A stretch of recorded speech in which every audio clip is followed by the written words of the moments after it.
The harsh gossip around her felt distant, yet close at the same time. Suddenly, she remembered her past life.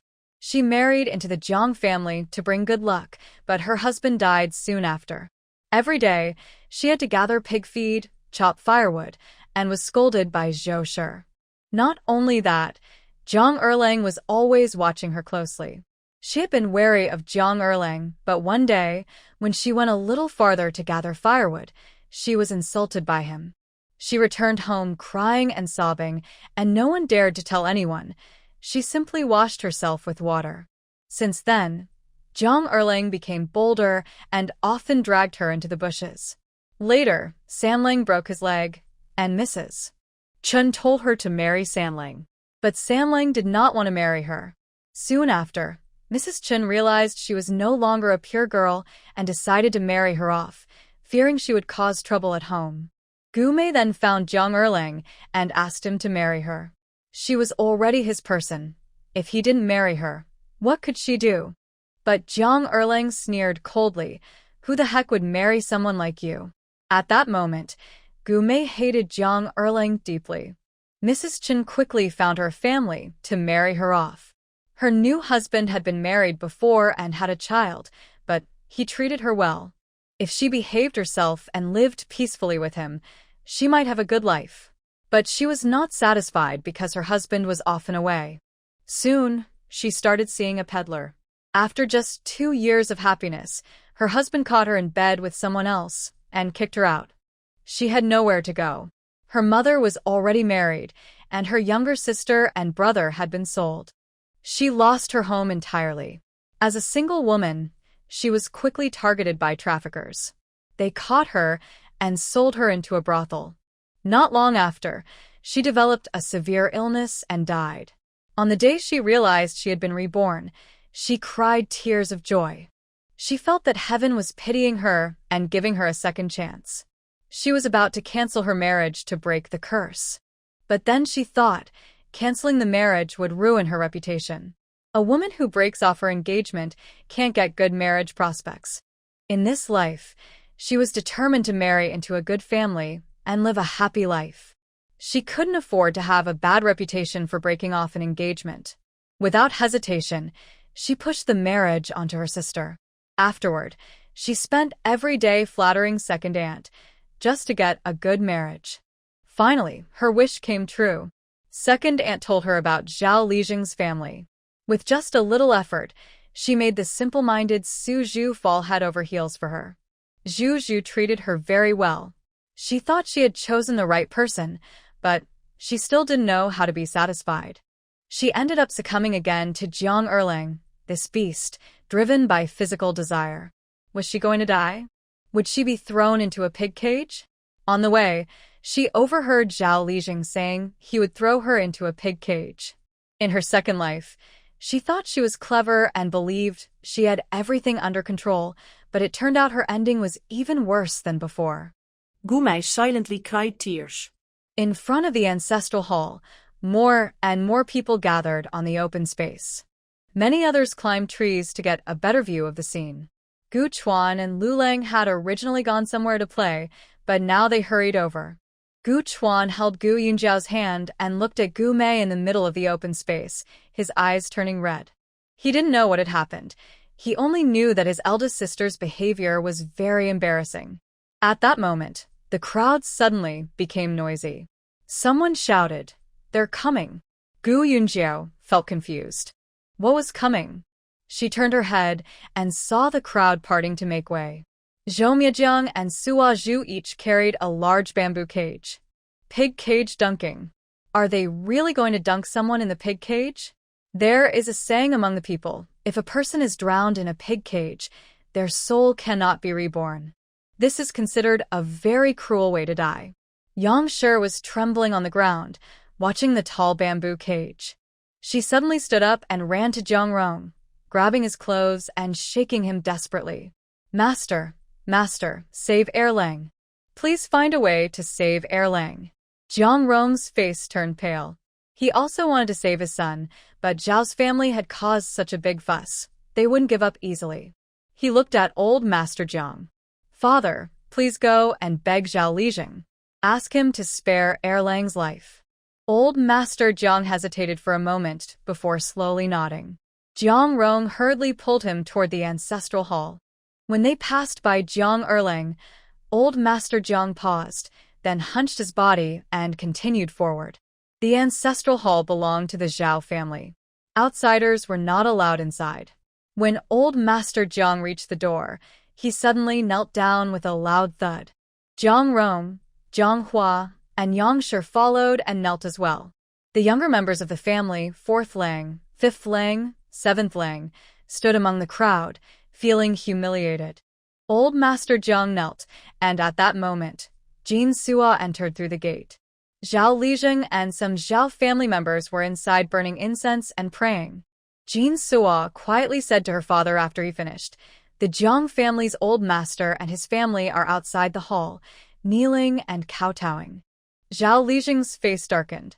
He slowly came out. When he appeared, his expression was cold as he looked at Old Master Jiang. "Old Jiang, what are you doing?"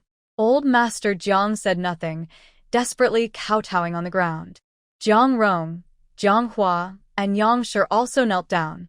They didn't know how long they had been kneeling. Their foreheads were purple and swollen. Jiang Rong, voice hoarse, begged, "Uncle, please show mercy and spare Liang's life. I know Liang did something wrong. You can hit him, even break his legs. We won't complain. Just please spare his life." Zhao uncle looked down coldly and said, "It's not that I won't give him a chance to live. It's because he has disrespected our Zhao family. He even dared to hurt one of us. If I let him go, who would still respect our Zhao family?" After speaking, Zhao uncle raised his voice and told the Zhao nephews outside, "Ancestor worship is over now. Put him in the cage." The Zhao nephews picked up bamboo cages and placed them over Gu Mei and Liang. The cages were originally for pigs, but were large enough for people. The cages had 2 parts, top and bottom. After putting someone inside, they tied the joints with ropes. When Jiang Liang saw the cage being put over him, he struggled desperately. But his hands and feet were tied, so he could only wiggle uselessly on the ground before being put into the cage. On Gu Mei's side, some men excitedly tore off her clothes. Taking the chance of fitting her into the bamboo cage, they groped her indiscriminately. Gu Mei, who had been silently crying, perhaps sensing death was near, started to struggle. But it was useless. The men only took the opportunity to take advantage of her. Suddenly, Gu Mei opened her eyes and looked at the crowd. She searched quickly and found Gu Yunjiao. She looked at her pleadingly, crying out desperately, "Sister, help me. Sister, please save me. I don't want to die." She didn't want to die, and she especially didn't want to be thrown into the pig cage. She had heard that those who were put in the cage couldn't reincarnate after death. If she died now, she would truly be gone forever, with no rebirth. She would be scattered to the winds. Gu Yunjiao trembled all over. She even heard her teeth chattering. She had never seen such a savage scene, stripping a person like an animal and putting her into a cage. Mrs. Chun held her tightly, trying to comfort her, and also worried she might run out impulsively. Looking at Gu Mei in the despairing cage, Gu Yunjiao, only 16, felt her heart ache. Even if Gu Mei had done wrong, she didn't deserve to die. At this moment, Gu Yunjiao's mind was in chaos. The memories she had received were not just simple memories, but filled with various emotions. Before the wedding, Gu Mei was, in her memory, a pretty good sister. They had shared many warm moments together. She couldn't completely separate her memories and emotions. She decided to try to save her. She didn't think about the outcome. She just followed her heart. Gu Yunjiao suddenly broke free from Mr. Chun and walked quickly forward.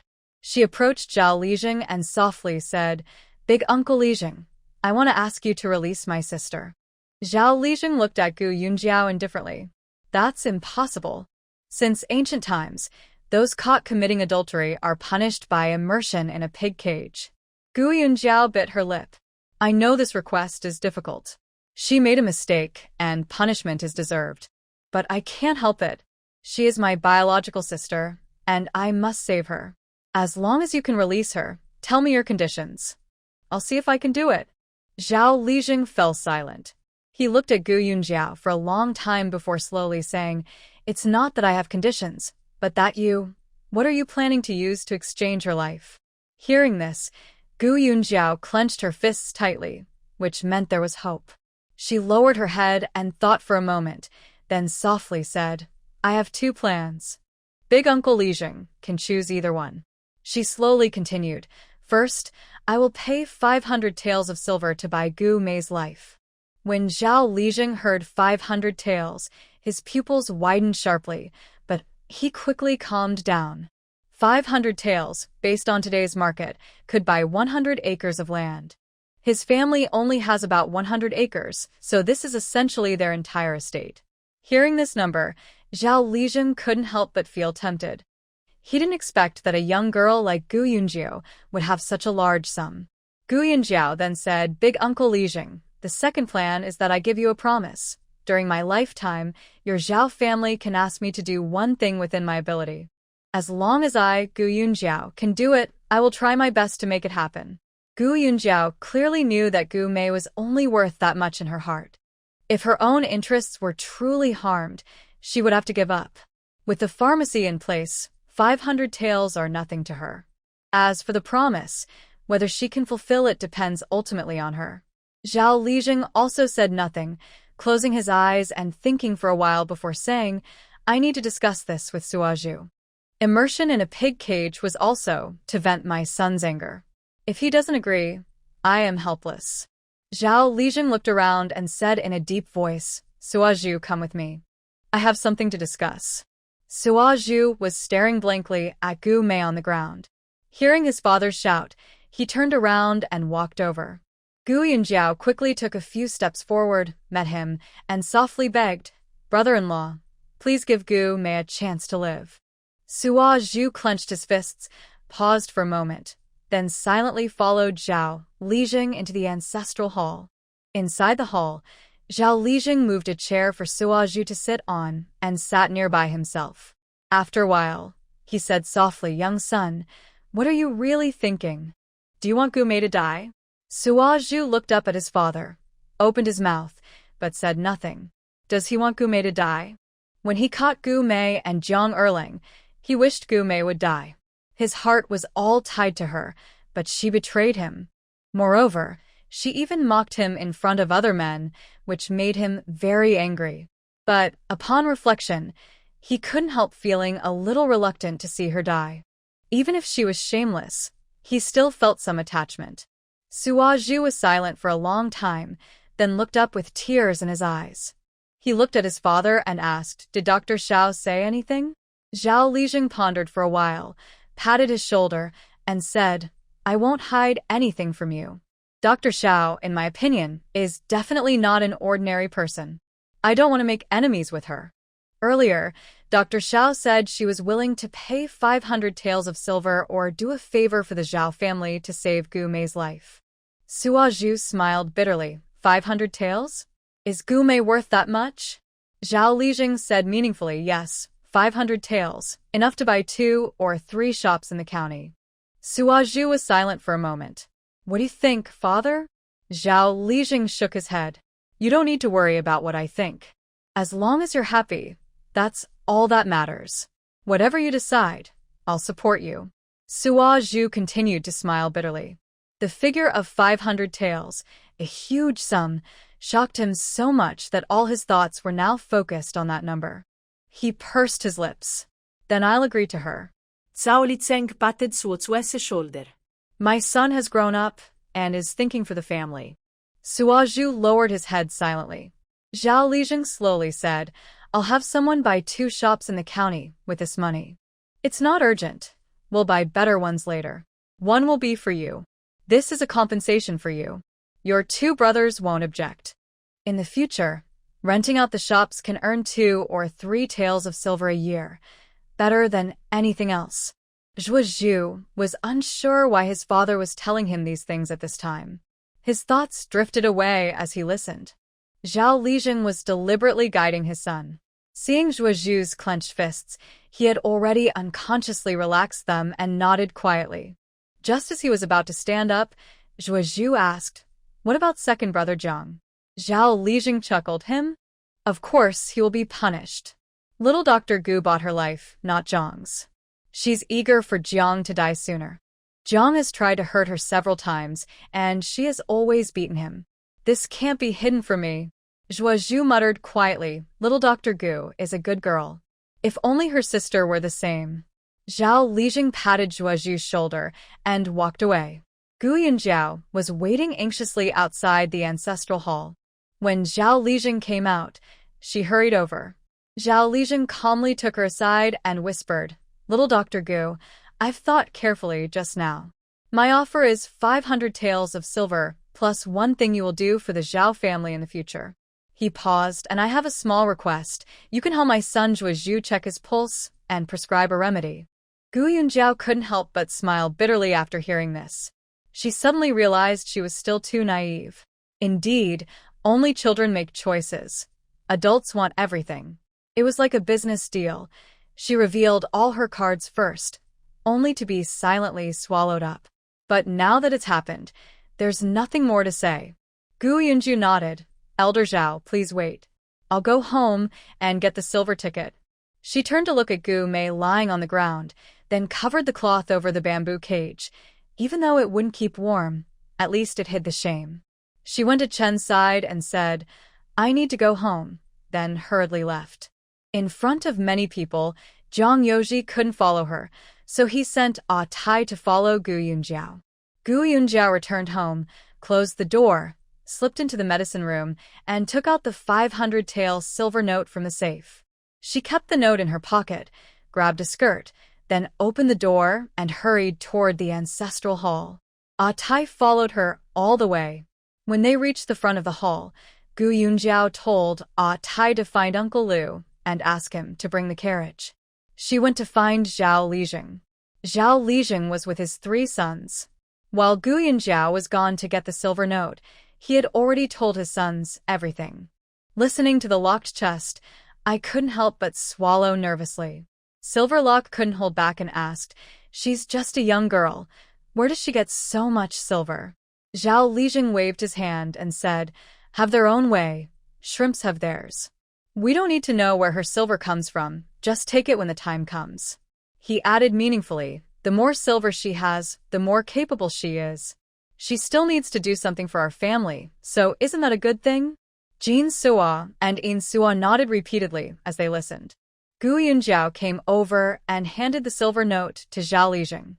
Although Zhao Lijing's total belongings were more than 500 taels of silver, this wealth was accumulated by several generations, and he had never seen so much silver before. Even the village's taxes didn't amount to this much. He took the silver note, his hands trembling. Still, he carefully checked the security features to make sure it was genuine before putting the note into his purse. Jin Suo and In Suo suddenly became nervous, staying close to Zhao Lijing, afraid that something might happen to the large sum of silver. Gu Yunjiao then asked, "Can I take Gu Mei now?" Zhao Lijing nodded. "Go ahead. I'll have Suo Zhu write a leave letter for you tomorrow." Gu Yunjiao went to the bamboo cage, took out a dagger from her sleeve, and started cutting the ropes. Just as she began, a nephew from the Zhao family came over, glaring and asking, "What are you doing?" Gu Yunjiao ignored him and continued cutting the rope. Zhao Lijing stepped forward and said, "You don't need to worry. I promise this." Hearing Zhao Lijing speak personally, the nephew dared not say anything and stepped aside. Mrs. Yang saw Gu Yunjiao cutting the rope, and since the Zhao family members didn't come to stop her, she quickly shouted to Jiang Rong, "Hurry, you also go and free Erlang." Jiang Rong first saw Gu Yunjiao and Zhao Lijing whispering, probably making some deal. He hesitated but decided to try saving his son, walking over to Jiang Erlang's bamboo cage and reaching out to pull the rope. As soon as he moved, several nephews from the Zhao family came over and pulled him back, glaring fiercely and asking, "What are you doing?" Jiang Rong pointed toward Gu Mei, saying, "Since you've let her go, you also have to let my Erlang go." By then, Gu Yunjiao had already cut the rope. The bamboo cage was split in two. Mrs. Chen quickly came over, used the skirt Gu Yunjiao brought to cover Gu Mei, and picked up the clothes on the ground to dress Gu Mei. At this moment, the Jiang family realized what was happening. They understood that Gu Mei was about to be released. Old Master Jiang, Jiang Hua, the Yang family, the Zhou family, Lu family, and several children all gathered around, shouting, "Why was she released? Since she was released, then my second son should be released too." The men from the Zhao family quickly rushed forward, all blocking the Jiang family members. The onlookers were excited, fearing a fight might break out. Jiang Rong and Jiang Hua tried to rush in, but they couldn't get through. The Zhao men, strong and sturdy like bulls, pushed Jiang Rong and Jiang Hua far back. At this moment, Zhao Lijing shouted loudly, "Lift her up and take her to the river." The crowd gasped or cheered in surprise. A long wooden stick was quickly passed through a bamboo cage, and Jiang Erlang was lifted up. Gu Mei was still nearby, changing her clothes. She was trembling all over, whether from the cold or fear, and leaned weakly against Gu Yunjiao. Mrs. Chen was helping her tie her skirt. Jiang Rong saw that Erlang was being lifted, and his eyes turned red with worry. He rushed forward, glaring at Zhao Lijing and shouting, "Why? Why did you release this girl? Why are you trying to kill my second son?" Zhao Lijing snorted coldly, "Why? Adultery and drowning in a pig cage is justified. I released Gu Mei because Dr. Gu paid silver to buy her sister's life." Hearing this, Yang quickly ran over and shouted sharply, "We also paid silver. We also paid silver to save Erlang's life." Suddenly, the chaotic scene fell silent. The two men carrying Jiang Erlang put down their sticks and turned to look at Zhao Lijing. Zhao Lijing slapped his palm and said, "All right, if you bring so much silver, I will let Jiang Erlang go." Yang was delighted. 5 taels? Mother, quickly give me 5 taels of silver. Jiang Rong looked serious. He knew it was definitely more than 5 taels. But 50 taels of silver was impossible for the family to afford. Unless they sold land. He shouted loudly, "Wait." He turned to his father and knelt down with a thud. "Father, I beg you. Borrow if you must, sell land if you must. Please save Erlang." Old Master Jiang smiled bitterly. "You know our situation. Where can we get 50 taels of silver?" He looked at Zhou Shi and asked, "How much do you have?" Zhou Shi looked serious, glanced at Jiang Erlang in the cage, then at Jiang Rong. Jiang Erlang, inside the bamboo cage, shouted loudly, "Grandma, save me. Grandma, I beg you, save me. Later, I will go out every day to earn silver. I earn a lot of money, all for you." Mrs. Zhou's lips trembled, and after a long pause, she said, "No.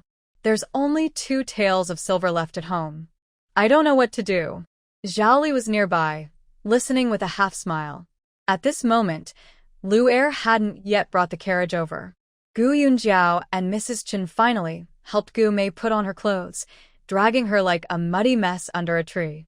Gu Mei sat on the ground, leaning on Gu Yunjiao, afraid to open her eyes. Jiang Rong saw the old master pass the problem to Mrs. Zhou and hurriedly crawled to her, looking up. "Mother, if there's no silver, we can sell land. Selling 10 acres is enough. From now on, when we split the family, our second branch won't want anything, just enough to save my son." Mrs. Zhou suddenly shouted sharply, "You can't sell land. If you sell the land, what will the whole family eat and drink? Erlang is just making his own trouble. Don't blame others. We can't let him ruin everything and leave the whole family without food." Suddenly, Jiang Erlang in the cage cursed angrily, "Mrs. Zhou, you wicked woman. When my uncle was sick, you refused to spend silver to treat him. When De Wang was sick, you still didn't spend silver. When Sanzhong broke his leg, you only gave 100 coins. Now I need silver to save my life, and you still won't give it. You wicked woman. May you die a horrible death. Take those silver coins and go too." At this life and death moment, Jiang Erlang finally understood everything. He realized his position in the old lady's heart was far below that of his uncle's. They are all reluctant to spend silver on themselves, so how could they spend it on him? He was going to die anyway, so before he did, he decided to curse loudly. Mrs. Zhou's face turned red with anger. She tremblingly pointed at Jiang Erlang. You unfilial traitor. You deserve to drown in a pig cage. You should die. Jiang Rong, who had been kowtowing on the ground, suddenly looked up, glaring at Mrs. Zhou with hatred. Jiang Erlang then looked at old Master Jiang. Grandpa, save me. I beg you, save me. Grandpa, I am the eldest grandson of this family. I can do many jobs. Please save me. Old Master Jiang trembled and didn't say a word for a long time. The last flicker of hope in Jiang Erlang's eyes slowly went out. He suddenly burst into wild laughter. Ha! This Jiang family is truly rotten. Everyone only cares about profit. Money is more important than people. Fine. When I become a ghost, I'll watch you all guard those silver coins and see what kind of good life you'll have in the future. Zhao Li was watching a big show nearby and felt much happier. It's over now, let's carry him to the riverbank, he said. Suddenly, old Master Jiang shouted loudly, Stop. Stop. I am willing to pay silver. I'll offer land as payment. Hearing this, old Master Jiang seemed to feel his heart was being torn apart. He had thought carefully and finally made this decision. Erlang had to be saved. The family couldn't afford to lose any more men. Also, second son had clearly started to resent his parents. Losing this grandson would be like losing his son too. He really couldn't afford to lose more. Mrs. Zhou shouted when she heard the old master's words, No. We can't use land as payment. I disagree.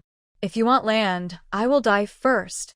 Jiang Rong, Yang, and the second son Jiang, whose hope had just been rekindled, were now crushed by Mrs. Zhou's words.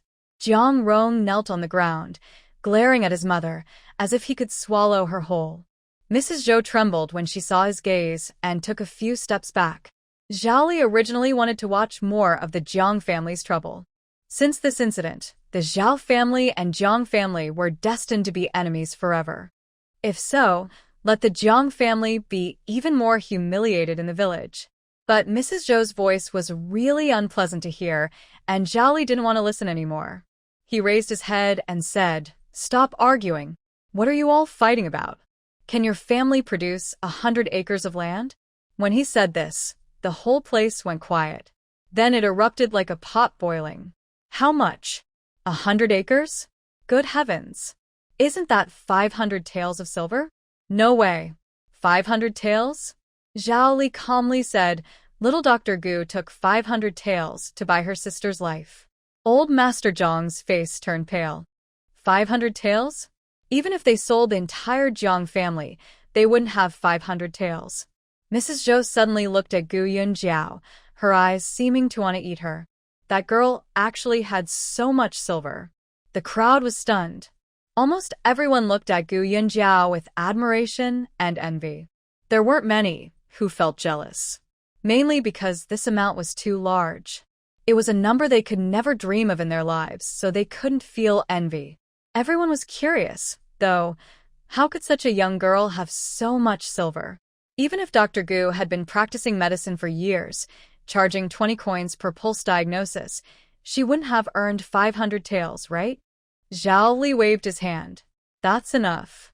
There's nothing more to say. Take her away. 2 strong men from the Zhao family placed their sticks on their shoulders and carried her out. The crowd followed to the riverbank. Before long, the crowd at the entrance of the ancestral hall had dispersed completely. Gu Mei was still lying under the tree, unable to move. At this moment, Lu Er arrived driving a carriage. Gu Yunjiao and Mrs. Chen struggled hard to help Gu Mei, who was completely exhausted, onto the carriage.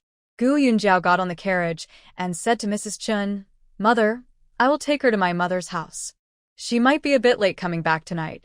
Mrs. Chen hurriedly replied, If it's too late, don't come back. Stay at my house for now.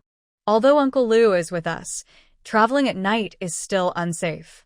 By the way, let Ah Tai go with her, too, to help run errands. Gu Yunjiao nodded. Just as she was about to lower the curtain, she saw Gu Chuan still standing nearby, looking very frightened. Gu Yunjiao softly said, Don't run around. Listen to your older sister. She will take your older sister home. I won't be back today, but I will definitely come back tomorrow. Jiang Yoji stood a little distance away, silently watching the carriage go far, then leaned on his cane and slowly headed toward the river. Gu Mei was lying in the carriage in a semi-conscious state. Gu Yunjia reached out to check her pulse. She was startled and cold, but otherwise fine. After such a big incident, she would definitely use a lot of her energy and spirit, which could affect her lifespan in the future. In just over 10 minutes, they arrived home.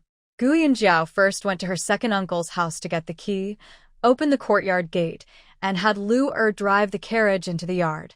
She went to Gu Mei's room first. Inside, there was a thick layer of dust. The water jar was empty, not a drop of water inside.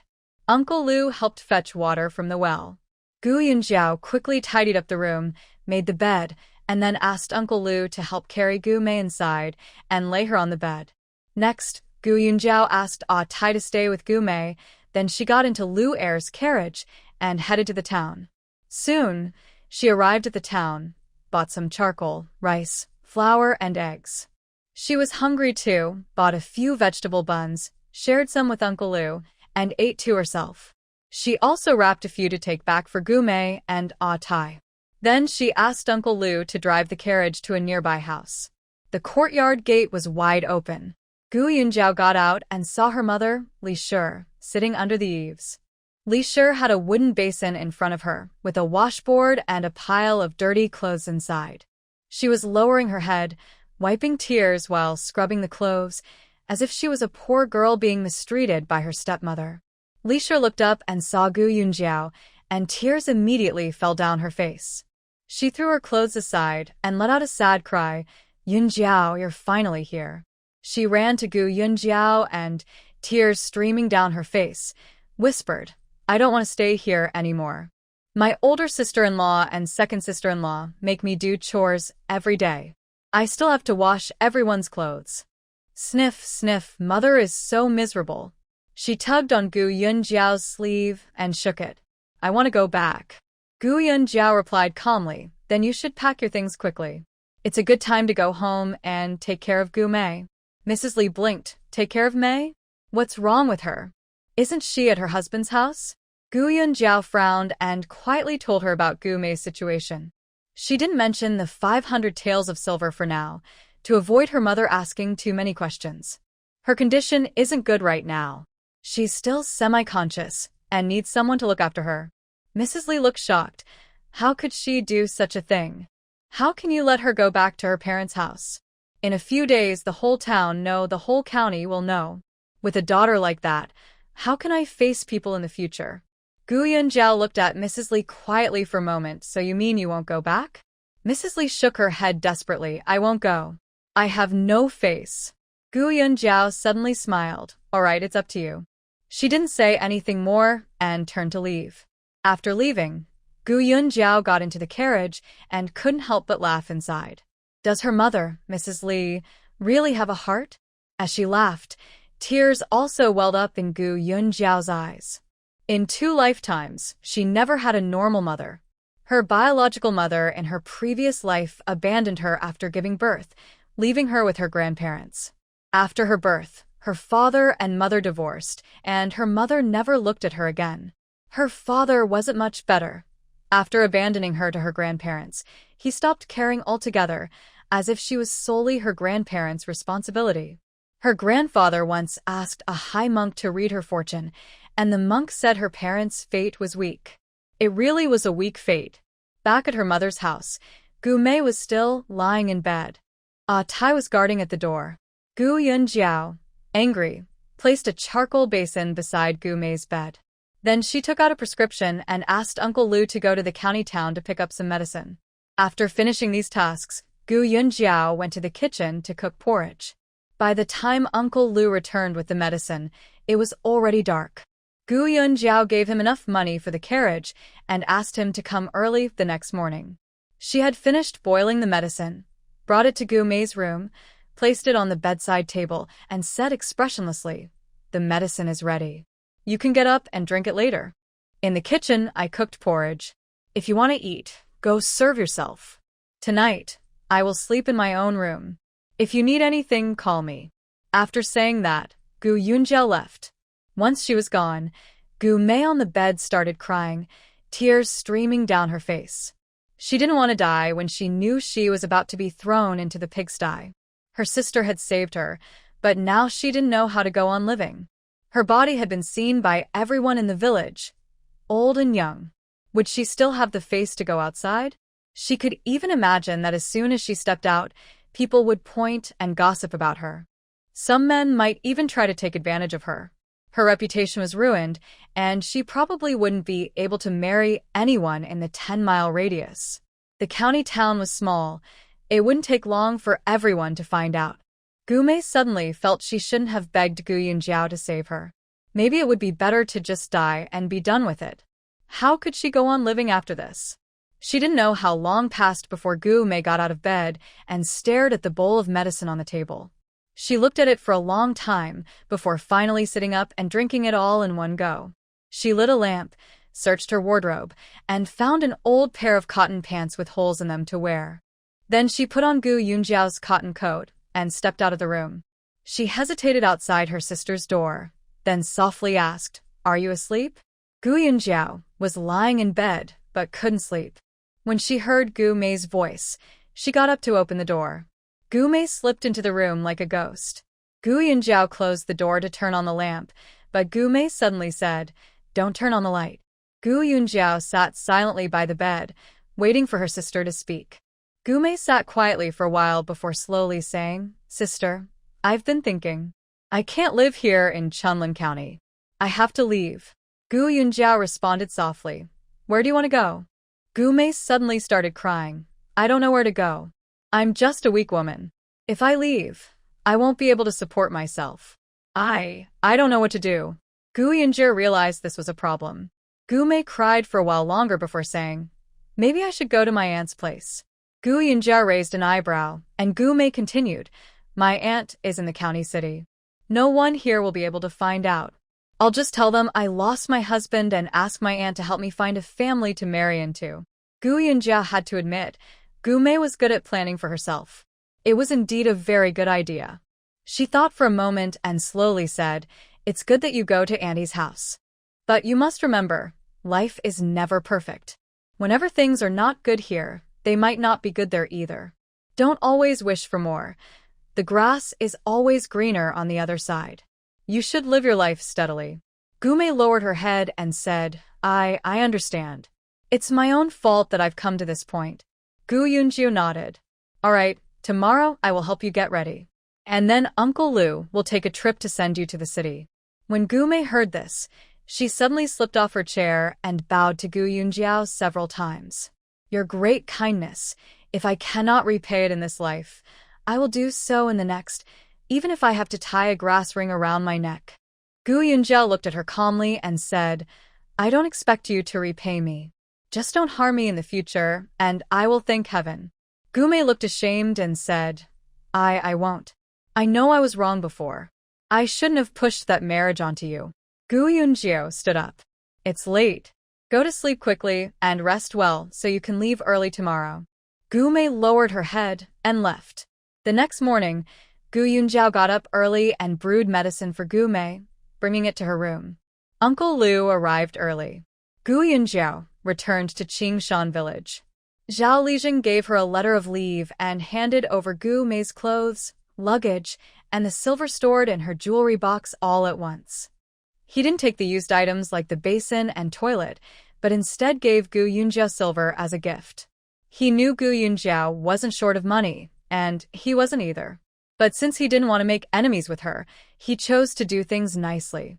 Gu Yunjiao took the belongings back to her mother's house and went to the government office to get the travel permit using her household registration. When she arrived home, the carriage had just stopped at the door. Next door, Aunt Wang was looking over here from the doorway. As soon as Gu Yunjiao got out of the carriage, Aunt Wang came over. She looked at Gu Yunjiao with a complicated expression. "Your sister is now living at her mother's house?" Gu Yunjiao nodded. Yes. Aunt Wang frowned. "That's not good. Her staying at her mother's house might spoil our village's customs." Gu Yunjiao pushed her away gently. "Aunt Wang, I have things at home, so I won't keep you." She quickly closed the courtyard gate after pushing Aunt Wang out. When she went to Gu Mei's room, she saw her sitting on the bed with a pale face, clearly hearing Aunt Wang's words. Gu Yunjiao said calmly, "People's mouths are on others' bodies. It's impossible to stop everyone from talking. You rest for a few days. Once you're feeling better, you can leave." Gu Mei suddenly shook her head. "No, I will leave early tomorrow. This place can't be stayed in." Today, when Gu Yunjiao went to the county town, both her second and third uncles came over. They scolded her harshly, asking how she still had the face to live and why she didn't just die. They told her to either die or get out of here, so she wouldn't tarnish the Gu family's reputation. Gu Yunjiao sighed. "Do as you wish. I can leave tomorrow." She told Lu's second uncle to go back to Qingshan village and inform Mrs. Chun, as she still needed to spend the night at her mother's house. The next day, Lu's second uncle needed to take Gu Mei to the city and also go home to pack clothes and luggage. By afternoon, he hurriedly returned to the village. Early the next morning, Gu Mei woke up very early. Gu Yunjiao felt that her condition seemed a bit strange. Normally, after such a big shock and catching a cold, even with medicine, she should be seriously ill. But Gu Mei seemed to be supported by a mysterious force, and she didn't fall sick. Her pulse was a little irregular, but nothing else was noticeable. Lu's second uncle also arrived early, helping to load Gu Mei's clothes and luggage onto the cart. Gu Yunjiao had cooked some pancakes and packed them for both of them. Since the weather was cold, she wasn't worried about them spoiling. Before getting into the cart, Gu Yunjiao gave Gu Mei 10 taels of silver. Gu Mei's hidden stash of 10 taels hadn't been touched yet, but Gu Yunjiao thought that since she was now dependent on others, life wouldn't be easy, so she specifically gave her another 10 taels. After Gu Mei got on the cart, Gu Yunjiao told Lu's second uncle, "Take it slow on the road. The most important thing is safety. Especially at night, don't wait for dark. Find an inn to stay in." Lu's second uncle nodded. "I will be careful." Gu Yunjiao added, "I'll give you the money for the cart once you return." "Thank you for your hard work." Lu's second uncle smiled. He was going on a trip that would take about 7 or 8 days round trip. Gu Yunjiao gave him 3 taels of silver, which was quite a lot. He raised his whip. "Don't worry, Dr. Gu. I will make sure to deliver her safely. Once she gets inside, I'll head back." In the faint morning light, the carriage gradually disappeared into the distance. Gu Yunjiao returned to her house, packed her things, locked the door, and it was already bright outside. She took the key and headed to her second uncle's house. Their houses were only a few doors apart. In rural areas, the yard gates are usually not locked. Gu Yunjiao knocked a few times at the yard gate and then went inside. Second uncle heard the noise and came out. Seeing Gu Yunjiao's expression, he looked indifferent and asked coldly, "What are you here for?" Gu Yunjiao handed over the key. "Gu Mei has left. I also want to go back to my in-laws' house. Please, second uncle, take care of the house a bit." Second uncle heard that Gu Mei left and looked a little happier. He took the keys and said, "I'll keep the house safe for you. When Gu Chuan grows up, he will come back to live here." Second uncle paused, then said, "You're a good girl. Take good care of Xiao Chuan. All right, go now." Gu Yunjiao didn't say much. She pointed to the few pockets on the ground. "This is some rice and grains I bought the other day. I bought too much, and I can't carry it all back. Second uncle, you can have it to eat." Second uncle's face softened even more. He nodded and said, "Are you leaving now? Maybe I should hire a carriage. The weather is cold." Gu Yunjiao smiled and said, "Yes, I will hire a carriage at the village entrance." She went to Zhang's house at the village entrance, about to go inside, when she suddenly saw a carriage parked there. A Thai was sitting on the carriage shaft. When he saw her, he jumped down. Gu Yunjiao hurried over. "Why are you here?" A Thai scratched his head. "Third brother said that second uncle is sending someone, so he can't take you back. He told me to hire a carriage to pick you up." Gu Yunjiao thought that third brother was becoming more thoughtful. She smiled happily and got on the carriage. "Let's go." When they arrived at the Jiang family, Gu Yunjiao got off the carriage. As she entered, she felt something was wrong. The Jiang family was very quiet, like a tomb. About a dozen people, but not a single sound. Gu Yunjiao couldn't help but walk quietly and return to her room. Mrs. Chen saw her come back and whispered, "Don't go out these days." The one across the door lost his son. "He looks like he might do something terrible. Be careful." Gu Yunjiao's heart tightened. She nodded and said, "Yes, I won't go out." Gu Chuan came over and hugged her. "Sister, I'm scared." Gu Yunjiao pulled him into the room. "What are you afraid of?" Gu Chuan trembled. "Being put in the pig cage is too scary." That day, after Gu Yunjiao left, he also ran to the river. Seeing the pig cage lowered, the Zhao family tied a big stone under it and used a rope to slowly lower the cage into the water. Jiang Erlang was crying and struggling desperately in the water. The Jiang family members cried heartbreakingly on the shore. The pig cage was lowered, gradually disappearing from view. After about 3/4 of an hour, the Zhao family finally pulled the cage out of the water. Jiang Erlang's face was pale, his neck stretched out, eyes wide with fear, looking very frightening. The image of Jiang Erlang dead was deeply imprinted in Gu Chuan's mind. He couldn't forget it, no matter how hard he tried. Suddenly remembering it, he only felt scared. Gu Yunjiao patted Gu Chuan's back and said, "Are you silly? Why did you run off to look at things?" She picked up Gu Chuan and said, "Come on, forget those things. Let's play something fun." She thought for a moment and said, "Go to third brother's room and get his chess set. Sister will teach you how to play Gamoku." Most of the time, Gu Yunjiao read books alone and rarely played with Gu Chuan. When Gu Chuan heard this, he was very happy. He slipped down from Gu Yunjiao's lap and ran to Zhang Yoji's room to get the chessboard and pieces. They played until noon. After lunch, Lu Lang came in and said, "Sister-in-law, the village chief's elder brother said you should go to his house. He mentioned that thing we agreed on a few days ago." Gu Yunjiao remembered she had promised to check Suaju's pulse and prepare a prescription. But her words were vague, and Suaju didn't seem to be sick either. Gu Yunjiao asked Tai to carry her medicine box and went next door. Zhao Lijing and Granny's son were at home. They warmly invited Gu Yunjiao into the main hall, and Granny's son personally brewed tea. Only then did Gu Yunjiao ask, "Where's brother Suaju? I want to check him." Granny's son called Suaju over. Suaju looked a bit confused and asked, "What for?" "I'm not sick." Zhao Lijing said, "I know you're not sick. But after what happened, your father is worried you're in a bad mood. He asked Dr. Xiao Gu to give you some medicine to help you relax." Suaju listened to his father and sat quietly at the table. Gu Yunjiao placed a pulse pillow under his wrist and carefully checked his pulse. After a while, she released his wrist and nodded, saying, "Brother Suaju's health is fine. But you really should take some medicine and relax properly. If the anger stays in your heart, it could cause problems later." Suaju nodded. "These days, I feel really stuffy inside."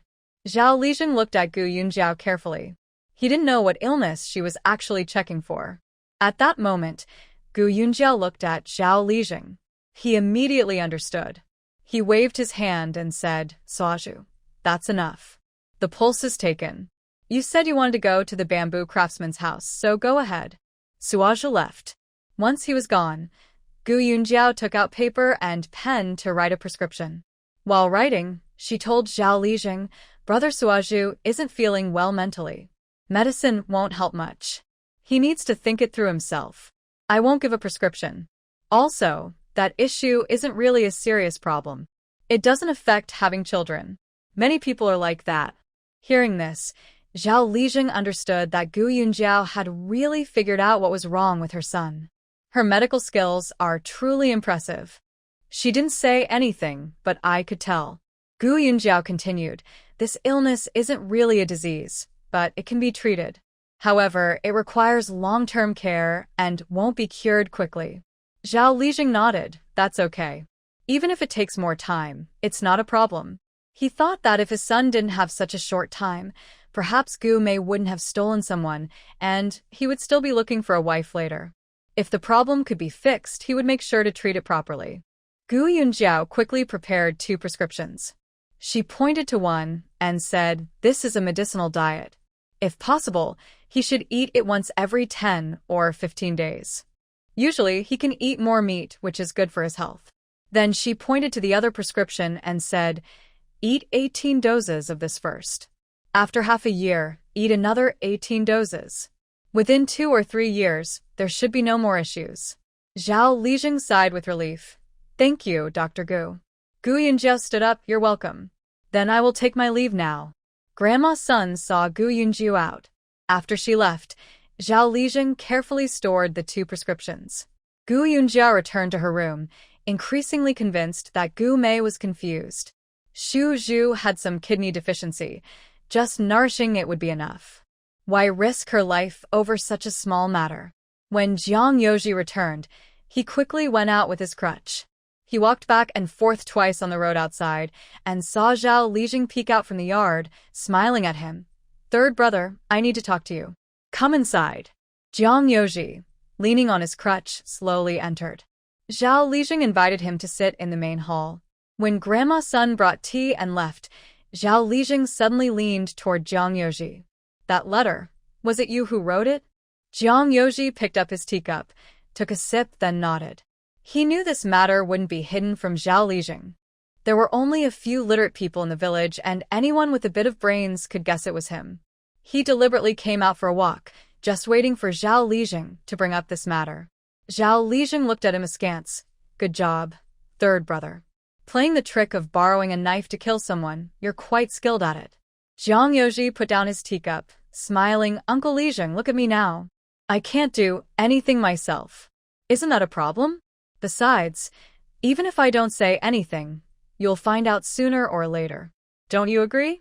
Zhao Lijing pondered for a moment. "Aren't you afraid your second uncle will find out?" Jiang Yoji smiled and said, "As long as the village chief doesn't say anything, how could he possibly know?" Zhao village chief stroked his beard and replied, "That's easy to say. You didn't ask me to keep it a secret for you." Jiang Yoji went along with the flow and asked, "Then please, Uncle Village Chief, help me keep this secret."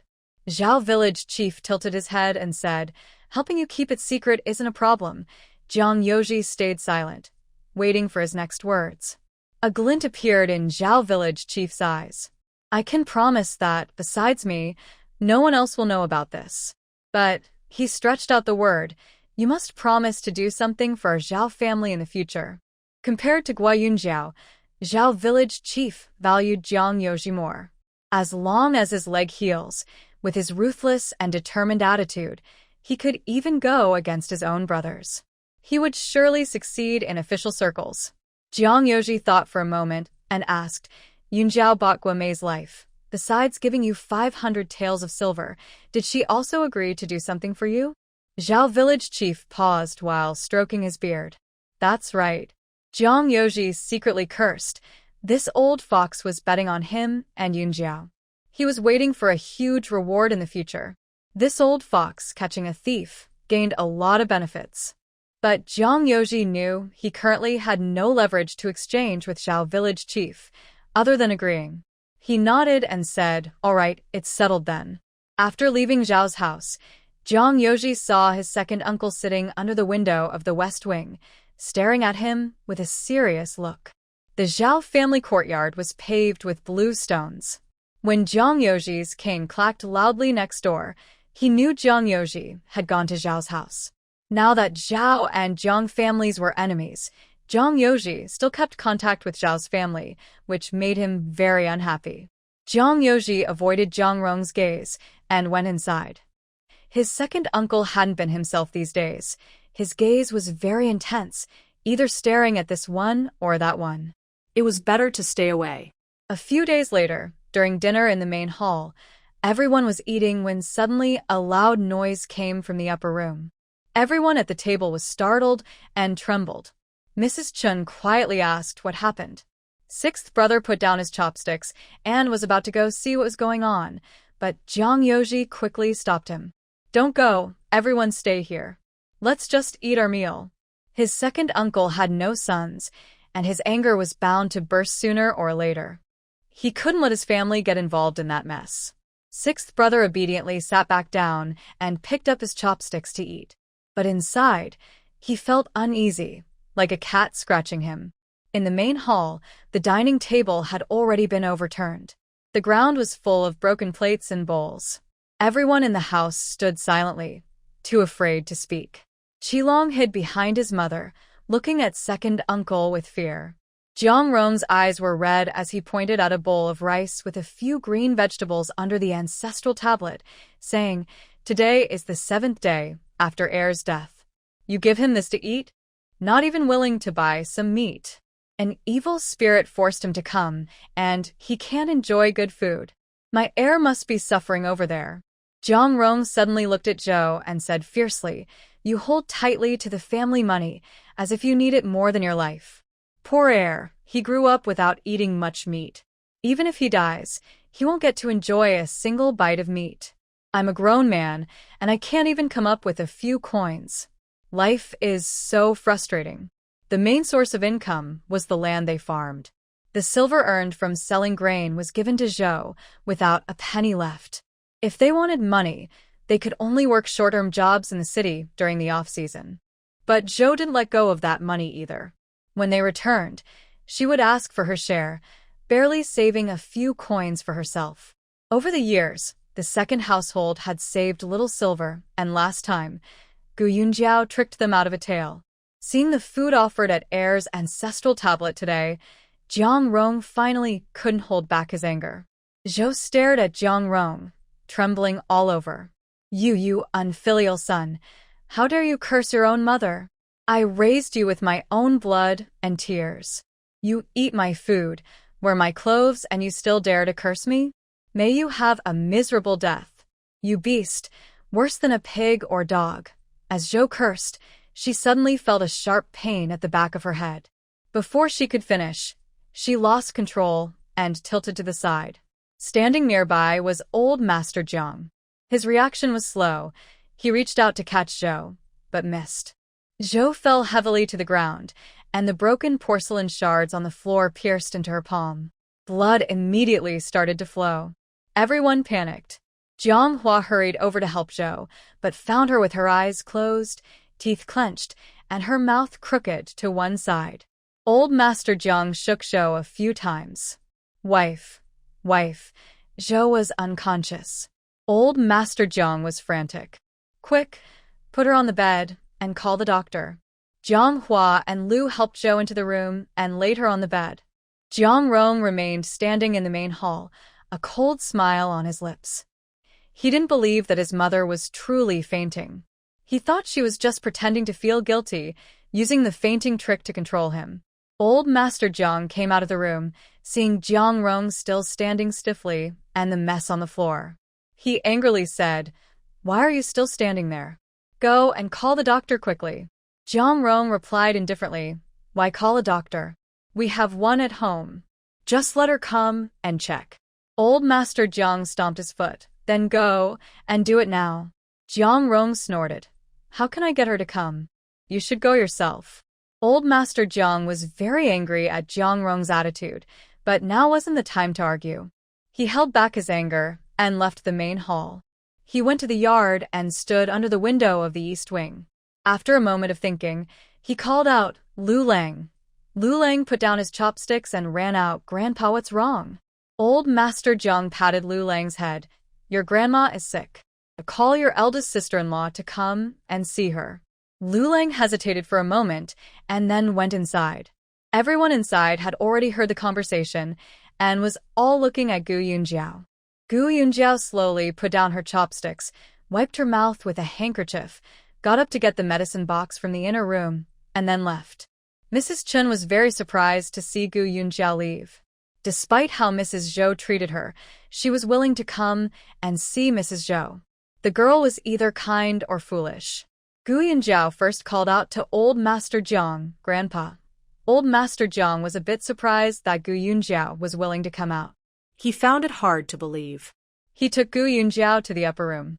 She walked through the messy main hall and entered Mrs. Zhou's bedroom. Mrs. Zhou was lying on the bed, her face pale and blue, completely unaware. Her mouth and eyes were crooked, one hand hanging off the bed, still bleeding. Gu Yunjiao immediately knew Mrs. Zhou had a She secretly sneered, knowing that Mrs. Zhou would eventually face retribution. She didn't expect it to come so quickly. She pretended to be surprised and said, "Oh, could this be A?" Old Master Jiang saw Mrs. Zhou's condition and felt a bad premonition. When he heard Gu Yunjiao's words, his mind went blank. Jiang Hua hesitated nearby and anxiously asked, "What should we do? Is it serious?" Gu Yunjiao shook her head. "It's hard to say. This is a life-threatening illness. This depends on luck. If you're lucky, you might get through this, but afterward, I'm afraid." Gu Yunjiao didn't finish her sentence, but Old Master Jiang and Jiang Hua understood. The old man in the village had A and is now bedridden and unable to move. Jiang Hua paused, then suddenly said urgently to Gu Yunjiao, "You're such a good doctor. Surely you have a way. You're good at acupuncture, right? Quickly give him a treatment." Gu Yunjiao looked worried. "Third uncle, I only specialize in surgery. This is an internal issue. I can't just needle randomly." She wouldn't save Zhou's dog or pig, let alone Zhou herself. Suddenly, she exaggerated. "Oh no, my hand is still bleeding."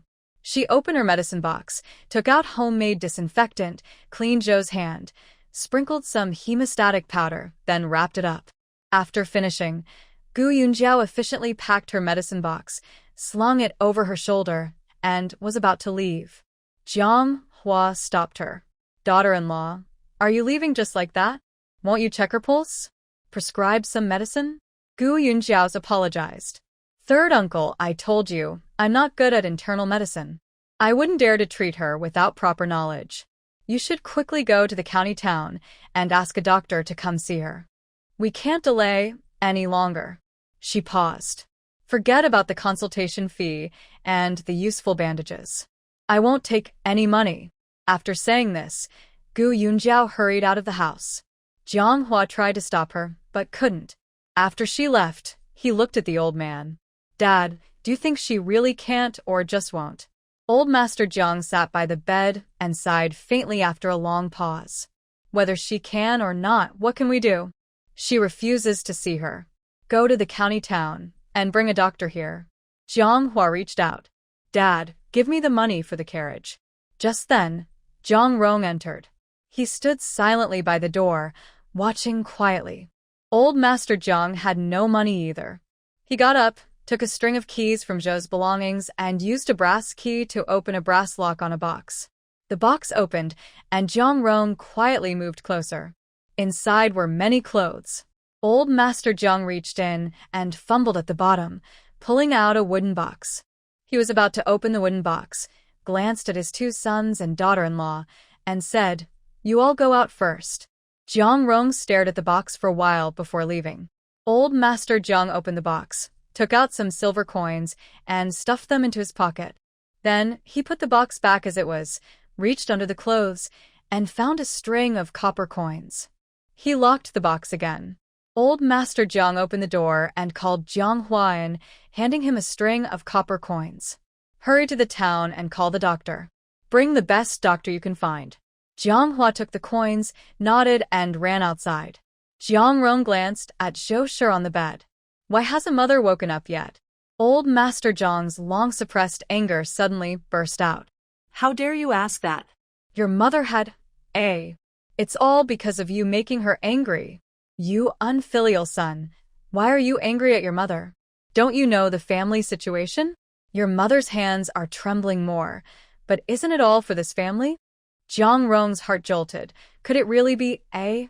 He lowered his head silently, seeming obedient as he listened to the old master's scolding. At this moment, he didn't dare to argue.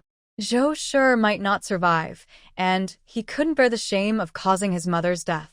Jiang Hua took about an hour to invite Dr. Li over. Dr. Li checked Zhou Shi's pulse, prescribed some medicine, and said, "Her illness came suddenly and is quite dangerous. She needs to take a few doses of medicine first. If she can get through 3 or 4 days, her life should be safe." Old Master Jiang couldn't help asking, "Just medicine, no need for injections?" Dr. Li looked at him with displeasure. "I didn't study acupuncture.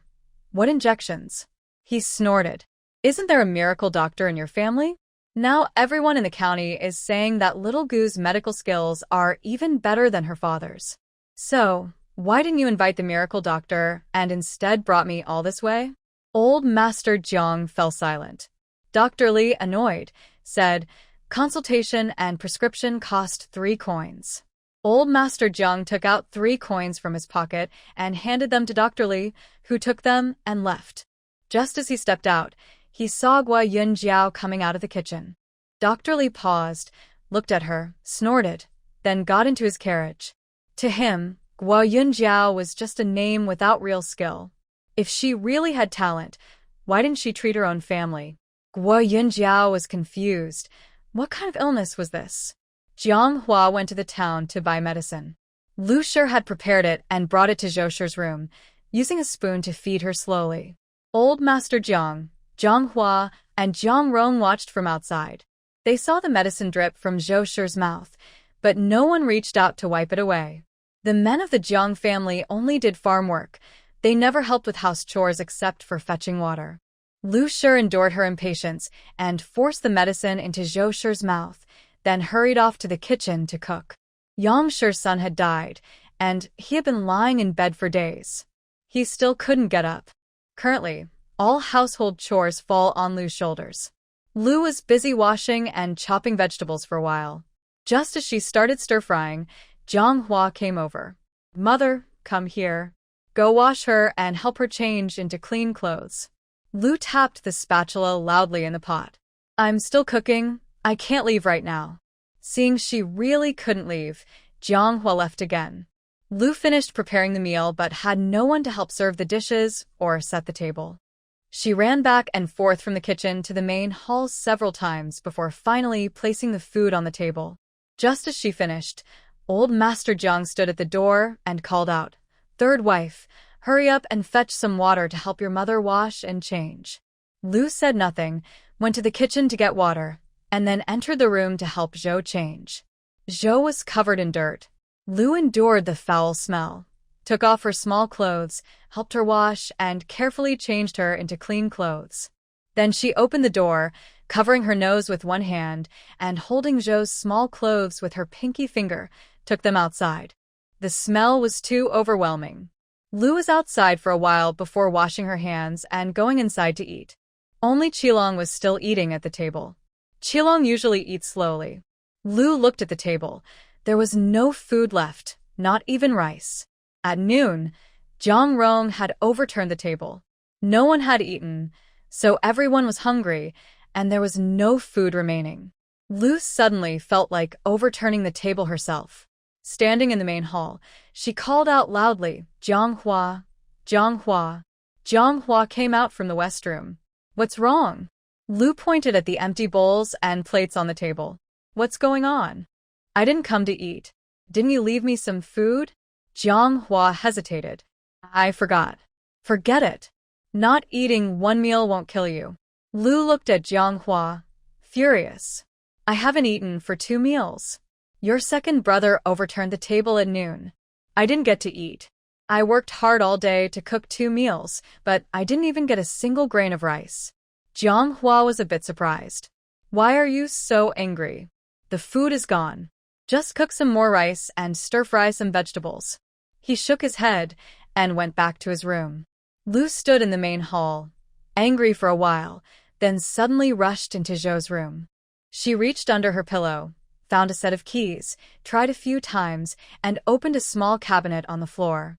Inside, she took out 3 eggs and a bag of brown sugar. Old Master Jiang sat in his room, watching his daughter-in-law rummage through the cabinet like a thief, taking eggs and sugar. He wanted to say something but held back.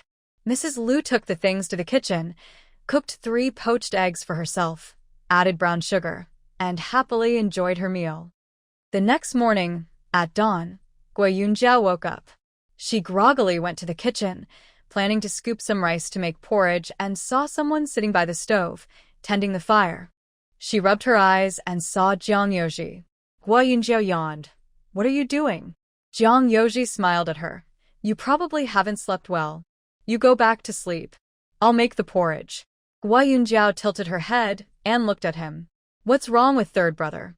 In this era, Besides being a cook, it's really rare for men to cook. Jiang Yoji added a piece of wood to the stove. It's cold now. In the future, I'll cook porridge in the mornings. You can sleep a bit longer. Really? Guo Yunjiao smiled happily and nodded, then I'll go back to sleep. She happily left the house, went to her room, took off her clothes, and snuggled into the warm quilt. Third sister leaned over, and Guo Yunjiao hugged her like a little heater, quickly falling asleep again. She was dozing when a loud noise woke her up. Third sister was also startled and snuggled into her arms. Guo Yunjiao patted her, then heard what sounded like Sealing outside, saying, "What's going on? Why isn't anyone making breakfast?" Sealing was about 14 or 15, at the age of growing taller, often hungry and eager to eat in the morning. She ran to the kitchen and found no sparks in the stove. The pot was clean and dry. He was so angry that he kicked over the pile of firewood in the corner of the kitchen. Old Master Jiang heard the noise, came out from the upper room with a stern face, and called from under the eaves, "Third brother, where's your wife? Hurry and wake her up to make breakfast." Mrs. Liu responded from inside, "Father, I've been cooking these days." Today, it's second sister-in-law's turn. Yang was lying in bed, her eyelids moving. Eating?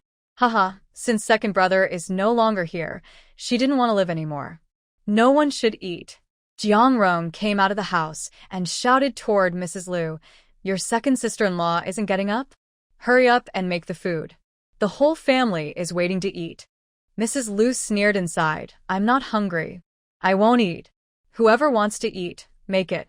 It's none of my business." Old Master Jiang stood under the eaves, trembling with anger. Rebellion. Rebellion. Everyone in this family wants to rebel.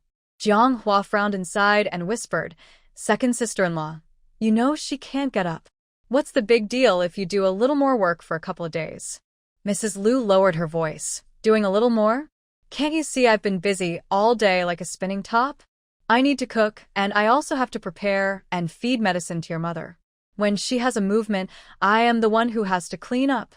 I've been busy all day and haven't even had a bite of food. Why should I be the only one doing everything?" Jiang Hua stared with wide eyes. "You wife, why are you so particular? There's no choice. Your mother is sick." Mrs. Liu sneered. "Just because mother is sick doesn't mean I caused her illness. The one who made her sick should take care of her. Besides, it's been many days, and your second sister-in-law just lies around every day. I remember, after the eldest son died, it was only 3 days before mother called the eldest sister-in-law to work." Jiang Hua listened to Mrs. Liu's reasoning but couldn't argue back. He reached out his hand. Forget it. Give me a few coins, and I'll take Wang and Qi to town to buy some bread." Mrs. Liu took out a few coins and handed them to Jiang Hua, softly saying, "Remember to bring me back one." Jiang Hua took Wang and Qi and left. Mrs. Liu closed the door, ignoring the arguing of fourth son, and Jiang Rong outside. Gu Yunjiao was outside washing up. She looked at old Master Jiang standing on the porch, noticing his brows furrowed tightly, as if he was about to cry. Gu Yunjiao didn't feel any sympathy. After washing up, she went into the kitchen. Jiang Yoji served her a bowl of porridge and placed 2 small dishes of pickled vegetables on the stove. Gu Yunjiao happily took a bite and exaggerated, "Wow, this porridge is really well cooked, fragrant and smooth." Jiang Yoji smiled kindly. "Really? Then eat more."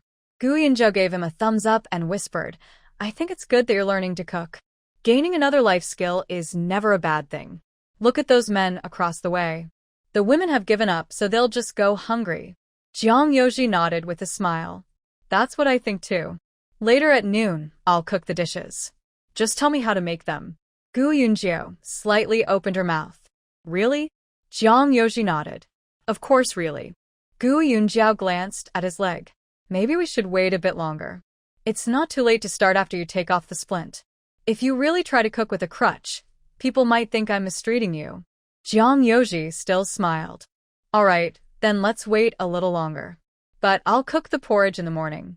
Sitting and burning fire isn't hard, so you can sleep a bit more." Mrs. Chen came in at this moment, just overhearing Jiang Yoji's words. She wanted to say something but looked at Gu Yunjiao and kept silent. Mrs. Chen quickly finished her porridge, then grabbed a pole and bucket to fetch water. Fetching water is a labor-intensive task, and now only she can handle it. Mrs. Chen returned with water, but had not entered the house yet.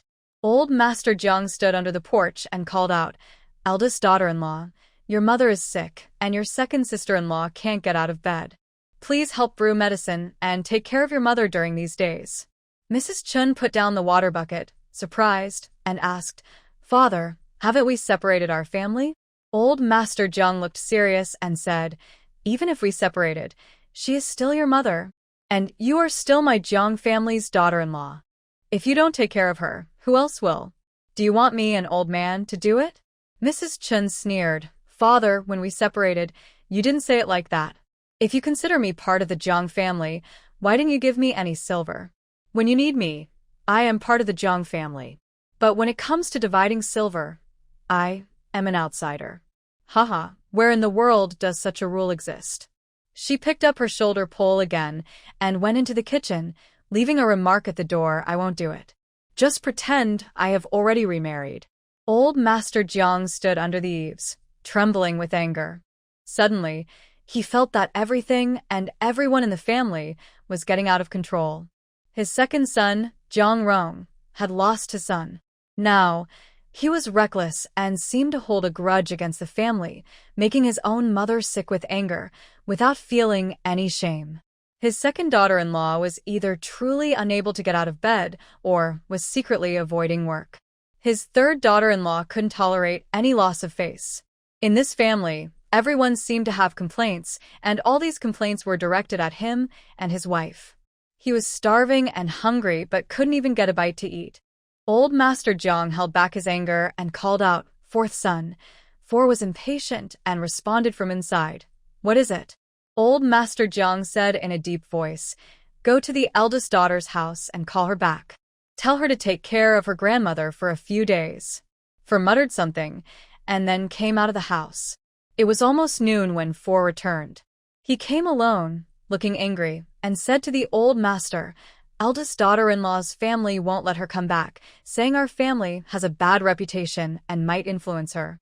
Old Master Jiang finally couldn't hold back tears and stomped his foot hard. "Oh heavens! What kind of sin have I committed? Why has this family become like this?" Mrs. Zhou was still lying unconscious on the bed. This morning's medicine was brewed by Jiang Hua at his command, and he fed her himself. Just now, his wife had wet herself again, filling the room with a foul smell, and he didn't even bother to change her clothes.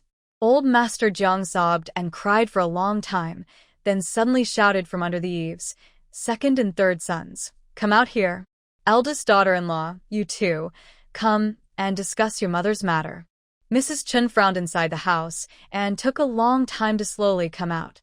She went upstairs, where old Master Jiang sat at the head of the room, with Jiang Rong and Jiang Hua also present. Mrs. Chen sat by the door and listened as the old man said, "You all see your mother's current condition. It's clear she needs care. Starting today, the eldest daughter-in-law, the second daughter-in-law, and the third daughter-in-law will take turns each day to prepare medicine, feed her, and help her change clothes. Second daughter-in-law, go back and tell your wife she must get up and do chores tomorrow. It's not right to keep lying around all the time. Today, it's the eldest daughter-in-law's turn. My words are here. If anyone refuses to do it, they can leave this family.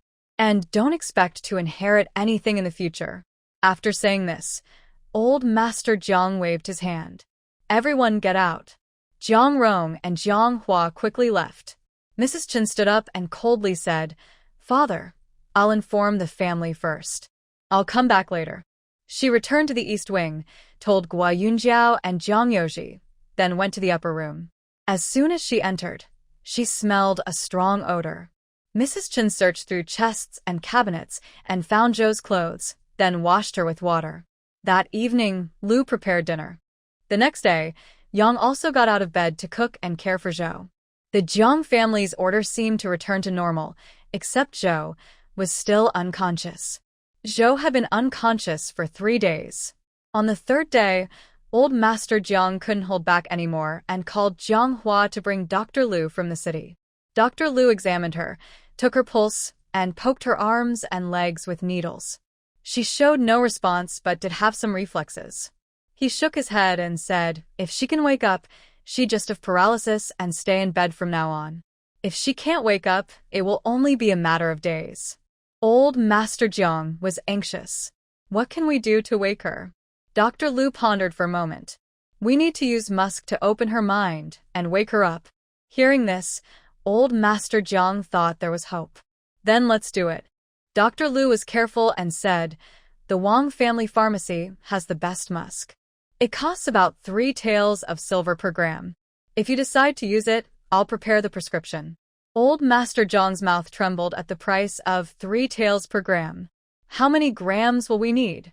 Dr. Liu stroked his beard. Probably 2 or 3 grams. Old Master Jiang calculated in his mind, then gritted his teeth. Use it. Dr. Liu nodded. I'll prepare the prescription. After the prescription was ready, Jiang Hua took Dr. Liu back to the city to get the medicine. By the next day, Zhou woke up. Old Master Jiang almost cried with joy. However, Zhou Shi simply woke up but was still unresponsive. Her eyes lacked spirit and she couldn't speak. When fed porridge, she knew to eat. After eating, she would defecate in bed. Lu Shi cared for her all day, and at night, she returned to her room and couldn't help but mutter, we spent so much silver. What's the use of her waking up? Might as well be like before. Jiang Hua glared at her fiercely, but said nothing. A few days passed, and Zhou Shi gradually improved. She could make sounds, though her speech was unclear. One day, it was Chen Shi's turn to care for her. Zhou Shi kept talking, and Chen Shi listened carefully for a long time before finally understanding her words. Medicine. I want medicine. Since she took Dr. Liu's medicine and woke up, she hadn't taken any more. Dr. Liu said Zhou Shi wasn't seriously ill. Serious cases wouldn't survive. This illness, continuing medication, might improve her condition a little, but she would still be paralyzed eventually. Chen Shi understood her words and chuckled softly, leaning close to her ear and saying, You want medicine? But we don't have any silver at home. How could we afford it? Don't call out anymore. There's no point. Zhou Shi grew more anxious, mumbling a long string of sounds. Chen Shi smiled happily. What? Mother, you say there's silver in that box? No way, our third son broke his leg, and you only gave me 100 coins. Do you know? We've already spent over 10 taels on your illness.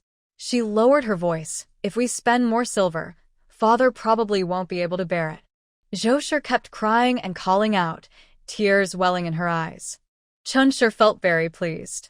She lifted Zhou Shi's clothes to wipe her, and as she did, she clicked her tongue. Why is there a blue mark here? Oh, and over here, it's purple too. Did the second daughter-in-law pinch you? Or the third daughter-in-law? Zhou Shi kept mumbling and crying. Chen Shi nodded, I know. Both the second and third daughters-in-law pinched you. Sigh, these unfilial children will be struck by lightning someday. She paused. Though I dislike you, I wouldn't do such evil things. As she wiped Zhou Shi, she chuckled, and I think Yun Jiao has a way to save you. But you always scold and hit her. Don't treat her like a person. She hates you to death, and even if she could save you, she wouldn't. At that moment, Zhou Shi hurriedly mumbled a confusing string of words. Chen Shi leaned in to listen carefully. What? You say give all the silver to Yun Jiao, so she can save you? Laughing heartily, Mrs. Chen said, Don't you remember? Just a few days ago, Yun Jiao took 500 taels of silver to save her sister. Do you think she cares about that small amount of silver from you? She then turned Zhou's body over to wipe her back, smiling playfully. Tell me, why bother? If you had been kinder to Yun Jiao, she's loyal and caring. You wouldn't be in this situation now. Zhou didn't reply, but cried even more loudly. Mrs. Chen finished cleaning Zhou and changed her into new clothes, then lowered her head and said, Remember to call me if you're about to go, so I don't have to wash your clothes and bedding. If they fight you, don't let them hurt me. It's unclear if Zhou truly listened to Mrs. Chen. The next day, when Yang served her, she again had a messy outfit.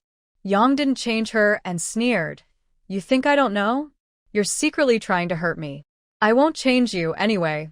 It's not me feeling uncomfortable. Zhou shouted loudly inside the room, calling the old master. The old master came closer and asked, "What's wrong?" Zhou stammered and struggled to complain. It took several repetitions before he understood. He scolded Yang, and she reluctantly closed the door to change Zhou's clothes. Yang took off Zhou's small clothes and casually pinched her leg. Zhou crooked her mouth and said with difficulty, "If you pinch me again, I'll on the bed." Her words were very clear, which even surprised Yang. She snorted, "Haha, you want to control me? Let's see who's stronger." As Zhou and her sons played a clever game of wits, the weather grew colder each day, and the new year was approaching. Gu Yunjiao counted the days. Jiang Yuji's leg brace had been on for over 3 months, so it should be ready to come off. After breakfast, Gu Yunjiao carefully removed Jiang Yuji's brace. Everyone in the room watched eagerly. Gu Yunjiao checked her leg, feeling that the bones were healing well. Mrs. Chen asked anxiously, "How is it? Is it healed?" Gu Yunjiao nodded, "It's looking good. But the bones need about a year to fully heal. During this year, avoid heavy lifting and overexertion and there won't be any problems." Mrs. Chen still couldn't believe it. "So, she won't be crippled?" Gu Yunjiao nodded firmly. Mrs. Chen was overjoyed. "Third son, get up and walk a few steps." Jiang Yoji was helped off the bed by Chen Shi and Atai, one on each side. Chen Shi carefully loosened her grip. "Can you stand steadily?" Jiang Yoji nodded. He managed to stand firm, but he was hesitant to take a step. His leg hadn't been used for a long time and didn't respond well. Guo Yunjiao signaled him to hold onto the table. "Walk slowly while holding onto something. After a few days, you'll get used to it and can let go." Without the splint, his leg felt much lighter. Jiang Yoji walked unsteadily, holding onto the table. Chen Shi watched anxiously. Is he really limping, or is he fine? A few days later, Chen Shi realized her worry was unnecessary. Jiang Yoji could walk without a cane or support, just slowly. He led the way, and Chen Shi followed closely behind, watching carefully, worried that one leg was shorter than the other. After watching for a long time, Chen Shi saw no problem. Her son's shoulders were even when he walked. After his leg healed, Jiang Yoji adapted for 2 days, then went to the county town. He left in the morning and returned only at dusk. He got off the carriage, carrying a small package, and entered the house. Lu Shi was in the main room, helping Zhou Shi with urination, while the old master was outside in the corridor, smoking a dry pipe in the cold wind. Seeing Jiang Yoji walk in steadily, the old master was so surprised that he almost dropped his pipe. He couldn't help but ask, "Sanling, is your leg better?" Jiang Yoji smiled at him. "Yes, it's fine." The old master stared at Jiang Yoji in shock, feeling a wave of regret almost drowning him. He thought, I shouldn't have split the family. Jiang Yoji carried his package into the kitchen. Everyone was in the kitchen. Because it was cold, there was a fire warming the room. Guo Yunjiao was stir-frying vegetables, and Chen Shi sat nearby sewing clothes. Guo Chuan and Sanya sat by the stove, tending the fire. Atai and Lu were drawing grids on the ground, playing chess with black and white stones. Jiang Yoji put down his package, took the spatula from Guo Yunjiao, and said, "Let me cook." Guo Yunjiao happily moved aside, watching him. He skillfully flipped the wok, looking confident. Inside the wok was twice-cooked pork. It didn't need to cook long. Guo Yunjiao nodded in approval and said, "It's ready." Jiang Yoji served the dishes, then turned to Lu. "Bring the table and chairs, and get the chopsticks and bowls." Lu and Atai ran quickly to do so. Guo Yunjiao hurriedly stopped them. "Wash your hands first. You've been touching things on the ground for so long. It's dirty." Lu and Atai washed their hands and carried the table into the main hall. They ran back and forth several times, bringing bowls, chopsticks, and dishes. Atai also carried the coal basin over. The door to the main hall was closed, and there was no breeze inside. A fire basin was placed under the table, and the family was lively and busy eating dinner. Old Master Jiang stood outside the hall, listening to the cheerful voices and laughter inside, feeling a strange mix of emotions. He had been there for a while, intending to come and say a few words to Sanling to strengthen their bond. When he looked through the window, he saw Sanling cooking. And Mrs. Chun was not scolding him. How could a man cook in the kitchen? Then he saw Lu Lang helping with the chores too. During the meal, the family talked freely, as if there were no hierarchy or respect. The old master felt this was strange. But suddenly, he remembered his own family. At their dinner table, there was always tension. Either everyone was silent, hurriedly eating and grabbing food, or Mrs. Zhou was scolding. There was never any joy or laughter. Old Master Jiang stood outside for a while, feeling sad, and then quietly left. After dinner, Zhang Yoji signaled Gui Yunjiao to follow him inside. Inside, he took out a 10-ounce silver ingot from his bundle. Zhang Yoji looked a bit embarrassed, saying, "Our family is now supported by you. I'm a man, so I should be the one supporting the family. I know this silver is a bit less, but you take it to help with household expenses. I'll find a way to earn more later." Gua Yunjiao took the silver and asked curiously, "Where did you get this silver?" A faint blush appeared on Zhang Yoji's face. "That's not your concern. Anyway, from now on, supporting the family is my job. The silver you earn can be kept as your private money." Seeing he wouldn't say more, Gui Yunjiao didn't ask further. She put the silver in her pocket and smiled. "All right, from now on, I'll rely on you." Zhang Yoji then went to Mrs. Chen's room. She was sewing clothes when he entered. Seeing him, she put down her work and smiled warmly. "What's the matter, mother?" Zhang Yoji thought carefully and said seriously, "After the new year, I plan to go to the capital to study." Mrs. Chen was happy. "Go to the capital? That's great. The teachers there must be better than here." Zhang Yoji sat beside her and slowly said, "But I'm worried about leaving home. I want mother to come with me." Mrs. Chen was surprised. "Come with you? Then Lu Lang and Sanya will have to come too, right?" Zhang Yoji nodded. "That's what I mean. Our whole family should go to the capital. I'll study at the academy. Yunjiao will treat people's illnesses, and Lu Lang and Xiao Chuan will attend school." Mrs. Chen was taken aback. "How much money will that cost for a month?" "We now all use Yunjiao's money." "Well, I have no other choice for now. I owe Yunjiao, and I can only pay her back slowly." Mrs. Chen hesitated. "Are you really going?" Zhang Yoji nodded. "Anyway, there's no land at home. It's the same wherever we live." Mrs. Chen waved her hand. "You don't understand. Moving to the city means renting a house, which will cost more money. I heard everything in the city is expensive. It might cost a silver coin or 2 each month. I can't even earn that much from embroidery every day.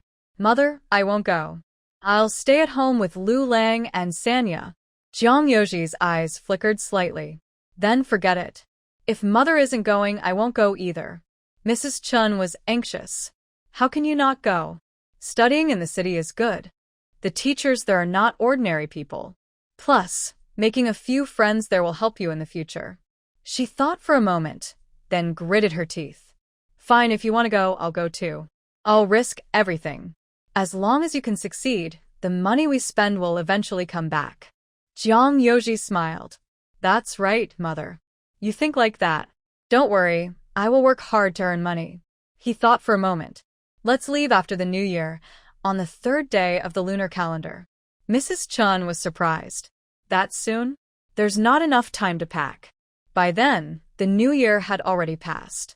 Zhang Yoji said meaningfully, "Our home isn't peaceful. It's better to leave early." In the next few days, Mrs. Chen was sometimes worried, sometimes excited. Gua Yunjiao noticed and took a chance to ask Zhang Yoji, "Did you tell mother?" Zhang Yoji nodded. "Yes, I told her. We need to pack quickly. We leave on the 3rd day. I've arranged the travel documents. I also hired 3 carriages." Gua Yunjiao was happy. "Great, we leave on the 3rd day." Soon, it was New Year's Eve. Early that morning, old Master Jiang personally came to the East Wing. He was very kind and said to Zhang Yoji, "Although we've separated, we are still family. Today is the 30th. We should celebrate the new year together." Jiang Yoji smiled warmly and nodded. Yes, yes. Grandpa is right. I'll definitely come later. Mrs. Chen didn't want to go, but since old Master Jiang personally invited her, it wouldn't be polite not to go, so she agreed. Gua Yunjiao stayed inside her room, not coming out. Old Master Jiang specifically said, Yunjiao, remember to tell her to come. Make sure she goes. When the old man left, third sister whispered, I don't want to go to their house for dinner.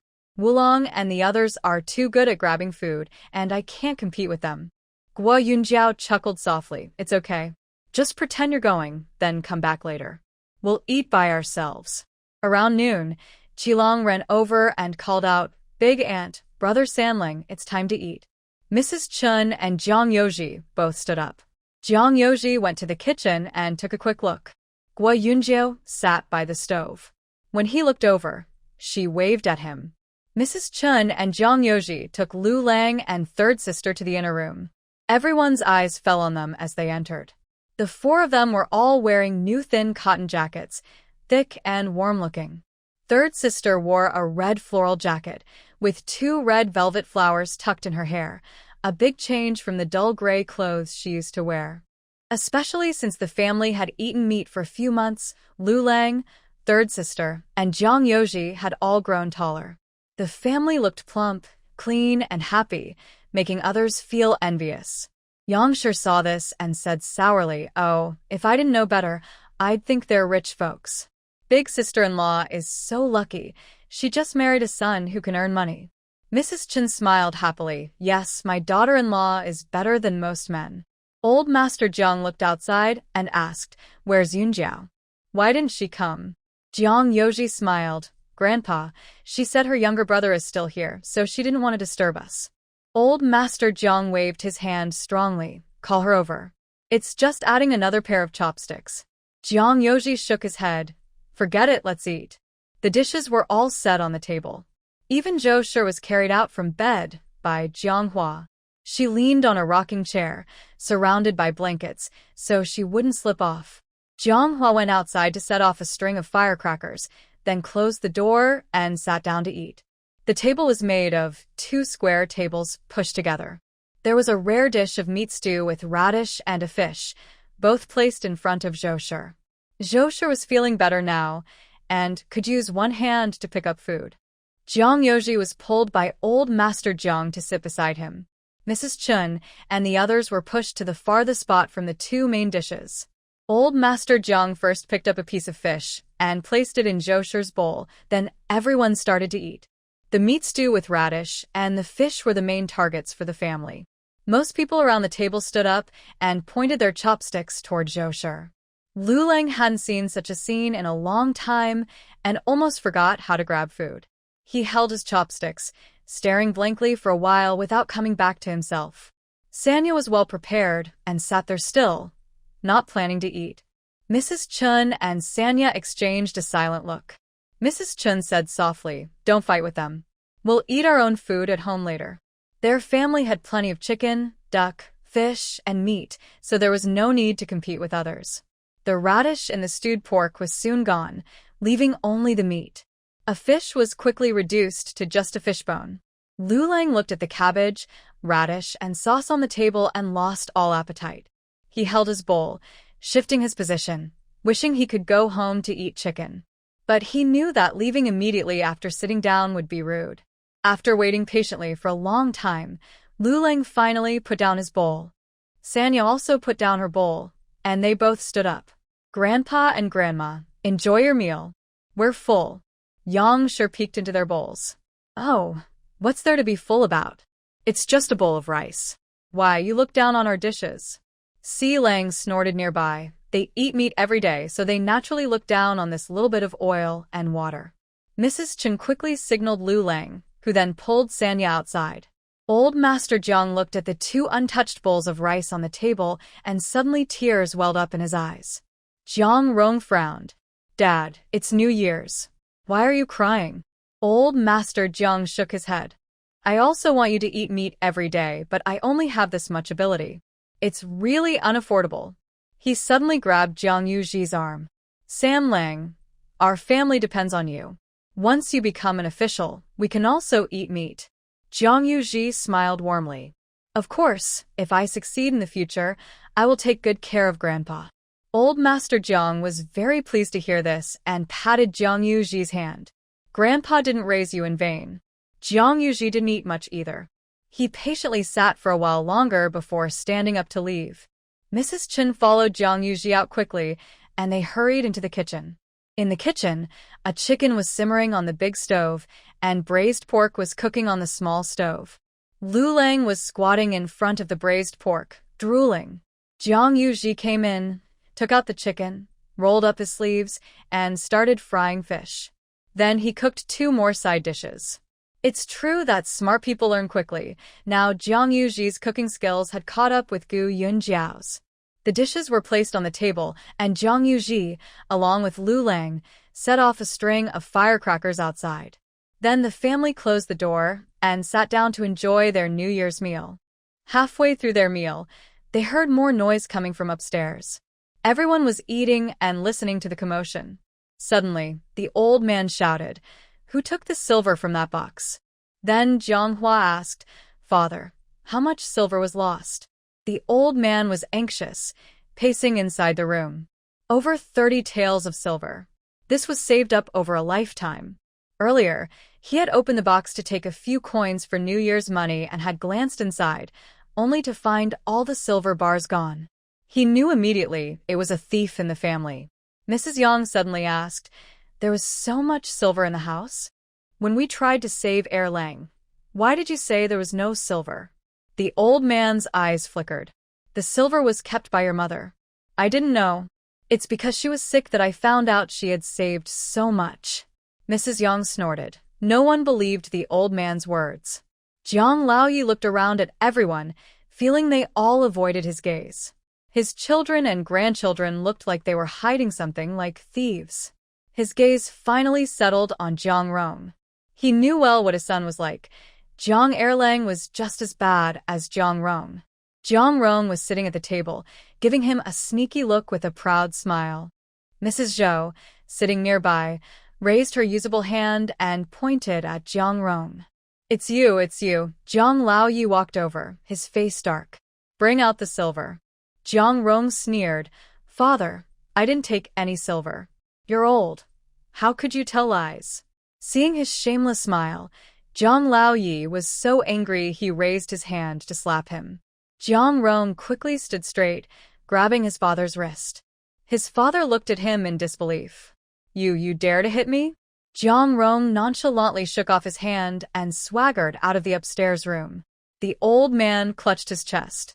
"No, I can't go on like this. Things can't keep going this way." He looked at Jiang Hua. "Let's split the family after the New Year. The 2 of us will stay with you 3 in the main house," he said. Jiang Hua secretly felt pleased. With the old people following him, after 100 years, the land and the upstairs house would belong to him. He exchanged a glance with Lu Shi and stepped forward to support the old man. "Father, don't be angry with my second brother.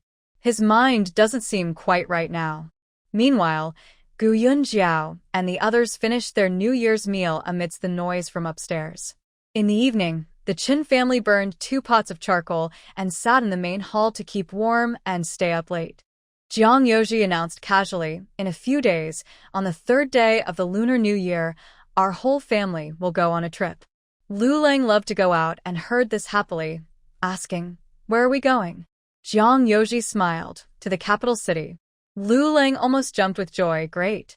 I heard the capital city is so fun, the best place ever." Gu Chuan disagreed nearby, saying, "Who said that? The capital is not the best place." Gu Yunjiao watched the kids argue with a smile.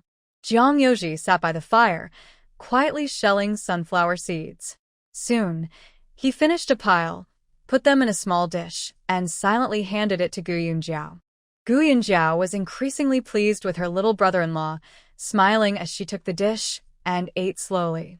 On the 1st day of the Lunar New Year, the Jiang family was very quiet. Last year, after losing De Lang and Erlang, they couldn't visit relatives during the New Year. Chen Shi also stayed at home both days, organizing things and packing several large bundles. Gu Yunjiao had also packed most of her and Gu Chuan's belongings.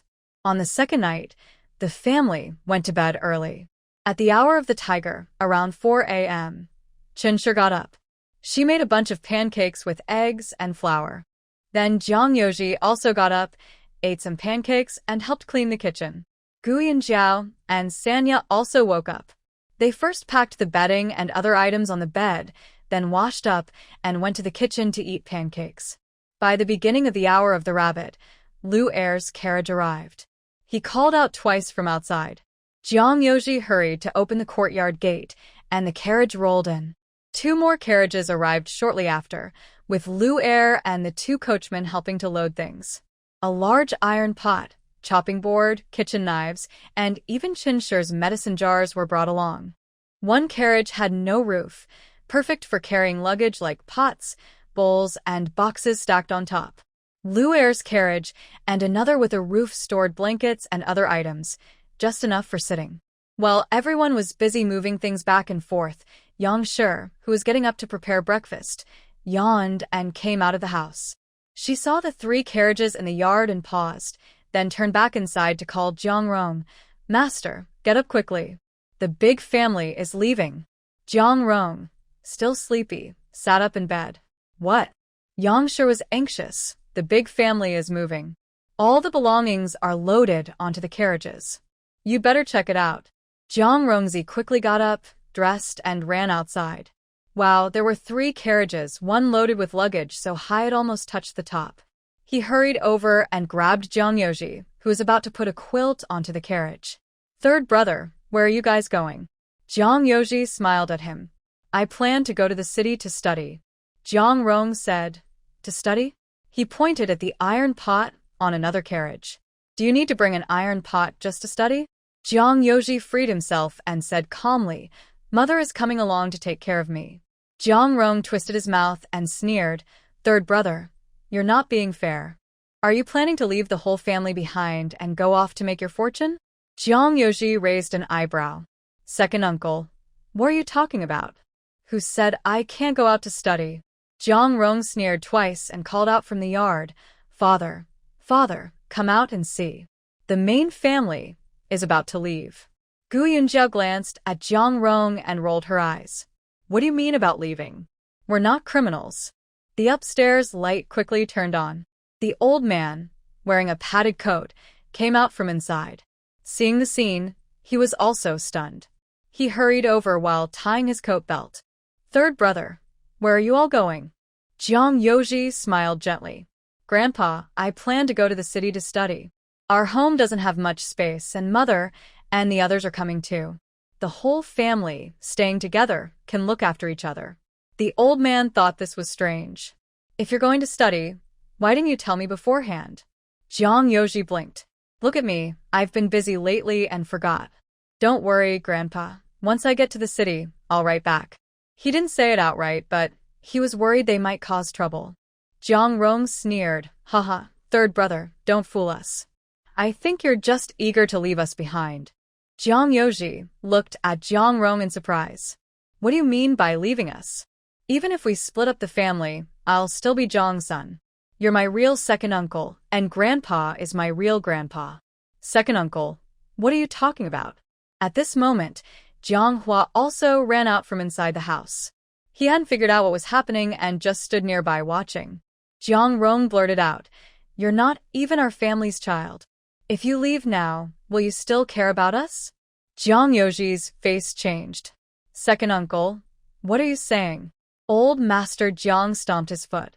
"Second son, what nonsense are you talking?" Jiang Rong's words had already come out. He didn't bother to hide it anymore and said openly, "You were picked up by my older brother. I'll be honest with you. The kindness our family has shown you, you must repay it." Jiang Yoji's expression darkened as he turned to look at the Chen family. Mrs. Chen pointed at Jiang Rong. "Second brother, what I told you that day, you're crazy. Why bring up these things?" Jiang Yoji's face was very complicated, but inside, he was very calm. He had known for a long time that he was not really a member of the Jiang family. Since he was young, he was very smart. Sometimes people joked that he didn't look like his father or mother. He kept this in mind and started to have some doubts. When his father died, he overheard him talking about his background outside the door. So, over the years, he understood clearly that the old master and the so-called second and third uncles only cared about family ties for future benefits. That was why he could confidently use the Zhao family's help to kill Jiang Erling. He knew that only Mrs. Chen, sixth brother, and the third sister truly treated him like family. Now that this was exposed, he felt a little relieved. He really disliked the Jiang family's grandparents and the second and third branches. It was better to be honest now. They couldn't pretend to be family anymore. At this moment, Jiang Rong chuckled. If I don't bring it up, this kid will run away. Wouldn't that mean we raised him for nothing? Jiang Yoji looked at Jiang Rong with a cold stare. So, the Jiang family raised me just to get something in return? Jiang Rong laughed. What else would it be? Mrs. Chen was anxious. Third brother, don't listen to his nonsense. Mother doesn't want any return from you. As long as you live well in the future, that's enough. Jiang Rong glanced at Mrs. Chen. What you say doesn't count. He grew up eating from our Jiang family. If he dares not to return the favor, he's ungrateful. At this time, the old master also stopped speaking. Jiang Hua watched with a flickering gaze. Jiang Yoji nodded. I see. Uncle, what kind of return do you want? Jiang Rong casually said, nothing too much, just a few hundred or 1,000 taels of silver. Jiang Yoji was amused. The Jiang family spent hundreds or thousands of taels on raising me. The old master was anxious and stomped his foot. Second brother, stop talking. Jiang Rong, with narrow eyes, only cared about money. If third brother becomes an official in the future, what's a few silver coins? He could easily arrange a position for family members, and they wouldn't lack money. Most importantly, the whole family could rise together. The old master tried to smooth things over. Third brother, don't listen to your second uncle. Raising you wasn't easy, but it's not just for money. Jiang Yoji nodded. I will definitely give the money. However, second uncle also clearly knows that I have been recovering at home for so long, and now I have no money at all. In the future, I will definitely repay the Jiang family. At this moment, Gu Yunjiao entered the house, bringing out the last package and placing it into the carriage. She looked up at the sky and said to Jiang Yoji, it's getting late, we should leave now. Jiang Yoji no longer paid attention to Jiang Rong. He helped the coachman cover the luggage with a tarpaulin and then tied it securely. After finishing these tasks, Jiang Yoji checked around, locked the door, and stepped onto the carriage. Just then, Jiang Rong grabbed him suddenly. You can't leave. Jiang Yoji was pulled off balance and almost fell. Mrs. Chen was startled and quickly ran over, shouting at Jiang Rong, what are you doing, pulling him like that? He almost fell. Gu Yunjiao, who had already gotten on the carriage but then stepped down, asked, Third brother, is your leg okay? Jiang Yoji shook his head. It's fine. He turned to look at Jiang Rong. Second uncle, are you forcing me to give you money right now? Jiang Rong snorted. It's best if you give me the money.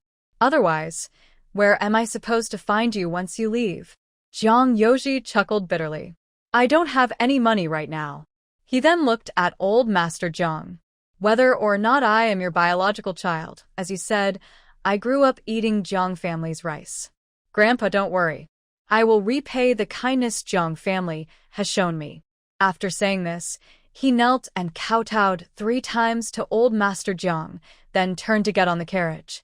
Jiang Rong once again stopped him. No, you can't leave. At least give us an explanation. Jiang Yoji looked at Jiang Rong coldly. What kind of explanation do you want? Jiang Rong's eyes flickered. I don't need much. Just 500 taels of silver now. The rest can be discussed later. He glanced at Gu Yunjiao standing nearby. If you don't have it, you can borrow from someone. Your family has a wealthy merchant after all. Gu Yunjiao looked at the sky silently, thinking how strange this person was, even trying to involve her in his plans. Jiang Yoji looked at Jiang Rong with a cold gaze. This is a matter between me and the Jiang family. Don't involve others. He turned to old Master Jiang and said, Grandpa, I can't come up with 500 taels of silver. I don't think the rice I ate from Jiang's family is worth that much. I am willing to write a promissory note for 200 taels of silver, and anyone from the Jiang family can come to me for the money in the future. What do you think, Grandpa? Old Master Jiang's eyes flickered, but he said nothing. He probably expected more than 200 taels of silver. He hopes Jiang Yoji will lead his family to great success. Jiang Yoji looked at the old master for a long time without speaking, secretly sneering. Over the years, he has seen through the old man. When Zhou or Jiang Rongyang caused trouble, as long as it didn't go against his own interests, he stayed silent. They really made a fuss, or went against his plans, then he would speak up to stop them. Sometimes, the things Zhou did were actually his ideas. Zhou was just a tool in the old man's hand. At this moment, Jiang Rong started shouting again. No, it has to be at least 500 taels. The old master still didn't speak. Jiang Yoji looked at the old man calmly and said, Grandpa, do you want to see me completely cut ties with the Jiang family today? The old man trembled slightly. That, Jiang Yoji continued, 200 taels, not even enough for a big son. If you think it's too little, just go to the officials and complain about me. I am waiting. At this moment, Gu Yunjiao came over carrying her medicine box. She placed the box on the ground, took out paper and a pen, and put them on top of the box lid. Jiang Yoji bent down, picked up the pen, and wrote an IOU. It basically said that the Jiang family raised him for 18 years, and he agreed to repay them with 200 taels of silver to thank them for their care. As for his adoptive mother, Mrs. Chen, he would support her until old age, and his younger brothers and sisters, he would raise them. After finishing, Jiang Yoji pressed his thumb on the paper, then handed it to the old master. The old master hesitated, not reaching out to take it. Jiang Rong snatched it quickly, glanced at it. He couldn't read, but sometimes he played cards, so he recognized the numbers. Seeing the 200, he thought it was too little, but he also knew that if he went to court, it would be much less than 200 taels. Who spends so much money raising a child for 18 years? He guessed that raising Jiang Yoji to this size probably cost only a few dozen taels. Anyway, they still made a profit, and a big one. Jiang Rong quickly folded the paper and put it into his pocket. At this moment, Jiang Hua muttered nearby, This IOU is just a piece of paper. Who will look for someone in the future? Gu Yunjiao had already packed her medicine box and looked at Jiang Yoji. She got into the carriage. Jiang Yoji was tired of arguing with these people, so he walked to the side of the carriage and stepped in. Jiang Rong didn't stop him this time, but stood in front of the carriage, spreading his arms to block him. No, just an IOU isn't enough. You can't leave. Jiang Yoji peeked out from the carriage and said to the coachman of the other two carriages, You go ahead.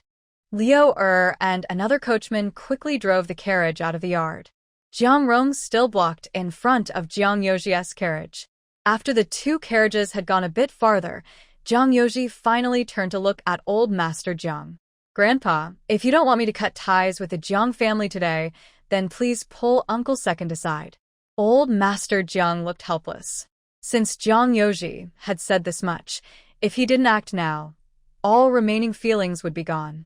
He slowly walked to the front of the carriage and reached out to pull Jiang Rong. Second brother, don't be silly. Third brother is going to study. That's a good thing. Why are you stopping him? Old Master Jiang pulled Jiang Rong and took a few steps. At this moment, Jiang Yoji ordered the coachman, Let's go. The coachman was quick-witted. He flicked the reins and lightly kicked the horse's rear. The horse immediately started to run forward. Jiang Rong was anxious and hurriedly tried to stop them. But he didn't dare to rush in front of the horse, afraid of being trampled. He reached out to grab Jiang Yoji from the carriage pole. Suddenly, Jiang Yoji drew a sword sharply. A bright flash of light appeared. Jiang Rong was so frightened that he quickly withdrew his hand. When he came to his senses, the carriage had already left the yard. Jiang Rong wanted to chase after them, but old Master Jiang finally shouted, Second brother, forget it.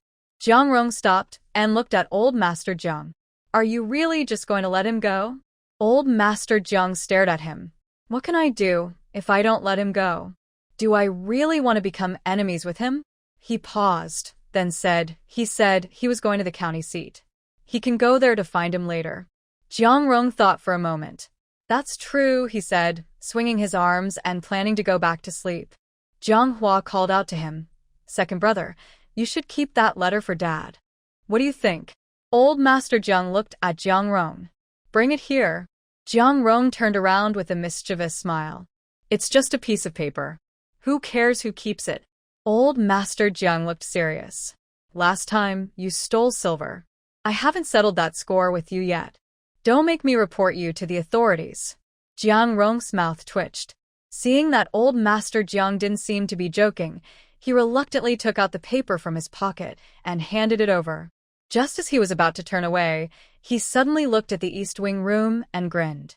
From today, this East Wing room belongs to our second house. He turned to Yang and said, Go pack your things and move in. The 3 carriages had already left the village entrance. Gu Yunjiao and Chen Shi, with Sanya sitting in Liu Er's carriage, led the way.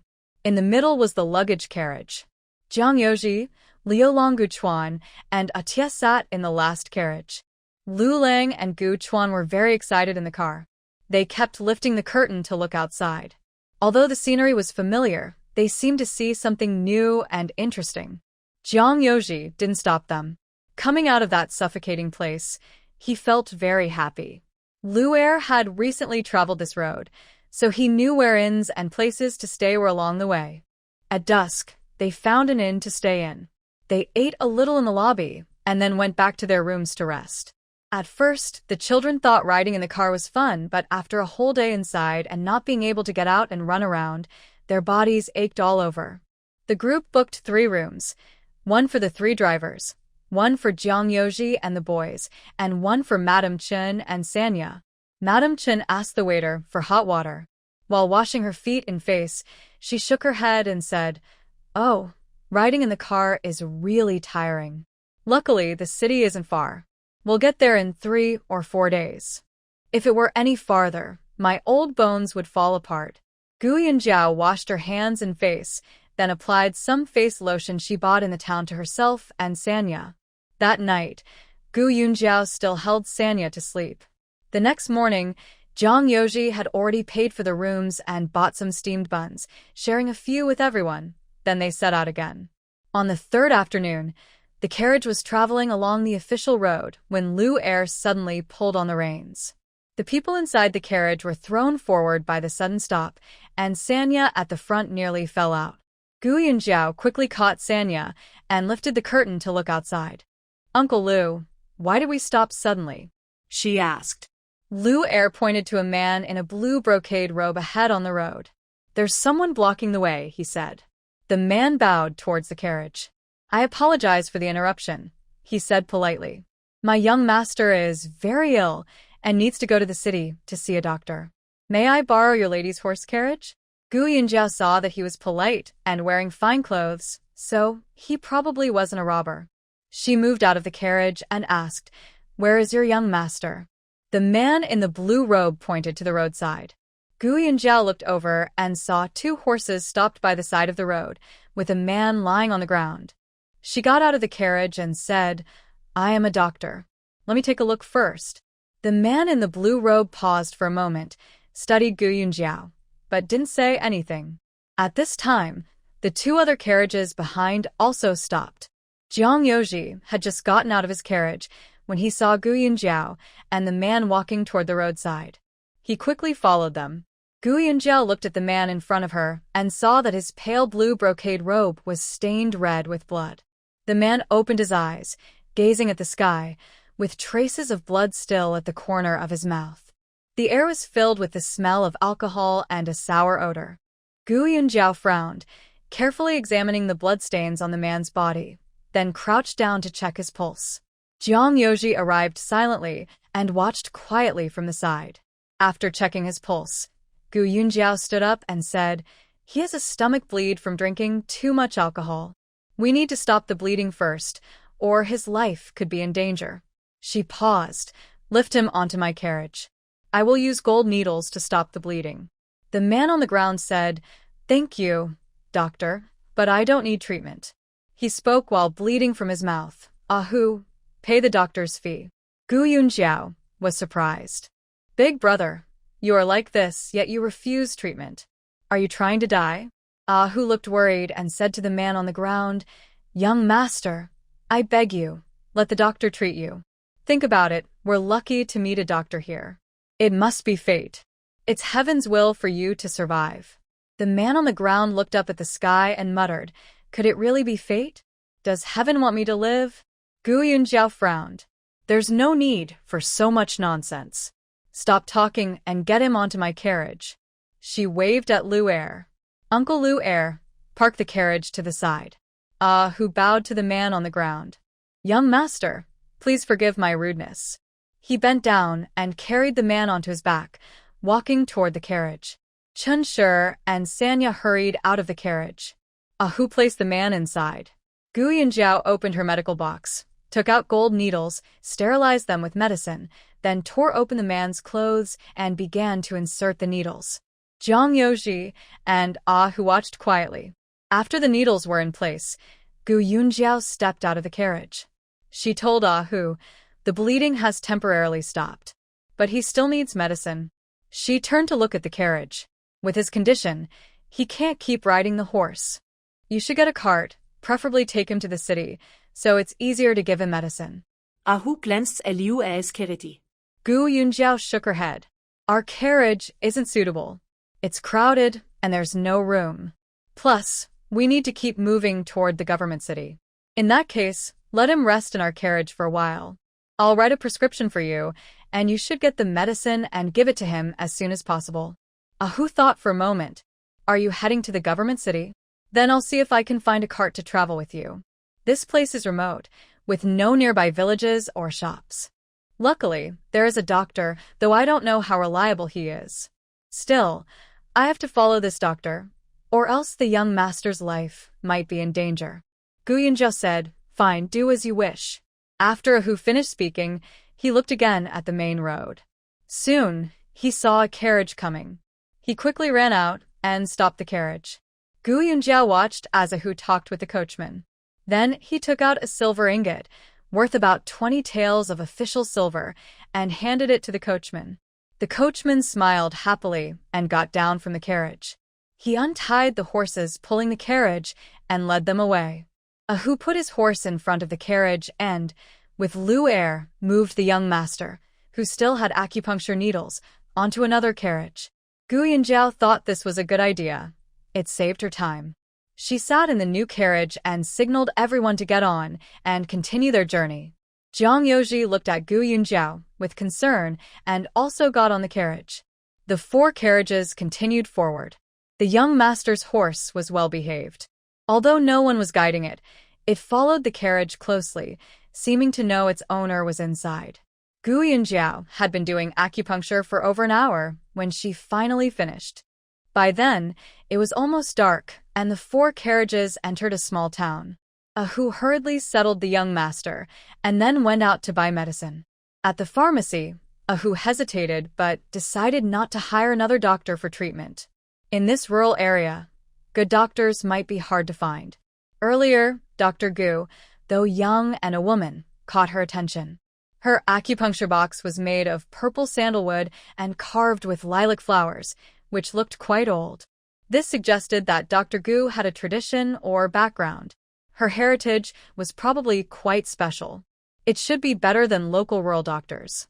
After buying medicine, Ahu hurried back to the inn to prepare the herbs.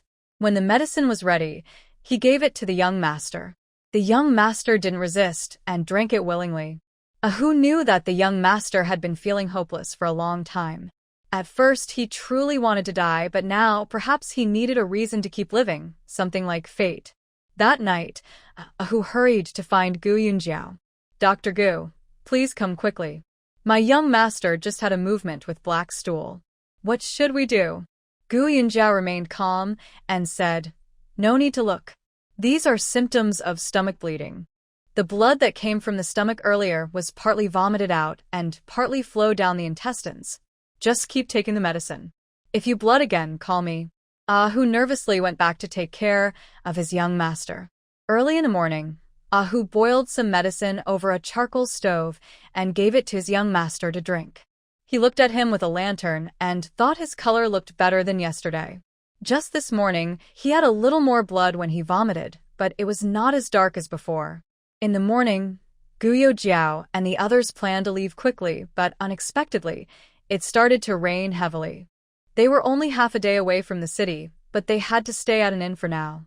When Ahu learned they couldn't leave, he was quite happy. He ran back to his room and kept talking to his young master.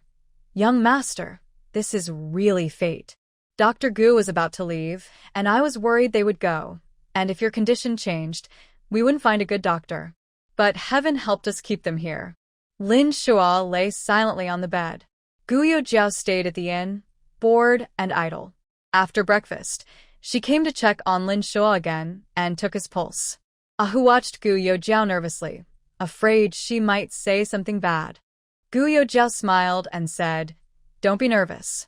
Your young master is much better now. After taking medicine for 2 more days, he will be fine." Ahu was a little surprised. "Really, just 2 more days of medicine?" Guyo Jiao nodded. "In these 2 days, give him some easy-to-digest porridge and try to avoid meat." Ahu respectfully saw Guyo Jiao out, then returned and kept talking to Lin Shua. "Young master, I think this Dr. Gu's medical skills are probably quite good. When you vomited blood earlier, it looked really scary. I thought you might die." Who knew she would easily save you and bring you back? Lying on the bed, Lin Shua looked at the ceiling. When he vomited blood, not only Ahu but he himself thought he was going to die. He vomited blood in large amounts, and he never expected he could still be alive. He had wanted to die before, but after this experience, he vaguely believed in what they call fate. Heaven didn't want him to die. But what could he do if he didn't die? He couldn't go back home anymore. He didn't know where he would go or what kind of life he would have in the future. In the afternoon, Lin Shua ate some millet porridge and felt much better. He looked at Ahu, who was squatting by the stove, carefully preparing medicine, and said, "In a day or 2, when I get better, you can leave." Ahu was fanning the stove when he heard Lin Shua's words and paused. He then shook his head and said, "I won't leave. I won't go anywhere. Wherever the young master is, that's where I will be." Lin Shua sighed. "I can never go back to the capital again. Now I am almost useless. What future do I have if I stay with you? You already went back to the capital. Just tell him that I have set you free. You can go wherever you want and do whatever you like." Ahu shook his head again.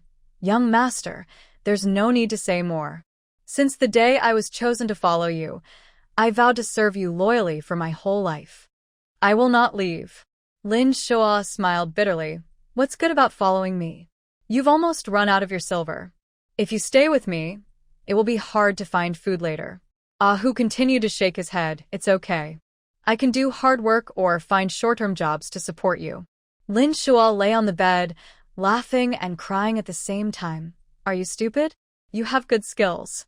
You could be a bodyguard, a courier, or a protector. You'd earn more money than doing manual labor." Ahu grinned and said, "Young master, look, I'm so simple-minded. Are you sure you trust me to go out alone? If I go alone, won't I be sold or something?" Lin Shua slowly turned his head toward the bed, with tears in his eyes. He knew that no matter what he said, Ahu wouldn't leave him. He really was a simpleton. Lin Shua quietly wiped his eyes and looked at the ceiling. "Since you won't go, let's find a place to beg for some food." Tai was focused on the medicine on the stove, saying anything is fine. "As long as the young master goes, I go. Whatever the young master does, I do." The next morning, Gu Yunjiao opened the window but was disappointed to see that it was still raining outside. They were only half a day away from the capital, but the rain kept them stuck at the inn. After breakfast, the whole family was wandering in the main hall. Jiang Yuji took out a chessboard and taught Lu Lang and Gu Chuan how to play Go. Gu Yunjiao was reading a book on medicine. Mrs. Chun was busy sewing, holding a small round embroidery hoop, working on embroidery. The hoop was made of lotus-colored silk, bought with a little money from a silk shop, using leftover fabric to make a shoe upper for Gu Yunjiao. Lin Shua finished breakfast, took his medicine, and went downstairs. He had been lying in bed for a day or 2 and needed to move around. He strolled over to Jiang Yuji, who is teaching Gu Chuan and Lu Lang how to play chess. Today is only the 7th day of the Lunar New Year, and we are still celebrating. In this inn, Gu Yunjiao and her family are staying, along with Lin Shua and his servants. Everyone is gathered in the main hall. The rooms upstairs are small and feel cramped. Ahu soon comes downstairs. He stands next to Lin Shua, watching a game of chess. At that moment, a man and a woman enter from the door. The man looks to be in his 30s or 40s, with empty eye sockets and no pupils. He carries a drum on his back and holds a frame. The girl is only about 11 or 12, with a small bag on her back and a tiny gong in her hand.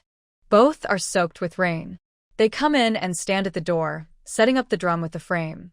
The girl starts to beat the gong, and the blind man drums along, singing rhythmically.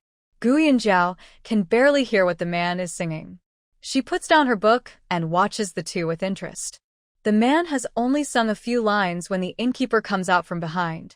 He waves his hand dismissively, like shooing away flies, saying, "Go on, go on. Don't sing here. It's the new year, and I don't have many guests. I don't have any money to pay you." The girl looks at the innkeeper with fear, and the blind man pleads, "Please, boss, be kind. We haven't eaten in over a day. Just give us some food." "Even leftover food is fine," he adds. The innkeeper raises his eyebrows. No. "You beg for rice and food every day. Do I look like I have that much leftover? Go on, go on." Gu Yunjiao feels sorry for them, seeing they are soaked. She takes out some copper coins, about to say something, when Ahu says, "Boss, have the second boy bring some porridge and bread for them." Put it on my tab. The innkeeper smiles flatteringly at Ahu. "Sure, I'll do that." He goes inside to call the second boy. Ahu takes out a delicate silk purse, opening it to dig inside. After rummaging for a while, he pulls out a piece of broken silver. He is about to toss the silver to the girl when his hand suddenly stops. He can't believe it and turns the purse over. Nothing is inside. Ahu blinks and looks at Lin Shua. Lin Shua sighs helplessly at him. At this moment, Gu Yunjiao glances at Ahu's purse and clears her throat. I almost forgot. You haven't paid your medical fee yet." Ahu, holding a few silver coins, looks a bit embarrassed and says, "Dr. Gu, I almost forgot." Sorry about that. "I'll go back to my room and get the money to pay the girl later." Gu Yunjiao simply nods without saying more. The second boy quickly brings porridge and bread to the two. The two people thanked Ahu and sat at the table, eating eagerly, clearly very hungry. Mrs. Chen chatted with the young girl nearby. "It's raining, and it's the new year. Why aren't you staying at home?" The blind man sighed. "It's just the new year, so we came out to drum and hope to earn some coins. Who knew it would rain for 2 days in a row? Yesterday, my daughter and I stayed in a broken temple all day. If we don't go out in the rain today to earn some money, we'll starve." Mrs. Chen looked at the man with sympathy and said nothing more. Gu Yunjiao handed a few coins to the young girl. "You sing very well, and your words rhyme nicely." At that moment, Lin Shua gave Ahu a signal, and the two went upstairs. Upstairs, Ahu closed the door. Lin Shua asked, "No more silver?" Ahu nodded with a worried face. Lin Shua asked again, "Have you paid for the inn?" Ahu took out a small piece of silver. "There are about 3 taels left, probably enough to stay at the inn." Lin Shua sighed, "And the consultation fee hasn't been paid yet. What should we do?" Ahu kept shaking his head at Lin Shua. They stared at each other for a while. Suddenly, Lin Shua said, "All right, don't worry. I have an idea for the consultation fee." Ahu nodded happily, immediately looking much less worried. They waited until lunchtime before going downstairs. When they did, they saw the drum-playing father and daughter had already left. Gu Yunjiao and her family were eating. Ahu and Lin Shua also ordered porridge and rice, sitting down to eat slowly. When Gu Yunjiao finished her meal and stood up, Lin Shua suddenly called her, "Dr. Gu, wait a moment." Gu Yunjiao guessed he was about to ask for the consultation fee, so she smiled politely at him. Lin Shua's face turned slightly red. Dr. Gu, it's really inconvenient, but we've run out of silver." Gu Yunjiao was a bit surprised, but then thought it was not surprising at all. She remembered Ahu buying that cart and giving 20 taels of silver. He didn't buy a horse. The real value of the cart was in the horse, which probably was worth only a few taels. They spent money so carelessly, any amount of silver could be spent easily. She was about to say it was fine, but then she heard Lin Shua say, "Dr. Gu, my servant, and I have no other skills. Since we owe you the consultation fee, we'll serve as your guards." Gu Yunjiao stared wide-eyed at his luxurious silk robe, which looked quite valuable. She was about to say that she couldn't afford to hire him when Lin Shua said, "We don't need wages, as long as Dr. Gu takes care of our meals." Gu Yunjiao repeatedly waved her hands. "Forget it, forget it. Since you have no money, I won't charge for the consultation. I don't need any guards either." "This isn't a guard, it's a master." Who knew Lin Shua seriously said, "Dr. Gu, you saved my life. It's only fair to pay for the consultation. Don't worry, we don't eat much and we are easy to take care of. Besides, in your line of work, old, weak women and children, I think guards are very needed." Jiang Yoji couldn't help but frown at the table. "Old, weak women and children? Then what am I?" Gu Yunjiao waved her hand. "Really, there's no need. I won't take the consultation fee." Saying that, she hurried upstairs as if escaping. That evening, Gu Yunjiao was about to wash up when she heard a knock on the door. She thought it was the waiter bringing hot water, so she opened the door, only to see Ahu standing outside. He slipped inside and awkwardly smiled at Mrs. Chen. "I have something to discuss with Dr. Gu." Mrs. Chen hesitated for a moment and took Sanya outside. Ahu closed the door and sat at the table, then shyly said, "Dr. Gu, I hope you can agree to my master's request." Gu Yunjiao waved her hand, about to speak, but Ahu continued, "I know this request might be difficult for you, but I really have no choice." He sighed bitterly. "You don't know, since my master left home, he's been drinking every day. You saw it too. He forced himself to drink until he vomited blood. If it weren't for meeting you, I don't know what would have happened to him now." Ahu looked sad as he said, "Actually, my master is very pitiful.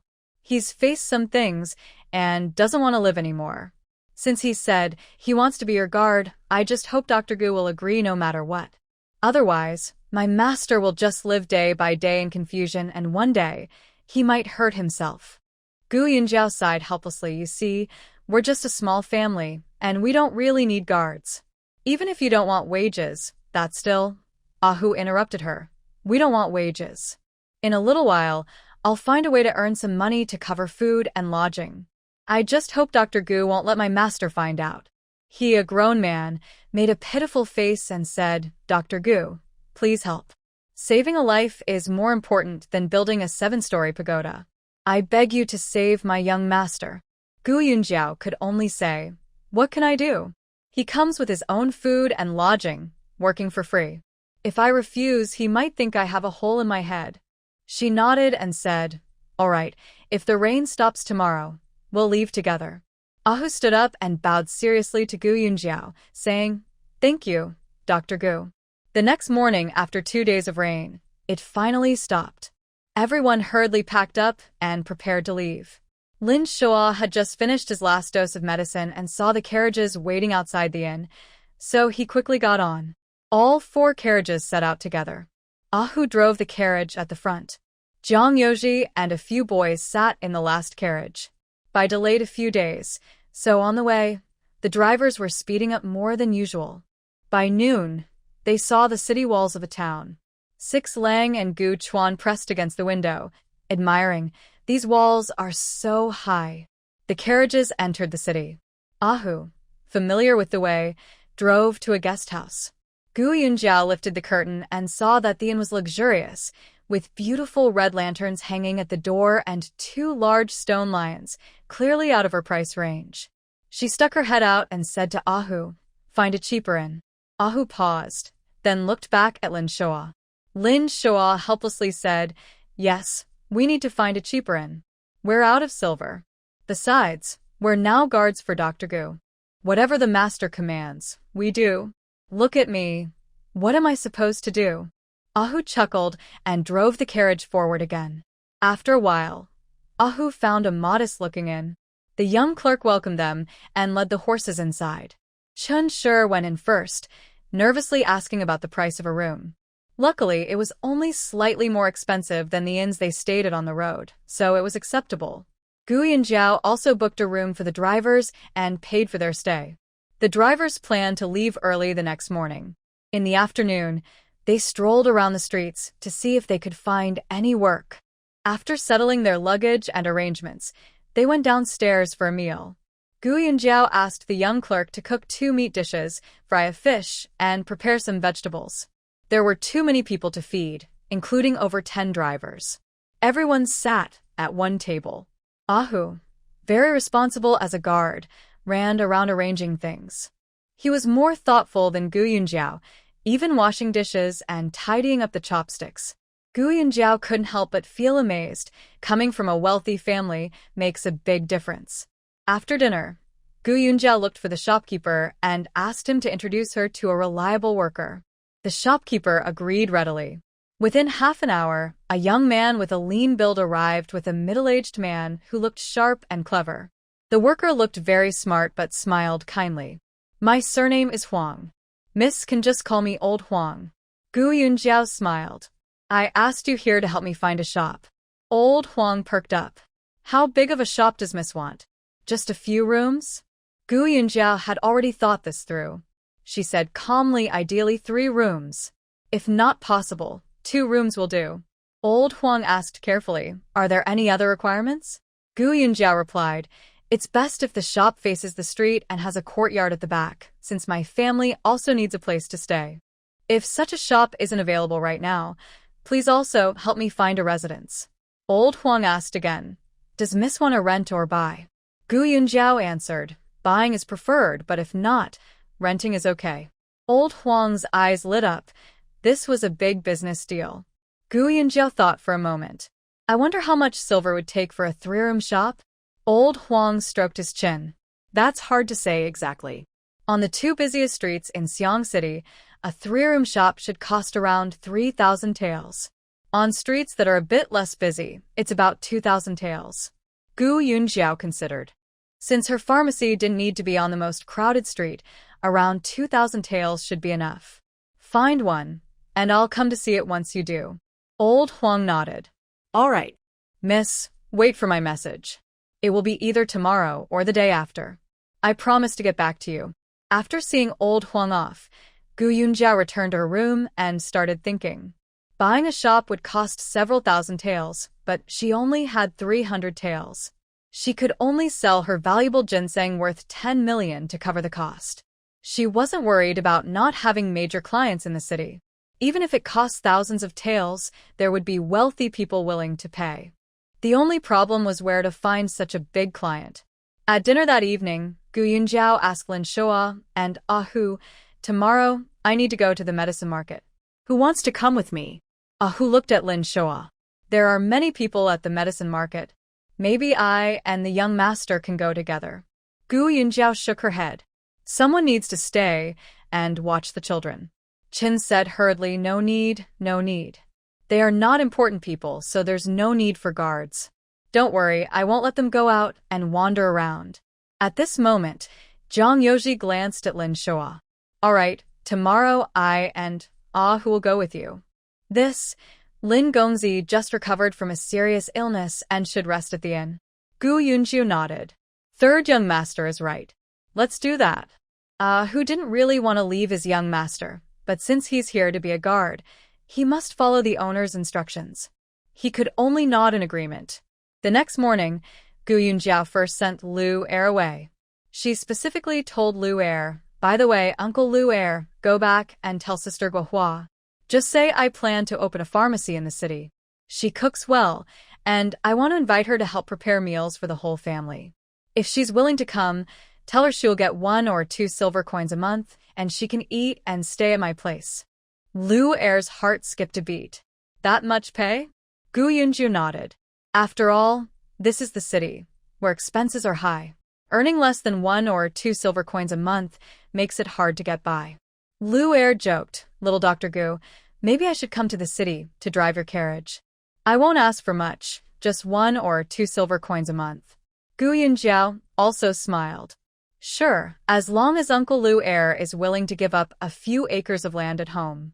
If Sister Guahua wants to come, you can bring her here. When she arrives, I'll pay for your carriage. Later, I'll leave a note at the inn. Just ask here. Lu Heir agreed and drove off with his carriage. Hu also prepared the carriage. His tall, handsome black horse, now reduced to pulling a cart, looked a bit resentful. Gu Yunjiao got into the carriage, holding a silk box wrapped in a cloth, and sat inside. Jiang Yoji and Hu sat together on the front of the carriage. Hu drove the carriage toward the medicine market. The medicine market is in a slightly remote suburb. In modern terms, it's a large wholesale market for medicinal herbs. Here in Xiang City, a big river runs through the city. This river flows through 11 provinces and connects to the capital via a canal.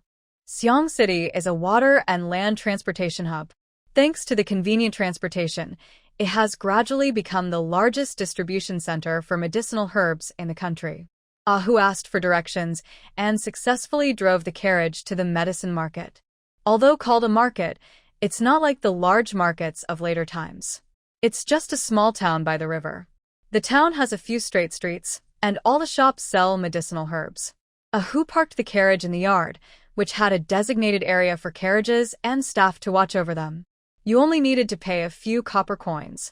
Gu Yunjiao gave the coins and, along with Jiang Yoji and Hu, headed into the medicine market.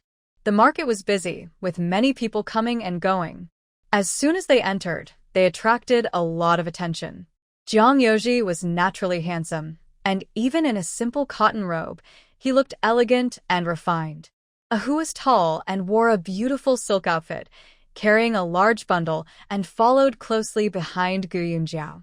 Gu Yunjiao was an ordinary girl, protected carefully by the two men on either side, which drew some curious glances from others. She walked along, inspecting the quality of various medicinal herbs. In this era, without chemical fertilizers or pesticides, the herbs seemed to have a stronger aroma. After turning 2 streets, Gu Yunjiao saw a shop that specialized in high-quality ginseng and other fine herbs. She quickly went inside. The shopkeeper saw Hu wearing a silk robe and assumed he was a wealthy customer. He warmly asked, "Miss, what would you like?" Gu Yunjiao first glanced at the ginseng displayed in the shop, most of which were wild or garden-grown. "Do you have wild ginseng over 100 years old?" The shopkeeper waved his hand and said, "Miss, don't joke with me. Wild ginseng over 100 years old is usually bought at high prices by officials and wealthy people as soon as it's dug up. It's rarely found in small shops like mine. All I sell here is common medicinal herbs used by pharmacies." Gu Yunjiao nodded. "I see." Jiang Yoji gently pulled her aside and whispered in her ear, "Are you trying to ask the shopkeeper about the price of ginseng?" Gu Yunjiao gave him a thumbs up, thinking he was very clever. Jiang Yoji lowered his voice. "Are you planning to buy or sell?" Gu Yunjiao also whispered, "I want to sell a 300-year-old ginseng. I want to buy a shop with the money, but I don't know the price or where to find a wealthy buyer." Jiang Yoji nodded. Got it. "Just walk around nearby with Hu. I'll talk to the shopkeeper." Gu Yunjiao obediently took Hu to explore elsewhere. After walking for a while, they saw a chubby lady sitting on a chair, chopping herbs with a cleaver. Gu Yunjiao glanced at her and saw she was cutting a large white herb, which is the fruit inside betel nuts. This is known as the hardest herb to cut. Betel nuts are naturally hard, small, round, and easily slip or cause cuts if not careful. Gu Yunjiao initially didn't think much of the ant-cutting medicine, but after she finished one, she reached into a bucket on the ground and took out another to continue cutting. Gu Yunjiao's eyebrows quickly furrowed. The bucket was filled with water, and the water had changed color. Some medicinal herbs are hard to cut, so they're soaked in water first to soften before cutting. But this medicine cannot be soaked like that. Gu Yunjiao immediately said, "Auntie, this medicine shouldn't be soaked in water. Soaking it will ruin its effectiveness." The ant looked up at Gu Yunjiao and said impatiently, "Go away, little girl. Who are you? Stop talking nonsense here." Gu Yunjiao stood her ground and insisted, "This way isn't right. If the medicine loses its properties and is bought by patients, it won't work properly. That would be harmful. Their family has passed down a strict tradition of quality in medicinal herbs. Otherwise, her grandfather wouldn't have a special pharmacy at home. It's all to be responsible for the patients. At this point, several passers-by heard Gu Yunjiao and stopped to watch. One was an old man with white hair and a long goat beard, looking quite interested as he stared at Gu Yunjiao. When the aunt heard Gu Yunjiao say she was harming people, she put down her knife heavily and impatiently said, "You little girl, are you crazy? How I cut the medicine has nothing to do with you. Besides, everyone cuts white radish like this. If you don't soak it in water, it's impossible to cut. You little kid, what do you know? Go home and drink milk." Some people nearby chuckled and laughed. Gu Yunjiao pressed her lips tightly and loudly said, "That's not true. There are ways to keep the medicine's properties and soften the radish at the same time." The aunt ignored Gu Yunjiao and took out another piece from the water to continue cutting. Then the old man with white hair spoke up, "Young girl, you say soaking the radish in water is wrong. But tell me, what method can keep the medicine's properties and soften it?" Gu Yunjiao clearly explained, "Use river sand, wet it with water, and bury the radish in the damp sand. When it softens, rinse it quickly with water and then cut. This way, the medicine's properties are preserved as much as possible." The old man stroked his beard and nodded slowly. "That makes sense. Sand won't absorb the medicine's properties, so it's better than soaking in water." He then bowed to Gu Yunjiao and said, "I have learned something today." Indeed, one is never too old to learn. He instructed the aunt, "Go call the shopkeeper." The aunt paused her work reluctantly and went inside. Soon, the shopkeeper came out and bowed politely to the elderly man with white hair, saying, "Old Qin, why are you here?" Old Qin pointed to a woman, "You tell him." The woman seemed afraid to offend the old man and repeated what Gu Yunjiao had just said. The white-haired old man looked serious and asked, "Did everyone hear that clearly?" The shopkeeper nodded. The old man widened his eyes and said, "Then what are we waiting for? Those soaked in water can't be used as medicine.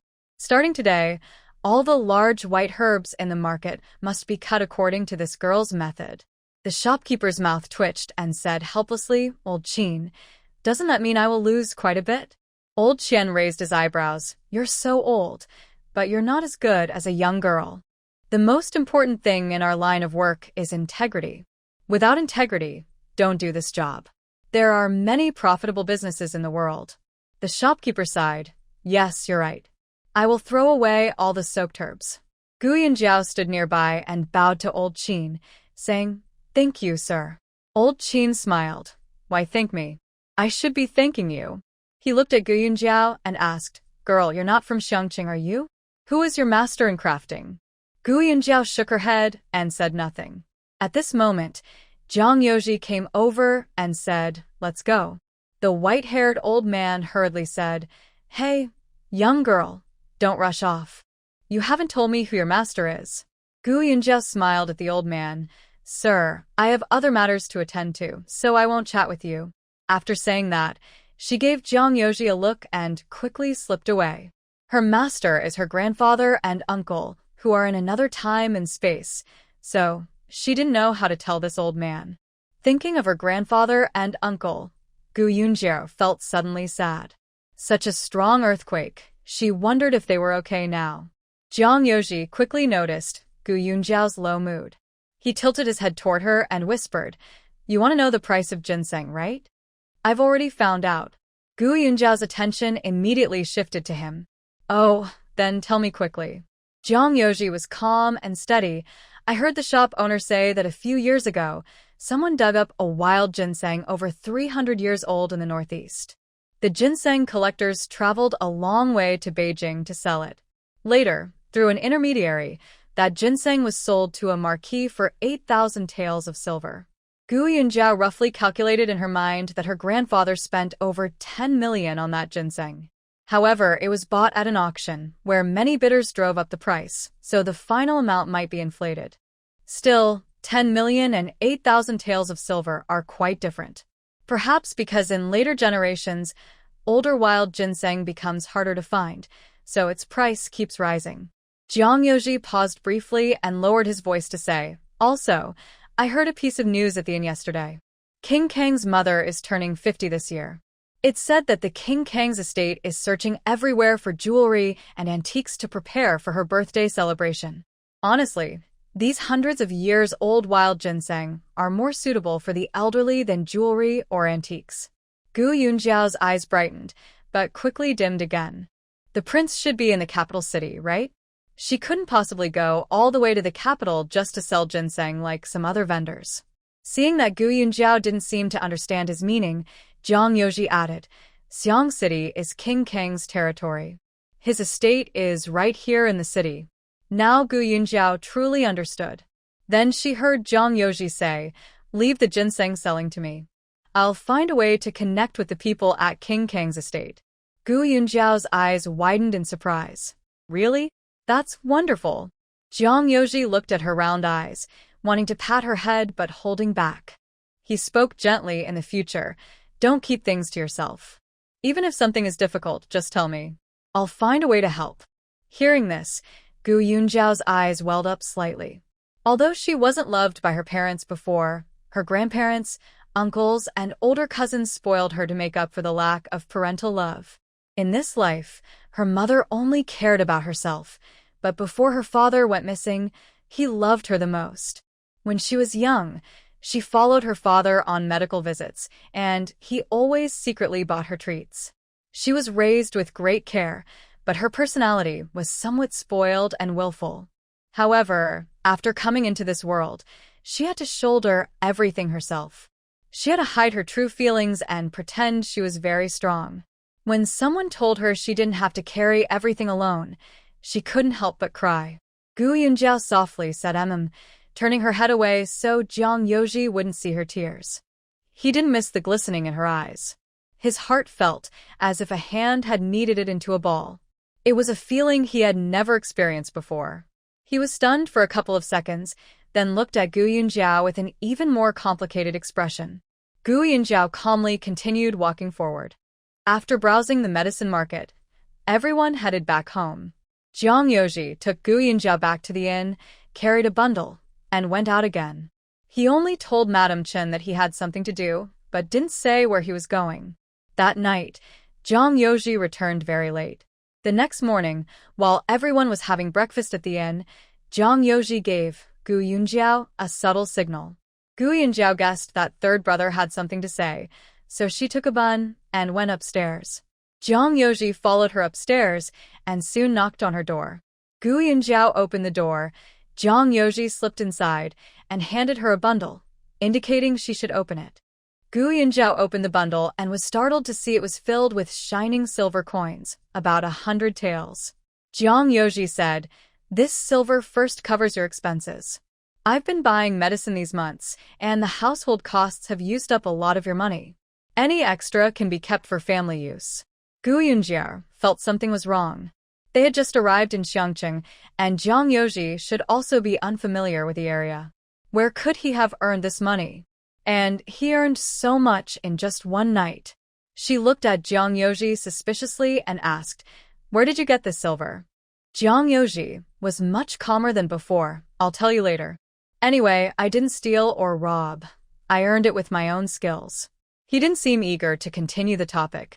"I'll go now and see if I can connect with the people from the King Kang's residence." He opened the door and left. Gu Yunjiao held the silver, feeling a little worried. But then she thought, Jiang Yoji is so clever, he probably wouldn't do anything wrong. Since he gave her the silver, she would keep it. After coming to Jiang's family, she kept track of how she spent the silver. When they parted ways in the future, she would settle the accounts. Jiang Yoji didn't return until night. When he came back, he knocked on the door. Third sister opened it and looked up at him. "Third brother, where did you go? I didn't see you all day." Jiang Yoji patted her head. Third brother was busy with something. He glanced at Gu Yunjiao. "Yunjiao, come out. I need to talk to you about something." Gu Yunjiao guessed it was about selling ginseng, so she hurried out. Occasionally, someone passed by in the corridor. The two of them went downstairs and sat in a corner of the main hall. Jiang Yoji quietly said, I've been searching all day and finally contacted an official from King Kang's estate. He heard it's over 300 years old wild ginseng and went to ask the steward. The steward said if it's genuine, they'll buy it. He continued, I arranged to meet the steward tomorrow. Early tomorrow morning, I plan to take Hu to King Kang's estate. You don't need to go. Just wait at the inn. Gu Yunjiu nodded. Thank you for your trouble. She thought for a moment. But the estate might not be willing to pay 8,000 taels of silver. Even if it's less, it's okay. Since it's a royal estate, if they make an offer, we probably can't refuse. Jiang Yoji smiled. Don't worry about that. King Kong has a good reputation in Xiongqing. He never abuses women or men. Gu Yunjiao knew that in this era, powerful people could easily take lives with a single command. She was a bit worried. Be careful yourself. Jiang Yoji understood that was also why he didn't want Gu Yunjiao to go. He nodded. But you need to tell me what kind of ginseng this is. Otherwise, if I go tomorrow and they ask, I won't know what to say. The two went upstairs again. Gu Yunjiao asked Jiang Yoji to bring the oil lamp from his room and then closed the door securely. She took out a bundle and unwrapped it, revealing a silk box. Seeing the box, Mrs. Chen exclaimed in surprise. The silk looked like yun brocade, indicating that the contents inside must be very precious. Gu Yunjiao carefully opened the box. Inside, a ginseng root lay on a velvet cloth. Every root hair of the ginseng was neatly spread out, with the longest hairs reaching dozens of centimeters. Gu Yunjiao pointed at the ginseng's head and explained, You can tell the age of ginseng from these aspects. Older ginseng has yellowish skin. The texture becomes finer. The root circle here also gets longer. Then look at the luan, see this small mark? Each year, new stems grow from the root head. After they wither and fall off in autumn, a mark is left. This is called luan. By counting the number of luan on the root head, you can estimate how many years the ginseng has grown. Some luan are not very clear, so you need to judge based on other parts. Gu Yunjiao continued explaining many details to Jiang Yoji, teaching him how to identify wild mountain ginseng from various angles. After she finished, Jiang Yoji handed her a cup of tea from the table and nodded. All right, I think I understand most of it. Please put the items away first. I will come to pick them up tomorrow morning. Gu Yunjiao took a sip of tea, closed the box, and wrapped it with a cloth. Mrs. Chen looked at the bundle and felt a little breathless. She was quite experienced and could tell that such a large ginseng must be worth a lot of silver. She also understood that this item would be sold tomorrow. She decided not to sleep tonight and stay awake to guard the box. The next morning, Gu Yunjiao was surprised to see Mrs. Chen with a pale face, dark circles under her eyes, and frequent yawns. Gu Yunjiao asked, Mother, did you not sleep well last night? Mrs. Chen waved her hand. I didn't sleep well. I'll rest later. Gu Yunjiao called her to come down for breakfast, but Mrs. Chen refused to leave. You eat first. I'll just have a quick bite later. Gu Yunjiao didn't know what was wrong with Mrs. Chen. She didn't seem sick, so she went downstairs herself. After Jiang Yoji finished breakfast, he and Hu went upstairs to take the box and then headed to King Kang's residence. At the back gate of King Kang's house, Jiang Yoji told the gatekeeper, I'm looking for Steward Wang. I made an appointment with him yesterday. The gatekeeper looked at them and said, Wait a moment, then went inside to report. Soon, the gatekeeper came out and said, Steward Wang isn't free right now. You can wait in the flower hall. Jiang Yoji and Hu followed the gatekeeper.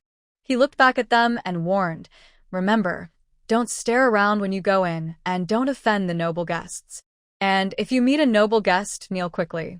Jiang Yoji and Hu didn't reply and silently followed. When they arrived at the flower hall, a maid brought tea and then left. They waited for a while until Steward Wang finally arrived. He hurried in and asked, Have you brought the items? Jiang Yoji nodded and pointed to the bundle on Hu's back. Steward Wang waved his hand, Come with me. The prince wants to see this ginseng himself. He led them through several doors into a courtyard. They entered a large hall where a young man in his 20s was sitting at the head. Jiang Yoji and Hu both bowed and said, Greetings, Prince. Steward Wang immediately scolded, Don't you know the rules? How can you not kneel when you see the prince? Jiang Yoji replied calmly, I am a scholar, so I do not need to kneel. Steward Wang then looked at Ahu. Ahu gave a half smile and looked at Steward Wang. I have a 7th-rank military position, so I also do not need to kneel, he said. Steward Wang choked and looked towards the young prince at the top. King Kong glanced at Jiang Yoji and Ahu. Jiang Yoji was in front, and Ahu was half a step behind. Clearly, Ahu was in a subordinate position. Looking closer at Jiang Yoji, he appeared handsome and noble, with a strong sense of pride. King Kong usually liked to meet talented young men. After considering Jiang Yoji's importance, he smiled warmly, stood up and bowed to him, saying, Please sit, Sir Jiang. Jiang Yoji sat down as told, and Ahu naturally stood behind him.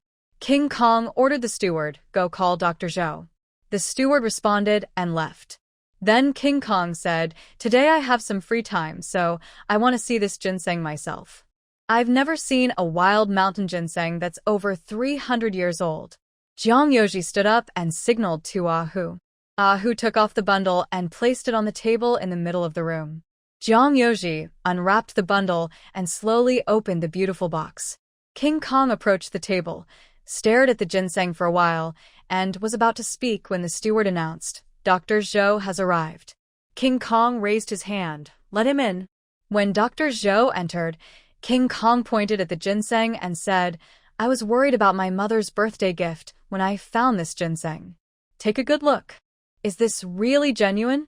Dr. Zhou, in his 40s, brightened his eyes when he saw the ginseng. He then circled the table, examining it carefully. He almost stretched his neck to look at the ginseng's roots, inspecting it for a long time before turning to Jiang Yoji and asking, Can I take it out to see? Jiang Yoji nodded. Yes, please. The ginseng had very long roots. Dr. Zhou carefully held the top part, worried about breaking the roots. He looked at the ginseng repeatedly for a long time before gently putting it down and bowing to King Kong. Your Majesty, this must be a genuine wild mountain ginseng. The age of over 300 years is also likely true. King Kong smiled. Oh, do look carefully. Dr. Zhou nodded. I believe I won't be mistaken. King Kong clapped his hands. Good. Then this ginseng will be used to celebrate my mother's birthday. He then ordered the steward, pay him according to the market price. King Kong continued. The young king has some other matters to attend to, so I won't stay with Sir Jiang. After speaking, he swept his robe and left the room. Dr. Zhou also left shortly after. The steward sat down leisurely, glancing at Jiang Yoji, and asked, How much silver do you want? Jiang Yoji bowed slightly to housekeeper Wang and said, I have heard that a few years ago, there was a similar ginseng root that was over 300 years old. It was larger and older than this one, and it sold for 8,000 taels of silver in the capital. Housekeeper Wang chuckled. You really dare to say that? You must know that the capital is the capital. How can Xiang City compare? Jiang Yoji remained silent. Housekeeper Wang tapped on the table and said, All right, let's set the price at 6,000 taels. Jiang Yoji's face slightly darkened. Housekeeper Wang, I cannot sell it at that price. Housekeeper Wang looked displeased. 6,000 taels is quite a lot. Jiang Yoji stayed silent. Housekeeper Wang's expression grew grim. If it belongs to my household, do you still want to take it away? Jiang Yoji smiled faintly. Even the house of Wang cannot force us to sell against our will. Housekeeper Wang stared at Jiang Yoji for a moment, then looked at Ahu. Ahu glared at him, seeming ready to fight if needed. Wang housekeeper twitched his lips and slowly sat down. Then I'll add a little more, 7,000 taels. Jiang Yoji lowered his eyes, thinking quietly. He guessed that when housekeeper Wang bought this ginseng, he would record at least 8,000 taels on the books, maybe more. Any extra silver naturally went into his own pocket. Watching someone else take away 1,000 taels made Jiang Yoji feel unwilling. Seeing his silence, housekeeper Wang said straightforwardly, 7,000 taels. Not a cent more. If you're not willing, go talk to the prince yourself. Jiang Yoji understood that 7,000 taels was housekeeper Wang's bottom line. He sighed inwardly. Under pressure, One must bow their head. He nodded. All right, let's go with this price. Housekeeper Wang straightened up. There's one more thing. Things in our Wang household must not be spread outside. The sale of this ginseng and the price. Jiang Yoji nodded. I understand the rules. Rest assured, I won't say a word. Housekeeper Wang raised an eyebrow. I hope you truly understand the rules. He stood up. Let's go to the accounting room to get the silver.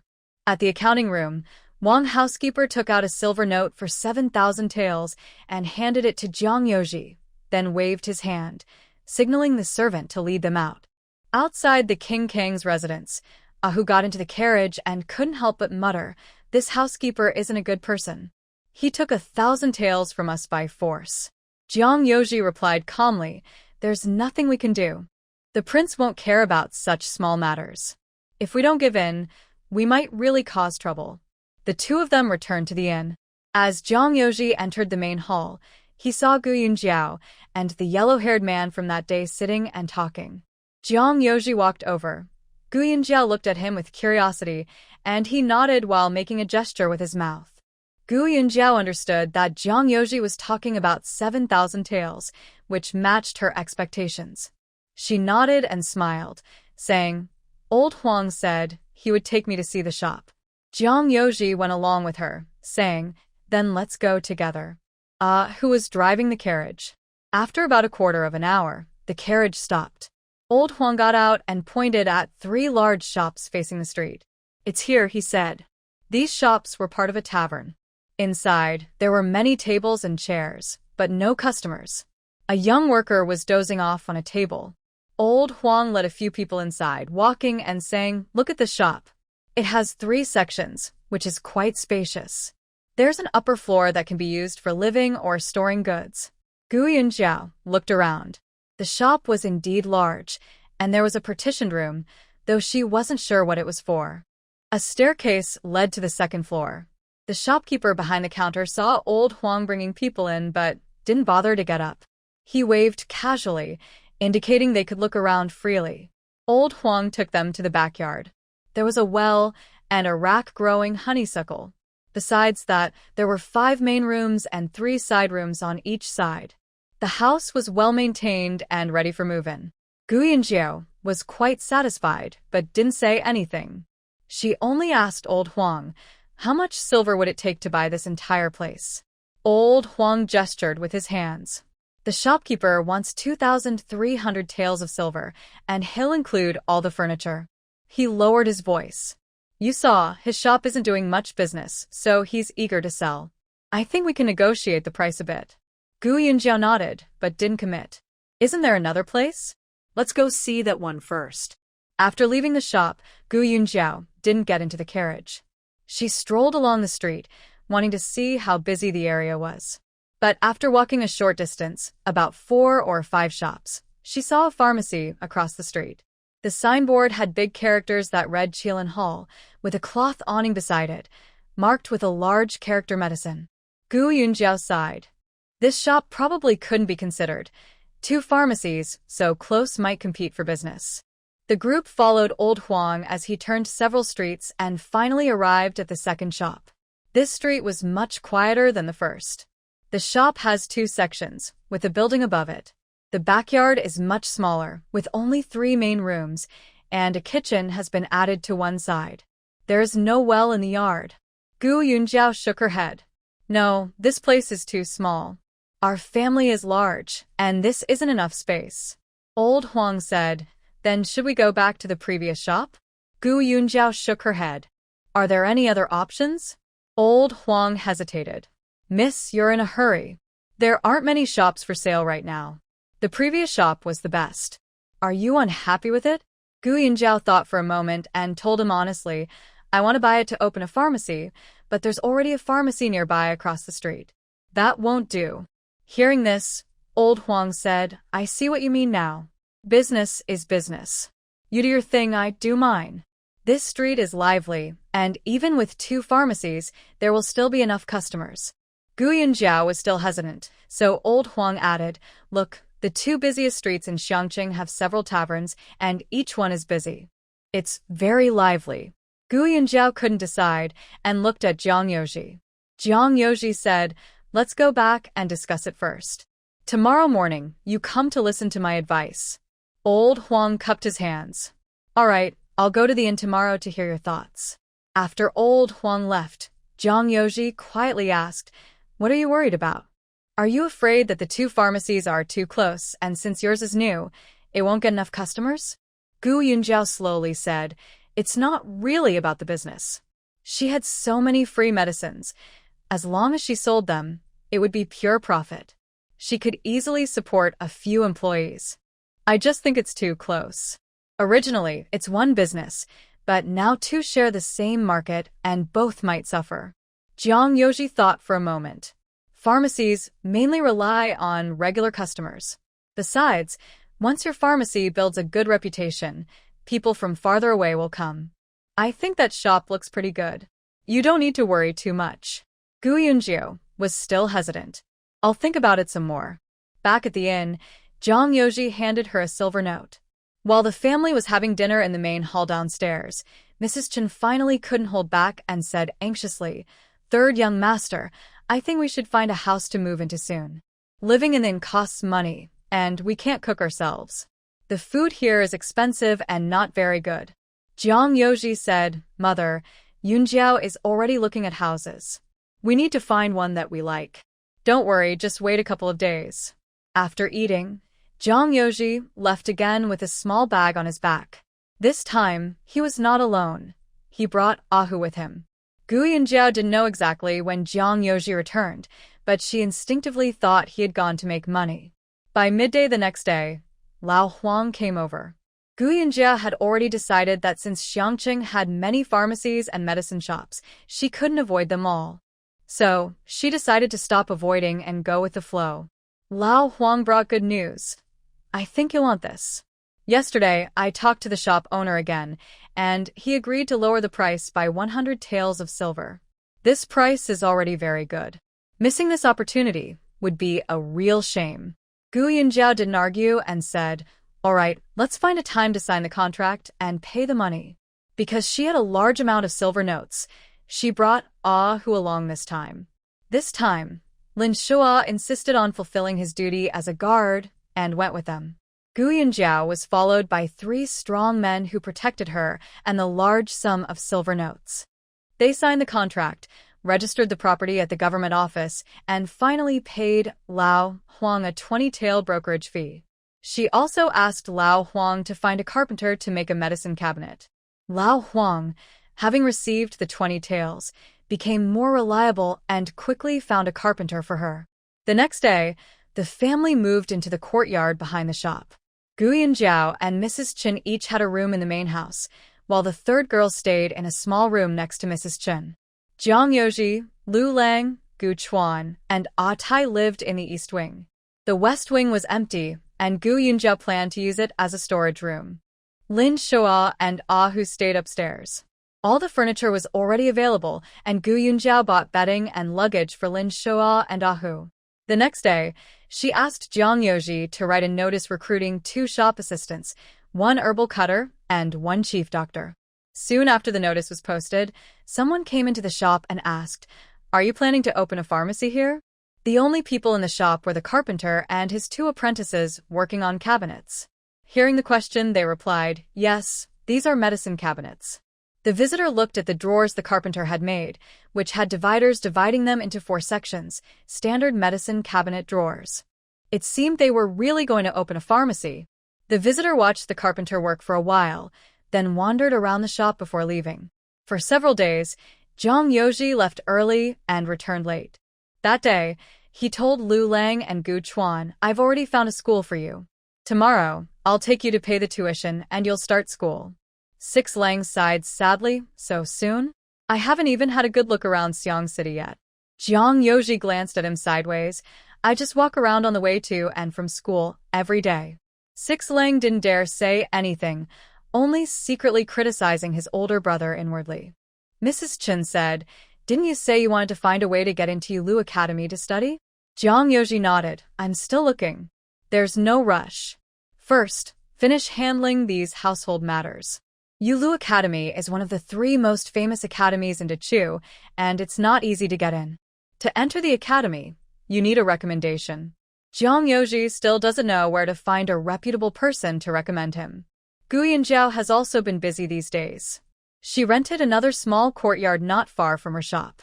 The courtyard isn't big, with a private entrance right at the first house at the alley's entrance, making it convenient to come and go.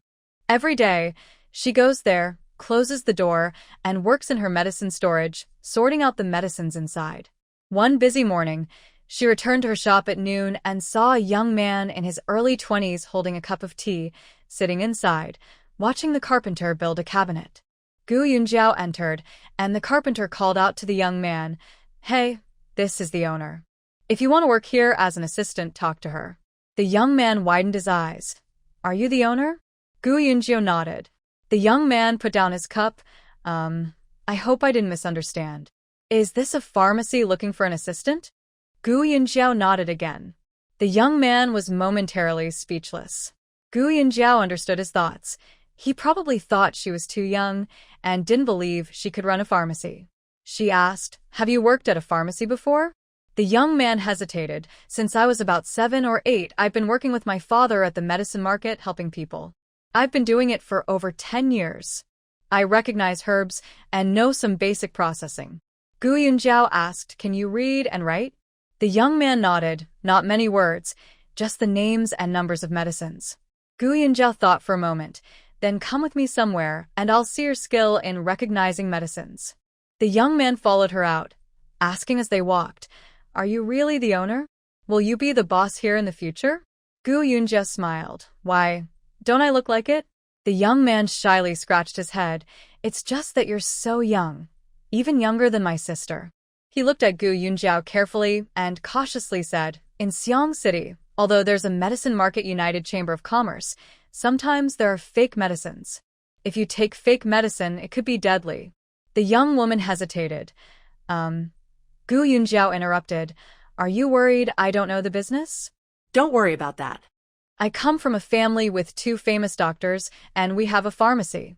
I've been around medicine since I was a child. Identifying herbs and preparing medicines are my specialties. You'll see for yourself later." Hearing this, the young man felt a bit more at ease. They quickly arrived at the courtyard where Gu Yunjiao rented a place. She led him inside and pointed to a room filled with large and small burlap sacks, saying, "Look through these herbs and see if you recognize any." The young man went over and opened each bag one by one. Licorice, honey-fried licorice. Angelica, mugwort, Sichuan oxknee, raw and processed Chinese knotweed. Gu Yunjiao watched nearby, and Lu Zhuo also recognized them without mistake. She nodded, "That's good." They left the courtyard. As they walked, Gu Yunjiao said, "You saw earlier, the carpenter is making cabinets. Once they're ready, the pharmacy will open. I'm paying a monthly wage of 1 or 2 silver coins, and you'll live here. If there's no place at home, you can stay in the shop. You'll get 2 days off each month. It's best to tell me in advance so I can plan." The mention of 1 or 2 silver coins made the young man's eyes light up slightly. That was a good wage in Xiangqing. His cousin also worked in a pharmacy, earning only 8 qian a month. Although he still thought Gu Yunjiao was too young and a bit unreliable, the high pay tempted him. He thought for a moment and asked, "Can I live at home and just come in the mornings and leave at night?" Gu Yunjiao nodded, "No problem." They returned to the shop. She asked his name, and he said Lu Zhuo. Then she wrote a contract. Lu Zhuo looked it over and pressed his thumbprint. Gu Yunjiao said, "Come back in 3 days. If I find another helper, we can start working. I need to prepare some pills, powders, and ointments for when the shop opens." Hearing this, Lu Zhuo gained some confidence in her. At least she didn't seem inexperienced. He hesitated and asked, "Is the boss still looking for another helper? I have a cousin who also works in a pharmacy. If you think he's suitable, I'll talk to him and see if he wants to come." Gu Yunjiao nodded, "That's fine. I was just about to hire someone. If he's willing, he can come see me. Usually, I'm at the shop around noon and dinner time." Lu Zhuo said goodbye and left. Mrs. Chen had already prepared lunch. Gu Chuan and Lu Lang ate lunch at the school and did not return home. Despite this, many people were eating, and there was plenty of food. Sanya and Tai helped Mrs. Chun with the cooking, and she worked all morning to prepare the meal. The person who ate the most at home was Hu, followed by Lin Shua and Jiang Yoji. Tai also ate quite a lot. They are still young boys, and they are making their father poor with their big appetites. Mrs. Chen watched as the dishes on the table disappeared quickly and felt heartbroken about the meat. Now, she gets up early every day to buy vegetables. Jiang Yoji gave her 20 taels of silver for household expenses. Gu Yunjiao insisted that each meal must have at least 2 meat dishes, or the children wouldn't grow tall. Meat is more expensive in Xiangqing than in their countryside, and vegetables are also costlier. Mrs. Chen always buys groceries with difficulty. She is now planning to cut down the honeysuckle in the yard to make space for planting vegetables. After eating, Hu watched Gu Yunjiao leave and followed her. Gu Yunjiao turned back and asked, "What are you doing?" She had already told Hu that he didn't need to follow her lately. Hu took out a silver ingot from his pocket and handed it to Gu Yunjiao. "This is our lodging and meal money for the master and me." He felt that since the master moved in here, he seemed much happier. In the past, the estate had delicacies and fine food, but the master didn't eat much of it. Here, with simple meals, he could eat happily. Yesterday, the master even expressed interest in teaching Lu Lang martial arts. He knew the master liked the atmosphere of this family. They eat together, talk, laugh, and live peacefully, full of the warmth of daily life. It's different from their estate, where everyone eats separately. Even during festivals, they eat together in silence. Hu also noticed that this family truly doesn't need guards. They could say they are freeloaders living here, and if they didn't pay silver, he wouldn't feel comfortable staying. Gu Yunjiao weighed the silver in her hand. It was a whole unbroken silver ingot, probably worth about 20 taels. She smiled and said, "All right, this silver will last a long time. Rest assured, you can stay here." Hu watched Gu Yunjiao leave. He still had 10 taels of silver on him, in case he needed to spend money somewhere. This silver was from the day he went out with Jiang Yoji, given to him by Jiang Yoji. The next day, Lu Zhuo indeed called his cousin Zhang Shun over. Zhang Shun was about 30 years old and worked at Qilin Hall across the street. He had been there for several years, but the shopkeeper never raised his wages. He was paid only 8 qian of silver a month. When Lu Zhuo told him that the pay here was 1 tael of silver a month, he was tempted. When he arrived, Zhang Shun was a bit sneaky and quickly slipped into the door. He didn't dare stay in front of the shop, fearing he might be seen. Only in the backyard did he dare to talk to Gu Yunjiao. He was worried that if the conversation didn't go well, the owner of Qilin Hall might find out, and he wouldn't get anything from either side. Gu Yunjiao offered Zhang Shun the same conditions as Lu Zhu. However, to motivate the staff, Gu Yunjiao specifically told Lu Zhu and Zhang Shun that each month, they would receive a bonus based on their work performance and the shop sales. The bonus started at 1 silver coin, and if they did well, earning 1 or 2 silver coins was possible.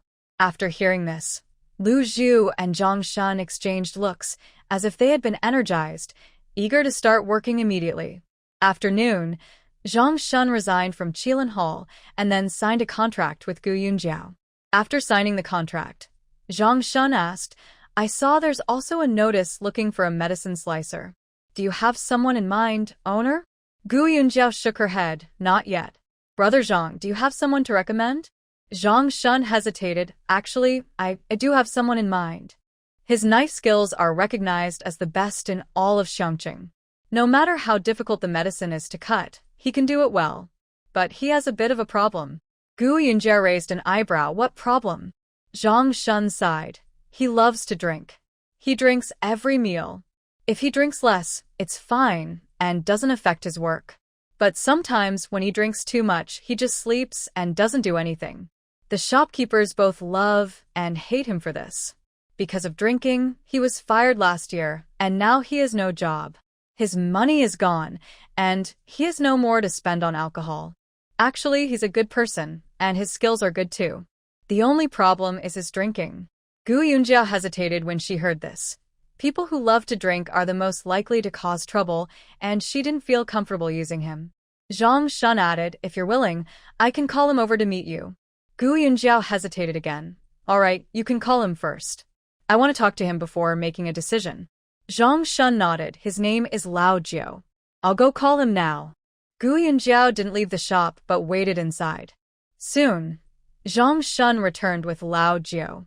Gu Yunjiao saw that Lao Jiao's eyes were a bit red, his nose was red, and he still had a faint smell of alcohol, clearly someone who drinks often. She didn't say much and asked Tai to bring out the chopping board and medicine knives, pointing to a small bamboo tray in the yard. There are a few Tianma roots on it. You start by slicing those. I want to see your knife skills. After giving instructions to a Jew, Gu Yunjiao went to the rented house to sort through the herbs. She bought many burlap sacks and carried the herbs in and out of the medicine storage, transferring them by hand. She worked until almost dinner time before returning to the shop. Upon entering the yard, she saw Lao Jiao lying on a wooden lounge chair, already asleep. The tianma on the bamboo tray was still as before, untouched. Gu Yunjiao had been gone for a long time to give Lao Jiao enough time. Tianma is hard to handle. It must be steamed until soft and then sliced, soaked in water to soften, or roasted over fire to soften before slicing. Roasting is the fastest, but also the hardest to control because if not careful, the tianma can burn. Gu Yunjiao spent nearly 2 hours, but the tianma on the bamboo tray remained unchanged, while Lao Jiao was sleeping. She sighed. When Lao Jiao arrived earlier, she smelled alcohol, just as Zhang Shun had said. He drank and then went to sleep, delaying things. She gently shook Lao Jiao awake. Wake up. Lao Jiao suddenly opened his eyes and saw Gu Yunjiao. He quickly stood up. Master has come. Gu Yunjiao smiled and shook her head. Don't call me master. We probably don't have that kind of relationship. I'm sorry to trouble you for this trip. Lao Jiao looked confused.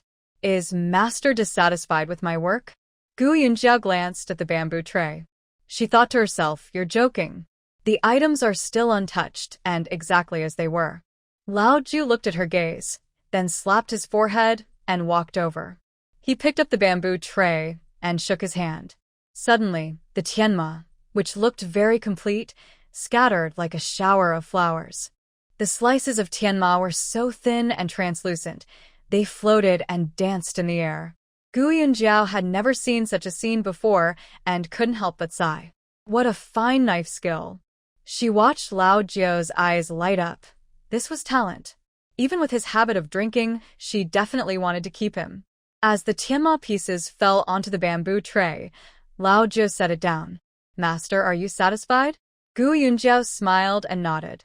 I was mistaken. Lao Jiao, your knife skills are truly extraordinary. Then, let's talk about the wages. The two sat in the main hall. Lao Jiao hesitated for a moment. Master, I think you've heard about my problem from Shunzi. I have no children, no wife. I eat my fill, and the family is not hungry. That's why I can't give up drinking. I'm willing to work for you, master. I don't want wages, just provide me with food and lodging, and 3 meals of wine a day. Wine doesn't have to be good wine. As long as it's wine, I don't mind. Master, do you think this is okay? Gu Yunjiao thought for a moment. Providing you with 3 meals of wine a day is fine, but drinking should be moderate. How about this? 1 or 2 cups in the morning, 1 or 2 cups at noon, and 2 cups in the evening. Lao Jiao shook his head repeatedly. That's too little, too little. Gu Yunjiao hesitated. Then I'll add 2 cups at noon, but no more. If you drink too much, you won't be able to work. Lao Jiao seemed to have a craving again. He licked his lips and said, how about 2 cups at noon and 3 cups in the evening? Since I won't be working at night, drinking more is fine. Don't worry, master. I won't get drunk with this amount. Gu Yunjiao admired his ability to handle alcohol. After thinking carefully, she finally nodded. All right, it's settled then. I'll have someone buy 3 cups later, 1 for 1 or 2 cups, 1 for 2 and 1 for 3. 1 cup per meal. No refills after finishing. Lao Jiao agreed happily. Okay. Lao Jiao took the initiative. Shall we sign the contract now? Tonight I'll be eating here. Do you have wine? Gu Yunjiao laughed and said, Yes, yes, yes. I'll have someone buy it soon. She took out a brush and ink to write the contract, and Lao Jiao happily pressed his thumbprint. Gu Yunjiao called Tai over, gave him 5 taels of silver, and instructed, go to the Xingji wine shop on the street and buy some good wine. Also, buy 3 wine cups, 1 for 1 or 2 cups, 1 for 2, and 1 for 3. Tai took the silver, nodded, and went out. Lao Jiao swallowed hard. Master, is there anything I can do? Gu Yunjiao thought for a moment. Actually, yes. I plan to boil deer antler glue. Deer antlers are hard. Do you have any ideas on how to cut them into sections? Lao Zu note that. Master, just bring the stuff to me. I have a way. Gu Yunjiao smiled. All right, I'll go get the deer antlers. She waved at Lin Shua, who was daydreaming in the yard. Come with me. Lin Shua snapped out of his thoughts and followed Gu Yunjiao. They didn't go far before entering the rented courtyard. Gu Yunjiao opened the door and pointed at the deer antlers on the shelf. Help me take those back to the shop. Lin Shua hesitated. Just take them like this? Gu Yunjiao shot him a sidelong glance. What else? The deer antlers are so big, and there's nothing to put them in. Lin Shua could only pick up the deer antlers.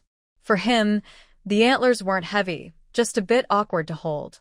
Plus, carrying such things into town would surely attract everyone's attention, which made him a little embarrassed.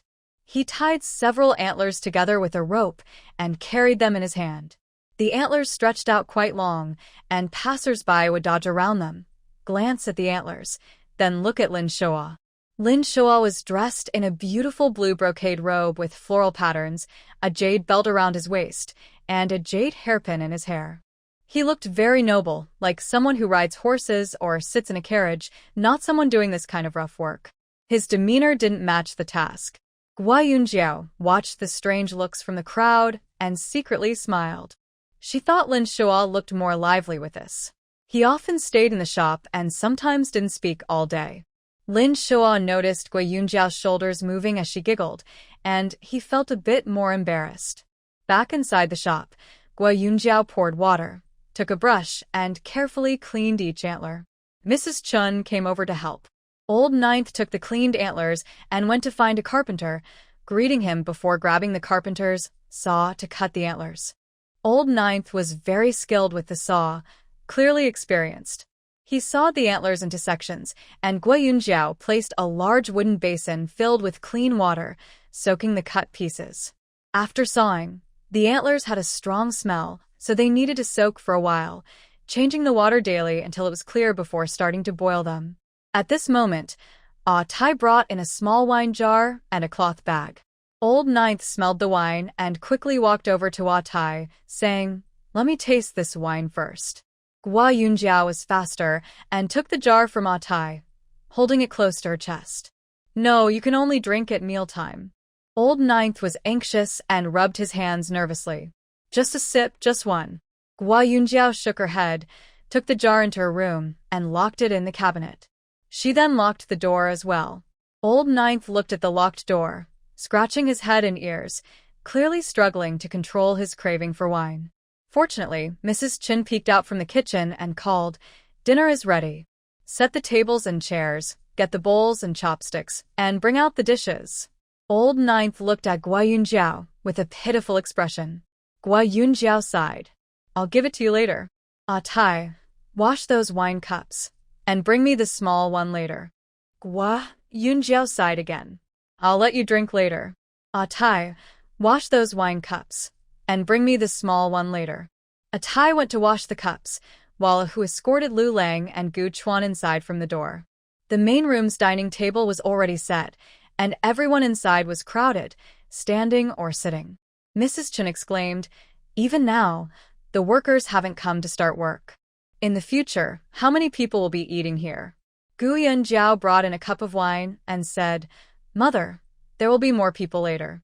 We should buy a big round table, preferably a 2-tier one that can rotate." Mrs.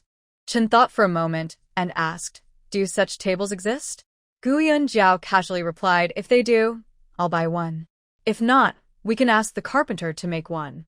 Old Nine saw Gu Yunjiao talking so much that he almost spilled his wine. He quickly took it and took a sip with his eyes half closed. Good wine. Old Nine smiled happily and sat down. This master was good. He bought decent wine, not the worst quality, but middle to upper grade in the tavern. Just the cost of this wine was more than 1 silver coin a month. Old Nine felt he had gained a big advantage and kept smiling happily during the meal. The next day, Mrs. Chen went outside for a walk and found no two-tier, rotating tables, as Gu Yunjiao described. Gu Yunjiao then gestured to the carpenter how she wanted the table to be made. They gestured for a long time, but the carpenter still didn't understand. Jiang Yuji listened for a while, then went back to his room to get paper and pen, drawing diagrams while listening to Gu Yunjiao. He showed her the drawings, and she clapped her hands happily. Yes, yes, yes. That's it. Third brother is so clever. Jiang Yuji held up the drawings and explained to the carpenter how the central turntable should rotate. The carpenter looked confused at first, but after Jiang Yuji explained for a long time, he finally understood. Seeing a smart person had taken over, Gu Yunjiao stopped worrying about it. The deer antlers had soaked for a few days, and the water was almost clear. She planned to start making deer antler glue. Lu Zhu and Zhang Shun came once that day, finally receiving Gu Yunjiao's notice to start work the next day. They had been playing at home for several days. Gu Yunjiao had agreed that their wages would start from the day they signed the contract. The two only received money, but did not work, which made them a bit anxious. When they heard Gu Yunjiao say they would begin work, they were very happy. But then Gu Yunjiao said, the deer antler glue will take 9 days to make. During this time, fire must not be stopped. You two should go back and tell your families. For now, rest at the shop. The next morning they arrived again. A temporary stove was built in the yard, with a large pot already set up and plenty of firewood stacked nearby. Along the eaves, 7 basins were arranged. When the two people arrived, Gu Yunjiao said, you two follow and watch. When you get the hang of it, the 3 of us will each guard for 4 hours, adding firewood, water, and stirring. Gu Yunjiao asked Tai to light the fire, and she poured a full bucket of water into the large iron pot. When the water boiled, Gu Yunjiao placed the cut deer antlers into a fine bamboo basket, then lowered the basket into the large iron pot.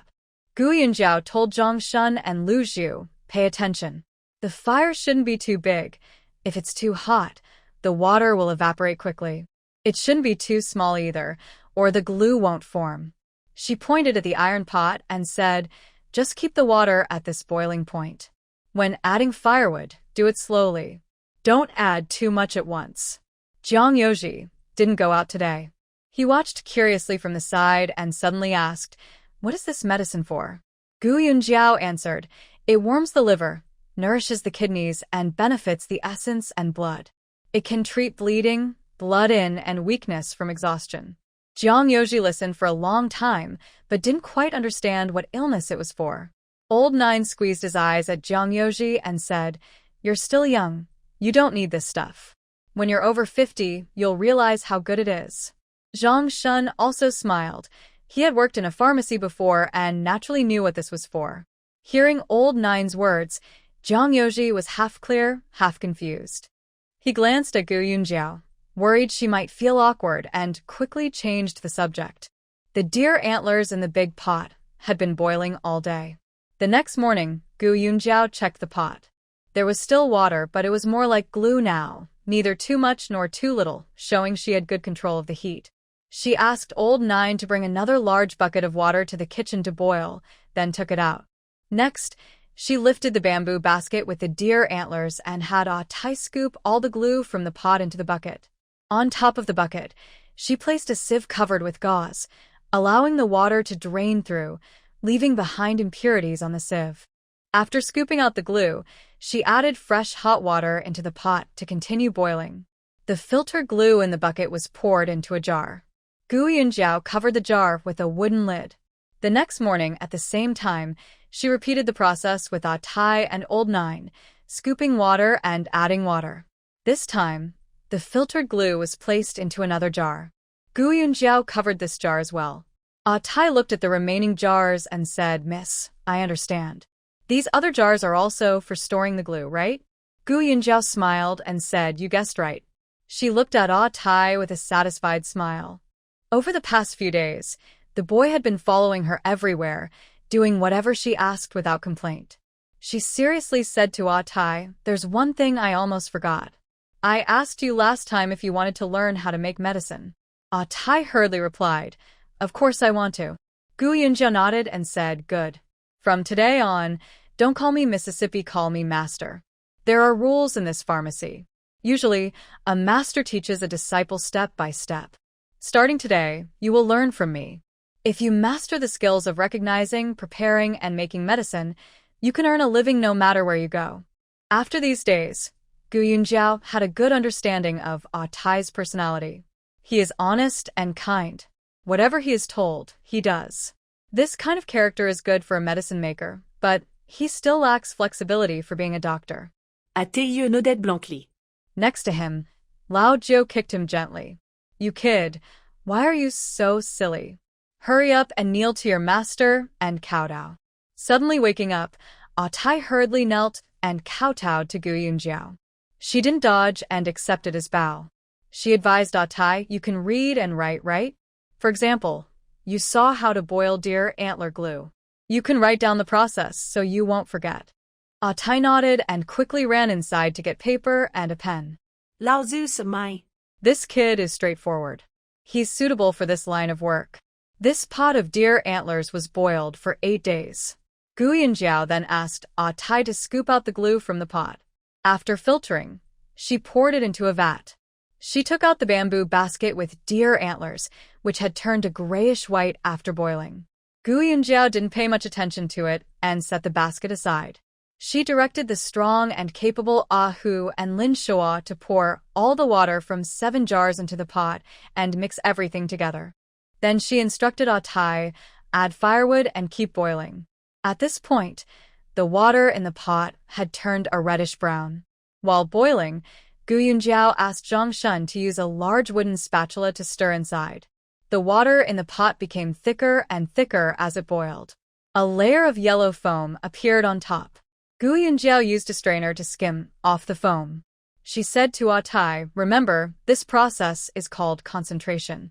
They kept boiling until the next morning. Gu Yunjiao added some yellow wine and a little rock sugar to continue boiling. While boiling, she used the wooden spatula to check the concentration and see how thick it was. Around noon, Gu Yunjiao used a wooden spatula to scoop some of the thick glue. It hung on the spatula like a flag. Lao Jiu looked at it and said, "It's ready. The big flag is raised." Gu Yunjiao nodded and told Lu Zhu to scoop out all the reddish-brown glue and pour it into a tin basin. The basin was pre-coated with sesame oil, so the glue wouldn't stick.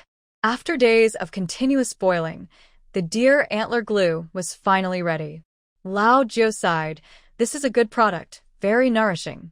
Master Dong also takes care when boiling, but this is the first time I've seen glue boiled like this." Gu Yunjiao asked Lao Jiu to carry the deer antler glue to the west wing to cool naturally. Once cooled, she would cut it into pieces, package it, and it would be ready for sale. She instructed Lu Zhu, "Clean this pot while it's still hot, or the glue will dry and be hard to wash off."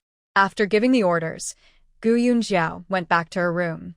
Lao Jiu, after placing the deer antler glue aside, saw Lu Zhu dip his finger into the pot and lick some of the glue. Lao Jiu was startled and asked, "What are you doing?" Lu Zhu replied, "Isn't this stuff good for health? Even if I wash it, it's a waste. I eat a little, it's good for my body." Lao Jiu looked at him with a strange expression and warned, "Stop eating it, or you'll regret it." Lu Zhu was surprised and asked, "What regret?" Lao Jiu simply asked, "How much did you eat?" Lu Zhu held up his little finger and said, "About this much?" Lao Jiu shook his head and said, "You really shouldn't eat anymore. This isn't for young people, and if you eat too much, you'll suffer. Unless you're very weak or over 50, it's best not to touch this stuff." Lu Zhu started to cry, "Old Jiu, don't scare me." Lao Jiu shook his head and said, "I'm not trying to scare you. You'll see soon enough. Now hurry and wash the pot." Lu Zhu cleaned the large iron pot nervously, feeling anxious. Just then, Chen Shi called out, "Dinner's ready." Lu Zhu tidied up and went into the house. He sat at the table, picked up his bowl, and suddenly felt his nose heat up. Then he saw several drops of blood drip onto his plain rice. Chunshur saw this and exclaimed, "Oh no, Lu Zhu. What happened to you?" Lao Zhu took a sip of wine, shook his head, and said, "He did it himself. Ate some deer antler glue while washing the pot. Blood from the nose is nothing. There will be worse discomfort later." His expression was strange, as if feeling sorry for Lu Zhu, but also unable to hide his amusement. Gu Yunjiao was also surprised. "Lu Zhu, how much did you eat?" Lu Zhu raised his little finger and gestured. "Just a little." Gu Yunjiao shook her head and sighed. "Eat your meal quickly and rest in your room." Lu Zhu took out a handkerchief from his clothes and wiped the blood from his nose. "Master, I think I'm fine." Gu Yunjiao looked at him with pity, but said nothing. Lu Zhu got up, hurriedly wiped the blood from his meal, and was about to sit down to continue eating when he suddenly put down his bowl, bent over, and left. Jiang Yoji asked, "What's wrong with him? Is it serious?" Old Nine took a sip of wine and chuckled. "You'll see when you check on him later." Lin Shua and Ah were also very curious. Especially Old Nine's mysterious, hesitant attitude made them feel like something big was happening here. Although Zhang Shun knew the effects of deer antler glue, he had never eaten it before and didn't know how powerful it was. After dinner, a few curious men went into Lu Zhu's resting room. They saw Lu Zhu lying stiffly on the bed, face flushed red, and his whole body tense. Seeing Zhang Shun come in, Lu Zhu looked distressed. "Cousin, I think I might be ruined." Zhang Shun waved his hand. "It's not that bad. Once the medicine takes effect, you'll be fine." Lu Zhu was about to cry. "No, you don't understand how strong this stuff is. I have redness and swelling there. It's not just normal swelling. It's swelled up very quickly, and now it's quite big. It hurts when I touch it." What swelling and redness looked like, everyone hadn't experienced personally, but could imagine. The four men who came in together couldn't help but laugh mischievously. Even Lin Shua, who hadn't laughed in a long time, couldn't hold back. After they finished laughing, a strange feeling of sadness for the fallen fox and the rabbit's death arose. They comforted Lu Zhu a few words, and then each left with their legs crossed. They all secretly vowed never to touch the thing called deer antler glue again. After lunch, Gu Yunjiao poured out all the grayish-white deer antler that had been boiled in the bamboo basket and stored it in a jar. This boiled deer antler had become brittle and would break easily. It was another medicine called deer antler frost. Its effects were similar to deer antler glue, but slightly different. Then Gu Yunjiao prepared a mixture of borneal, cinnabar, borax, and xianming powder in proper proportions, placed it in a mortar, and had a Tai grind it. A Tai asked curiously, "Master, what medicine are you making?" Gu Yunjiao told him, "This is called Bing boron powder, which can treat sore throats, swollen gums, and mouth ulcers. Just sprinkle it directly on the affected area." "Do you remember the proportion I used when preparing the medicine earlier?" Tai nodded quickly, put down the mortar, and noted it in his small notebook before continuing to grind. Seeing how obedient Tai was, Gu Yunjiao felt very pleased. She walked around the shop in front, and the medicine cabinet was already finished. Now it was being painted, and the smell was strong. After circling around, Gu Yunjiao decided to head back to the backyard. Just as she was about to leave, she saw a carriage parked at the door. The driver was Lu Er. Gu Yunjiao hurried out. "Uncle Lu Er, why are you here?" Lu Er chuckled and looked back at the carriage. "Isn't this to deliver the osmanthus flowers for you?" Gu Yunjiao was happy and then saw the curtain lift, revealing Sister Guohua's face. Next to her was a small head Yingzi.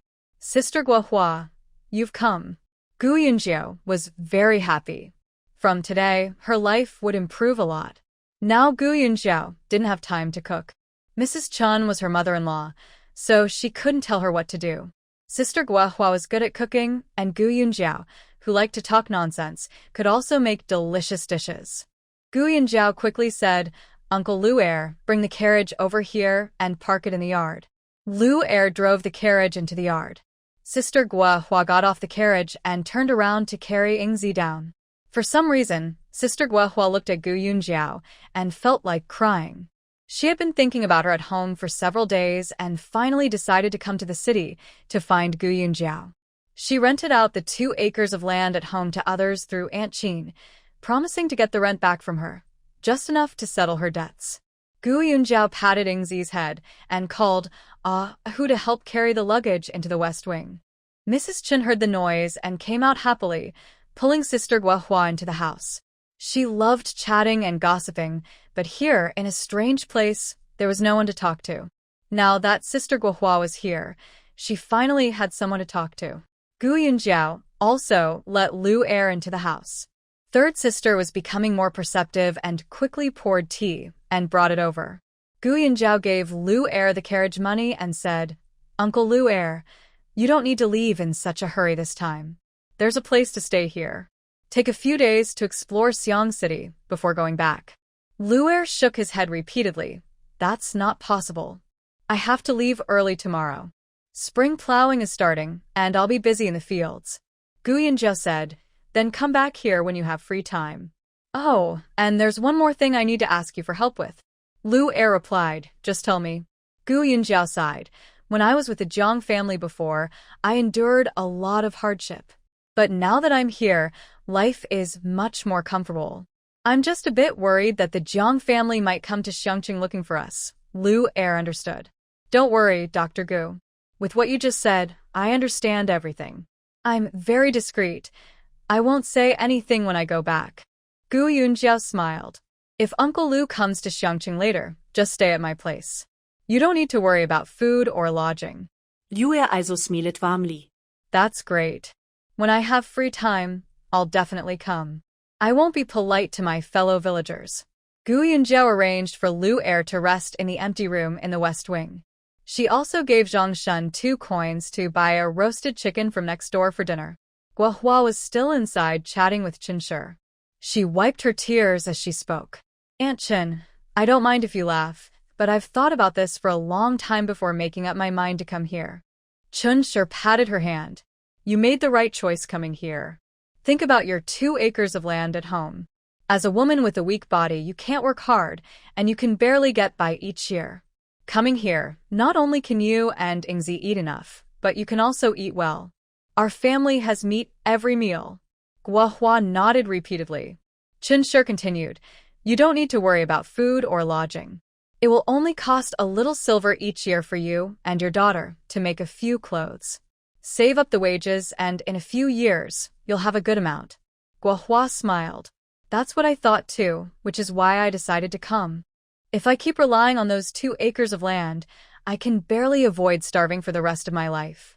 After chatting for a while, Guohua rolled up her sleeves and started tidying up the kitchen. Gu Yunjiao told her to rest for a couple of days, but she refused. Soon, Guohua was quickly cooking, and in no time, the whole yard was filled with a delicious aroma. At dinner, they set the newly made 2-tier round table, which had been coated with tung oil and dried. The table was large enough that dishes could be placed on it and turned easily, making serving food much more convenient. Gu Yunjiao poured wine for Lao Jiao and Lu Er. Someone sat with Lao Jiao to drink, and he was happy. He wanted to toast Lu Er after each sip. Sister-in-law Guohua's cooking was better than Chen Shi's. Even Lin Shua praised, "This dish is quite rare in flavor." Zhang Shun and Lu Xiao Chuan just focused on eating. Only Lu Zhu looked pitiful, lying stiffly on the bed and unable to get up. After finishing his meal, Zhang Shun served Lu Zhu a bowl of rice and took it to his room. After dinner, while Mr. Chen was still busy in the kitchen, Zhang Yoji took a small bundle and led Hu outside. Gu Yunjiao was in the shop at the front, and when she saw the 2 leave, her curiosity got the better of her. She couldn't help asking, "Where are you going? Are you going to earn some money?" Zhang Yoji stopped and nodded. Gu Yunjiao blinked and asked, "Can I go with you?" He wasn't really going to earn money. He was just curious about where Zhang Yoji made his money. Zhang Yoji looked a bit nervous. "No, you can't go." He paused and softly said, "I won't go anymore after today. This is the last time." Then the 2 of them headed out. Outside, they quickly turned into a dark alley. This alley was a dead end, with walls on both sides and a wall at the front, so hardly anyone came here. Jiang Yoji quickly opened the bundle, changed into a fancy silk robe that looked very rich. He then took a bottle from the bundle, poured out its contents into his hand, and smeared it on his face, making his skin look much darker and yellower. Next, he stuck on 2 small mustaches and asked Ahu, "Does it look crooked?" Ahu adjusted them for him. Jiang Yoji then added a short beard to his chin.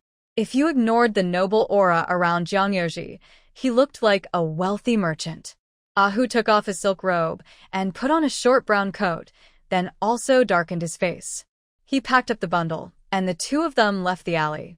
Ahu asked, "Which shop are we going to tonight?"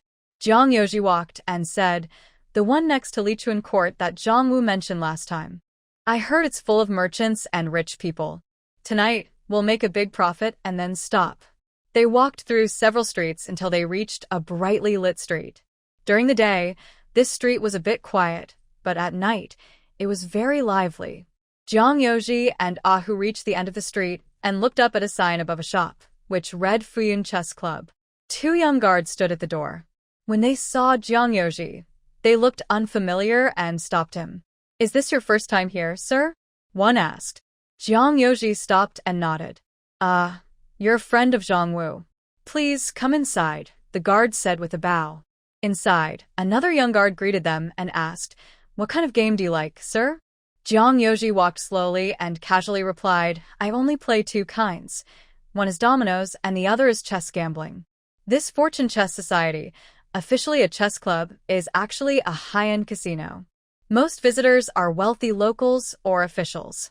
I hear they play quite seriously." The young servant slightly bows and asks, "Does young master play big?" Jiang Yoji smiles faintly and replies, "The bigger, the better." He asked brother Zhang Wu about playing dominoes here all night. The most he could win or lose is about 10,000 silver coins. The young servant is pleased and says, "Playing dominoes requires 4 people. Since young master wants to play big, you'll need to wait a little longer until enough players gather. For gambling chess, someone is waiting in room number 1 to find a master player. Would young master like to try?" Jiang Yoji asks, "How big are the stakes for gambling chess?" The servant holds up one finger and says, 10,000 taels per game. Since it's your first time here, you'll need to verify your silver notes before starting. Jiang Yoji's heart skips a beat. Sure enough, the stakes are high. He slowly nods and says, "All right, let's play chess first." The servant leads Jiang Yoji inside, passing through 2 moon-shaped doorways into a very elegant courtyard. The courtyard is filled with exotic flowers and plants, and parrots hang from the corridors. The servant guides Jiang Yoji into a room with a full mat laid out, and a person is sitting behind a low table drinking tea. Jiang Yoji's gaze falls on the person behind the table, and his heart immediately tightens. He almost wants to run away. At this moment, the person also lifts his head. He has a slender face, fine eyebrows, and long eyes. It's none other than King Kong. King Kong, like Jiang Yoji, has 2 small mustaches on his lips. His gaze falls on Jiang Yoji, and he asks with some doubt, "Have we met before?" Jiang Yoji feels extremely awkward. He dressed carefully to come here, partly to avoid winning too much and attracting attention from the casino, and partly to hide his identity. After all, he's a scholar preparing for the imperial exams, and frequenting casinos wouldn't look good. Jiang Yoji can only steel himself and sit across from King Kong, replying ambiguously, "Perhaps we have. Let's talk about that later. How about we start the chess game first?" King Kong smiles, "I'm itching to play." "All right, let's play chess." As they speak, King Kong notices Ahu. Ahu is now opening his bag, taking out silver notes, and showing them to the young servant for verification. The bag contains over 10,000 taels, money Jiang Yoji earned after coming to Xiangqing, gambling in several casinos, winning from chess or dominoes. Playing dominoes requires memorizing and calculating cards, and Jiang Yoji is a master at that skill. Regarding playing chess, he has never encountered a worthy opponent over the years.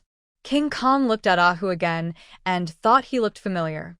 Suddenly, he clapped his hands in realization and looked at Jiang Yoji with a mischievous smile. He didn't expose him, just winked at Jiang Yoji.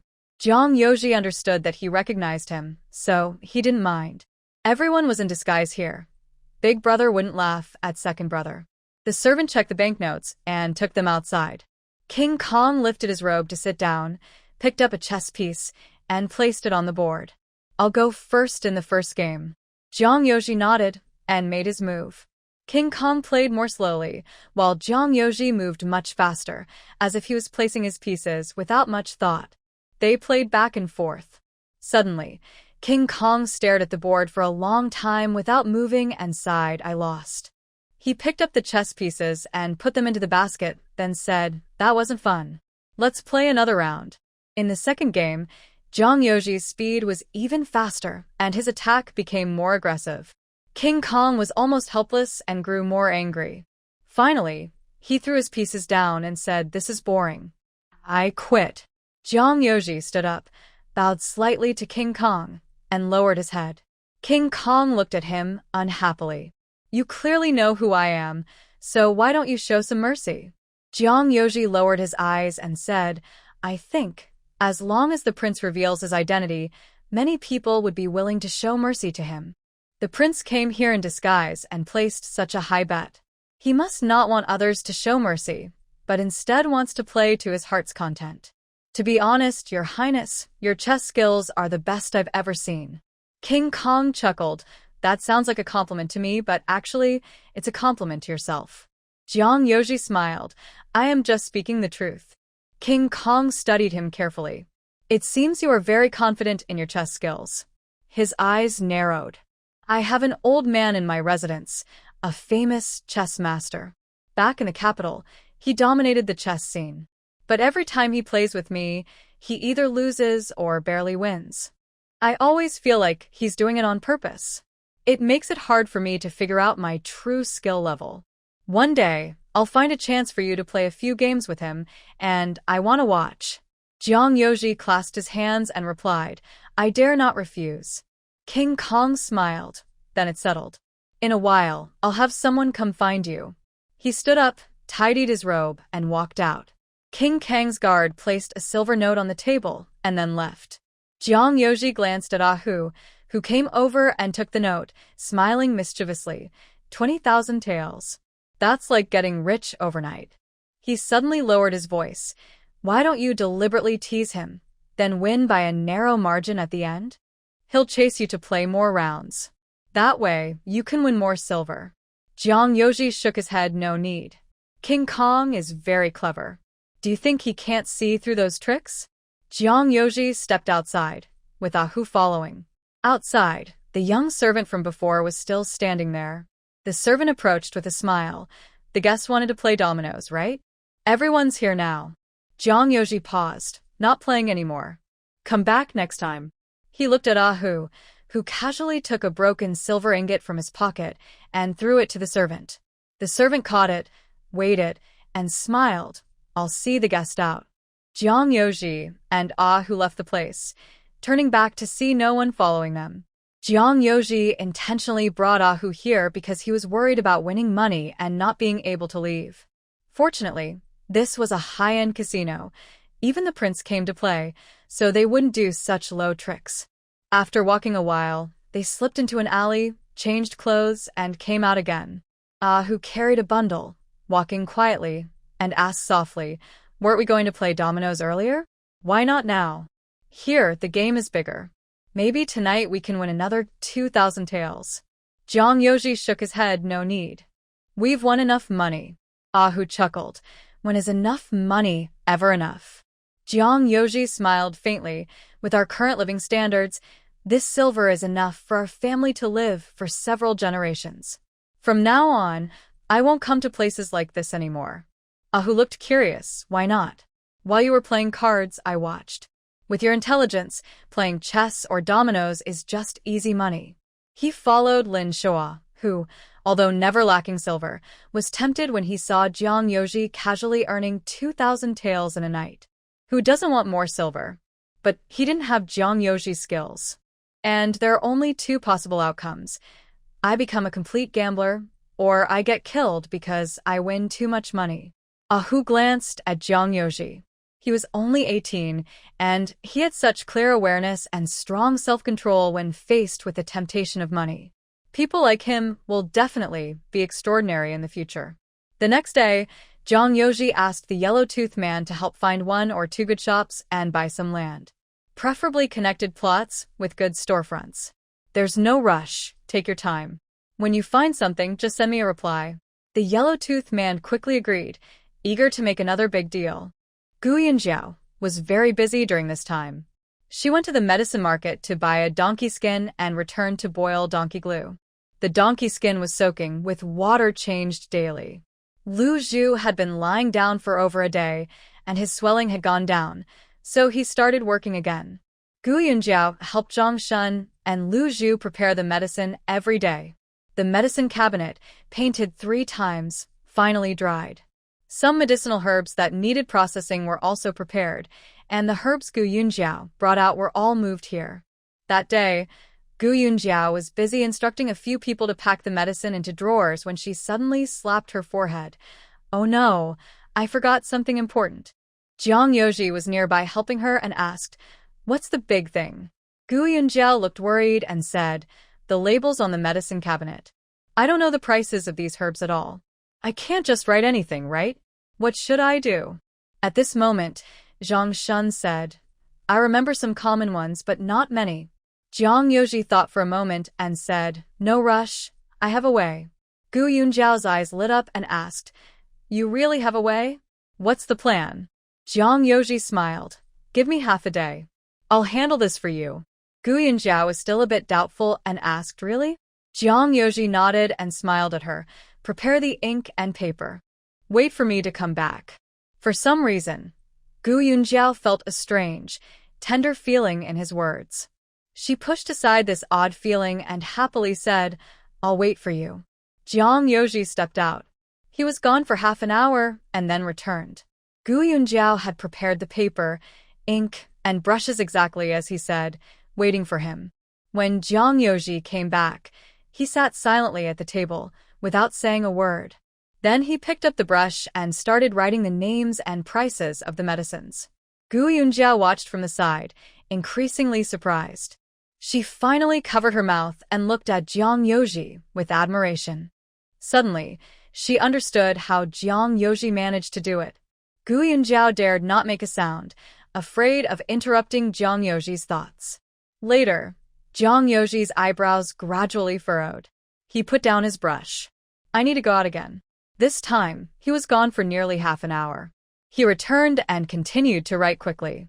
Until he finished the last character, he finally let out a long breath and set down his brush. Gu Yunjiao couldn't hold back anymore. She was eager to hug Jiang Yoji and jump around. She knew this was not proper, but she kept praising him. "Third young master, you're really amazing. How could there be someone so talented in the world? I really admire you." Jiang Yoji looked at Gu Yunjiao's admiring eyes, smiling softly, and stared at her without blinking. At this moment, Zhang Shun ran over. "Hey, have the prices been figured out?" He picked up a few sheets of densely written paper on the table, checked some he remembered, and confirmed they were correct. Zhang Shun looked at Jiang Yoji in surprise. "How did you get these?" Although the prices from various pharmacies weren't exactly secret, they wouldn't be given out casually. Gu Yunjiao pointed to her head. "Third young master went to other pharmacies and memorized them by hard work." Zhang Shun couldn't believe it. "No way. It's only been a short while. I've worked in a pharmacy for years and can't remember that much." Gu Yunjiao smiled proudly. "Third young master has a photographic memory." Zhang Shun looked at Jiang Yoji in amazement. "I thought having a photographic memory was just a legend. I didn't expect such a person to exist." Jiang Yoji waved his hand. "It's just that my memory is slightly better than others." He looked at the paper pieces Gu Yunjiao had prepared. "Are these labels?" Gu Yunjiao nodded. Jiang Yoji picked up a brush. "All right now." He glanced at Gu Yunjiao and softly said, "Just help me grind the ink beside you." Okay. Gu Yunjiao nodded repeatedly. She quickly arranged everything. Zhang Shun was responsible for opening the drawer and reporting the medicine names, while Jiang Yoji wrote the medicine names and prices on labels. Once the labels were written, Lu Zhu took them away. When dry, they would be pasted on the drawers. It was a smooth, continuous process. Gu Yunjiao sat beside Jiang Yoji, watching him write while grinding ink. After a while, Jiang Yoji looked at her and softly said, "Your hand is sore, isn't it? Take a break first, then grind ink again." Gu Yunjiao responded with a shook her hand, and leaned over to watch Jiang Yoji write. His small, elegant calligraphy was neat and tidy, as if printed. Very beautiful. Gu Yunjiao was so focused on her writing that she became lost in her work. At this moment, Ho Hot came from the backyard, wanting to ask how to prepare the big fish she bought today. As soon as she entered the shop, she saw Jiang Yoji and Gu Yunjiao sitting together. They were sitting very close, almost with their heads touching. Gu Yunjiao said something, and Jiang Yoji looked at her. They exchanged a smile. Ho Hot's heart skipped a beat. Seeing no one paying attention to her, she quickly turned around and left. She was experienced and could see clearly that there seemed to be some feelings developing between these two. However, perhaps neither of them was aware of it yet. Ho Hot didn't dare tell anyone and kept this secret in her heart. The sign writing was not finished until the next day. Then, the custom-made signboard was delivered. She directed Zhang Shun and Lu Zhu to hang it up, covering it with a piece of red silk. The couplets were also carved and covered with red silk. The preparations for the opening were almost complete. The shop was cleaned thoroughly, but it still lacked a chief doctor. Gu Yunjiao was not in a hurry about this. If she couldn't find someone, she could handle it herself for now. The trouble was she was too young, and it was hard for people to believe she was a real doctor. There was no choice but to take it slow. Over time, as she treated some patients successfully and gained a good reputation, it would be fine. The opening day was scheduled for tomorrow, as arranged by the Chen family. The next morning, Zhang Shun and Lu Zhu arrived early. They changed into the work clothes Gu Yunjiao had ordered from the tailor, light beige short jackets.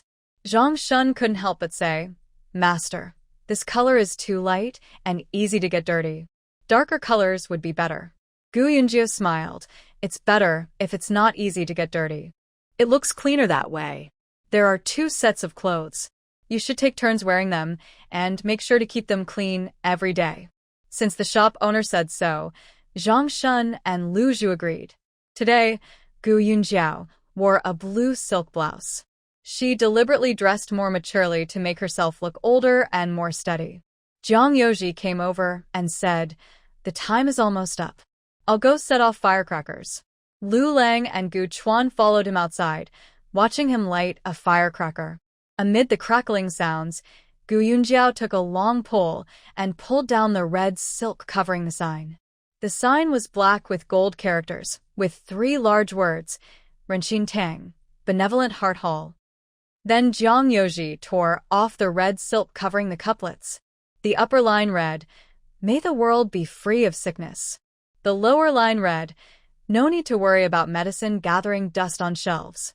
When the red silk was just uncovered, Jiang Yoji heard someone nearby snicker and say, "Fake kindness and false virtue. If you really think that, why open a medicine shop?" Gu Yunjiao turned around and saw a middle-aged man dressed in a brown brocade robe with the character for longevity on it. The man was thin, with hollow cheeks and sharp eyes that sparkled brightly. Gu Yunjiao looked at him silently. In business, being friendly brings profit. Today is the grand opening, so there's no need to argue with others. At this moment, Zhang Shun stood nearby, seeming uncomfortable. Jiang Yoji glanced at him lightly and said to Gu Yunjiao, "This couplet is good. It clearly shows this is a medicine shop. And it matches the shop's name." Suddenly, the man asked Gu Yunjiao, "Little girl, I saw you unveil the sign earlier. Are you the shopkeeper here?" Gu Yunjiao smiled at him. "Yes, I am." The middle-aged man chuckled and said, "Strange times we live in. Anyone dares to open a medicine shop now. Don't they fear harming people?" Gu Yunjiao thought he was just teasing, but unexpectedly, he began to attack her personally. She frowned, about to respond, when Zhang Shun tugged her sleeve. "Young master, this is Sun shopkeeper from the neighboring Qilin Hall. Gu Yunjiao immediately understood. He was here to cause trouble. Probably because the two shops are close, he was worried about losing business. Zhang Shun then smiled politely at Sun Shopkeeper. Shopkeeper, how have you been lately? Sun Shopkeeper snorted. You've risen high now. What do you care about me? He looked up at the sign and snorted again. You deliberately opened your shop opposite mine, and even took my staff. Do you think I, Sun, am easy to bully? He crooked his mouth at Gu Yunjiao and said, just wait and see. I don't think your shop will last long. Then he turned and left with a flick of his sleeve. Mrs. Chun was furious nearby. What is this? Maybe we shouldn't open today. The noise might bring bad luck. I'll scold him to death. Gu Yunjiao took Mrs. Chun's arm and led her inside. Mother, forget it. Let's not bother with him. She turned around and said, Atai, sweep the entrance clean. The staff followed Gu Yunjiao inside. They sat inside for nearly half an hour, but the shop was strangely quiet, no customers at all. Lu Zhu and Zhang Shun looked at each other anxiously, both worried. If the business doesn't pick up, they might have to close the shop, and their monthly wages of 1 or 2 silver coins would be lost. They wished they could run to the shop's entrance to invite customers in. But since ancient times, medicine shops didn't do that. They couldn't just grab passers-by and ask, would you like some medicine? They're sure to scold you. Even old Nine came out from behind and walked around a few times, looking worried because there was no business. The shop owner was generous. He drank wine every day, and he hoped the pharmacy would stay open for a long time. While everyone was feeling uneasy, a woman entered holding a prescription. Zhang Shun quickly stood up. Customer wants to buy medicine? The woman handed him the prescription. Zhang Shun took it, shook the abacus, and started calculating loudly.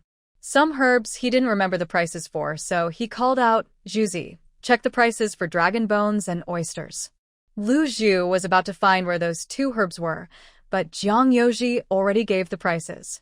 Zhang Shun gave him a thumbs up, counting quickly on the abacus, then said to the woman, a set of medicine costs 45 coins.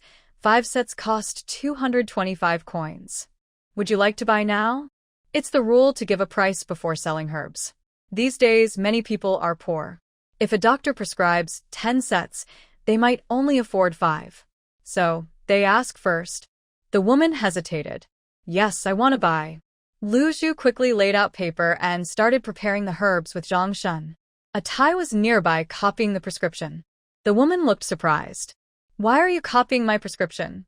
A Thai explained, Aranchin Hall is responsible for patients. Every time someone buys herbs from us, we keep a copy of the prescription for verification. The woman didn't say anything, but looked around at the shop's decorations. Zhang Shun and Lu Zhu were a bit unsure which drawer held the herbs they needed, so they searched for a while before gathering everything. Zhang Shun then checked the prescription carefully, calling out each herb one by one in front of the woman.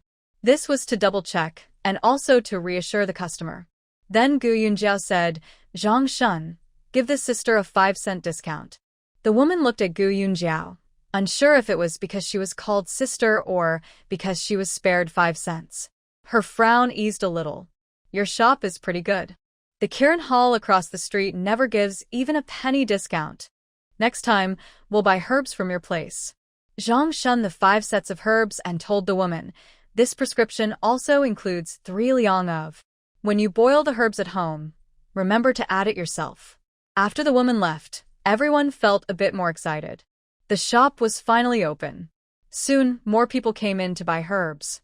Not long after, a man holding his stomach came in. Do you have a doctor here? Zhang Shun pointed toward Gu Yunjiao. Yes, the doctor is over there. The man was about to walk over there when he saw Gu Yunjiao stop in her tracks. A female doctor? Or just a young girl? What a joke, he said. Gu Yunjiao didn't reply. She believed that seeing a doctor shouldn't be rushed. If he didn't trust her, he could just leave. The man turned around and walked away. Zhang Shun sighed silently. Then someone else entered from outside. The visitor was dressed in a black brocade robe. He looked around as he entered and then focused on Jiang Yoji, who was sitting in the corner reading a book. He approached and bowed. May I ask if you're Mr. Jiang? Jiang Yoji put down his book and stood up. Yes, I am. The visitor said, the prince requests your presence at the palace. Jiang Yoji guessed it was about the chess game they talked about last time. He nodded and told Gu Yunjiao, I need to go. I don't know when I'll return. If my mother asks, just tell her. Jiang Yoji followed the black-clad guard and got into a carriage. After about a quarter of an hour, they arrived at the prince's residence. The carriage stopped at the side gate. The guard led Jiang Yoji inside, taking a winding path that quickly led to a courtyard. Then the guard announced that Jiang Yoji was being taken into a hall. Inside the hall sat two people. One was King Kong, and the other was an old man with white hair. Although called an old man, he didn't seem very old, probably in his 50s. Jiang Yoji first paid his respects to King Kong. The king pointed to the old man and said, This is Mr. Liu. Jiang Yoji also bowed to Mr. Liu. Mr. Liu looked at him sharply. Are you the one who is very good at playing chess? Jiang Yoji replied modestly, I dare not claim that. The old man chuckled. Whether you're good or not, that's not for you to say. You'll find out after you play. Come, the chessboard is ready. We're just waiting for you. The old man stood up, took off his shoes, and sat on a low bed. On the bed was a small table with a chessboard and a basket of chess pieces. Jiang Yoji sat down beside the bed. Mr. Liu waved his hand. Since it's your first time, I'll let you win this round. Jiang Yoji made his move. Both players moved quickly at first, but as the game progressed and more pieces appeared on the board, their moves slowed down. King Kong sat nearby, watching without blinking. Mr. Liu's expression grew more serious. Suddenly, he said, Wait, I made a mistake earlier. I need to make a different move. He picked up a chess piece and repositioned it by himself. King Kong chuckled. Mr. Liu, how can you take back a move? A man should play without regrets. Mr. Liu shot him a glance. Do you know the saying, watch the game silently, a true gentleman? King Kong suddenly choked and looked at Jiang Yoji. Jiang Yoji didn't say anything, thought for a while, and then made another move. Soon after, Mr. Liu said, Oh no, I was mistaken. I must have seen wrongly earlier. He was about to pick up his piece, but Jiang Yoji reached out and stopped him. Some things, once done, can't be undone. Mr. Liu stared at Jiang Yoji, who looked at him quietly. They glared at each other for a long time, and Mr. Liu finally gave up. He loosened his grip. Forget it. Young people these days don't respect their elders at all. King Kong added, It's mainly because some people are disrespectful to the elderly. Then Mr. Liu reached out and messed up the chessboard. I'm not playing anymore. My eyes are blurry today. I can't see clearly. King Kong shook his head. Losing is losing. I didn't expect Mr. Liu to lose one day. Mr. Liu glared at King Kong, then sighed. It's not that I lost in chess. I lost because of my mind. He looked at Jiang Yoji. Ordinary players see 3 or 5 steps ahead, experts see 10 or more, but he can probably plan dozens of steps. Every move I make is expected by him. He already has a counter-strategy. How can I beat him? King Kong exclaimed, being able to calculate so many steps. What kind of mind is that? Mr. Liu said again, Young man, your master must be extraordinary. I wonder which grandmaster you learned chess from? Jiang Yoji lowered his head. My predecessor is no longer here. I can't mention his name. Mr. Liu didn't press further and started talking about other things. After a while, Jiang Yoji chatted with them briefly and then took his leave. When Jiang Yoji left, Mr. Liu turned to King Kong. This boy is extraordinary. Do you understand his background now, Your Highness? King Kong nodded. He is originally from Chunlin County. He started learning at age 10 and became a scholar at 15. When Supervisor Zhao inspected Chunlin County, he praised him greatly, saying he would pass the imperial exam. But last autumn, when he came to Xiangqing for the exam, he was probably sabotaged. He had diarrhea and couldn't get out of bed, so he didn't take the test. Then he fell from a building and broke his leg. Mr. Liu stroked his beard. A talented person in the forest will be destroyed by the wind. Although he's smart, he's still too young and doesn't know how treacherous people's hearts can be. He raised an eyebrow. Why not invite him to serve under Your Highness? A good chess player, skilled in strategy and layout. Such talent is rare. In the future, he will surely be a great aid to the prince. King Kong smiled and said, I do have that plan. Do you think one invitation to Yuelu Academy is enough to win him over? Mr. Liu shook his head. One invitation probably won't be enough. This young man is very smart and proud by nature. He's not easy to persuade. If you want to use him, Your Highness, you need to be sincere and honest with him. King Kong smiled again. The only person I can truly be sincere with is Mr. Liu. Mr. Liu sighed. I'm getting old, and I don't know how many years I can still serve the prince. You should gather more talented people. King Kong was silent for a moment. When Jiang Yoji returned home, it was just time for lunch. Since someone needed to watch the shop, Gui Yunjiao brought a bowl of rice and sat inside to eat. Mrs. Chun was worried Gui Yunjiao wouldn't have enough food, so she sent her third sister to bring some dishes several times. At that moment, in the opposite Kirin Hall, two strong men carried a young man inside on a door plank. They shouted as they entered, Doctor, come quickly. Come save him. Shopkeeper's son was about to go home for dinner when he heard this. He came over and asked, What's wrong with him? One man hurriedly said, He usually has a heart condition. Just now, he suddenly had an attack and collapsed on the ground. At this time, Dr. Zhang, the chief doctor of Kirin Hall, also arrived. Seeing the man's face already pale and his breath faint, he quickly waved his hand. There's no point trying to save him now. He's gone. Prepare for the funeral. The man looked furious. Stop talking nonsense. You haven't even looked at him. How do you know he's going to die? Quickly treat him and give a prescription, or I'll beat you to death. Shopkeeper's son also saw that the patient was barely breathing. His eyes flickered, and he forced a smile. Brother, our Dr. Zhang's skills are limited. We really can't save your son. But there's a new clinic across the street, Renxin Hall. They say a divine doctor is practicing there. You should take him over there. They might be able to save him. As he spoke, he walked to the door and pointed toward Renxin Hall. See? That's Renxin Hall. Hearing about a divine doctor, the man hurriedly called another man. The two of them lifted the door plank and left quickly.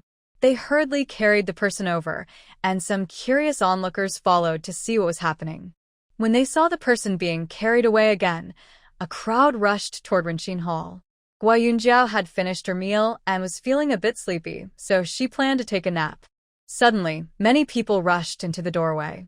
Then, two men carried a door plank into the hall and placed it in the center, shouting, Where is the divine doctor?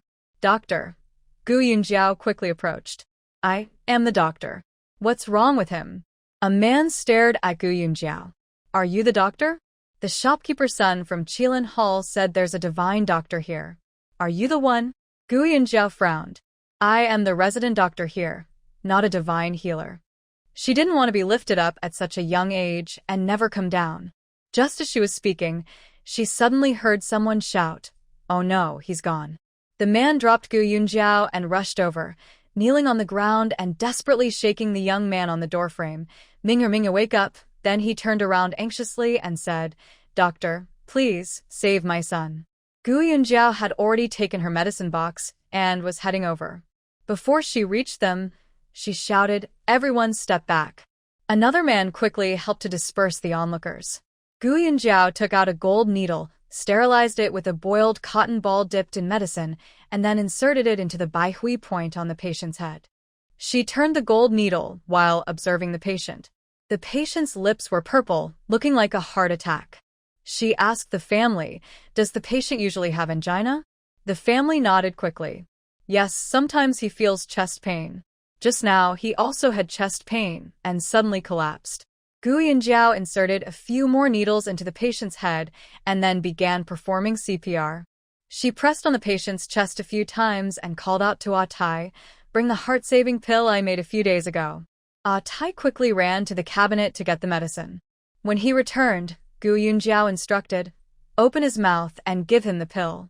The heart-saving pill was small. Ah Tai placed the pill into the patient's mouth, then poured a little water from a teapot to help it slide down the throat. Gu Yunjiao kept her hands moving without stopping. 1, 2, 3 presses, as if she were tireless. Finally, when the patient's heart started beating again, Gu Yunjiao let out a big breath and sank to the ground. Jiang Yoji had been standing nearby for a while. Seeing sweat on Gu Yunjiao's forehead, he quickly took out a handkerchief and handed it to her. The patient's family was so excited they couldn't contain themselves. The patient's face, which had been ashen before, gradually turned pale again. The onlookers marveled. He's alive. He's alive. His chest is rising and falling. Wow, this is truly amazing, snatching someone from the hands of the underworld king. I just saw that young man suddenly lose consciousness and die, but unexpectedly, he was revived. Someone else said, wow, this doctor is really skilled. Yes, she's much better than that Dr. Zhang. When he was still breathing, Dr. Zhang from Qilin Hall refused to treat him. Someone who dares to treat the dead must be very talented. At this moment, Gu Yunjiao took Jiang Yoji's handkerchief, roughly wiped her hands, then tucked it into her sleeve. She stood up and told the patient's family, carry him into that consultation room. I will check his pulse. 2 men carried the patient into the room, and Gu Yunjiao closed her eyes to feel his pulse. After a long while, she released her grip and said to the family, his condition can't be cured all at once. He can only take medicine gradually to improve. After some time, he'll get much better. Also, in cases like today, he should carry medicine with him. If he has another attack, taking 1 pill can save his life. The family asked, is that the heart-saving pill you gave him just now? Gu Yunjiao nodded. This is a secret formula from Renqin Hall. You can buy a bottle later if needed. The family didn't hesitate. Yes, we will buy it. This medicine must be bought. No matter how much money it costs, saving a life is worth it. Gu Yunjiao wrote out the prescription and explained to the family, it's best to come back and take 1 month's worth. If possible, buy 10 sets for the month. If not, then take it every 2 months. Come back after a year for a checkup. She also asked Tai to bring a bottle of the heart-saving pills. Take 1 pill each time you feel chest discomfort or an attack, and take it immediately. The family gratefully accepted the prescription, went to buy the medicine. Zhang Shun calculated and said, the consultation fee is 2 coins of silver, the rescue fee is 3 coins, and the heart-saving pills cost 1 tael of silver. 10 sets of medicine total 861. The family told the man who carried the door panel, second brother, go back and ask your sister-in-law for the silver. Also, tell her that the boy is fine now, so she can rest assured. The man nodded and left. Soon, he returned with the silver. Lu Zhu asked casually, is your uncle's family nearby? The family nodded. They live in the alley behind that house. He felt relieved and said, today was really dangerous. If I hadn't met you, this boy would have been gone. Lu Zhu smiled. Our family's doctor is Gu. Our ancestors were imperial physicians. The family members immediately showed respect, saying, no wonder Dr. Gu is so skilled at such a young age. After collecting the medicine, the family members went inside to stay with the patient. The young man's face had fully recovered, though he still looked a bit pale. After lying down for a while, he sat up and said, Dad, I think I'm fine now. His father hurriedly replied, lie down a bit more, just a little longer. The young man lay there for almost an hour, then got up and said, I really am fine now, Dad. Let's go home. I'm hungry. He had just started eating when he suddenly felt unwell, and he hadn't finished his lunch. His father carefully supported him out, holding the medicine in one hand. The young man shook off his father's hand and said, I'm really fine. I can walk by myself. You don't need to help me. Gu Yunjiao saw this, and went over to give instructions to the young man. Recently, walk slowly. Don't do heavy work. Don't run or jump. Go home, take your medicine, and rest well for a few days. If you feel uncomfortable again, come back and see me. The young man and his father gratefully thanked Gu Yunjiao before leaving. The young man's second uncle, who had come along, also carried a door panel and followed out. At this moment, Sun Zhonggui, the shopkeeper of Qilin Hall, was humming a tune inside the shop. Business had been good earlier, and the shop was busy. Now he finally had some free time. He suddenly glanced at Dr. Zhang and said, "Oh no, why isn't there any noise from Renqin Hall? I haven't heard any sounds." He guessed that by now the patient should have passed away. When someone dies in Renqin Hall, the family usually causes a fuss. Dr. Zhang shook his head and said, "Maybe they didn't check on him. He was taken out, and he only had a breath left. No one wants to take the trouble." Sun Zhonggui got up and looked out the door, planning to send a servant to check that side. Suddenly, he saw someone carrying a door panel coming out. Then he noticed that two people were walking ahead of him. One of them was holding 2 baskets of medicine. Wasn't it the person who had just come in shouting for help? And the young man beside him, wasn't he the one who had only a breath left just now? How is that possible? Sun Zhonggui hurriedly stepped out of the shop, blocking the person and pointing at the young man, asking, "Is he not dead? Is he better now?" He stepped forward and grabbed him. "Was the patient you just brought here really saved by Renqin Hall?" The man put down the door panel. "Of course. He just walked over himself. Do you think that's fake?" Shopkeeper's son, still not convinced, asked again, "How was he saved?" The man replied, "He was pricked with gold needles, pressed on his chest, and took medicine. That's how he survived." After saying that, he picked up the door panel and left. Shopkeeper's son was puzzled and went inside to talk to Dr. Zhang. The person who was almost dead just now was saved by Renqin Hall? Dr. Zhang was shocked and stood up. Impossible. That young man's lips were purple. It's clear he had a heart problem. How could he be saved? Shopkeeper's son, feeling frustrated, said, "Anyway, he was saved. I saw him walk past the door myself." Dr. Zhang looked uncomfortable and shook his head, not wanting to continue the topic. Shopkeeper's son thought to himself, Renqin Hall had even saved someone on the verge of death. Once their good reputation spreads, more patients will go there. Our own business will suffer. This won't do. He stood up and paced around the room. After a few turns, Shopkeeper's son left the house. He went to the door of Renqin Hall, pretending to pass by, and peeked inside. Besides the medicine cabinet, there was a table set up, and a young girl sat behind it. There was also a teenage boy, about 17 or 18, sitting in the corner reading a book. Additionally, a man in a brocade robe was wandering around the shop. None of these people looked like doctors. He thought to himself while passing by the door. After a while, he circled around again. Finally, he stood at the door and waved to Zhang Shun inside. Zhang Shun looked at him with a troubled expression. The old boss was calling him. He didn't want to go out, but he also didn't want to ignore him.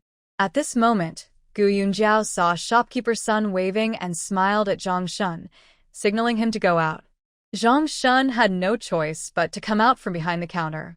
He ran outside and cheerfully asked Shopkeeper's son, "Shopkeeper, what's the matter?"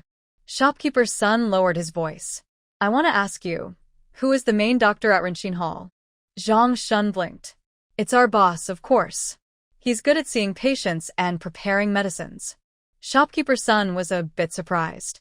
"It's her? A young girl can treat illnesses?" Then he explained himself. Maybe she inherited some family recipe that just happens to match that person's condition. He nodded, feeling confident, then turned to leave. He had originally planned to find out who the main doctor was and then try to recruit him. But now, recruiting him was no longer possible. This is that young girl's own shop. After gathering good information, Shopkeeper's son was no longer worried.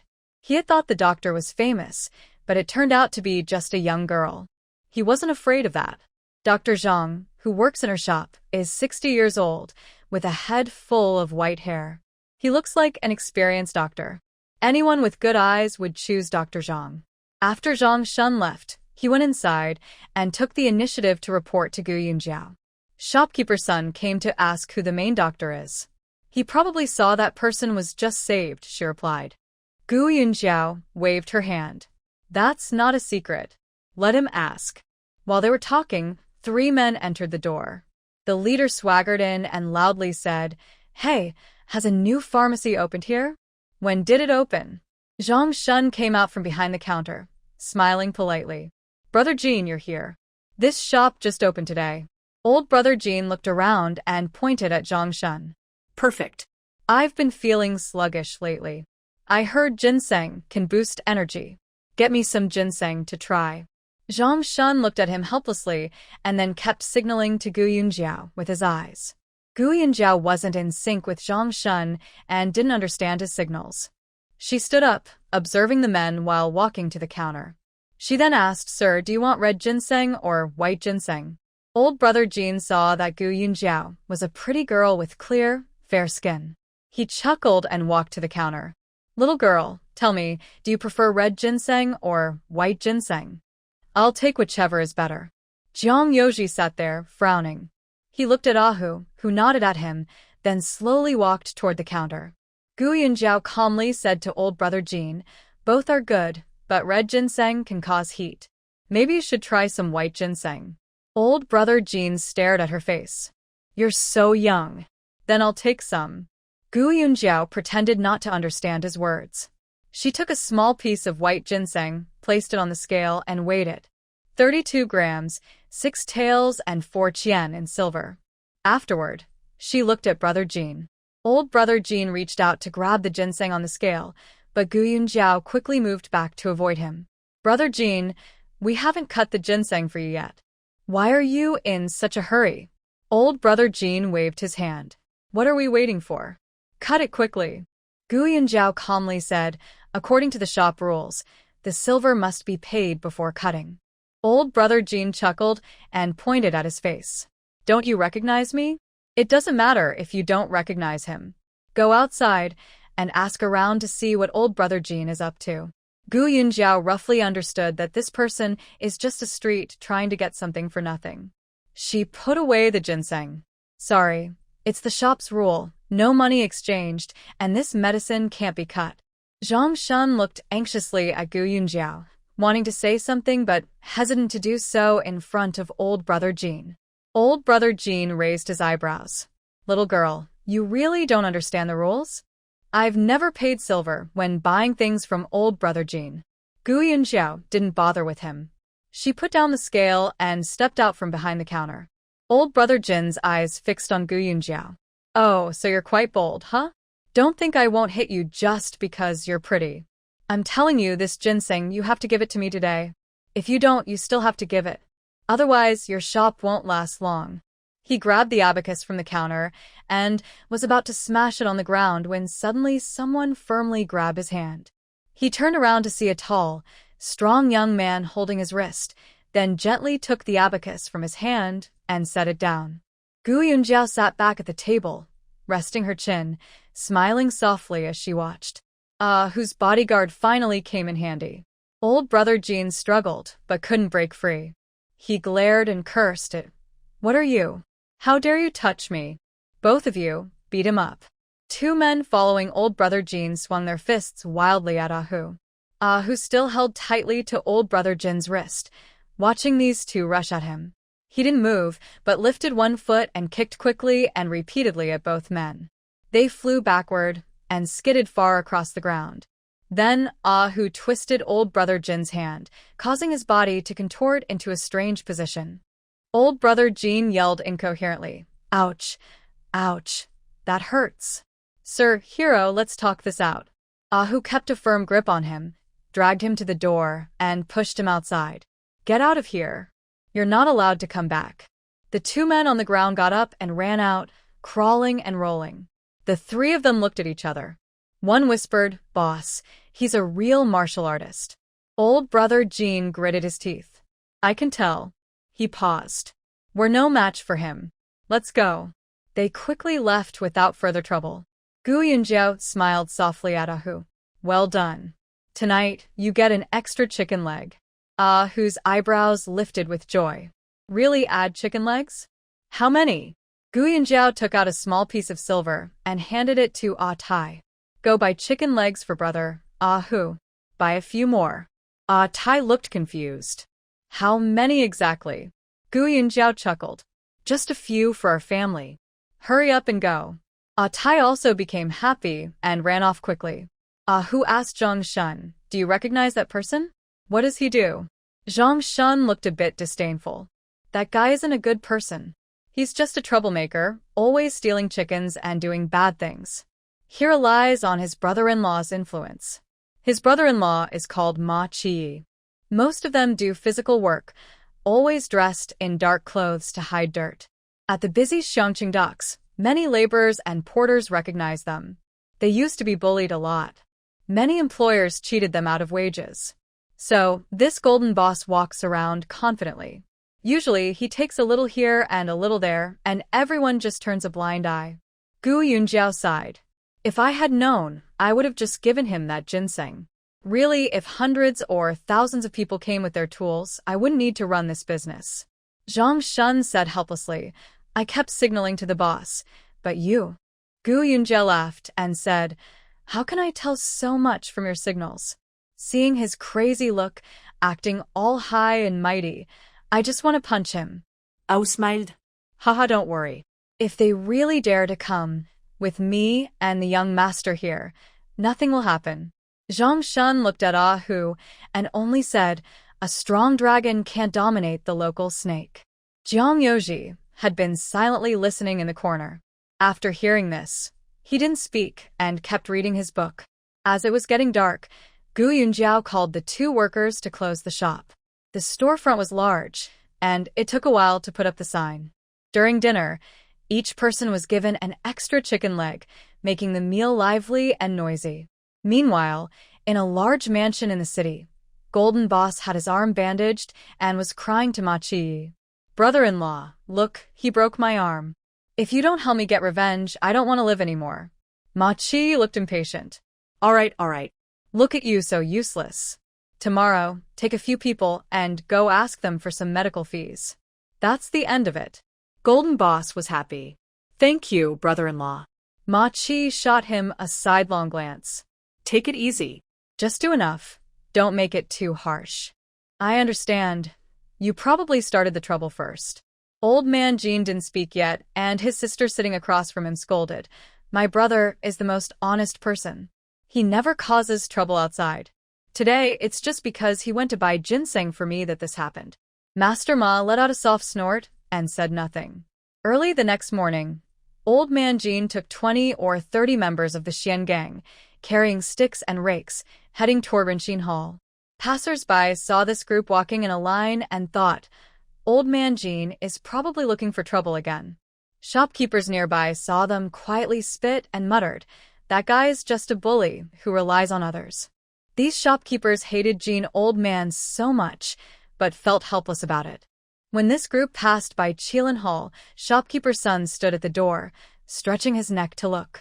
Seeing them heading toward Renxin Hall, he got excited and told his assistant, I'm going to watch the fun at Renxin Hall. Call me if anything happens. Then he ran outside. Not long after Renxin Hall opened, only Gui Yunjiao, Jiang Yoji, 2 assistants, and Ah Tai were inside. They were currently treating a customer for medicine. Suddenly, they saw a large group of people holding sticks and rakes rushing in. The customer who was getting medicine was so scared he wanted to run but didn't dare to go to the door, so he ran to the backyard instead. Lin Shoa and Ah who were chopping firewood in the backyard. They felt their guard duty was too easy, so they had to find something to do to make themselves feel useful. Suddenly, they saw a stranger hurriedly running in front of them. Ah who stepped forward to stop him. What are you doing? This is a residence. Don't come in recklessly. The man pointed outside. There are so many people with sticks and rakes. I'm afraid they'll hit me if I come in. Ah Hu frowned. It's probably that kid from yesterday who brought people here.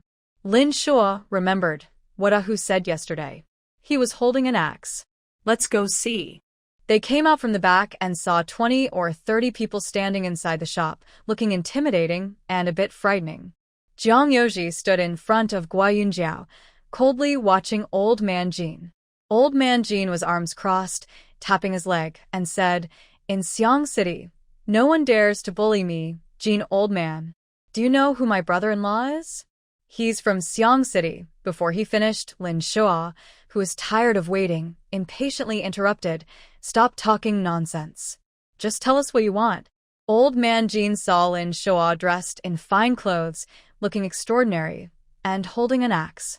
He couldn't help but step back. Who are you? Do you have the authority? Lin Shuo frowned. I am a guard at Rinshin Hall. What are you planning to do? Old Jean Eyre took a step back and pointed to his arm. You hurt my hand. Pay me 100 taels of medical silver, and this matter is settled. Ahu snorted. You, with your kind, are worth only 100 taels? Even a penny seems too much for you. His face suddenly turned serious. You all belong to the Xian gang, right? Let me say this first. You all rely on manual work to make a living. If you don't want to get involved, then leave quickly. Otherwise, if you get hurt, you might not recover for 10 days or half a month, and that could delay your work. Hearing this, a few people quietly slipped away behind him. They are the backbone of their families. If they get injured, what will their families eat and drink? Old Jean Eyre retreated while shouting, All right, if you want to fight, go ahead. As soon as he finished speaking, a cold flash appeared. Lin Shuo swung his big axe, sweeping toward the front. The sticks and poles in the hands of the leading few snapped in half. They are laborers, not fighters, and still need to go to the dock to work later. Seeing the situation, they feared it might turn deadly. One by one, they dropped their sticks and ran. When the front group fled, those behind quickly lost courage and also ran away. They would normally work together to get paid, but they didn't want to be bullied by the gang leader's brother-in-law. Everyone knew what kind of person Old Jean Eyre was. Old Jean Eyre ran the fastest. He also threw away the bandage on his arm, swinging both hands. In no time, he disappeared from sight. Shopkeeper's son watched the chaos from outside, almost tripping over the crowd rushing out. Seeing everyone run far away, he shook his head and sighed. The Xian gang members are really useless. It would be better if they just smashed the shop. Inside the shop, Lin Shuo was still holding his axe, lost in thought. He hadn't had a good fight in a long time. He thought he could stretch his muscles today, but these people ran away without a fight. Lin Shuo shook his head and carried his axe back to the backyard. A customer leaning against the door watched as everyone ran away and then left. Zhang Shun hurried over and said, Customer, your medicine is ready. 1 tael and 1 qian of silver, please. The man paid and took his medicine away. Ahu went to the door and looked around. Seeing no one, he shook his head and also went to the backyard. Gu Yinjiao propped her chin and shouted, Atai, take those broken sticks and rotten poles to the back and put them in the firewood pile. Atai picked up the broken items and then re-entered to serve customers who came to buy medicine. Zhang Shun announced the price for the medicine, and Gu Yinjiao went to check the prescription. Inside, there was a piece of sour jujube seed that needed to be crushed. She instructed Atai, go call Lao Jiao to operate the grinding stone. Atai called Lao Jiao over and helped place the medicine into the grinding stone. The grinding stone was made of iron and looked a bit like a canoe, with a wheel-shaped grinding disc passing through the middle, pierced by an iron rod. When grinding medicine, one could either hold the iron rod with their hand and push the disc to roll inside the trough, which was tiring. Or, a person could stand on the iron rod, bend their legs skillfully, and let the iron wheel roll inside, crushing the medicine more easily. Lao Ju stepped forward, placing 1 foot on the iron rod, then both feet, causing the grinding disc to start turning. San Yi and Ingzi watched nearby, stunned. Wow, this looks so fun. After leaving a household like the Jiang family's environment, Sanya had become braver. She eagerly watched Lao Jiao, who was playing with the grinding stone as if it were a game. I want to try too. Ingzi didn't speak but looked at Lao Jiao with longing eyes. Lao Jiao chuckled. This is work, not play. After we finish our tasks, I'll let you play. Soon. Lao Jiao finished grinding the medicine and used a brush to clean it up. Then he gently lifted Sanya onto the iron rod and carefully supported her. Sanya wobbled a bit as she rolled, giggling happily. After a while, she switched with Ingzi, and their innocent laughter filled the shop, bringing back the pure joy that girls should have. Even the customers who had come to buy medicine, initially frowning, were affected by the laughter and relaxed their brows a little. Before long, Mrs. Chun came over. You two stop playing here. It's affecting the business. Although Ingzi and Sanya hadn't finished playing, they obediently followed Mrs. Chun out. The shop became quiet again, and the customers left. Zhang Shun, feeling bored, looked outside and suddenly stood up. Hey, there's a sedan chair stopped at the door. Only wealthy or noble people could ride in a sedan chair. Zhang Shun stretched his neck to look, curious. A servant drew back the curtain of the sedan, and a young man stepped out. He looked up at the signboard above the shop and then strode inside. In the corner, Jiang Yoji saw the man and quickly stood up to greet him politely. Just as he was about to speak, King Kong gently shook his head, signaling him not to reveal his identity. Jiang Yoji had no choice but to say, "Why are you here today? If you don't mind, please come inside and sit."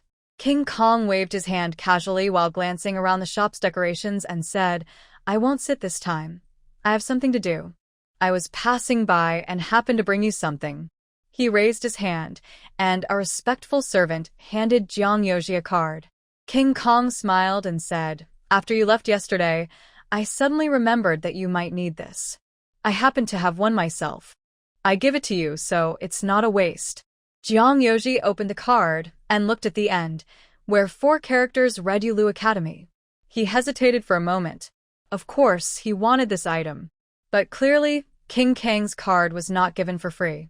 He didn't want to risk working for King Kong just for a card.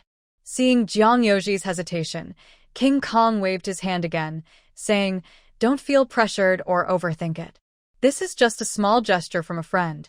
He winked at Jiang Yoji. "We're about the same age. I should only be 2 or 3 years older than you. If you don't mind, shall we be friends?" Jiang Yoji quickly clasped his hands and said, "I dare not." King Kong laughed loudly.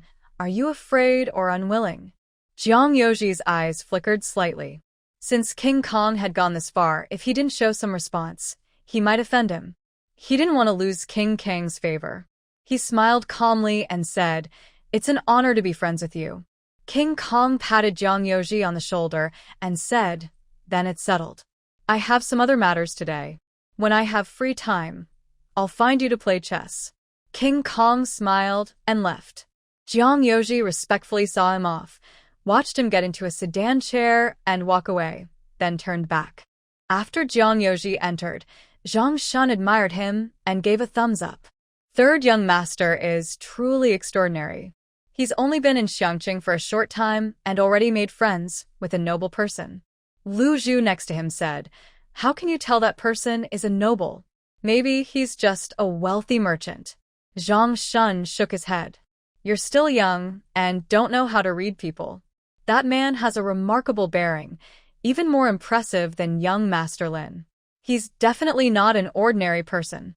Jiang Yoji cleared his throat softly and said, "You are not an ordinary person. Since you know, please don't talk behind my back anymore." Zhang Shun was slightly surprised and quickly replied, No, I won't say anything more." Gu Yunjiao listened blankly to their conversation. When King Kong entered earlier, she looked up briefly, then lowered her head to continue reading. She didn't pay attention to his demeanor at all. She looked at Jiang Yoji and suddenly found him mysterious. She didn't know where he earned his money or who important people he knew. While she was thinking, she suddenly saw a woman come in through the door. She looked around first, then nervously called out, "Zhang Shun." Zhang Shun hurriedly came out from behind the counter and led the woman over to Gu Yunjiao. "This is my neighbor, second sister-in-law Yang. She vomited blood yesterday. Please take a look at her." Second sister-in-law Yang looked a bit uneasy. She had vomited blood outside her house yesterday, and Zhang Shun, who was passing by, saw it. Zhang Shun told her to come to Rinxin Hall, claiming Dr. Gu there was very skilled and had even saved lives recently. But seeing such a young girl with a childish face, he was still a bit doubtful. Zhang Shun brought a chair over, and second sister-in-law Yang hesitated before sitting down. Gu Yunjiao looked at her. The woman's face had several bruises, and her mouth was also cut. A Thai placed the pulse pillow properly and signaled her to put her hand on it. Second sister-in-law Yang hesitated, but then placed her hand on the pillow.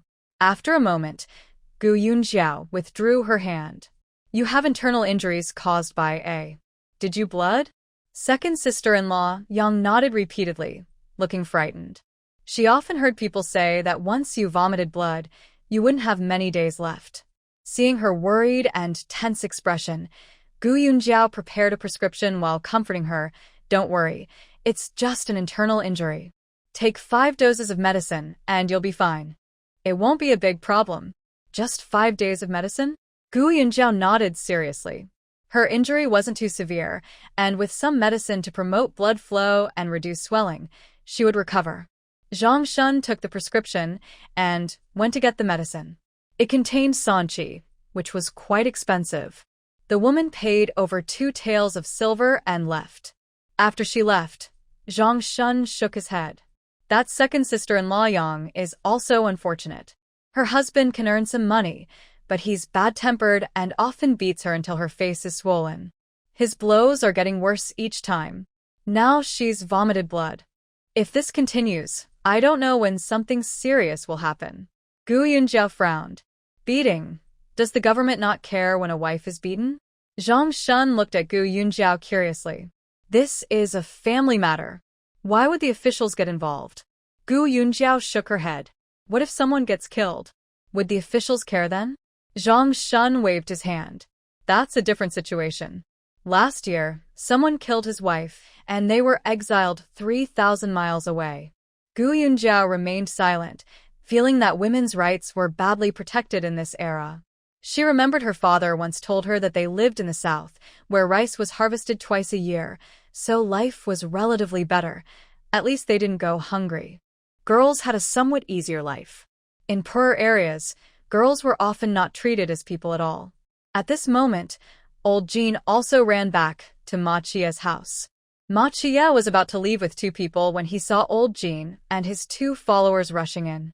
Old Jean had a bandage on his arm, but he was swinging it strongly, looking far from injured. Ma Chia frowned. Did you finish the job? Old Jean panted and shook his head. Ma Chia asked casually and was about to leave when old Jean stopped him. Brother-in-law, there are 2 experts guarding the Renxin Hall. We can't fight them. Ma Chia paused, and a man nearby heard the name Renxin Hall, and his eyes flickered slightly. Oh, what kind of experts are they? How many of you went? Were you all hurt? Old Jin's eyes twitched. Yes, we're all injured. Ma Chia frowned. Where are they now? They've all run away, probably to the docks to work, old Jean replied. Ma Chia saw that old Jean wasn't telling the truth and pointed at one of his followers. You, tell the truth, no lies. The man said, yes, 7th Master. There are indeed experts in Renxin Hall. We took about 20 or 30 people inside, and as soon as we entered, that person came out with an axe. He hesitated. Just so 7th Master knows, that person is probably not an ordinary fighter. He was dressed in a very luxurious brocade robe, with an extraordinary presence and skills. When we rushed in, he swung his axe and all our sticks and poles broke. Ma Chia squinted. How many were hurt? The man looked awkward. Actually, no one was hurt. Everyone knew they couldn't fight, so they ran. Ma Chia's face darkened. He understood that the Xian gang was different from regular gangs. They didn't rely on fighting or killing to survive. They formed the gang simply to avoid being bullied. But these kids were too useless. If this got out, who would fear them in the future? Master Ma Chia muttered, according to you, that guard isn't an ordinary person. Someone like that would work at Renxin Hall, so the owner behind Renxin Hall must have a very notable background. At this moment, the man beside him cleared his throat gently. 7th Master, do we really need to make enemies with Renxin Hall? Ma Chia looked at him.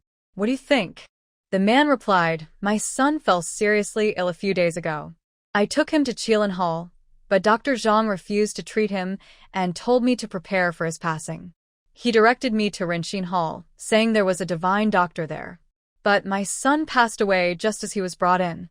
Ma Chia was startled, then calmed down, realizing it was probably nothing serious. Otherwise, Old Wang wouldn't be acting like this. Old Wang continued, however, Dr. Gu managed to save him again. I've never seen anyone recover after being declared dead. Dr. Gu's medical skills are extraordinary. 7th Master, I think unless it's absolutely necessary, we shouldn't make enemies with Renxin Hall. Old Second Jean shouted, You're just saying that because you're worried about your son's illness. Everyone knows your son is very sick. You fool. Machia kicked him, and old second Jean jumped up, holding his calf. Machia stared at him. In the next 2 days, stay at home and don't go out. Old second Jean looked aggrieved and went inside. Machia led the others out and asked Old Wang, do you know anything about Rinchin Hall? Old Wang shook his head. All I noticed was that Dr. Gu has a bit of a southern dialect, but I don't know anything else. What do you plan to do about this, seventh master? Machia quickly headed outside. No rush. First, I'll find someone to check out their background. Jiang Yoji received the invitation to Yuelu Academy, but didn't rush to go. He didn't even tell anyone. He just sat in the corner reading his book. Soon, he would quietly glance at Gu Yunjiao, stare for a moment, then lower his head to read again. Gu Yunjiao didn't notice Jiang Yoji's secret glances. She was either looking at the street outside or reading her book. In the afternoon, a woman came to buy tianma, saying she had a headache and wanted to cook tianma with chicken. Zhang Shun waited for her, and Gu Yunjiao sent Tai to call Lao Jiao from the back to cut the tianma. Tai went to the backyard and soon returned, saying, Nine uncle is sleeping on the lounge chair and can't be woken. Gu Yunjiao got up and went to the backyard. When she arrived in the yard, she saw Lao Jiao sleeping on the lounge chair in the east wing, snoring loudly. It was only February and the weather was still cold. Old Nine was not covered with anything, but his face was very red. Gu Yunjiao quickly walked over, but before she reached him, she smelled alcohol. Old Nine drank 3 times a day, so it was normal for him to smell of alcohol, but this smell seemed a bit stronger. Gu Yunjiao called out twice, Old Nine, Old Nine, Old Nine didn't respond. Gu Yunjiao pushed him again, still no reaction. She frowned and raised her voice, Mother. Did Old Nine just sneak a drink? Mrs. Chen peeked out from the upper room. No, the key is with me and the door has been locked the whole time. While they were talking, Ho Hot, who was busy in the kitchen, suddenly remembered something and hurried to check the yellow wine she used for cooking. She picked up the bottle, shook it, and found it was empty. Ho Hot ran out of the kitchen, saying, Old Nine drank all the yellow wine I used for cooking. Gu Yunjiao looked sternly at the unconscious Old Nine and then turned to go forward. Back at the shop, Gu Yunjiao smiled at the woman. Tianma needs to be steamed soft before I can cut it for you. It will take about half an hour to be ready. If you have other things to do, you can come back later. When you arrive, I will cut it in front of you. The woman thought for a moment, does it really take that long? She hesitated, then I will go buy some embroidery thread and come back. Gu Yunjiao quickly asked Tai to bring the tianma to the kitchen to steam. After half an hour, the tianma was steamed soft. The woman had already arrived and was waiting impatiently. Zhang Shun quickly cut the tianma in front of her. Zhang Shun's knife skills were far inferior to Old Nine's. Gu Yunjiao looked at the uneven thickness of the tianma and thought, probably the customer didn't know much about it. Otherwise, cutting it like this would make the customer angry. Old Nine slept until almost dinner time. When he opened his eyes, he saw Lu Zhu, Gu Chuan, Sanya, and Ingzi playing in the yard. He was a bit surprised. Both Lu Zhu and Gu Chuan had returned. When did that happen? Just then, Lu Zhu came in to get water and saw Old Nine awake. He quickly asked, Did you sneak a drink today? Old Nine awkwardly smiled, just a little. Lu Zhu rolled his eyes. Haha, Sister Ho Hot's bottle of yellow wine for cooking is all gone, and you say you only drank a little. You slept the whole afternoon, snoring loudly. He suddenly lowered his voice. Listen, today the customer bought medicine but no one cut it, and the boss's face is dark. Be careful. Just then Gu Yunjiao also came into the yard. Lu Zhu gave Old Nine a quick look and hurriedly left. Gu Yunjiao stared at Old Nine for a while, making him feel uneasy. Old Nine shyly stepped forward. Master, I shouldn't have done this today. I was wrong. I couldn't resist because of my drinking habit. Master, please forgive me this time with your great kindness. Gu Yunjiao looked at him for a moment, but said nothing. Then she turned and called out, Young Master Lin, Ahu, come here. Ahu ran over from the front, and Jiang Yoji also came to join. Lin Shua also came downstairs. Gu Yunjiao directed, "Ahu, go find a long rope." Old Nine felt strangely scared. He had a strange feeling that finding the rope was somehow connected to him. Soon, Ahu returned with a roll of rope. Gu Yunjiao said, "Tie Old Nine up." She looked around and pointed at a pillar in the corridor. "Tie him to that pillar." Old Nine was shocked. Was she planning to tie him up and whip him? He quickly said, "Master, I was wrong. I won't do it again." Lin Shoa and Ahu hesitated but decided to follow Gu Yunjiao's orders. Lin Shoa grabbed Old Nine and pressed him against the pillar. Ahu hurried to tie him up with the rope. Gu Yunjiao kept shouting, "Tighten it. Make it really tight.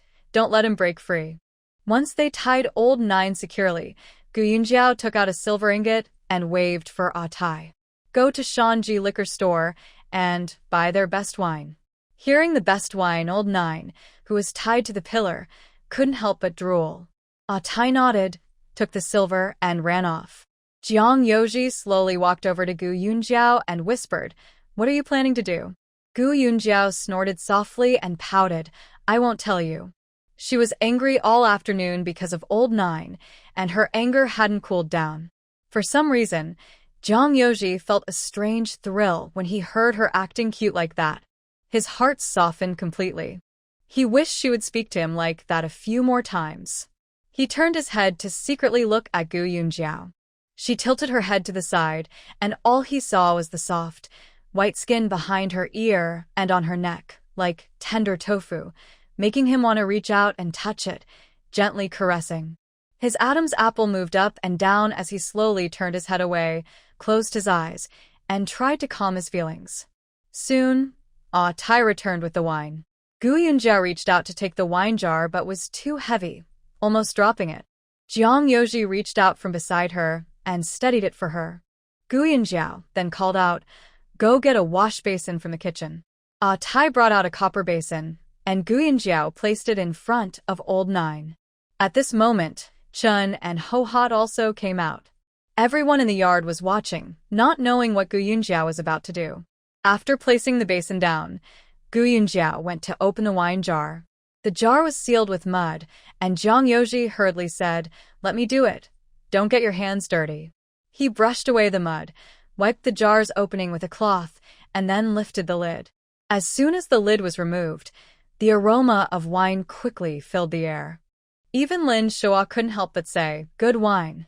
The old ninth, who was tied to the post, also shouted, "Good wine," then stared fixedly at the jar, licking his lips repeatedly. Gu Yunjiao's previously darkened face finally brightened as if clouds had cleared. She smiled and directed Jiang Yoji, "Pour the wine into that basin." The jar contained enough wine to fill more than half the basin. Old Ninth's eyes shifted to the basin, and he kept swallowing saliva. Gu Yunjiao chuckled softly, went into the kitchen, and took out a water scoop. She slowly scooped wine into the basin, letting it flow gently, and the rich aroma grew stronger. Old Ninth finally couldn't hold back. "Master, this wine is so good. I haven't had such fine wine before. Can I have a little?" Gu Yunjiao shook her head and continued scooping.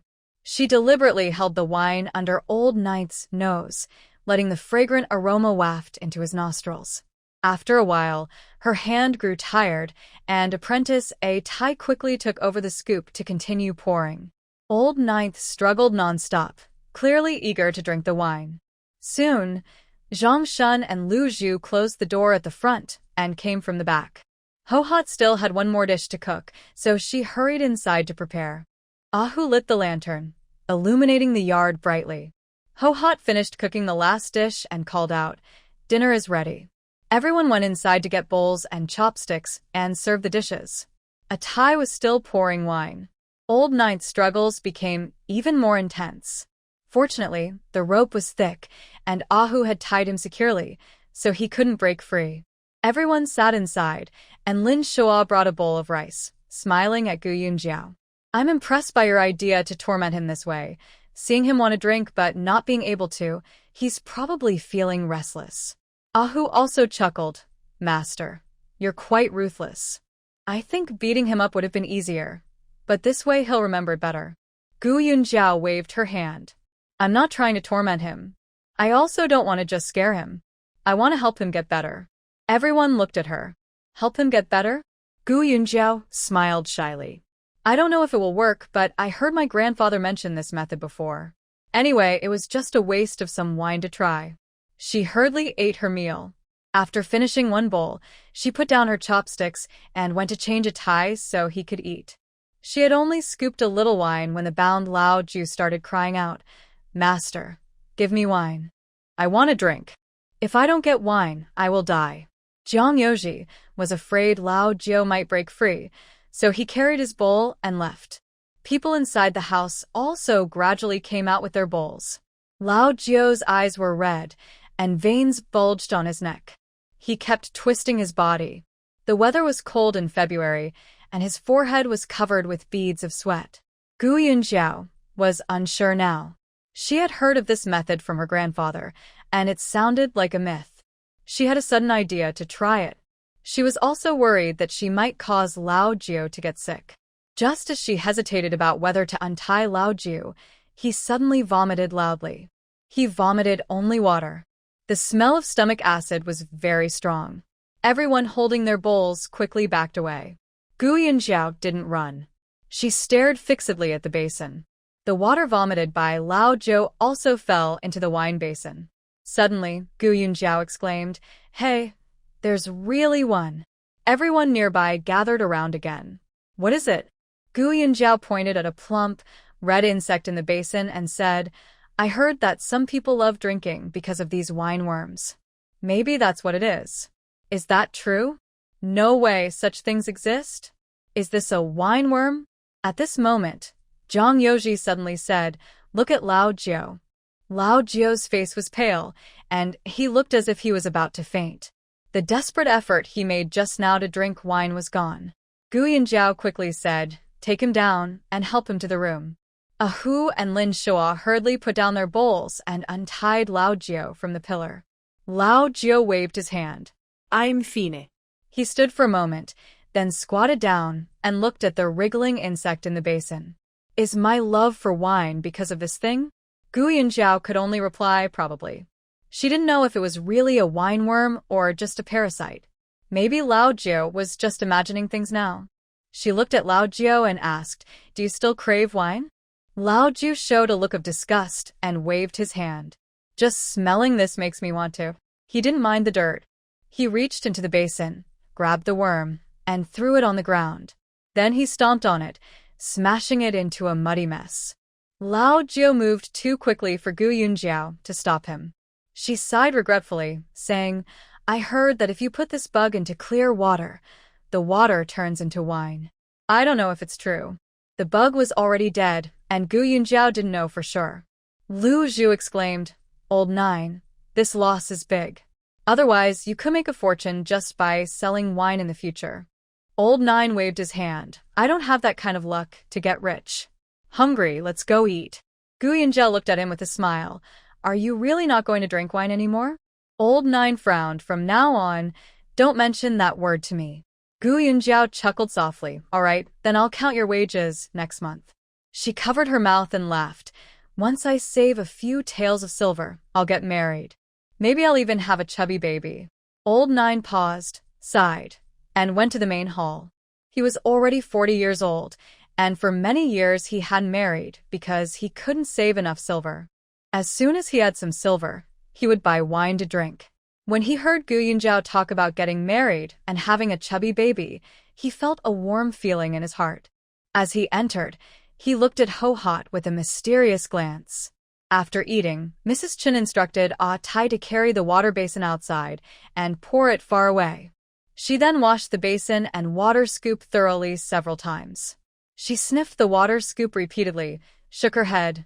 No, this scoop still has a wine smell. Ho Hot smiled. It's okay, just hang it outside to dry overnight. Meanwhile, at Lord Ma's residence, Lord Ma was listening to a report. I had someone look around, and this family is from Nanzhou. That young girl, Gu Dafu, is also the shopkeeper. Some say they have no roots locally, while others say they might have some connection to the Kong Wangfu. Someone even saw the young master of that family come out of Kong Wangfu. Lord Ma's expression grew serious as he stared at Jean Lao Air. Did you hear that? Over at Renxin Tang, if you go there again, I'll beat you. Jean Lao Air muttered. What Kong Wang? Who knows if it's true or not? Lord Ma sneered. Whether it's true or false, as long as there's a connection to Kong Wang, it's not something we can interfere with. Don't even think about it. You're getting bolder now, even ignoring the prince. Jean Lao Air hesitated but said nothing. Lord Ma's wife kicked Jean Lao Air, saying, Don't worry, sir. He knows his limits. Master Ma Chi took a sip of tea. Tomorrow, old Wang and I will visit Renxin Hall. No matter what, we can't just let this go. We must regain some face, or else our Xian gang won't be able to survive in Xiangqing. The next morning, after breakfast, Old Nine indeed didn't ask for wine again. Everyone grew more impressed with Gu Yunjiao, who kept talking to Lin Shua.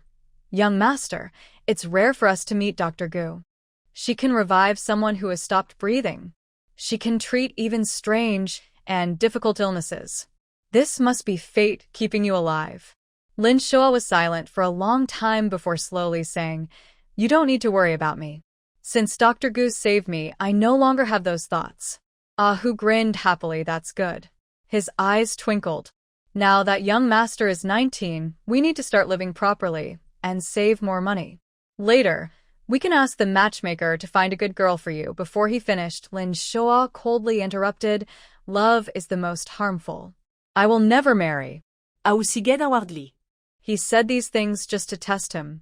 Sure enough, the young master's worries weren't so easy to resolve. Alas, they had no home to return to. How long would they have to wander outside? Just as Hu was about to go downstairs to do his guard duty, Lin Shua suddenly said, I'll go with you. He felt he couldn't be so despondent anymore. Since he was now Dr. Gu's guard, he had to do his duty well. He liked it here. The people were simple. Every day, they just thought about what to eat and drink. He also didn't want to think about anything. He didn't have to face the complicated people and affairs in the capital. Living a plain life might also be a good choice. The two of them went downstairs, standing at the door like two gate guardians. Gu Yunjiao glanced at them. Fortunately, the shop had 3 rooms, so it wasn't too crowded. With 2 handsome guys at the door, maybe they could attract some customers. Right now, Renxin Hall's business was still very slow. They only received a few prescriptions from outside each day, and not many people came to see her. Master Ma Chi and Old Wang arrived at the door of Renxin Hall and saw Lin Shua and Hu. In just one glance, he could tell that Lin Shua was the young master, and Hu was his servant. When facing Lin Shua, he habitually bowed slightly. He immediately remembered what Second Jin's subordinate had said. That person had an extraordinary demeanor. No, he thought it wasn't just demeanor. Clearly, Lin Shua's background was unusual. He had the relaxed arrogance and elegant calm typical of a noble family heir. Even if these nobles appeared humble, their true nature could not be changed. Such people, coming here as guards, left Lord Ma 7 feeling confused. He lifted his robe and stepped onto the stairs, and Lin Shua and Hu immediately fixed their eyes on him. Lord Ma 7 bowed repeatedly to the two, saying, My name is Ma 7. I have something to discuss with your boss. At that moment, Jiang Yoji, sitting in the corner, put down his book and stood up, walking out. Ma 7's gaze was instantly drawn to him. A handsome young man, looking very much like a noble, with a proud aura, but lacking Lin Shua's calmness. He believed he had seen many people, but suddenly he couldn't tell this young man's background. Then he saw another person he couldn't read. Gu Yunjiao stood up from behind the table, quietly watching him. She wore a simple cotton dress.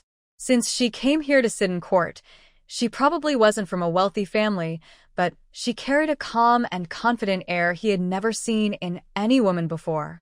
Ma 7 also bowed to Gu Yunjiao, jokingly saying, This Renxin Hall really is full of talented people. Lin Shua and Hu moved to stand behind Gu Yunjiao, while Jiang Yoji half-guarded in front of her. Lord Ma 7, what brings you here? Do you have any instructions? His eyes flickered. When he arrived, he only wanted to save face without making enemies with Renxin Hall. But after seeing Lin Shua, Zhang Yoji and Gu Yunjiao, his thoughts completely changed. These people were not ordinary. He absolutely could not offend them. He smiled and said, I came specifically to apologize to you all. Old Wang, standing beside him, looked at him in surprise. Just earlier, Ma Seven was talking about how to regain his reputation. Why did his tone suddenly change? Zhang Yoji smiled slightly. Lord Ma Seven, you're joking. We are meeting for the first time today. There's no need for apologies. Ma Seven still smiled warmly.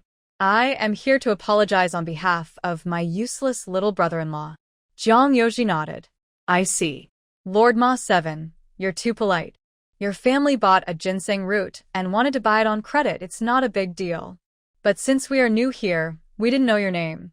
Otherwise, giving a ginseng root to you wouldn't be a problem.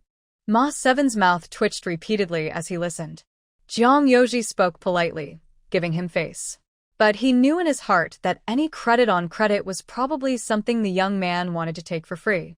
He didn't expect that this handsome young man, despite his young age, would speak so politely. He repeatedly cupped his hands and said, My parents passed away early, and my younger brother has no one to take care of him, so I have developed a reckless personality. I apologize. Zhang Yoji then smiled more genuinely. It's no problem. It's all a misunderstanding. Once we talk it out, it will be fine. If Seventh Lord doesn't mind, why not come in for a cup of tea? Just as Ma Seventh Lord was about to agree, someone suddenly entered from outside. Zhang Yoji recognized that this was a guard from King Kang's retinue. The man first glanced at Ma Seventh Lord, then respectfully bowed to Zhang Yoji. Young Master Zhang, our prince recently acquired a chess book. It records many endgame positions. The prince has asked me to invite you to his residence to study the remaining pages together. Zhang Yoji nodded slightly. Guard Su, please wait a moment. Guard Su felt a slight sense of happiness. Zhang young master is a guest of honor to the prince. When he arrived, the prince had told him to be very respectful to Zhang. People like this he had only seen once, but he remembered his surname. Guard Su felt appreciated and had a better impression of Zhang Yoji. Zhang Yoji cupped his hands to Ma Seventh Lord. Seventh Lord, I have some matters to attend to, so I cannot stay. Let's have a drink another day. By this time, Ma Seventh Lord was convinced that Zhang Yoji had connections with the prince's residence. The rumors were true, and he was not an ordinary person. He respectfully said, Young Master Zhang, please go ahead and busy yourself.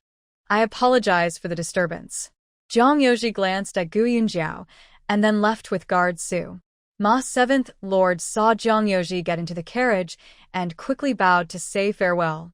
Lin Shua watched Ma Seventh Lord's back and smiled slightly. He believed that from today on, the Xian gang would no longer trouble Rinshin Hall. Lin Shua wandered around the room and then sat down at the place where Zhang Yoji usually sat. He picked up Zhang Yoji's book and looked at it. He had thought it was a classic of the 4 books and 5 classics, but it turned out to be a history book. With nothing else to do, he also took the book and started reading. Ma Seventh Lord was gone for less than half an hour when Old Wang came with a gift box. Old Wang entered smiling, had someone place the gift box on the table, and said with a bow, This is a small token from Seventh Lord Ma, as an apology to everyone.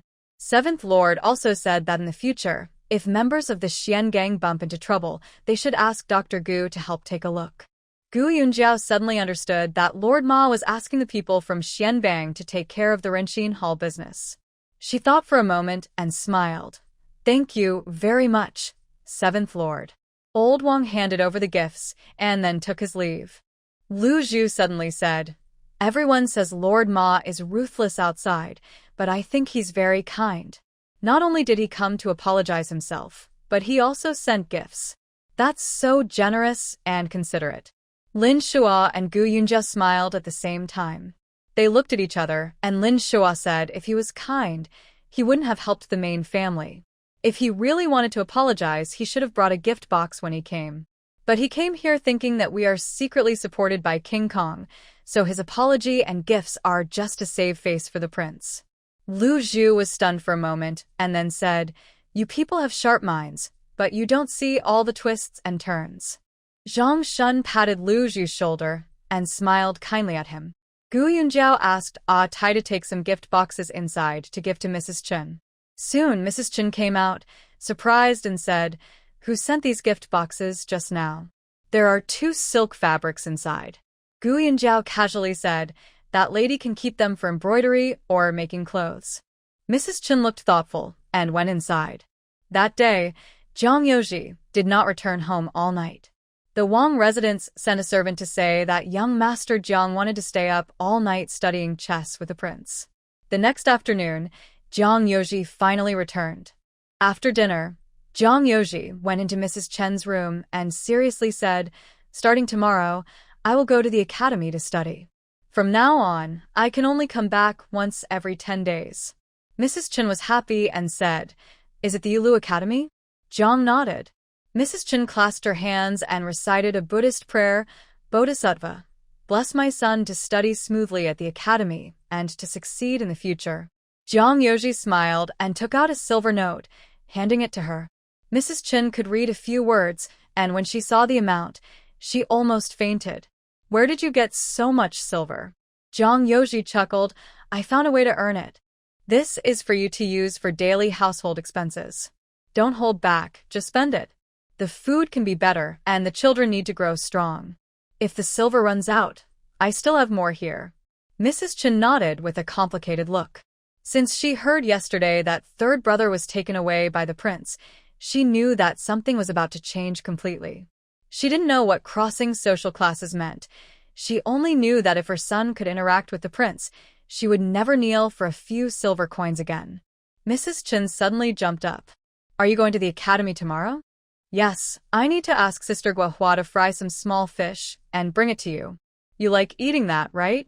"That's right, and also some cured meat and dried fish. I'll have her steam them and put them in a jar to bring to you. With so many people eating at the academy, the food must not be very good." She hurriedly left, walking quickly out the door. Jiang Yoji watched Mrs. Chen's back and felt very warm inside. He didn't know who his biological mother was. He thought his real parents abandoned him. He remembered that his father said he was found under a tree before he died. But over the years, Mrs. Chen and her husband loved him very much, even more than a real parent. In his heart, Mrs. Chen was like his real mother. After leaving Mrs. Chen's house, Jiang Yoji walked around the yard a few times, kept glancing at Gua Yunjiao's house, and finally couldn't hold back. He went over and knocked on the window. Gua Yunjiao pushed open the window, saw it was him, and smiled. "Is something the matter?" Jiang Yoji looked at Gua Yunjiao deeply. "Yes, I have something to tell you. I will go to the academy tomorrow." Gua Yunjiao wasn't very surprised. She was friendly with the prince, so entering the Yuelu Academy was easy for her. She nodded. "Don't worry, I will take good care of your mother, younger brother, and sisters." Jiang Yoji hesitated for a moment and then said, "I will be gone for about 10 days and will return then. By then, it will be almost 3 months, and the peach blossoms should be blooming. We can go see the peach blossoms together." Gua Yunjiao happily nodded. "That sounds great. We can also buy some kites to fly. Lu Lang, Xiao Chuan, Sanya, and Yingzi will be so happy." Jiang Yoji was silent for a moment. "All right. No need to buy kites. I can make 2 myself." Gua Yunjiao looked at him with bright eyes. "You can make kites too? You're so amazing. You can do everything." Jiang Yoji's mood instantly lifted. "What kind of kite do you want? A butterfly kite? A beauty kite? Or a hawk kite?" Gua Yunjiao's eyes twirled as she thought seriously. "Make a hawk kite and a beauty kite." "I've never seen a beauty kite before." Jiang Yoji nodded. "All right. Wait for me to come back." Gua Yunjiao smiled sweetly. "Have you packed your things? Do you need any help?" Jiang Yoji softly replied, "My luggage isn't much. I'll pack it myself. You should take good care of yourself at home." Gu Yunjiao nodded firmly and smiled, saying, "You should also study hard. I'm waiting for you to become an official, so you can be my support." She knew well that in this time, having money alone wasn't enough. Without power behind you, anyone could bully you. Even a fortune could disappear in an instant. Her only hope was that Sanlang would study hard and become a high-ranking official, so she, as his sister-in-law, could be protected by him. Jiang Yoji seemed to promise, "I will. Don't worry."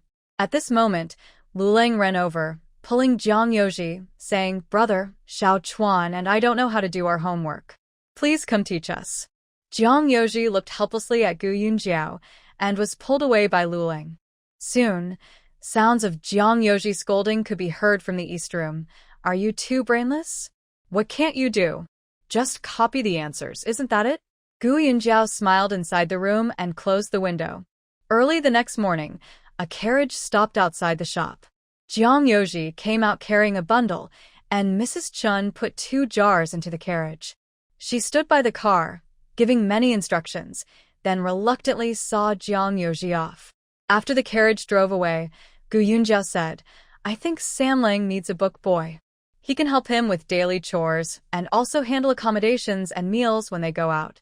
Mrs. Chun clapped her thigh and said, "Exactly. If there had been a book boy to take care of him during last fall's imperial exam, he wouldn't have eaten the wrong thing and gotten diarrhea. I'll ask the yellow-toothed man to keep an eye out and find a literate boy to be Sanlang's book boy." Just then, Zhang Shun arrived for work. Seeing Gu Yunjiao, he smiled and said, "Madam, I met Sister Yang from next door early this morning. She asked me to thank you. She said she's feeling much better after taking the medicine you gave her, no longer vomiting blood, and that the tightness in her chest is gone." Gu Yunjiao nodded, "That's good." She paused and asked, "Her husband didn't hit her again, right?" Zhang Shun shook his head. "Her husband is a lacquer craftsman. He's been working at someone else's house these days." As they chatted casually, they went inside to prepare the boards and open the shop.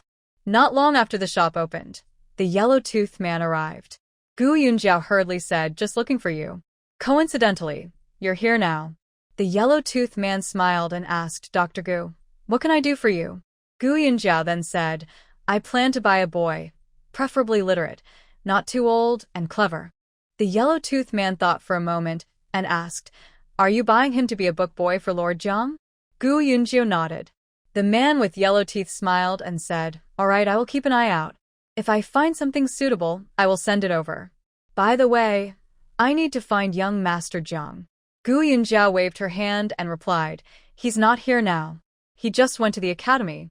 The yellow-toothed man rubbed his hands nervously, looking a bit anxious. Last night, he received news that a son of a big landlord owed over 20,000 taels of silver at the gambling house. He hasn't paid back yet and plans to use his family's land as collateral. His family's land is in large plots, just what Jiang Yoji needs. He is eager to close this deal quickly, because once the land is available, it will be snatched up immediately. Gu Yunjiao looked at him and asked, "Is it urgent?" The man nodded and said, "Very urgent." Gu Yunjiao didn't ask further and simply said, "He has gone to Yulu Academy not long ago. If you hurry, you might catch up with him." The yellow-toothed man cupped his hands, hurriedly left, and called a carriage, urging the driver to go faster. When he arrived at Yulu Academy's gate, he saw another carriage just stopping. Jiang Yoji was getting out, lifting the curtain. He quickly called out, "Young Master Jiang." He jumped down from his carriage and hurried over to Jiang Yoji. After hearing him, Jiang Yoji decisively said, "Let's go now. The matter of enrolling can wait half a day or a day. Buying land is more important." The two got into the carriage and headed straight to the landlord's house. The estate was wide open. They passed through several courtyards before seeing the main person. A man with heavy dark circles under his eyes sat listlessly in the main hall. There were several people nearby, some counting money with an abacus, others looking at land deeds one by one, and some guards standing by. The yellow-toothed man hurried over and spoke to one of them. This person nodded at Jiang Yoji and said, "Later, after settling the accounts, we can draw up the contract." Suddenly, a woman with disheveled hair rushed in, grabbing the dark-circled man and hitting him while crying out, "You sold all the land at home. What will our family eat and drink in the future? I'd rather be dead. I'd rather crash into something and die." She let go of the man and threw herself at a pillar. A guard from the gambling house quickly pulled her back. Gambling houses only care about money, not lives. Causing trouble with someone's life is too risky. The woman was held back and seemed too exhausted to fight, collapsing on the ground and crying loudly. The man with dark circles around his eyes is holding his head, looking like he's about to break down. Jiang Yoji shakes his head. If he had known how to stop himself in time, he might have ended up like this too. He quietly reminds himself that he must never gamble again. His family owns quite a bit of land. Jiang Yoji spent over 10,000 silver coins to buy more than 2,600 acres. He signed the contract on the spot. Jiang Yoji took the man with dark circles to the government office to complete the paperwork, which made him feel more at ease. The yellow-teeth man also earned a good commission as an intermediary. Jiang Yoji thinks for a moment and then asks, "Old Yellow, please help me find a housekeeper and some servants. With so much land, I don't have time to deal with the tenants. I need someone to manage it." The yellow-teeth man laughs. "Perfect. Dr. Gu said he would find you a boy to serve as a clerk.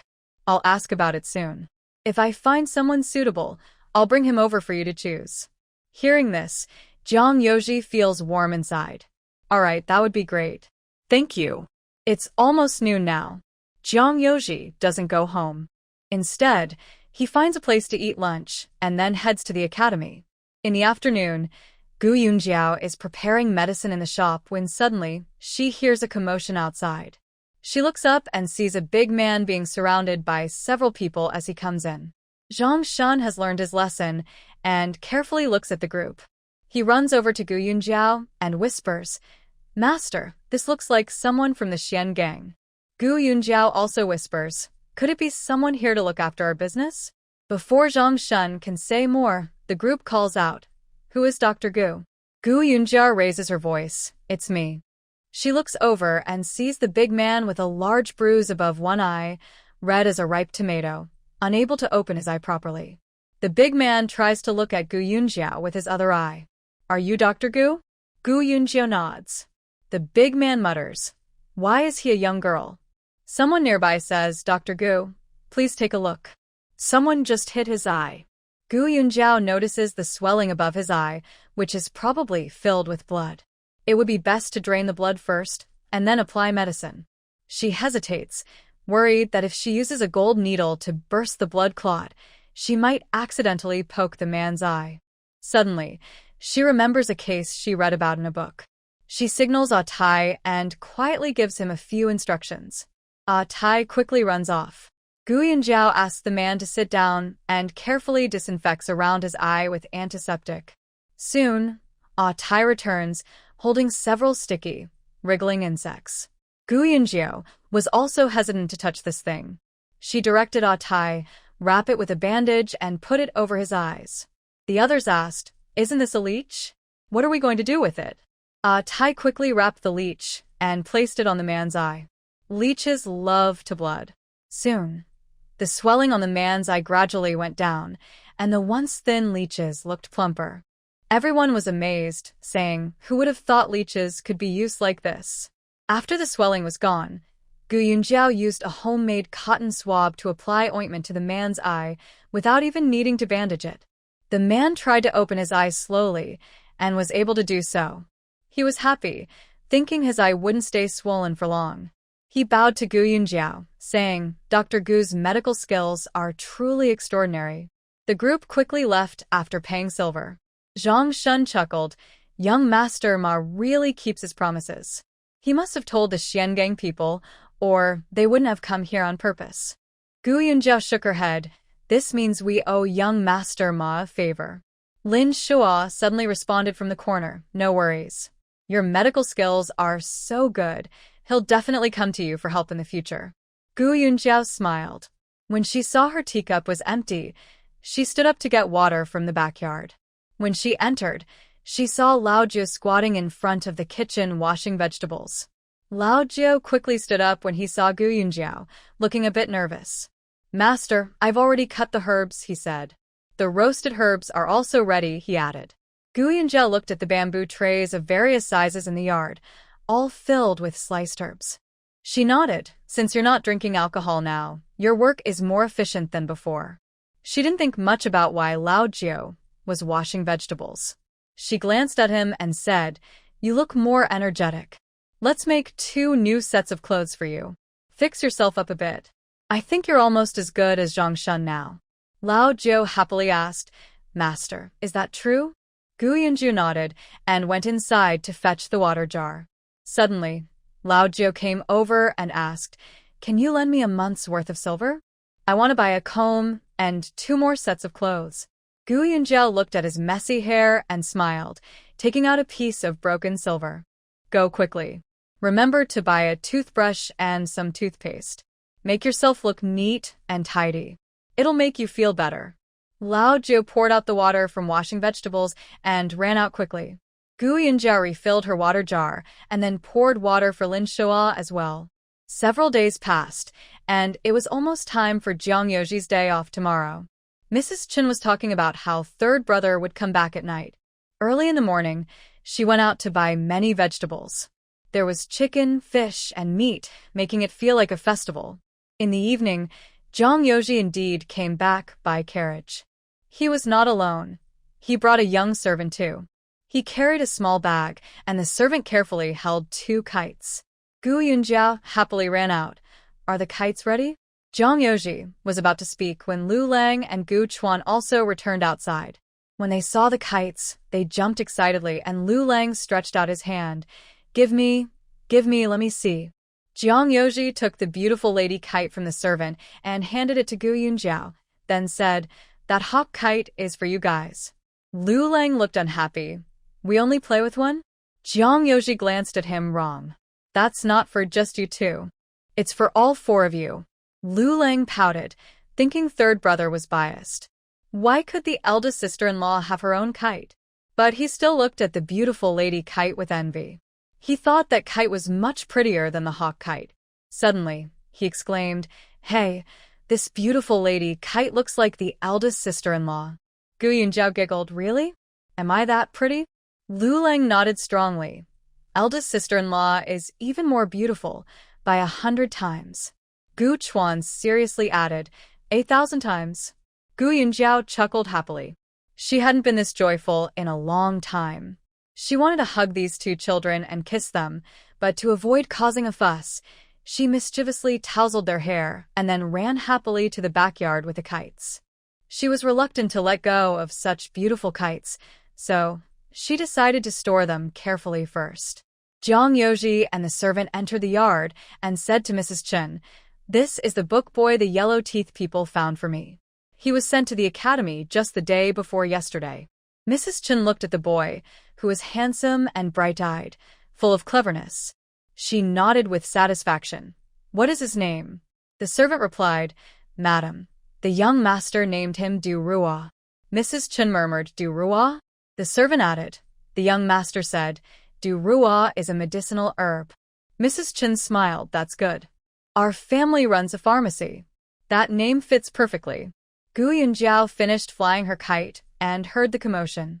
She clapped her hands and said, "What a nice name.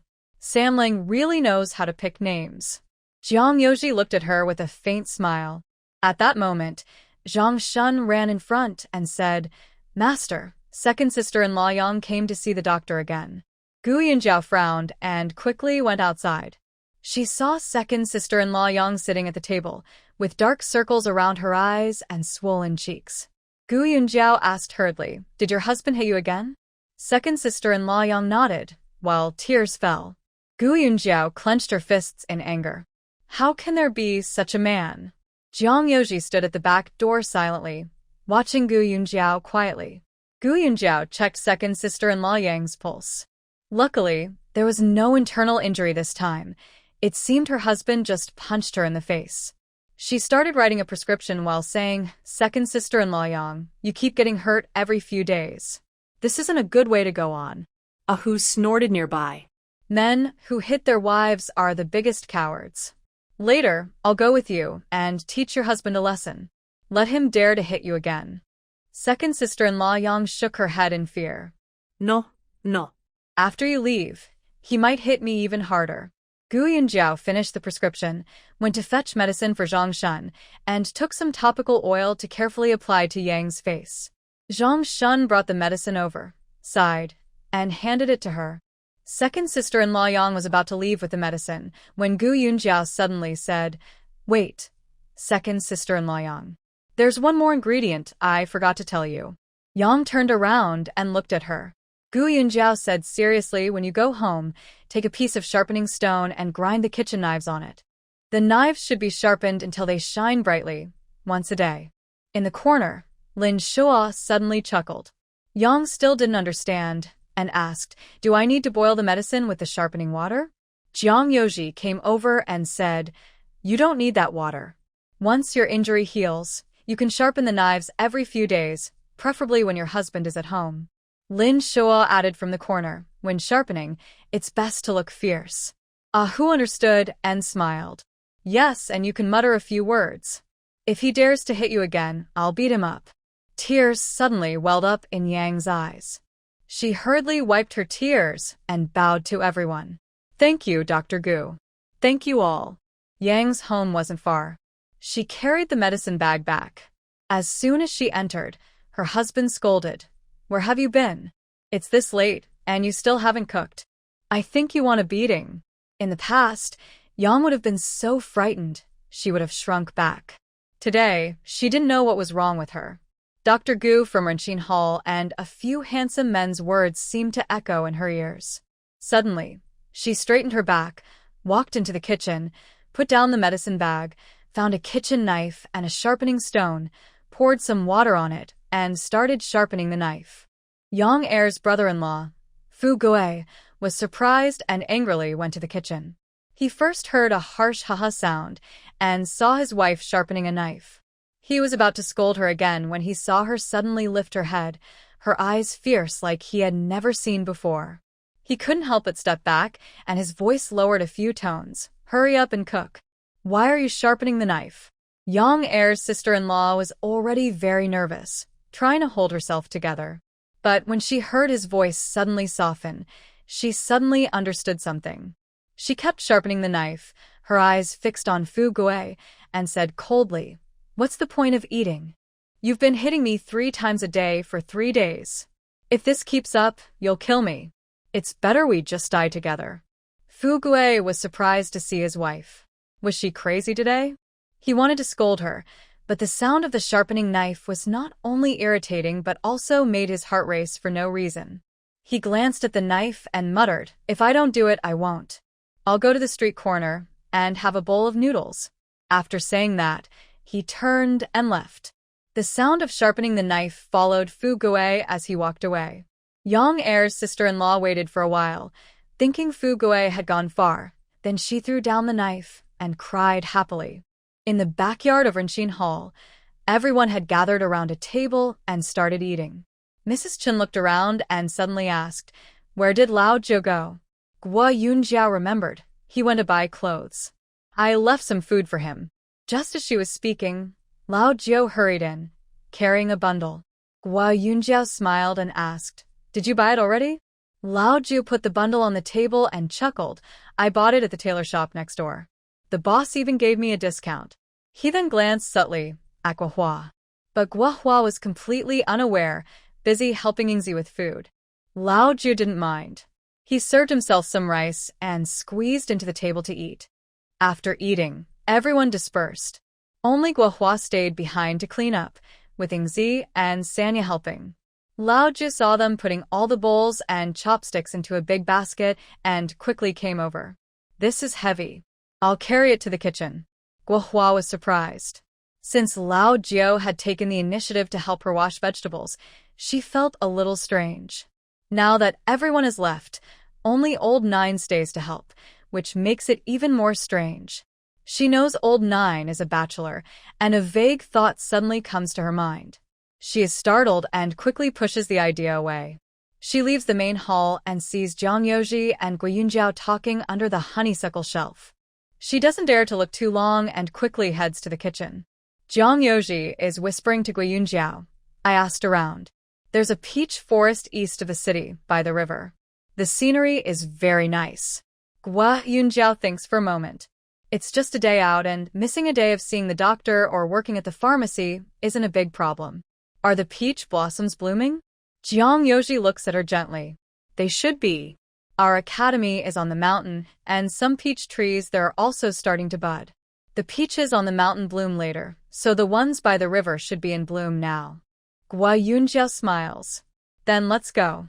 She goes inside to ask Mrs. Chun if she wants to join them. Mrs. Chun waves her hand repeatedly. What would I do? You young people going out to enjoy the spring is a good idea. The next morning, after the shop opens and breakfast is finished, the children eager to go out can't hold back their excitement and start running around the yard. Gua Yunjiao prepares some portable, common medicinal pills and carries them with her along with a food box filled with osmanthus treats. Who also brings a few water bags. After packing everything, she goes inside to get her kite. As she steps outside with the kite, she bumps into Old Nine. Old Nine's hair is slicked back and shiny, dressed in brand new clothes. His beard is shaved and he looks 20 years younger. Gua Yunjiao looks at him and smiles. Old Nine nervously adjusts his clothes. Master, do I look strange like this? Gua Yunjiao smiles warmly. Strange? Not at all. You look good. I really can't tell you've cleaned up. You're quite handsome. You look younger too. Old Nine shyly touches his head. Really look younger? Gua Yunjiao nods confidently. Old Nine chuckles and walks toward the kitchen, peeking inside through the window. In an instant, Gua Yunjiao suddenly understands. It turns out spring has arrived, and the peach blossoms are blooming. At this moment, Jiang Yoji comes over, takes the kite from Gua Yunjiao, and they walk outside together. When they reach the front of the shop, Gua Yunjiao glances into the corner and calls out, Young Master Lin, come join us. This was something Ahu asked her to do yesterday, to encourage Lin Shua to go out more often, so he'd feel happier. Lin Shua thought Gu Yunjiao was just asked to be a guard, so he got up and left. Outside, there were 2 carriages parked. Gu Yunjiao sat with Yingzi and Sanya in one carriage, Jiang Yoji with Lu Leng and Gu Chuan in the other.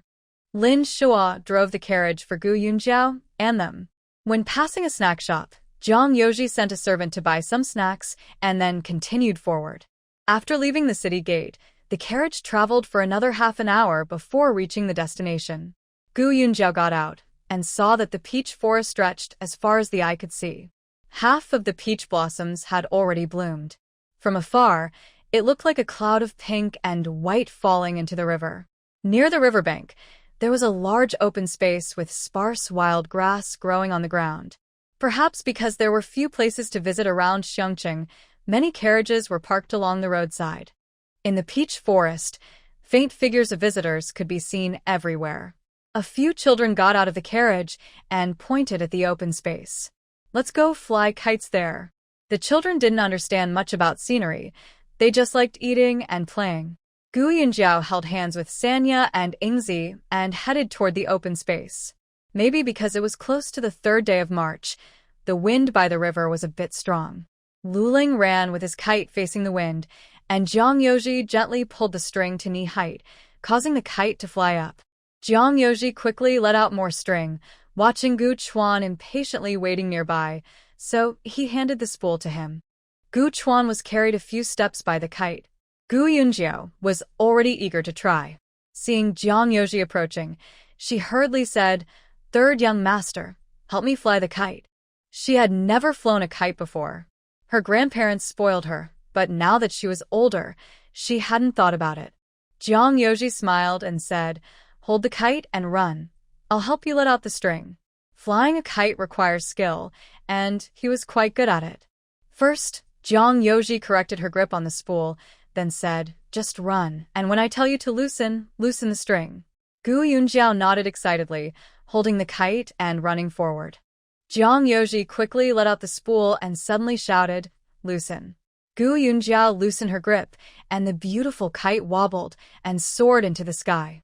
Jiang Yoji pulled the string, and the kite flew even higher. Gu Yunjiao looked up, watching her beautiful self dancing in the wind in the sky, feeling an indescribable happiness.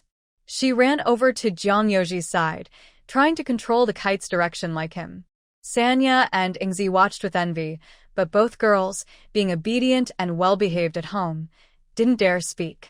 Gu Yunjiao lowered her head and saw the envious looks in their eyes. She quickly handed the coil to Sanya. She rested nearby for a while, watching Lin Shuo closely as he kept his eyes on the children.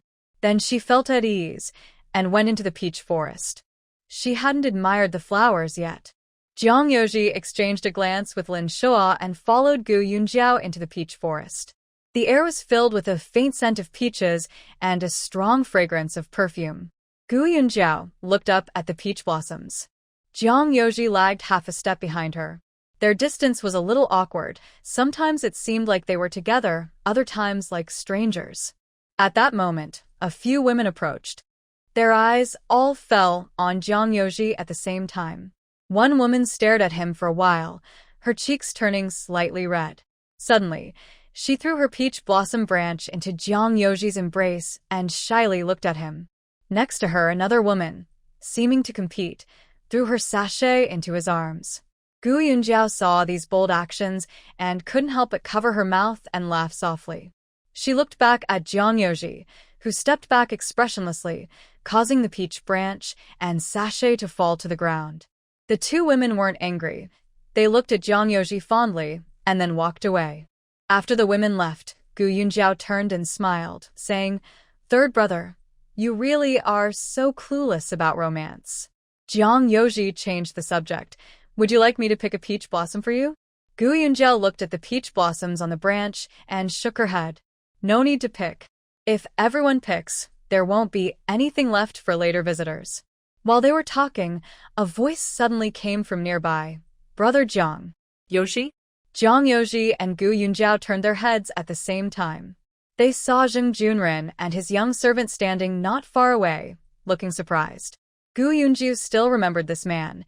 He seemed to be a classmate of third brother and had visited his home before. She thought for a moment, slightly bowed to Zheng Junren, then stepped forward. Jiang Yoji glanced at where Gu Yunjiao was leaving, then cupped his hands toward Zheng Junren. "Brother Zheng, what a surprise to see you here." Zheng Junren examined him from head to toe. "That's what I wanted to ask you. How come you're in Xiangqing? And your leg?" Jiang Yoji knew he was too injured to pretend to be a now. He casually replied, "My leg is almost better." "Have you moved to Xiangqing now?" Zheng Junren's eyes flickered. "I came here for some business. And you, Brother Jiang?" "Of course, I came to study." Zheng Junren raised his eyebrows. "Brother Jiang, have you already enrolled in Yulu Academy?" Jiang Yoji nodded. This matter wouldn't be a secret. As long as Zheng Scholar inquired at Yulu Academy, he would find out. It would be better for him, to be honest. Zheng Scholar suddenly smiled exaggeratedly and said, Congratulations, Brother Jiang." "Congratulations. Brother Jiang is already talented and outstanding. Now that you've entered Yulu Academy, you will surely succeed in the imperial exams in the future." Jiang Yoji shook his head and sighed. "Zheng brother, we've been in this small county for a long time. You don't know how talented the hidden students at Yulu Academy are. Now that I am at the academy, I can only barely achieve a second-class ranking. I'm afraid passing the imperial exams will be difficult." Zheng Scholar smiled and said, "It's not that bad. With your talent, you'll pass sooner or later. By the way, I saw a woman walking with you earlier. Was she?" Zheng Scholar actually recognized Gu Yunjiao. Compared to the last time he saw her at the Jiang family, she looked even better now. She seemed a bit taller, her chest was fuller, and her face was as charming as a peach blossom.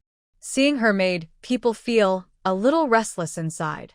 Jiang Yoji quickly interrupted, "That's a family lady."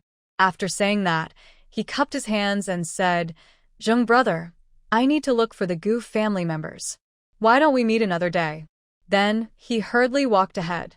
Zheng Scholar watched his back for a long time, his eyes narrowing. Gu Yunjiao had already gone far. She was naturally bad at finding her way, and now she didn't know which way to go to reach the river. But it was still early, so she wasn't in a hurry to leave. She strolled casually in the peach grove. Jiang Yoji left Zheng Scholar and went to look for Gu Yunjiao. He thought she hadn't gone far, but after walking in two directions, he didn't see her anywhere. He became anxious and changed direction again. At this moment, a few women approached. One woman was dressed in a pomegranate red blouse, with a cream-colored silk scarf embroidered with gold draped over her shoulder. She suddenly saw Jiang Yoji, and her eyes instantly brightened. She suddenly smiled, wrapped a fruit in a handkerchief, and threw it toward Jiang Yoji. He saw something flying toward him and quickly stepped back. The handkerchief and fruit fell to the ground. In his haste to find Gu Yunjiao, he didn't pay much attention and stepped on the handkerchief. The red-dressed girl looked at the black footprint on her pink embroidered handkerchief, furious, and scolded. "This person is so rude." She ordered her maid nearby, "Go and ask around, find out this person's name and where he lives." It's okay that this young lady's handkerchief wasn't accepted, but to step on it too, that's really disrespectful. She didn't take me seriously at all. The maid nodded and ran after Jiang Yoji. Nearby, another girl in a pale yellow dress smiled slowly and said, "So what if you found out that young man's name? Though he's handsome, he's wearing only a cotton robe. He probably comes from a poor family." She covered her mouth with her hand and laughed. "Your father wouldn't let you marry someone so humble." The girl in the red dress stomped her foot and said, I don't want to marry him. Stepping on my handkerchief was an insult. I will teach him a good lesson." The maid chased after Jiang Yoji for a while, seeing him talking to a girl. She didn't know who to ask, so she followed them at a distance. Until they left the peach grove, the maid kept watching from nearby.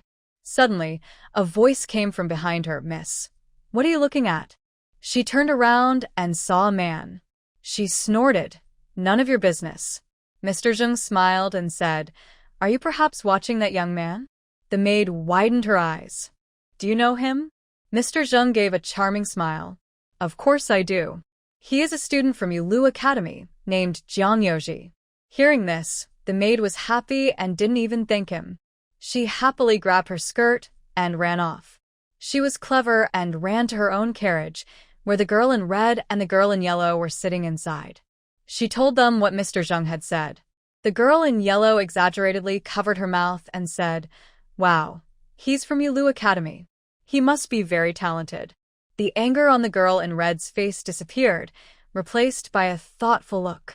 The girl in yellow's eyes sparkled, and she said with a smile, "Cousin, since this young man is from Yulu Academy, he must have a bright future. Even if he's poor now, it's not a big deal. Why don't you go back and tell uncle?" The girl in red slightly curled her lips and said, "Sister, you're talking nonsense. I said I want to trouble him." She impatiently ordered the maid, "Why haven't you left yet? I'm exhausted.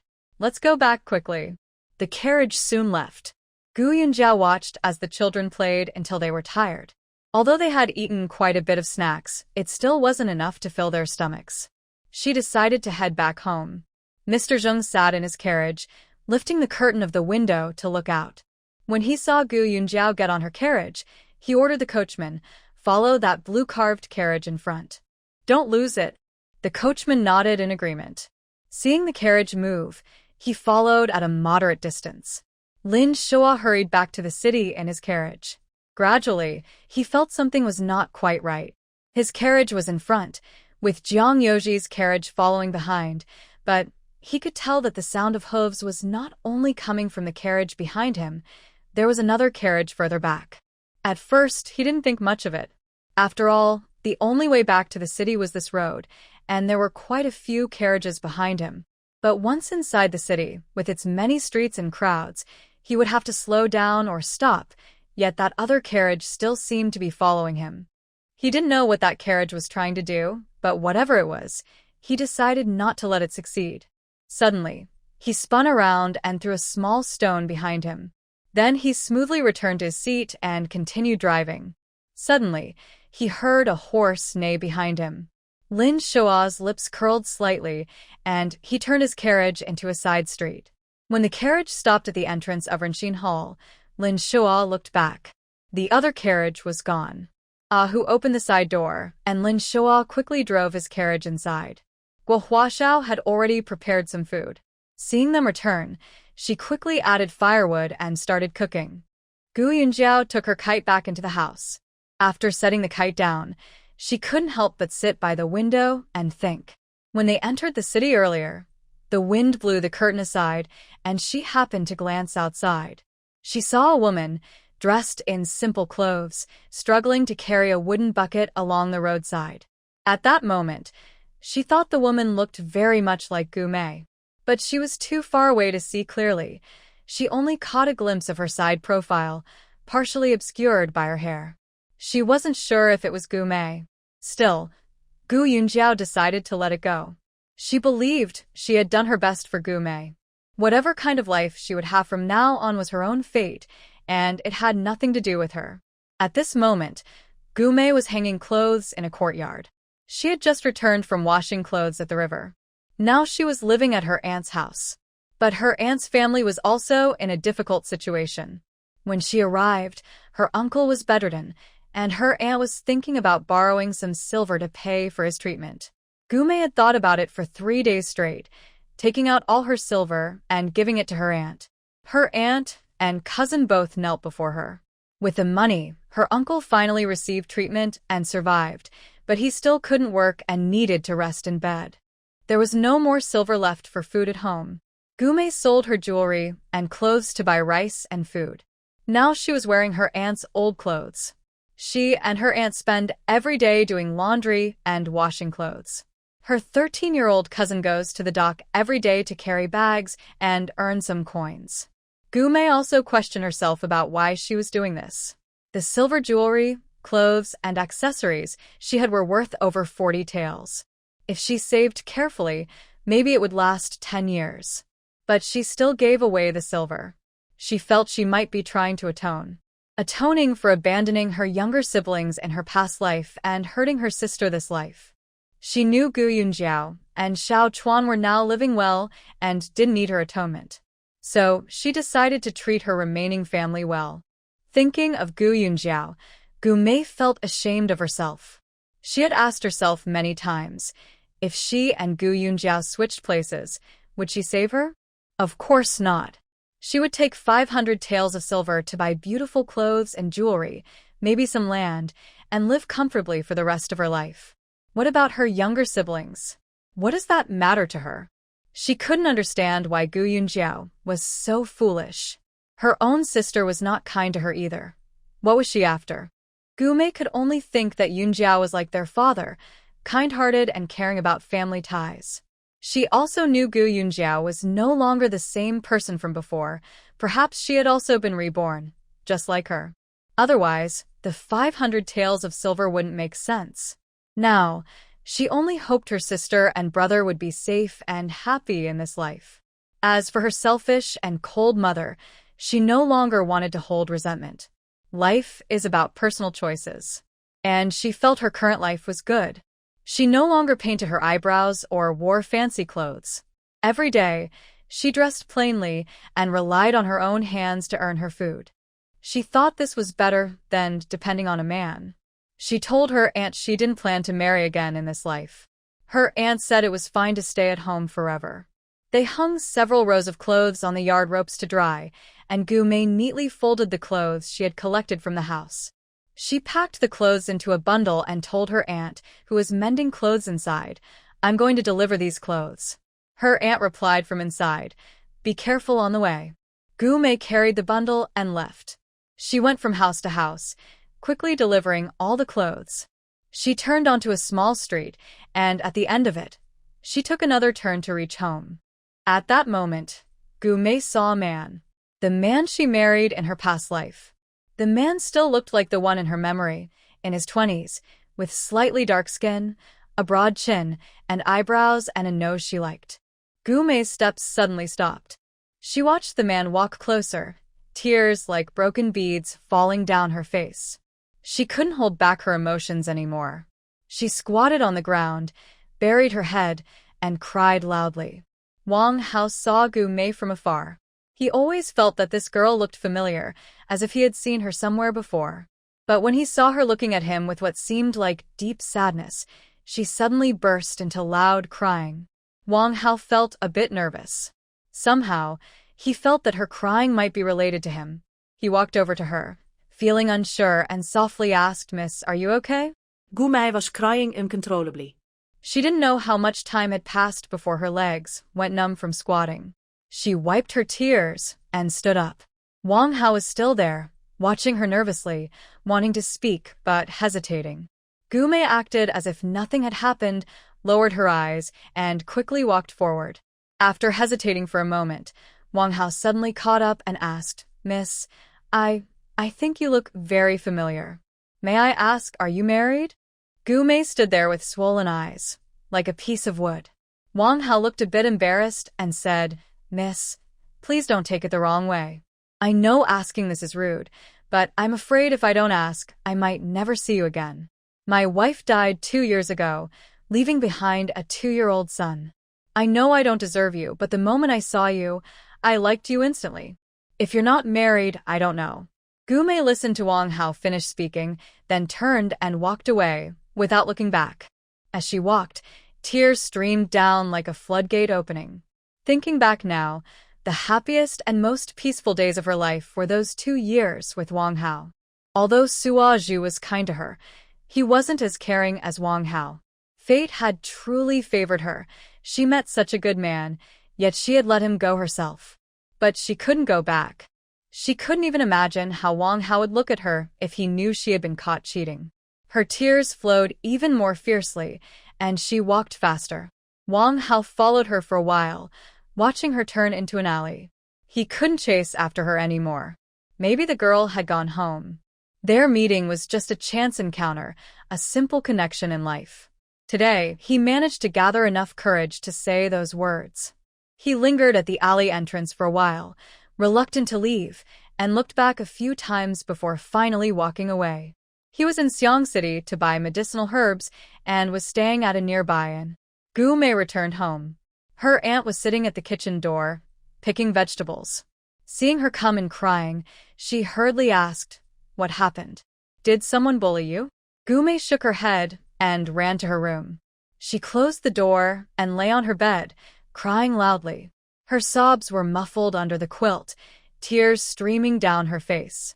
That day, Gu Yunjiao was again making medicine in the West Wing. Only Sister Osmanthus and Ingzi lived in that room. The 2 empty rooms were connected by Gu Yunjiao, used specifically for storing medicinal herbs. She also prepared medicines there. When she was making medicines, she always kept the door closed, sneaking into the pharmacy to prepare ingredients. The pharmacy was always lit, and the grinding machine was always powered on, making it easy to prepare the powder. This time, she was preparing YN white medicine. Recently, perhaps because the Xian gang came to help with business, this medicine for treating bruises and injuries was selling very quickly. The formula for white medicine is a national secret in modern times. The Sakura country had secretly stolen many Chinese medicine formulas and even tried to steal the white medicine formula. Fortunately, the country protected it. Later, the Sakura country continued to study the formula, trying to it. They probably found out it contained ingredients like Panax noto ginseng, musk, and borneol, and even published their research results. The official response from the country was simply incorrect. Gu Yunjiao knew the formula because her grandfather had been asked to study it by the government. When her grandfather shared the formula, he told her she could research it but must never reveal it to anyone. In another time and place, Gu Yunjiao also hoped these secret recipes could bring some good to the people. After grinding the powder, she stepped out of her space. She opened the door and called Ah Tai inside, pointing at the powder. "Sift the powder, grind it repeatedly, and sift again." Ah Tai obediently went to sift and grind the medicine. She came out of the West Wing, and just then Lu Zhu entered. "Master, someone is looking for Jiang Xiaocai." Gu Yunjiao quickly went outside. When she reached the front, she saw Zheng the scholar holding a folding fan, standing in the shop, looking around. Zheng the scholar turned his head and saw Gu Yunjiao. He smiled happily and bowed deeply to her, then stood up straight and said, "I am a classmate of Yoji. We have met 3 times today." That day, after returning from flower viewing, his carriage was startled. The horse seemed to sense danger ahead, rearing its front legs and refusing to move forward. No matter how the coachman whipped it, it wouldn't budge. Zheng the scholar lost track of Gu Yunjiao and her companions, so he returned to his residence feeling annoyed. He then sent people to inquire everywhere, and finally got some news. Soon after, he came to visit. Gu Yunjiao didn't know what he wanted, and felt uncomfortable seeing him constantly staring at her. She casually nodded to him and said calmly, "Sir, if you're looking for Yoji, just go to the academy to find him." Zheng the scholar smiled and shook his head. "Actually, I came today to find the young lady." He suddenly leaned closer to Gu Yunjiao and lowered his voice. "Ever since I saw you in the peach grove, I can't get you out of my mind. I think about you day and night." Gu Yunjiao was surprised and quickly took a few steps back. In the corner, Lin Shuo frowned and looked over. He didn't understand what the man was saying, but his eyes looked strange, and he was too close to Gu Yunjiao. Quietly, Lin Shuo stood up and moved to the door. Since it was near Gu Yunjiao, he could respond quickly if needed. Gu Yunjiao spoke seriously. "I don't know what sir means by these words. I have nothing to say to you. Please leave." Zheng the scholar still chuckled and moved closer to Gu Yunjiao. "I came from Chunlin County. I've heard about your sister. Knowing the Gu family's traditions, what are you pretending to be so proper for?" Gu Yunjiao instantly became furious. Just as she was about to speak, Zheng the scholar changed his tone. "But you and your sister are different. Otherwise, I wouldn't have come here today." Gu Yunjiao suppressed her anger. "Oh, sir, what do you want to do here?" Zheng the scholar smiled flirtatiously. "You still have some beauty, and I hear your medical skills are excellent. I don't mind that you're a widow. I'd like to carry you in a small sedan and make you my third wife." He paused. "Perhaps you don't know yet, but I now hold the title of Jiren." He proudly shook his fan. Gu Yunjiao was so angry she couldn't speak, her chest rising and falling. Seeing her silent, Zheng the scholar thought she agreed and said happily, "In the future, this shop can still stay open. But the money earned must still be handed over to your family." Since learning that Gu Yunjiao is the owner of Renqin Hall, he has been very happy. Marrying her as a concubine means he will have both beauty and wealth. He smirked and waved his fan at Gu Yunjiao's chin, saying, "Don't worry, from now on, I will take good care of you." Gu Yunjiao tilted her head to avoid the annoying fan, then turned and walked away. As she walked, she looked around. Lin Shuo overheard Zheng Jiren's words. Although he was annoyed by Zheng Jiren's careless talk, especially when Zheng Jiren used his fan to poke at Gu Yunjiao's chin, he couldn't help but want to hit him. However, Gu Yunjiao didn't say anything, so he wasn't sure about her attitude. Remembering that he was her protector, he held back and didn't act. Seeing Gu Yunjiao walking with her head lowered as if searching for something, he quickly asked, "Dr. Gu, what are you looking for?" Gu Yunjiao's face turned red. She clenched her teeth and finally managed to say, "Looking for a stick or a knife? I want to hit someone." Only then did Lin Shuo realize that Dr. Gu was so angry she couldn't speak. He thought Dr. Gu isn't the type to marry someone just for that. He stepped forward quickly, saying, "Dr. Gu, no need to find a stick. Be careful not to hurt your hand. Someone needs to be hit, and I will do it." He moved swiftly to Zheng Jiren and punched him in the face. The punch hit Zheng Jiren's nose, making a sharp sound. Zheng Jiren staggered back a few steps, blood pouring from his nose. Then Lin Shuo punched him again on the cheek, and a bloody tooth flew out of Zheng Jiren's mouth. Zheng Jiren spun around and fell to the ground. Gu Yunjiao watched from a short distance and, finally, let out a deep breath. Ahu had been standing at the door and didn't hear Zheng Jiren's shameless words, but when he saw his master fighting, he kicked Zheng Jiren a few times. Zheng Jiren, on the ground, tightly held his head and curled into a ball, begging, "Stop hitting me, please stop." The fight inside was lively, and many passers-by outside stopped to watch. Gu Yunjiao frowned slightly. This one-sided beating could easily cause misunderstandings for those who didn't know the full story. She signaled to Lin Shuo, who quickly grabbed Zheng Jiren by the back of his collar, lifted him like a pig, and threw him into the yard. Mrs. Chun, who was embroidering in the corridor, Guohua washing vegetables at the kitchen door, and Lao Jiu, who was cooking medicine outside the west wing, all looked over. Gu Yunjiao followed inside and saw Lin Shuo kick Zheng Jiren again. Don't look at yourself in the mirror and see what you really are. How dare you even think that way? He crouched down, squinting, and lowered his voice. Listen carefully to what you just said.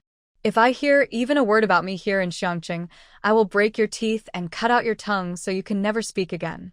When he heard Zheng Junren talk about the Gu family's traditions, he instinctively knew he couldn't let Zheng Junren go around talking nonsense, as it would ruin Dr. Gu's reputation. Zheng Junren covered his head, mumbling, I won't dare anymore. I promise I won't say anything. He was still confused and didn't understand how he got hit. He felt very wronged. If he didn't agree, then he didn't. So why did they hit him? Lin Shua added, remember your words. Otherwise, I could end your life with just a finger. Zheng Junren believed Lin Shua completely. He kept kowtowing. I dare not, I dare not. Lin Shua shouted sharply, get out of here. Zheng Junren stumbled and hurriedly ran forward from the back door. Lin Shua scolded, go that way, through the back door. Running out with a bloody face would damage Renxin Hall's reputation.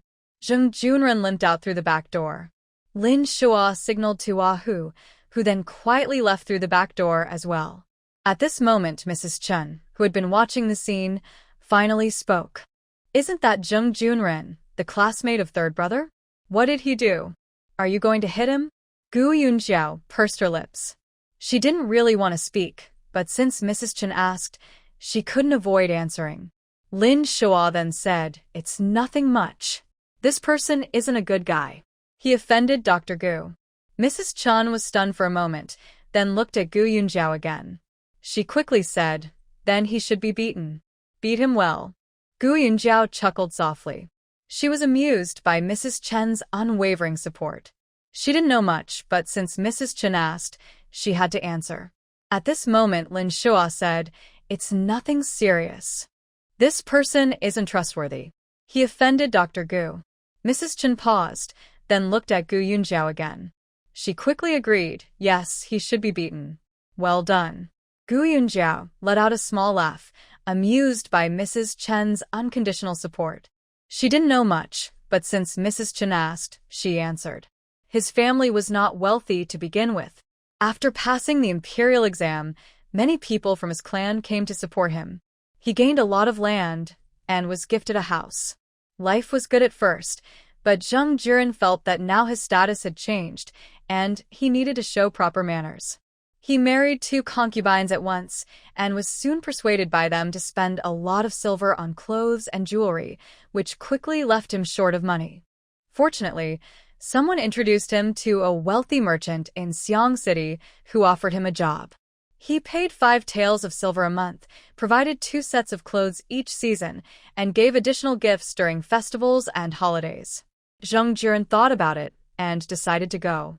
His courtyard had a back door leading to the street behind. He slipped in through the back door and hurried into his small residence.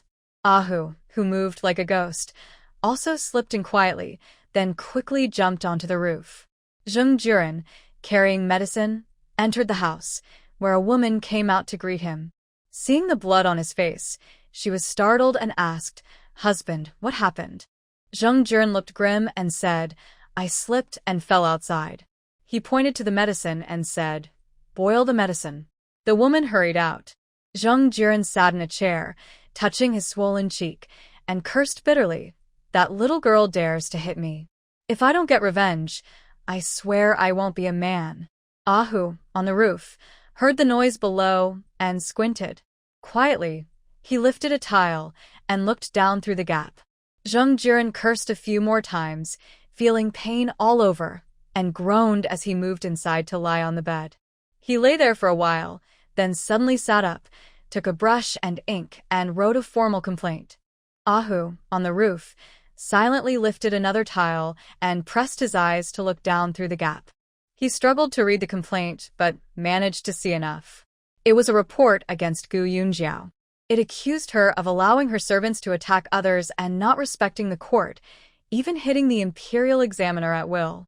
Hu, lying on the roof, originally planned to steal the paper and tear it up.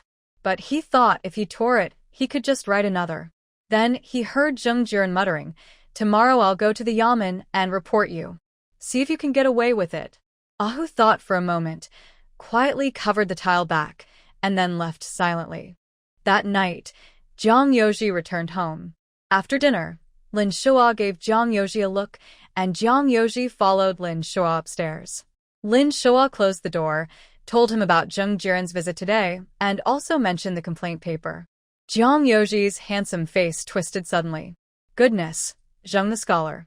I haven't had a chance to settle the score with him, and he's already provoking me again. Lin Shua squinted. What, did you have conflicts before? Jiang Yoji paused for a moment, then explained how he had been secretly drugged before the autumn exams and was pushed from the building afterward. Jiang Yoji took a moment to think before telling Lin Shua about being drugged before the exams and being pushed from the building afterward. Lin Shua slammed the table hard. There are such sneaky and cruel people in this world. He looked at Jiang Yoji. What do you plan to do, Jiang?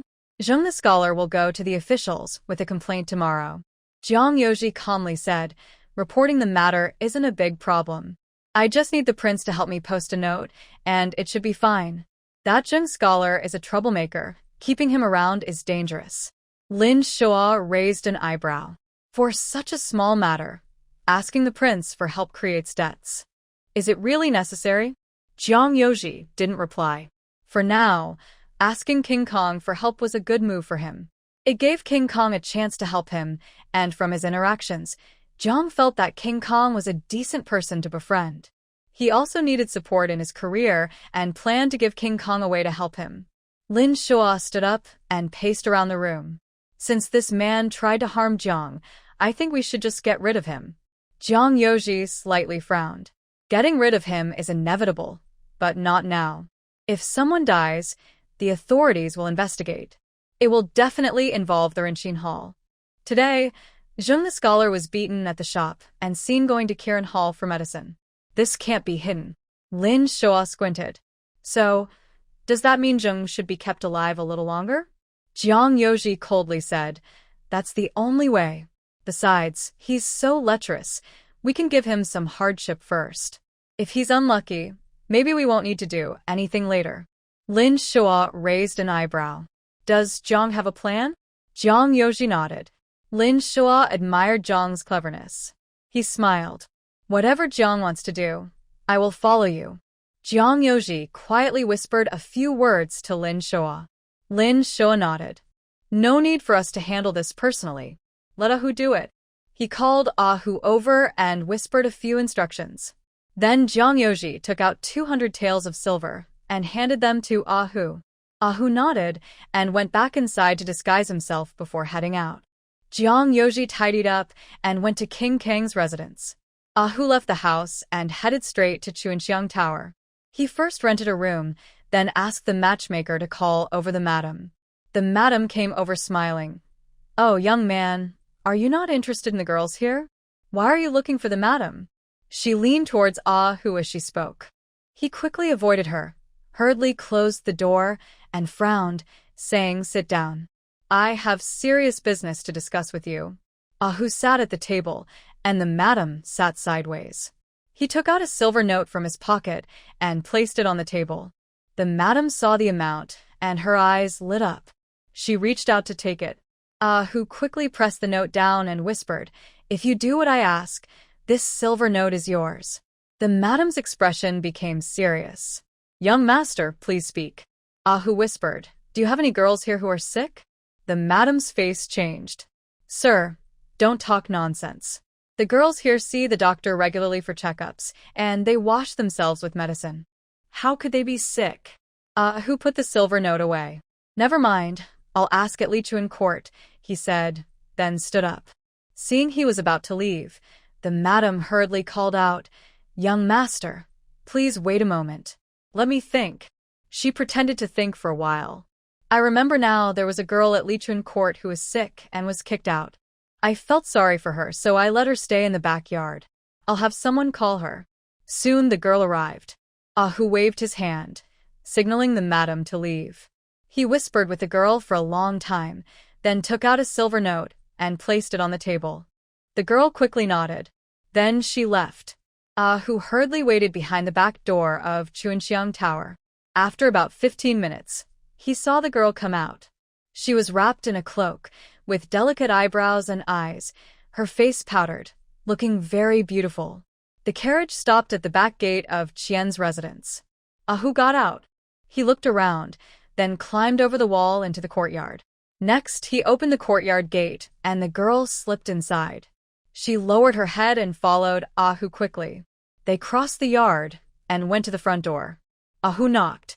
Soon, a woman came to open the door, and she was stunned to see Ahu and the girl. Ahu gruffly said, "The master asked me to bring her to serve the gentleman." The woman dared not say anything and stepped aside to let the girl in. She took the girl to Zheng Junren's room, then closed the door and left. Zheng the scholar was feeling very sore all over and couldn't sleep. Suddenly, a beautiful woman appeared. He was happy and said, "Come here, sir, I am very sore. Please help me massage." The woman smiled and took off her cloak. Zheng's eyes widened in surprise.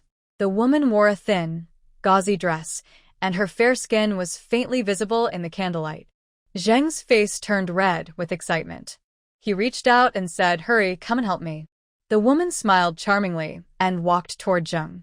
Ahu waited outside the back door for over an hour until the woman came out. They got into a carriage, and Ahu took the woman to the back entrance of Chuanxiang Tower before heading back. Jiang Yoji was lying in bed, still awake.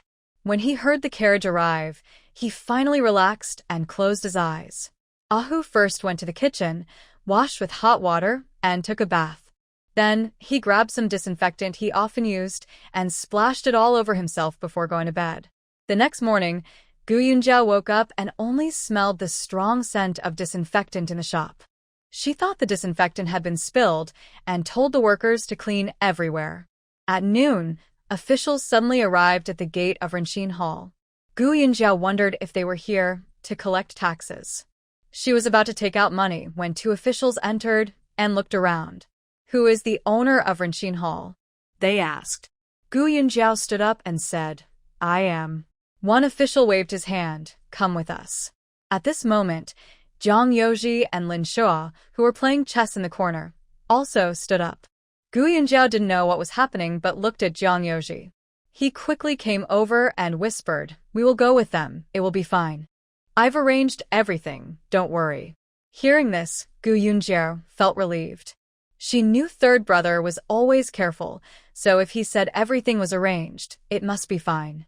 She told Zhang Shun to wait, and then followed the officials out. Ahu stayed behind at the shop. Lin Shua and Jiang Yoji followed Gu Yunjiao.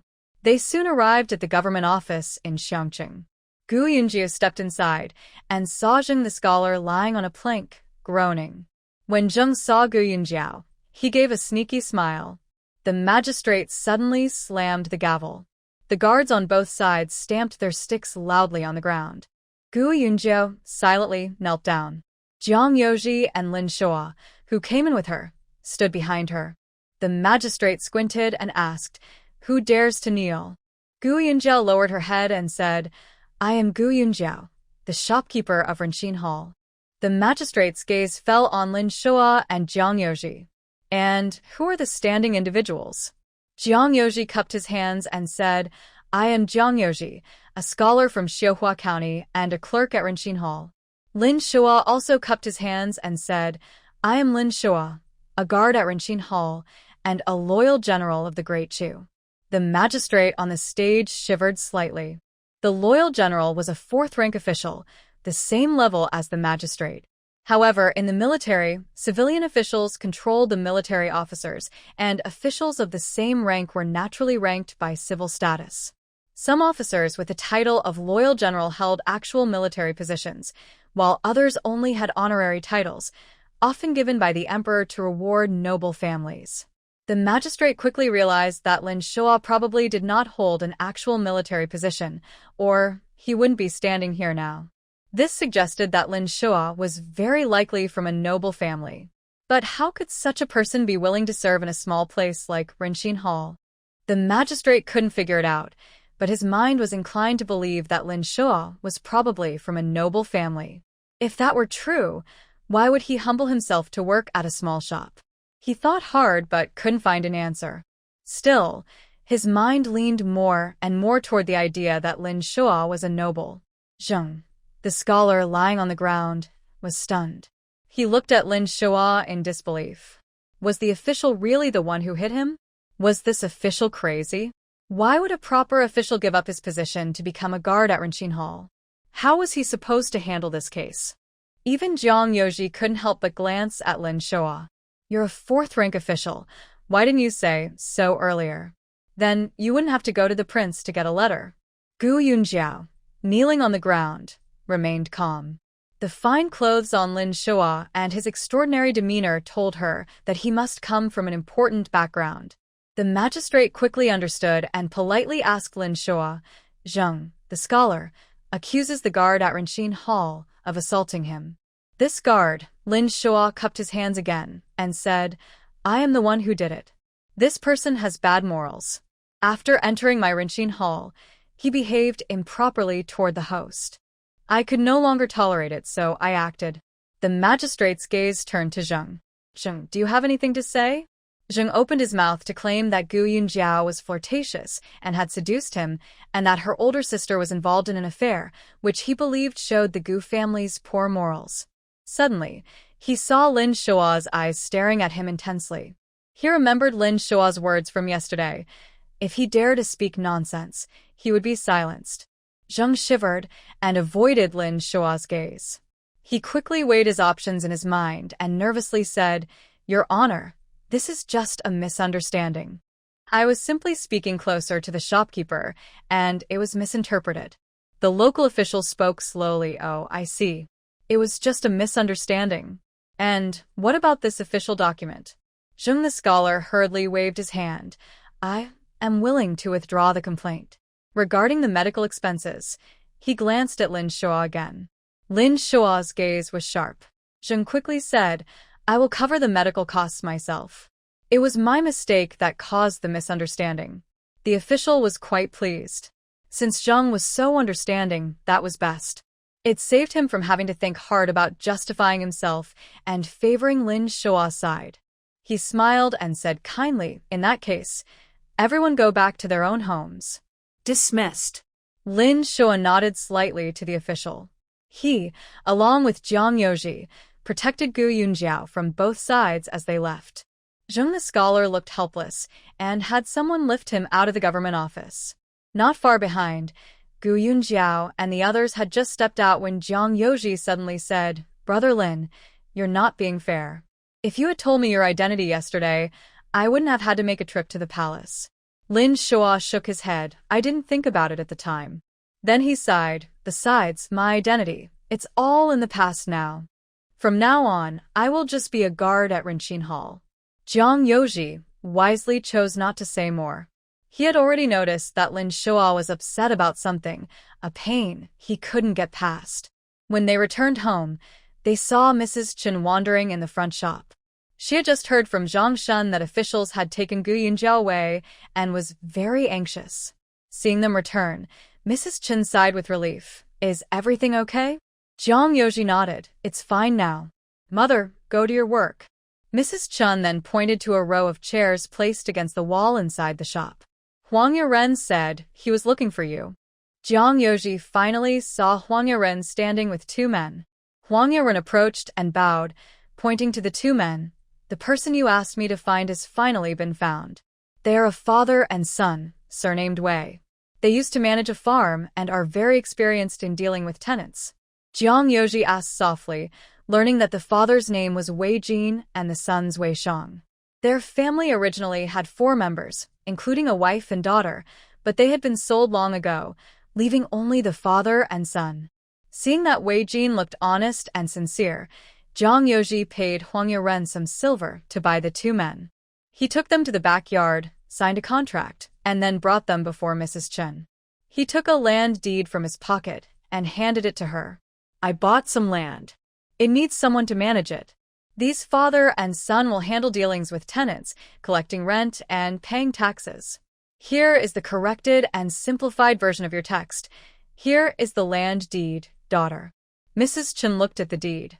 She didn't read much, But now she saw the number of acres. She wondered if she had read it wrong. Son, I'm old, and my eyes are blurry. How many acres is this? Jiang Yoji smiled. Mother, it's 2,632 acres. Mrs. Chen almost fainted. Such a big piece of land. Where did it come from?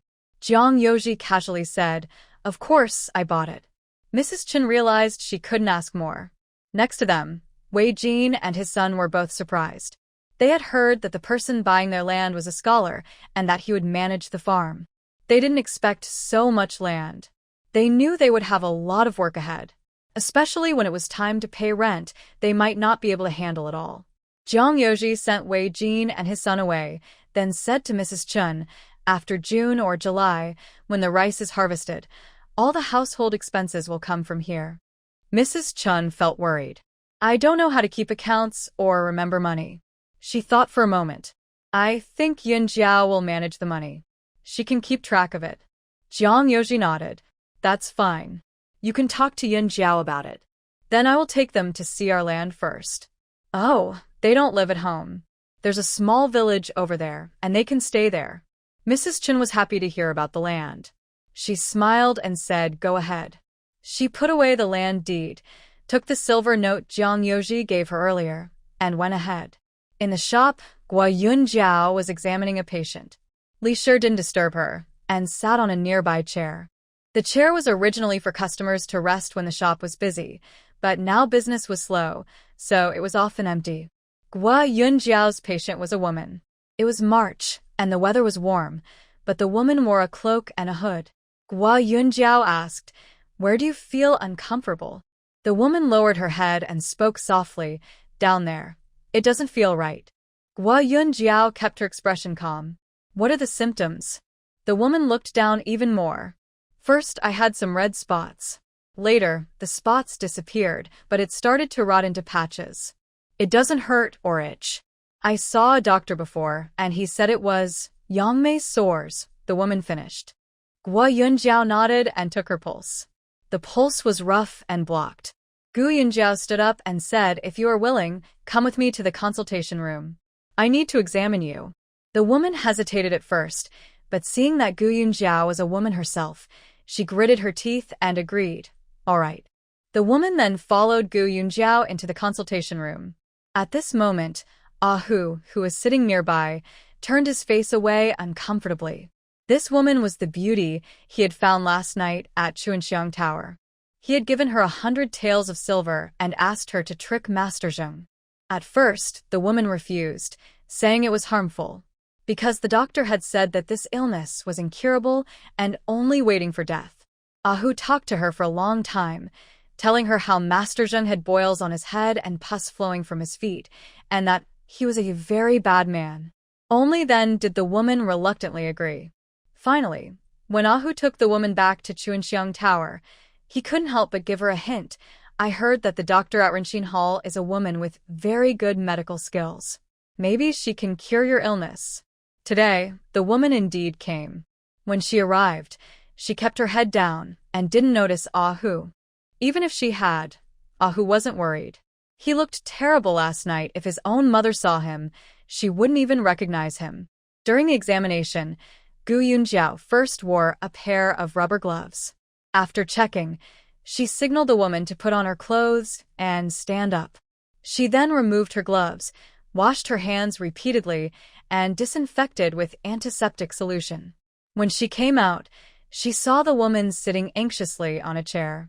Seeing Gu Yunjiao approach, she lowered her head deeply. Gu Yunjiao wrote a prescription and told the woman, You need to keep taking this medicine for a while until your symptoms completely disappear. Then come back for follow-up. The woman looked at Gu Yunjiao in surprise. Can this illness be cured? Gu Yunjiao nodded. The common folk call it Yangmei ulcer, which is syphilis. In modern times, syphilis was introduced from overseas in the 15th century. It is said that Emperor Tongji died of syphilis, but this is uncertain. In this time, Gu Yunjiao didn't know how syphilis spread. She carefully examined the woman and found that her syphilis was in the first stage. With proper treatment, it could be cured. Then Gu Yunjiao warned her, This disease is contagious. Until you recover, You cannot be with a man. The woman nodded after a long pause. Even though she had the disease, the madam still forced her to entertain guests, seemingly determined to drain her completely. But she didn't want to harm others. She had the 100 taels of silver from last night and some savings in silver jewelry, and she planned to see if she could buy her freedom. The woman took the medicine and left. Mrs. Chen came over, dragged a chair, and was about to sit down. Gu Yunjiao hurriedly shouted, "Mother, don't sit on that chair. Atai, move the chair over there and wipe it with disinfectant. Also, the couch in the consultation room needs to be wiped. Use gloves to wipe." Although normally, sitting on a chair wouldn't easily cause infection, modern cases show that indirect transmission can happen through toilets, towels, bathtubs, and other items. Since syphilis in its primary stage is highly contagious, it's better to be safe.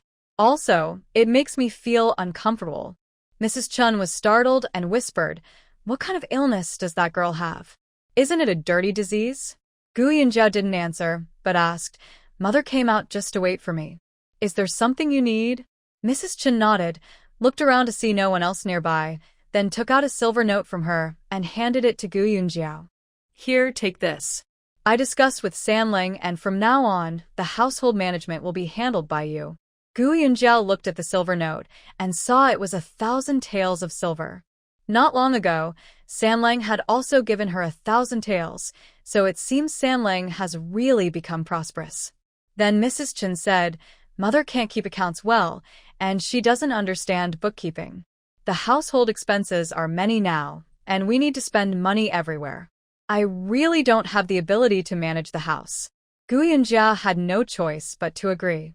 Mrs. Chen leaned closer and whispered, "There's one more thing I need to tell you. Sanling bought over 2,000 acres of land, and the land deed is with me." Hearing 2,600 acres, Gu Yunjiao quickly calculated in her mind that it must be worth over 10,000 taels of silver. Sanling is so mysterious. Where did he get that money? Mrs. Chen smiled warmly and said, "In the future, if you want to eat meat, just eat meat. If you want chicken, just eat chicken. Mother has no objections." She looked at Gu Yunjiao carefully. "Oh, and I need to make a few silk dresses for you. The satin fabric someone gave earlier was too bright. I took it to the neighboring silk shop to see if I could exchange it for 2 plain-colored pieces." Gu Yunjiao quickly said, "No need. The cotton cloth is fine. But silk dresses are easily scratched if you're not careful. I've been busy all day. I don't have time to pay attention to those details." Mrs. Chen thought for a moment and said, "That's true." Gu Yunjiao added, "Mother, why not exchange 2 pieces of blue or green silk for Sanling's clothes? Now that he's studying at the academy and frequently visiting the palace, wearing a cotton robe might make people look down on him." Mrs. Chen nodded repeatedly. "You're thoughtful. It's time to get him new spring clothes. I'll take Sanling's old clothes and go next door to make him 2 new ones." Mrs. Chen went inside to get her clothes and came out. Gu Yunjiao reminded her, "Mother, you don't need to give money. Just ask the neighbor, Manager Yuan, to settle the bill with me. By the way, have someone from his family measure the size. Everyone in the family needs to make spring clothes." Mrs. Chen agreed quickly and hurried out, almost bumping into someone. She immediately stopped, stared blankly for a moment, then called back to Gu Yunjiao, "Yunjiao, your mother is here." Gu Yunjiao had already seen Mrs. Li. Not only did she see Mrs. Li, but she also saw Lu Er on the carriage outside. She closed her eyes briefly, suppressing the urge to lose her temper, and slowly stood up. When Mrs. Li entered and saw Gu Yunjiao, she walked over crying, "Wu, Yunjiao, I finally found you." Gu Yunjiao was just getting up to leave when Mrs. Li thought she was coming to greet her. She opened her arms to rush forward, but Gu Yunjiao moved aside and brushed past her. Mrs. Li missed her, froze for a moment, forgot to cry, and looked at Gu Yunjiao in disbelief. Gu Yunjiao forced a smile and said to Lu Er, "Uncle Lu Er, how did you bring my mother here?" Lu Er hesitated, seeming unsure how to answer. Gu Yunjiao called Tai to open the side door, then asked Lu Er to drive the carriage into the yard. Mrs. Li watched Gu Yunjiao go through the side door, with no one paying attention to her. She felt like a stick stuck in the shop.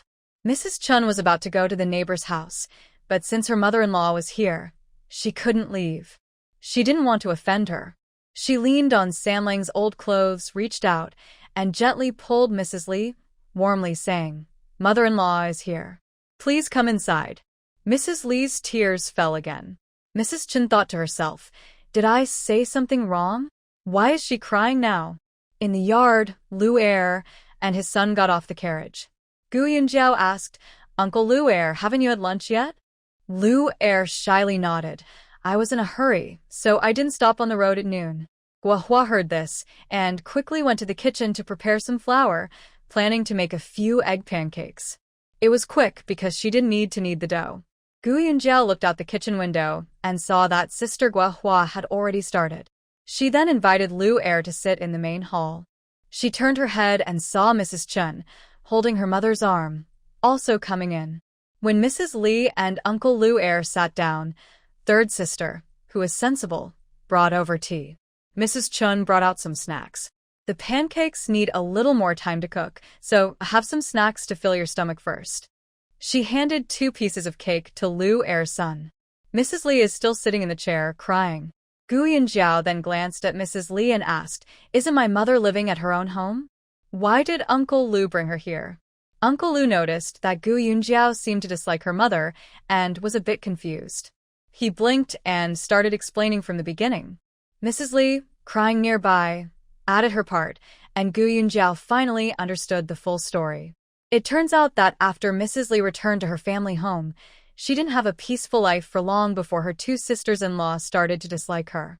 They accused her of eating without working. Gradually, they began washing all the clothes in the house for her.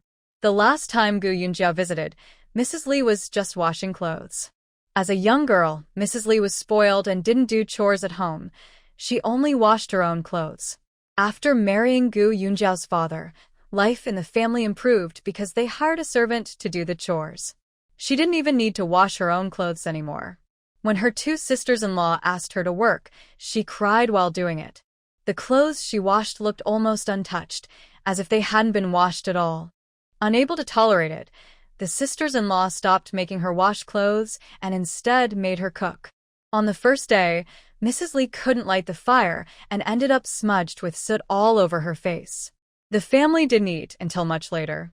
When they entered the kitchen, the fire still hadn't been lit, and in the end, the 2 sisters-in-law cooked the meal. The next day, the eldest sister-in-law learned her lesson and watched Mrs. Lee work in the kitchen, guiding her step by step. They finally got the fire going, and under her guidance, the vegetables were prepared. While stir-frying, the eldest sister-in-law warned her not to pour too much oil. Mrs. Lee, thinking she was doing well, poured half a bottle of oil into the pan. The sister-in-law was panicked and told her to pour out the excess oil immediately. Mrs. Lee went to carry the pan, but she was weak, and the pan was large and heavy. When she lifted it, her hand slipped, and the pan fell, spilling half the oil. The oil ignited on the stove, and the flames shot up so high they nearly reached the ceiling. Mrs. Lee screamed and ran outside. The eldest sister-in-law was also afraid, but more worried about the house catching fire. She quickly grabbed a cloth and started beating around in the kitchen to put out the fire. In the end, the entire Lee family was too scared to use water. They used wet cloths to smother the flames for a long time until the fire was out, but half the kitchen was burned.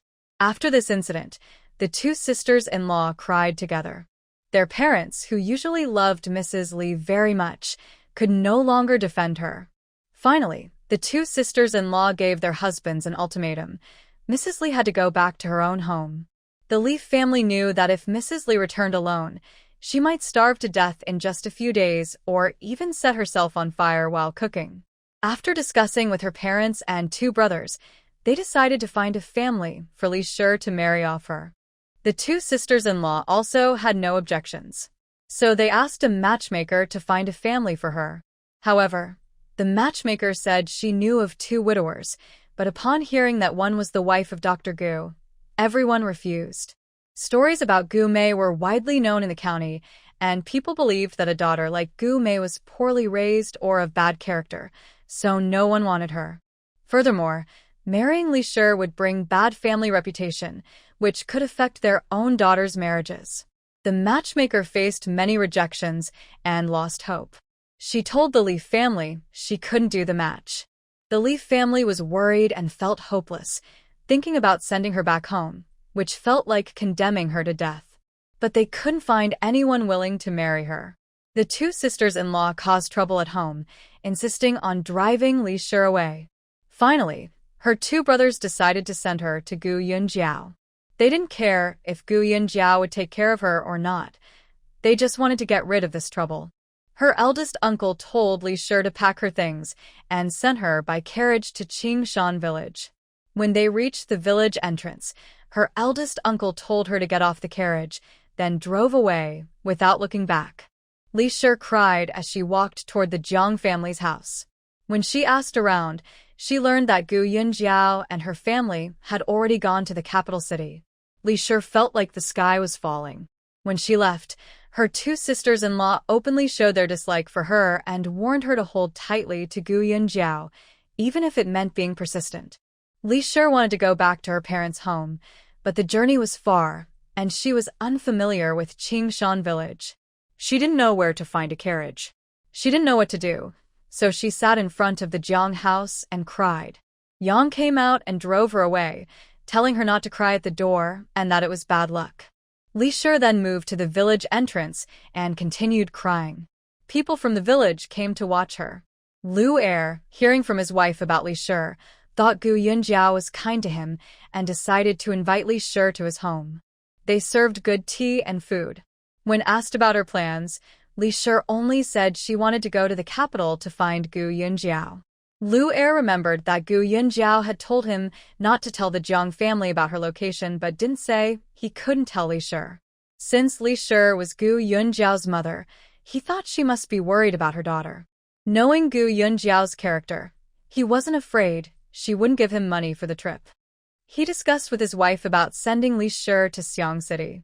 Li Er's wife saw that Li's skin was fair and tender, which made her nervous. She was worried that something might happen between the lonely man and woman on the road. She asked Lu Er to bring his son along. Gu Yunjiao understood the situation, but didn't say much. After all, Lu Er bringing his mother here was a normal act of kindness. Gu Yunjiao smiled and said, "Thank you, Uncle Lu Er. Since you brought Ague, let him stay and play in the city for a few days before going back. He can stay here and eat and sleep." Guohua brought over some cakes and also made a simple egg and vegetable soup. Gu Yunjiao and Mrs. Chen came out of the house and made space for them to eat. Mrs. Chen whispered, "Your mother has come, and I worry she won't leave. Where do you plan to let her stay?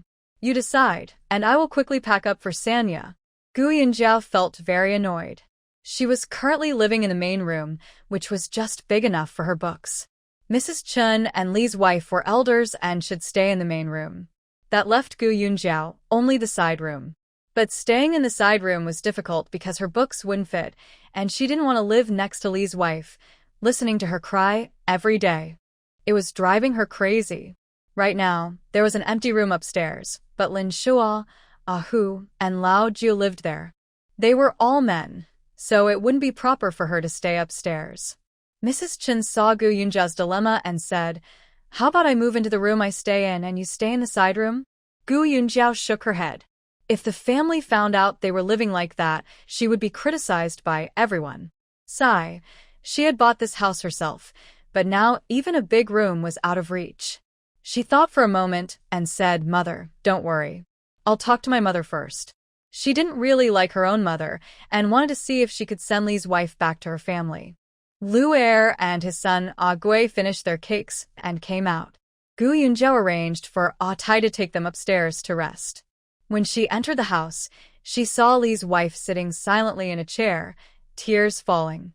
Gu Yunjiao massaged her temples and sat beside her, softly saying, "Maybe you should stay here for a few days, then follow Uncle Lu Er back." Li's wife shook her head in fear. "I won't go back. They all dislike me now, and they don't want me to stay at home. If I go back, I won't have good days." Gu Yunjiao patiently said, "You used to live at your mother's house, eating free food. They naturally wouldn't be happy. From now on, I will give 2 uncles 10 taels of silver each year. They will welcome you back and won't make you do chores. Li's wife blinked and still shook her head. She didn't want to go back. She wanted to stay in the city. It's so nice here. There is a dedicated cook to prepare meals, so she doesn't have to do anything. Also, staying with her own daughter is better than staying with her brother and sister-in-law. Besides, this is the city. If she lives here, she will eventually find her true love. Gu Yunjiao saw that this path was blocked, so she decided to try another way. She kindly persuaded Li Shi, "Why not go back to your own home? I can buy someone to do chores for you and take care of you. I'll give you 10 taels of silver a year." Li Shi still shook her head. "I won't go back. I want to stay in the city, and I can also find your father." Gu Yunjiao was out of options. She wasn't annoyed about having Li Shi around. She just found Li Shi's constant crying tiring. She closed her eyes briefly. "If you really want to stay with me, that's fine. But you are not allowed to cry anymore." As soon as she finished speaking, Li Shi pouted. Gu Yunjiao looked at her calmly. Li Shi tried hard to hold back her tears. I won't cry." Gu Yunjiao couldn't help but rub her forehead, feeling like she was bullying her. She took a deep breath and said, "Also, since you're staying here, you need to take good care of Xiao Chuan.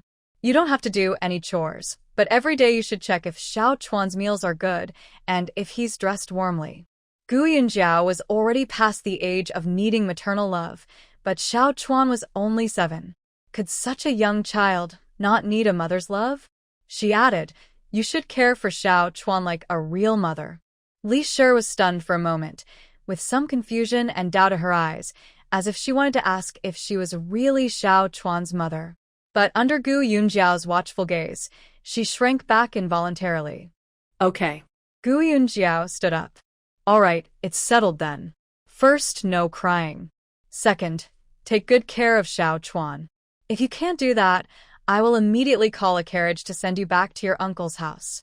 Li Shi didn't dare to cry. She felt Gu Yunjiao was too frightening now. In the side room, there was a bed, moved over earlier from the west wing. Gu Yunjiao began to pack her things. Mrs. Chun, Sanya, and Ingzi came to help. Li Shi sat alone in the main hall. After a long while, they managed to move some clothes and luggage to the side room. There was no space on the bookshelf, so they left the books where they were. This meant Gu Yunjiao would have to go to Li Shi's room to find her books. When she finished packing, Lu Lang and Gu Chuan finished school. Li Shi hadn't seen Gu Chuan for several months. She sat in the main hall and was surprised to see Gu Chuan and Lu Lang walk into the yard. Gu Chuan used to have fair skin and a thin body. Now, he had grown taller because he often followed Lu Lang around, and his skin had darkened a bit. Li Shi leaned against the doorframe and called out to Gu Chuan, "Little Chuan." Gu Chuan paused for a moment. Seeing the surprise in Li Shi's eyes, his expression darkened again. He hesitated for a while before slowly walking toward Li Shi. Tears welled up in Li Shi's eyes as she watched him approach.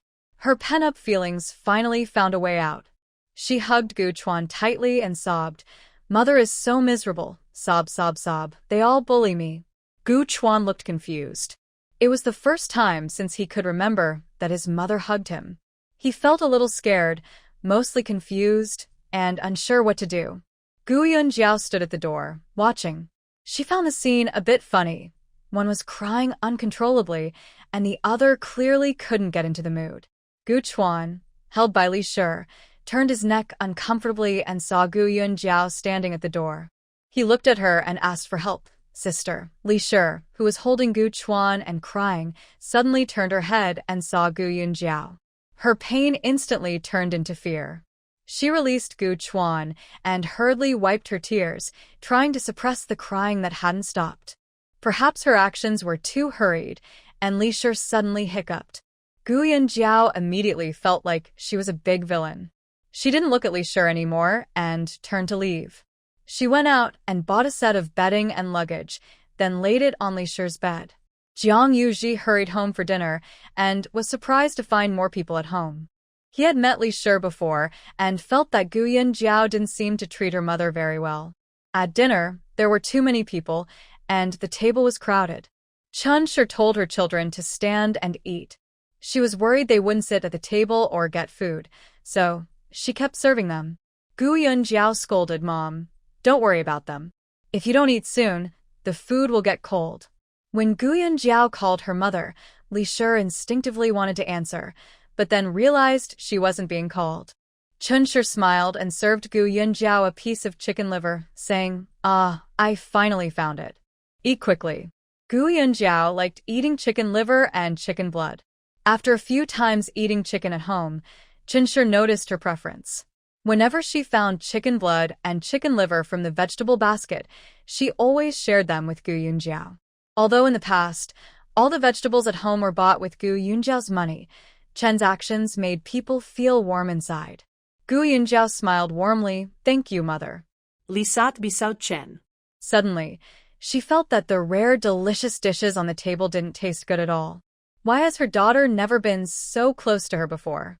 Thinking this, she felt wronged and almost started to cry. Soon, Chun picked out a chicken wing. She quickly called, Xiao Chuan, come quickly, there's a chicken wing. Chicken wings were Xiao Chuan's favorite. He came over with his bowl, and Chun put the wing into it. He happily said, Thank you, Aunt. Li pursed her lips, feeling uncomfortable inside for no clear reason. After finishing the meal, Lu Lang and Gu Chuan put down their bowls and ran outside. Chun called out to Gu Chuan, Xiao Chuan, don't run yet. I just finished making your shoes. Try them on and see if they fit. If not, I can fix them. Gu Chuan nodded, okay, Aunt. Li also felt worse inside for some reason. After eating, she sat gloomily in her room. She sat on the bed, thinking deeply, and suddenly had a realization. Her son and daughter were clearly her own, so why were they so close to Chun like that? Chun was too sneaky. She was sharing dishes and making shoes for Xiao Chuan. Was she trying to take her children away? Though Li couldn't change her temper now, she understood that her husband wouldn't come back, and Gu Mei didn't know where she had gone. Her brother-in-law and sister-in-law also couldn't go back. Her only support now was her children. How could she let Chun take her children away? Li spent the whole night thinking about how to get her children back. The next day, Li pretended to be sick. In the morning, Sister Guohua called for breakfast, but Li didn't come out of her room. She was so skilled at pretending to be sick that it became second nature. When Yu Lang was at home, even if the couple had disagreements, as long as she said she felt unwell, Yu Lang would care for her, take her pulse, and give her medicine. Unconsciously, their relationship would improve again. She decided to use this trick again, waiting for Gu Yunjiao and Xiao Chuan to come and comfort her. Gu Yunjiao didn't notice whether Li had eaten breakfast or not. She hurried into the kitchen to eat porridge and buns before going to open the door. After finishing, Gu Chuan went to school with Lu Lang. Uncle Lu also took his son, Goe, to stroll around the city. Breakfast was eaten gradually, and no one remembered that Li hadn't eaten yet.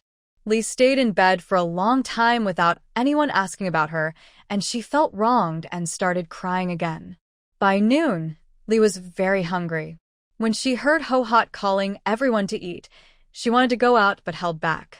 She couldn't afford to fail. Gua Yunjiao was busy seeing patients up front. After finishing, she hurriedly ate a bowl of rice and then left again. She completely forgot that Li was still there. Mrs. Chun looked at the table and suddenly remembered Li. She quickly sent third sister to call Li to eat. Li was lying on the bed, weakly waving her hand, and said, Tell your sister-in-law I'm not feeling well and don't want to eat. Third sister ran out to tell Gua Yunjiao. Gua Yunjiao thought Li was really sick from traveling. She hurriedly pulled up her skirt and rushed into the room. Seeing Li lying on the bed, she looked at her complexion and asked, Where do you feel uncomfortable? Li's voice was faint. I feel unwell all over. Gua Yunjiao frowned slightly, sat down, and checked Li's pulse. She carefully felt Li's pulse and felt a bit worried. Her blood and energy seemed a little weak, but it wasn't a serious illness, so she shouldn't be unable to get up. She glanced at Li and saw her closing her eyes, her eyelashes trembling. Suddenly, she understood. Li was pretending to be sick again.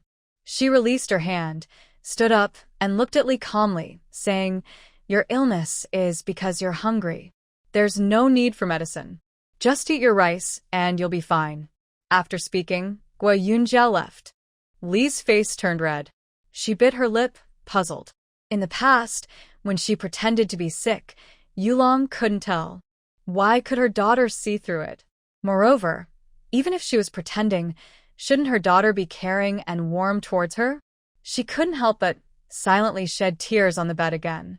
But she was so hungry that her stomach felt like it was twisting.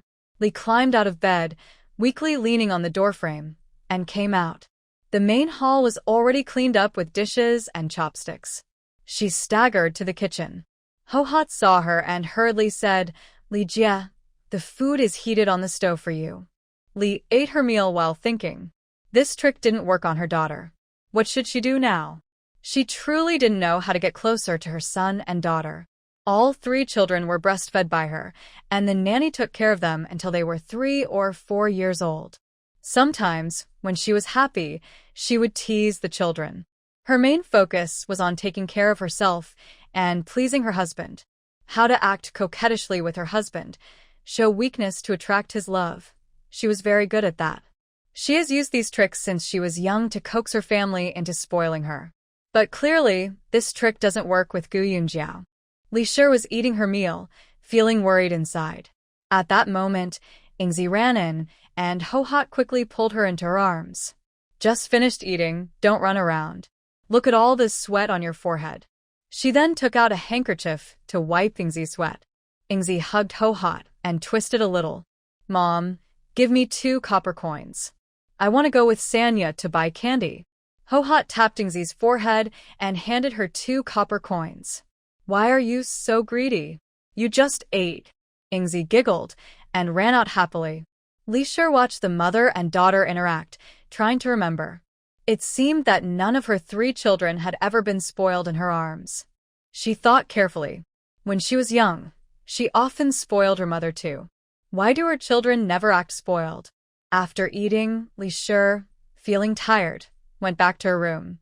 At that moment, several more people from the Xian gang came to the shop, all here to buy white medicine. White medicine stops bleeding quickly.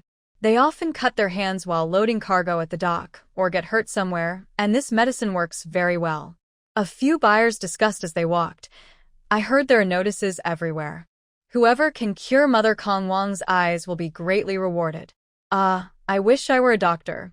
1,000 taels of gold. Then I wouldn't have any worries in my life. Gu Yunjiao listened carefully to their words and started to think. Her pharmacy had been open for over a month but hadn't gained much business.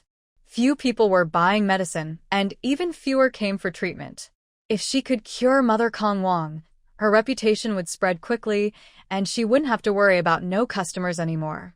She asked loudly, "Brother, where is the notice board for Kong Wang's palace seeking doctors?" Someone answered, "It's at the street corner, also at the government office and the dock." Gu Yunjiao was about to go see at the street corner when Ahu said, "Dr. Gu wants to see it? I'll go and take down the notice." Then he strode out quickly. Ahu was quick to leave and just as quick to return, bringing someone with him. He handed the notice to Gu Yunjiao and pointed to the person behind him. "This is a servant from the palace. He says anyone who takes down the notice must be brought back to the palace." Gu Yunjiao gasped. She didn't even know what illness Mother Kong Wang had, nor if she could cure it. She quickly looked over the notice, which only mentioned an eye disease and a heavy reward, with little useful information. The household servant of the prince's residence kept watching Guo Yunjiao nearby. Guo Yunjiao had no choice but to stand up. "Then I will go to the prince's residence." Lin Shua came over. "I'll go with Dr. Guo." Inside the prince's residence, Guo Yunjiao was led into a large hall. As soon as she entered, she was stunned. The hall was already crowded with dozens of doctors. Some had come to register, others had heard the news and came to volunteer at the gate. Looking around, about half of them had white hair. They looked like skilled doctors. The other half had beards on their chins, appearing mature and steady. Guo Yunjiao compared herself and felt she didn't look as good as them. She quietly moved to the side. When 2 young people entered, everyone's gaze naturally turned to look. An old man with white hair and a beard asked, "Are you two also doctors?" Lin Shuo replied, "I am Dr. Guisgard." The old man smiled. "So, this young girl, fresh and inexperienced, is a doctor?" He shook his head and stopped talking. Someone in the crowd snorted. These days, even stray cats and dogs dare to call themselves doctors. Dr. Zhang from Qilin Hall was also in the crowd, but he didn't speak. His eyes flickered slightly. Guo Yunjiao pretended not to hear and, since she didn't even get a seat, silently stood aside. Lin Shuo stood in a corner near the wall, feeling unfair for Guo Yunjiao. He believed her medical skills were no worse than most here, but because she was a young girl, and young at that, everyone looked down on her. While the doctors in the room were making noise, the housekeeper of the prince came over. The hall immediately quieted down. The housekeeper didn't show much respect to the doctors. He just casually nodded and said, "Everyone, the Empress Yunfei has a condition that has been examined by imperial doctors. It's a disease called eye blindness. Now, her eyes are nearly blind. Do any of you have a way to help her see again?" When they heard it was eye blindness, many doctors shook their heads. This disease was incurable. No medical method had a cure for it. The housekeeper looked around the room and said, "Empress Yunfei has a noble status. The prince's residence has found a few peasant women with similar symptoms. Only those who cure the peasant women can treat the empress." The doctors discussed among themselves, and Guo Yunjiao lowered her eyes, lost in thought. At this moment, someone stepped forward and said, "I can cure eye blindness." The housekeeper asked, "Oh, are you sure?" The person hesitated for a moment and nodded. "Yes, I am sure." Butler Wang smiled and said, "Our prince has promised that if we cure the lady, there will be a big reward besides 1,000 taels of gold." He then looked serious. "However, if someone comes to our mansion to cheat or use medicine recklessly, we won't let them go easily." Most people were eager to try, thinking, what if we really cure the lady? That's 1,000 taels of gold. Even if they couldn't cure her, as long as the medicine didn't cause problems, it was worth a try. Hearing this, all the doctors in the room fell silent. The person who had stepped forward earlier had somehow slipped back into the crowd. Gu Yunjiao looked very hesitant. The eye disease, known in modern medicine as cataracts, she knew how to treat it, but she had never done it herself, so she wasn't confident. Butler Wang looked around the room, disappointed. Now, all the doctors seemed to be shrinking back like turtles. He squinted and looked at Dr. Yi. "Dr. Yi, you are the most famous and skilled doctor in Xiongqing. Do you think you can treat Lady Yun's eye condition?" Doktor Yesiket Bitterli. "Imperial doctors haven't been able to cure the lady. What can I do? If the disease is caught early, medicine might delay it, but if both eyes are almost blind, there's nothing we can do." Butler Wang was very disappointed. At this moment, Dr. Zhang from Qilin Hall glanced at Gu Yunjiao and suddenly said, "We have a doctor here who can even bring the dead back to life. Why not let her treat Lady Yun?" Recently, shopkeeper's son had been complaining every day about how business had dropped a lot. He also felt the same way, believing that business was flowing to Rinxin Hall. Plus, the last time, Gu Yunjiao saved a patient who was near death, which made him wary of her. He was afraid that if she became famous, it might threaten his own livelihood. Then Dr. Zhang had a clever idea. Since this young girl had come to him herself, why not elevate her? If she refused to treat, she would surely anger the prince. If she couldn't cure her, she would still offend the prince. Haha. This is what they call cutting your own head off. Butler Wang hurriedly asked, "Who is this doctor who can even bring the dead back to life?"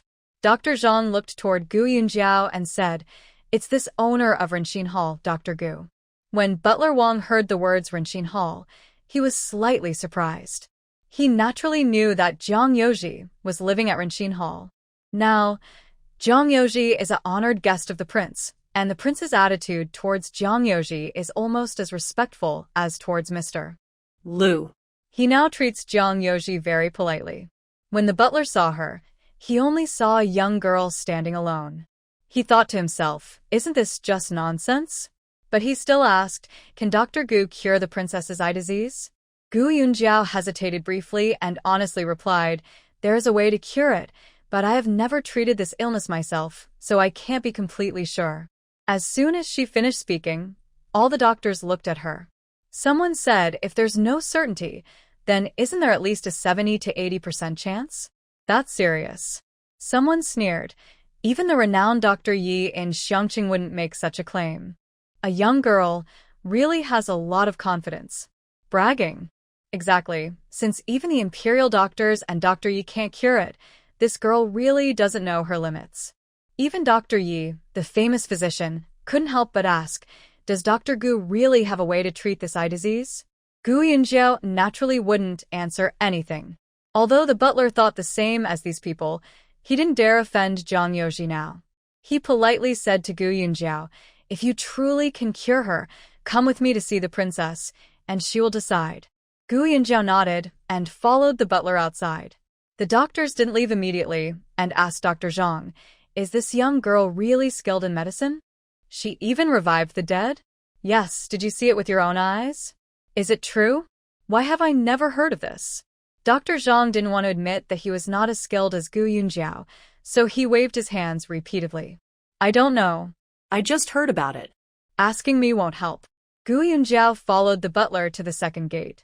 The butler gave some instructions to the young maid at the door, and she led Gu Yunjiao inside.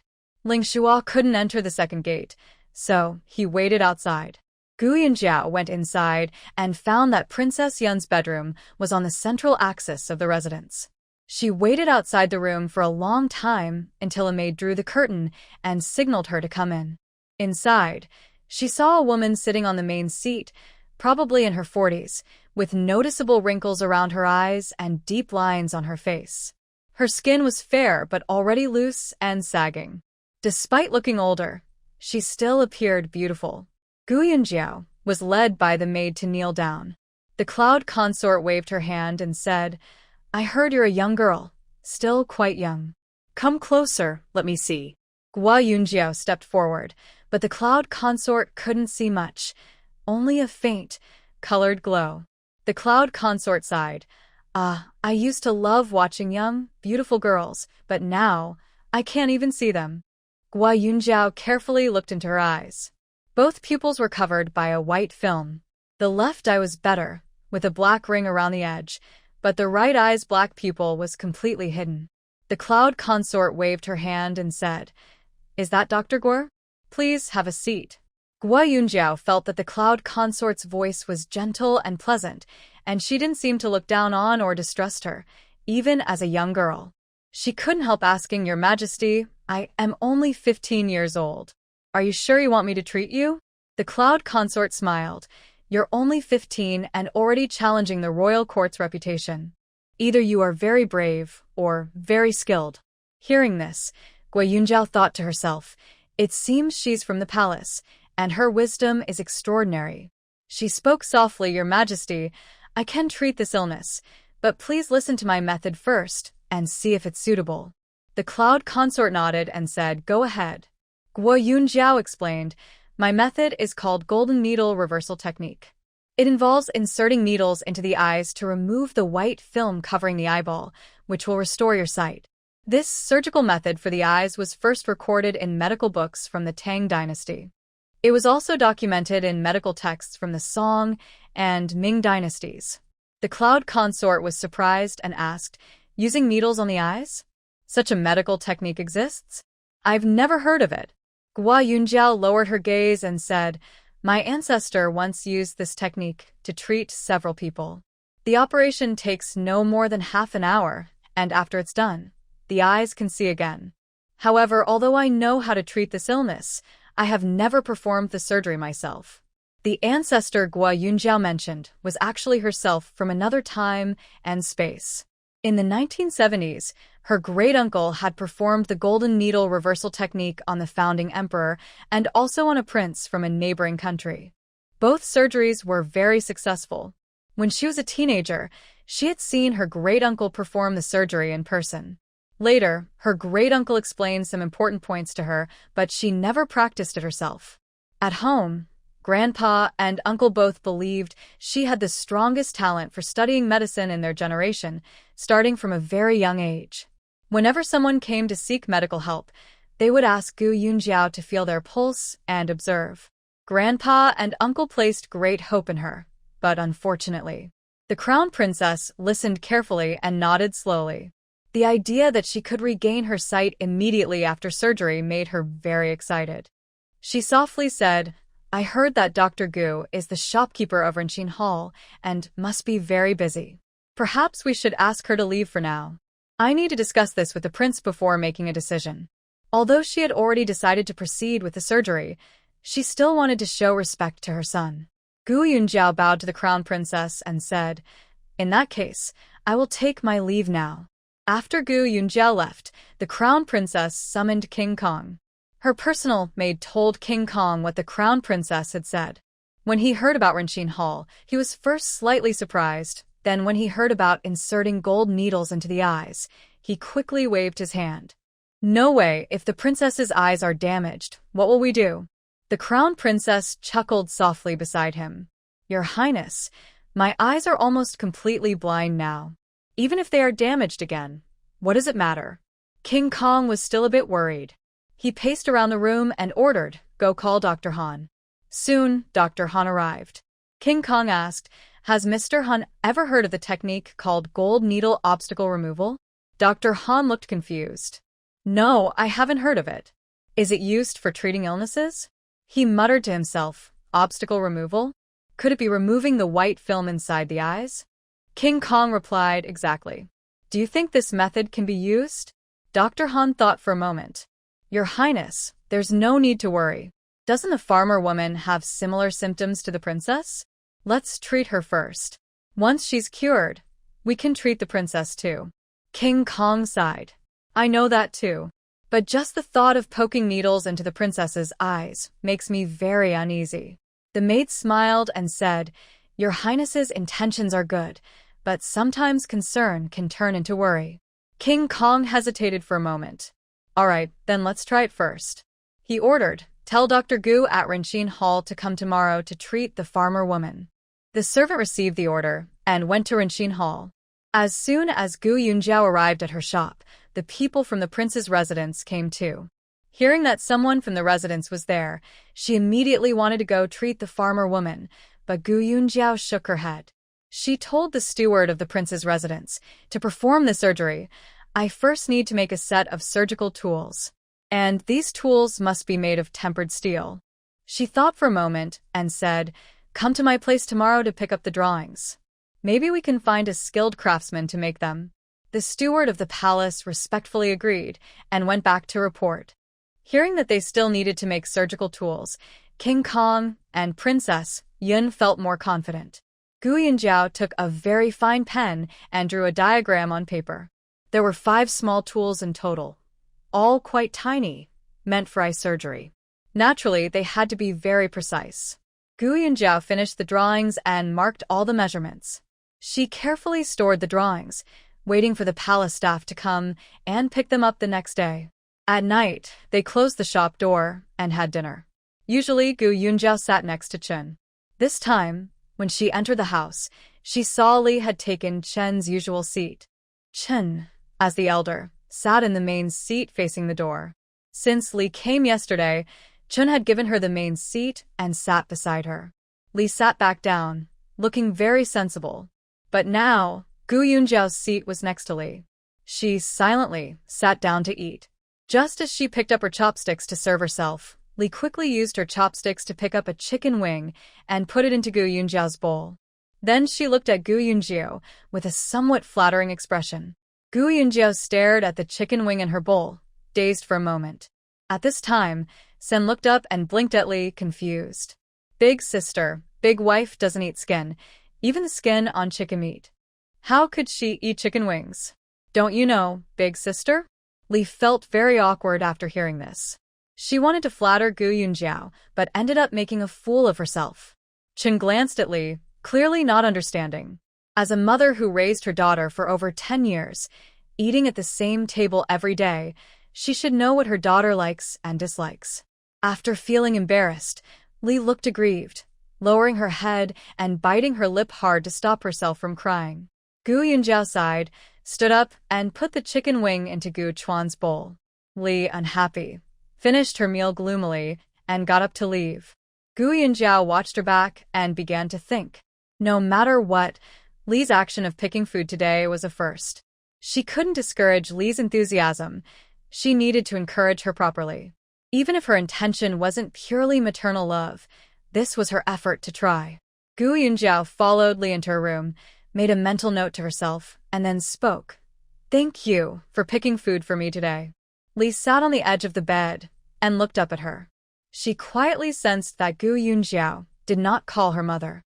Gu Yunjiao continued, "In the future, when we eat, maybe I should sit next to Xiao Chuan and help him with his food.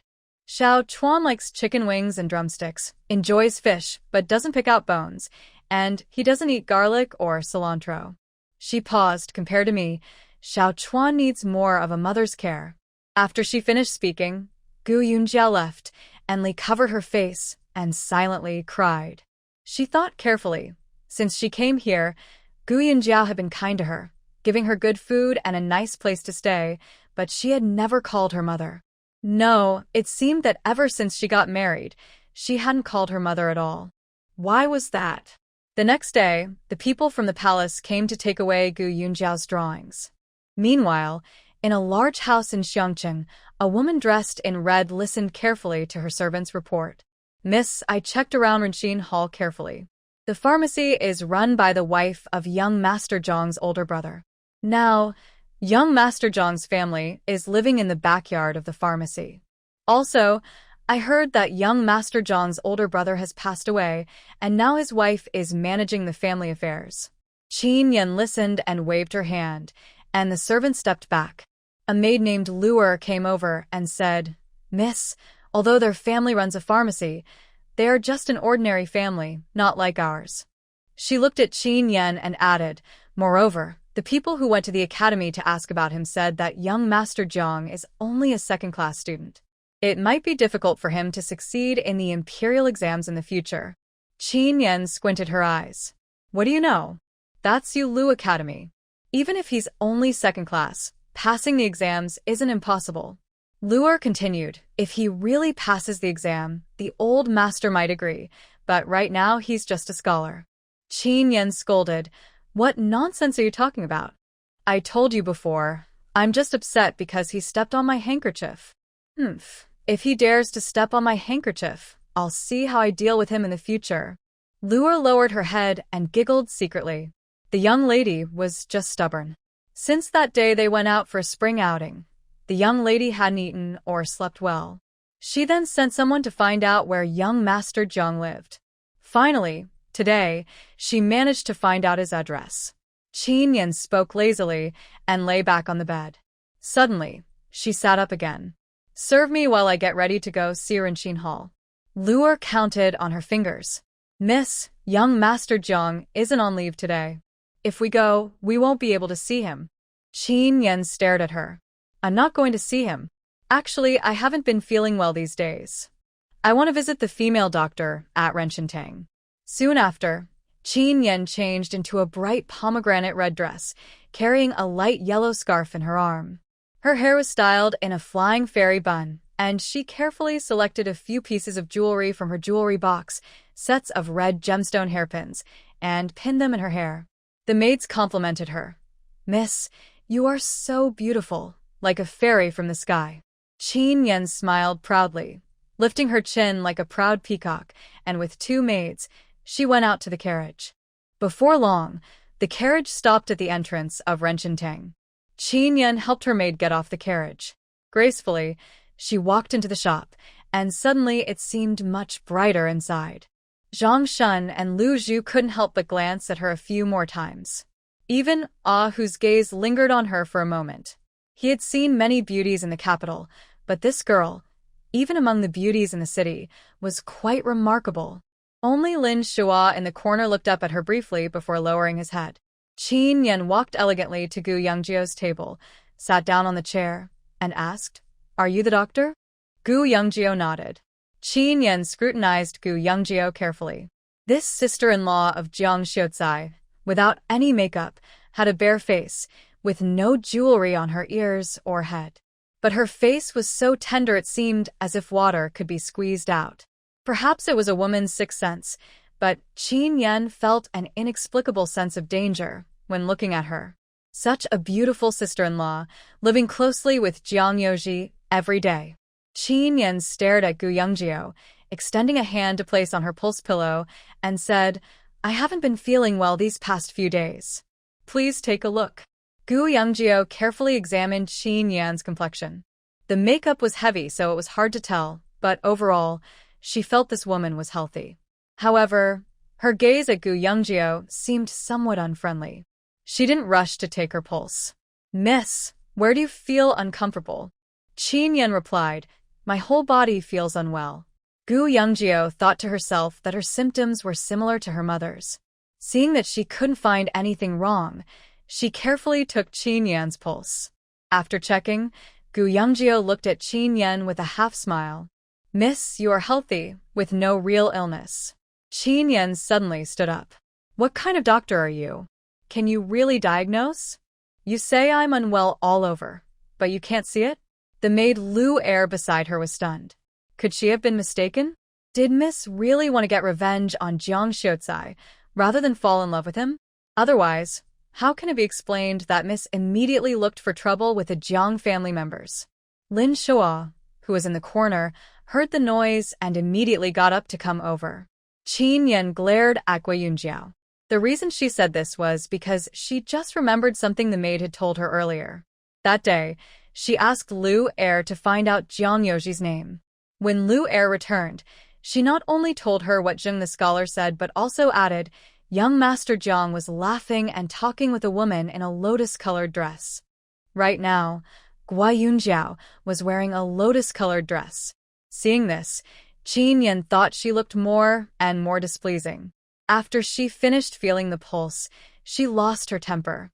Lin Shua stepped forward and blocked Gui Yunjiao, coldly saying, What's wrong? Want to cause trouble? Qin Yan saw Lin Shua and instinctively took a step back. Lin Shua was very tall, with a cold expression. Although handsome, Qin Yan found him intimidating. She flicked her handkerchief and stubbornly said, Who are you? None of your business. Lin Shua replied coldly, I am a guard from Rinqin Hall. If you want to cause trouble, I can't stop you. Lu Er, standing nearby, tugged at Qin Yan and whispered in her ear, Miss, are you here to argue with young Master Zhang's family? Qin Yan was not stupid, just a bit impulsive. Hearing Lu Er, she felt that arguing with Gui Yunjiao now was pointless. She bit her lip and snorted, Forget it. I'll go see another doctor. At this moment, Ahu also came over. He originally thought the girl was pretty, but now he only found her annoying. He snorted too. In Xiang City, Dr. Gua's medical skills are among the best. If Dr. Gua says you're not sick, then you're perfectly healthy. Qin Yan widened her eyes. Just her? Among the best? Are you out of your mind? Awes face darkened. This girl's words really deserved a beating. Our Dr. Gua will soon go to serve the princess at the palace. Her medical skills are not to be questioned. Gua Yunjiao waved at Ahu, signaling him not to argue with Qin Yan. This person was just here to cause trouble, and nothing she said would change that. As for whether her medical skills were good or not, her own people's words mattered more. Qin Yan naturally knew about the notice posted at the Wangfu yesterday. When she went out today, she also saw the notice posted on the street from her carriage. She sneered, bragging without a plan, claiming to be a village doctor from the countryside, and daring to say she can treat the princess? What a big mouth. She listened to Gui Yunjiao speak, noticing her accent was different from that of Xiang City, and deliberately insulted her. At this moment, Lin Shua sternly said, Ahu, stop fussing with her. Take her out and throw her onto the street. Ahu rolled up his sleeves upon hearing this. Qin Yan panicked, saying, What are you going to do? And hurriedly ran outside. Lu Er also quickly followed her. Ahu watched Qin Yan and her servant leave, then thought for a moment and said to Zhang Shun, Could this girl be related to the Kirin Hall over there? I think she came here just to cause trouble. After thinking it over, he guessed that it was probably Sun the shopkeeper from across the street who was upset with their kindness hall. Zhang Shun shook his head. Shopkeeper Sun's daughter is almost 30, so it's not her. Everyone was confused about this woman's background and felt she was very strange. Several days passed, and it was Jiang Yoji's day off. In the evening, the prince's carriage stopped at the academy to pick him up directly. King Kong saw Jiang Yoji and smiled, saying, "Yoji, you're not being honest. You have a great doctor at home, but you didn't tell me." Jiang Yoji looked confused and asked, "Your Highness, what do you mean? Your health is good, so how could I recommend a doctor casually?" King Kong laughed heartily. "That's true. I should have said earlier. My mother has an eye condition, and she's almost blind now. I've been sending people everywhere to find a cure." Even though King Kong agreed to let Gua Yunjiao treat her, he still continued searching for other doctors. Now, a few doctors in the prince's residence claimed they could cure her and were giving medicine to some farmers' wives. Jiang Yoji understood this and nodded. Her medical skills are indeed impressive. One doctor who looked at my leg said there was an 80% chance I'd be lame, but she cured it. King Kang's eyes flickered slightly. He noticed that Jiang Yoji didn't call his sister-in-law Big Sister or mention Dr. Gua by name, only referring to her as she. Something seemed off. But at this moment, King Kong didn't have time to think about it. He said, "The surgical tools Dr. Gua needs, I've already ordered them to be prepared. Tomorrow, she will perform surgery on the farmers' wives." He paused and added, "I plan to watch her perform this surgery myself. If Brother Jiang is interested, you can join us." Jiang Yoji happily agreed. "That's exactly what I wanted." King Kong smiled. "Then you don't need to go home today. We'll have a candlelit talk. Don't worry, I've already sent someone to inform your family." Jiang Yoji could only accept this. The next morning, after breakfast, Lin Shua carried her medicine box and got into the prince's carriage. She had already prepared the surgical instruments yesterday, boiled them once, and disinfected them with medicine. This was her first time performing such a surgery, and Gu Yunjiao felt a little unsure. She sat in a carriage, repeatedly recalling the steps her great-uncle took during the procedure. When they arrived at the palace, Steward Wang personally took her inside. They wound through the palace's back garden and reached a small pavilion. This place was open on all sides, with windows made of clear, colorless glass, allowing a lot of light inside. The surgery required very good lighting, so after hearing Gu Yunjiao's needs, King Kong specially chose this place. The room had already been cleaned and disinfected according to her instructions, and it was disinfected once a day in the past few days. Someone was watching over it at night. When Gu Yunjiao entered, she saw Jiang Yoji talking to a young man. The man was handsome, wearing a golden crown, and looked somewhat like the Queen Mother Yun. He wasn't wearing a dragon robe, just a regular brocade robe. Gu Yunjiao thought to herself that this must be King Kong. Nearby, there were two older men. Gu Yunjiao bowed politely, "Greetings, Prince." King Kong was seeing Gu Yunjiao for the first time and was surprised by her young, delicate appearance. He stood up and said, "Dr. Gu, no need for formalities." Then he pointed to the two middle-aged men. "This is Mr. Liu, and this is Dr. Han. They are very interested in your acupuncture technique and would like to watch from nearby." Gu Yunjiao nodded. "That's fine, as long as I am not disturbed." A peasant woman standing in the corner heard Gu Yunjiao's voice. She looked young and was very nervous, thinking, could the doctor be a young girl? But her eyes were covered with a white film, so she couldn't see anything. In the middle of the room was a simple wooden bed. It was called a bed, but it looked more like a long table. The height of the bed was made to Gu Yunjiao's specifications, making it easier for her to perform the surgery. Gu Yunjiao first checked the peasant woman's pulse and asked her some questions to make sure she didn't have heart disease or high blood pressure. Only then did she tell the maid, "Help the patient lie down." The palace maid helped the peasant woman lie on the bed. Gu Yunjiao opened her medicine box, rolled up her sleeves high, and asked the maid to help tie her sleeves tightly. After securing her sleeves, Gu Yunjiao took out disinfectant and dipped sterilized cotton balls into it, carefully disinfecting her hands. Dr. Han watched Gu Yunjiao carefully wipe her hands several times and couldn't help asking, "Dr. Gu, what is the meaning of this?" Gu Yunjiao simply said, "Because people's bodies can have invisible germs.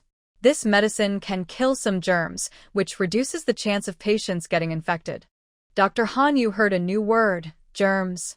He knew what illness was, but he had never heard of germs. At this moment, Gu Yunjiao didn't have time to explain and continued disinfecting the woman's eye area with the medicine. All preparations were complete. She put on a mask and opened the disinfection kit. Inside the kit were her sterilized surgical tools. The woman lying on the bed felt nervous and asked, "Are you going to do that surgery now?" Gu Yunjiao nodded slightly. The woman asked again, "If the needle goes into my eye, will it hurt?" Gu Yunjiao softly replied, "Don't worry, you'll feel something, but it won't be very painful." This surgery didn't involve really stabbing the eye with a needle. The needle would only go in very shallowly, touching the outer membrane covering the eyeball, so it wouldn't hurt much. At this time, the onlookers came closer. Gu Yunjiao signaled for them to stand at the woman's feet, so they wouldn't block her light. She picked up a small clamp and told the woman, "Open your eyes." The woman nervously opened her eyes. Gu Yunjiao fixed her eyelids with the clamp to make the surgery easier. Then, she carefully examined and confirmed the spot for the needle to enter. She picked up a new steel needle and carefully inserted it at a certain angle onto the eyeball. The spot where she inserted the needle was very important. It had been tested many times before, and others had studied it too. It had few blood vessels, so even bleeding would be minimal. After inserting the needle, the woman hummed softly. Gu Yunjiao asked, "Does it hurt?" The woman replied, "Not really. I just feel like there's something." Gu Yunjiao said seriously, "Next, you must not move at all. Only then can the surgery be successful." The woman nervously said, "I won't move." Gu Yunjiao slowly pushed the needle forward until it reached the desired position. She carefully lifted the white membrane covering the pupil. Ancient medical books described a technique called gold needle removing the membrane, which involved lifting this white membrane at this moment. However, there was a problem. The membrane might fold back again. But Gu Yunjiao's great-uncle had improved this technique further. She then took a device to cover the white membrane. Carefully, she removed the gold needle and used small tweezers to grasp the lifted membrane. Then, she cut it with tiny scissors. The white membrane removed during the procedure was thrown into a prepared white porcelain dish. The lying peasant woman felt very excited inside, but was too stiff to move. She could now see clearly. Gu Yunjiao asked, "Can you see now?" The peasant woman replied, "Yes, I can see." The few people watching from nearby couldn't see much detail at this moment. They just thought it was so quick. "How long has the surgery taken? And she can see already?" Jiang Yoji looked steadily at Gu Yunjiao, feeling a mix of pride and emotion. She was such an excellent woman, and he was proud of her. The peasant woman was so excited, she kept saying, "I see it. I see it." Gu Yunjiao softly said, "Don't worry, there's still the other eye." The peasant woman held back her excitement. Gu Yunjiao carefully removed the clamp and started the surgery on the other eye.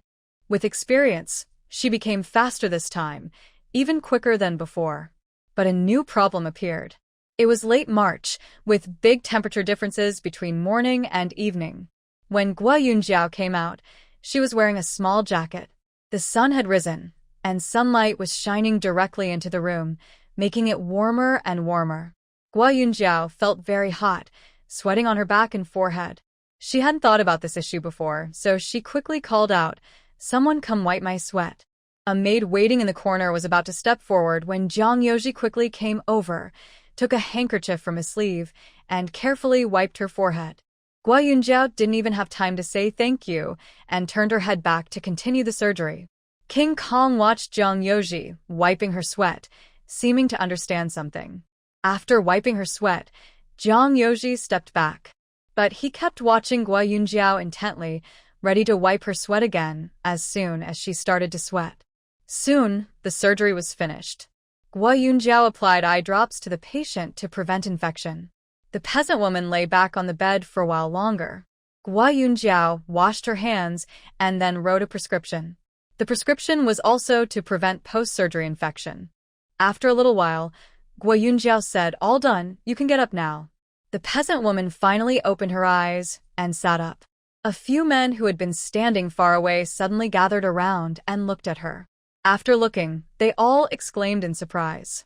Her eyes, once covered by the white membrane, had returned to normal, clear and distinct. There was some medicine in her eyes, and her pupils moved lively, with a happy expression on her face. She felt very lucky. Many people with eye problems were brought to the palace by the prince's men. She was chosen for surgery, while others continued to take medicine every day, not knowing how long they would need to do so. Dr. Han waved his hand in front of the farmer woman and asked, "Can you see?" He knew this was unnecessary since the white film on her eyes had completely disappeared. Of course she could see. At this point, the farmer woman was no longer afraid and smiled, saying, "Yes, I can see everything." King Kong was very excited. "This is truly amazing." Dr. Han nodded in admiration.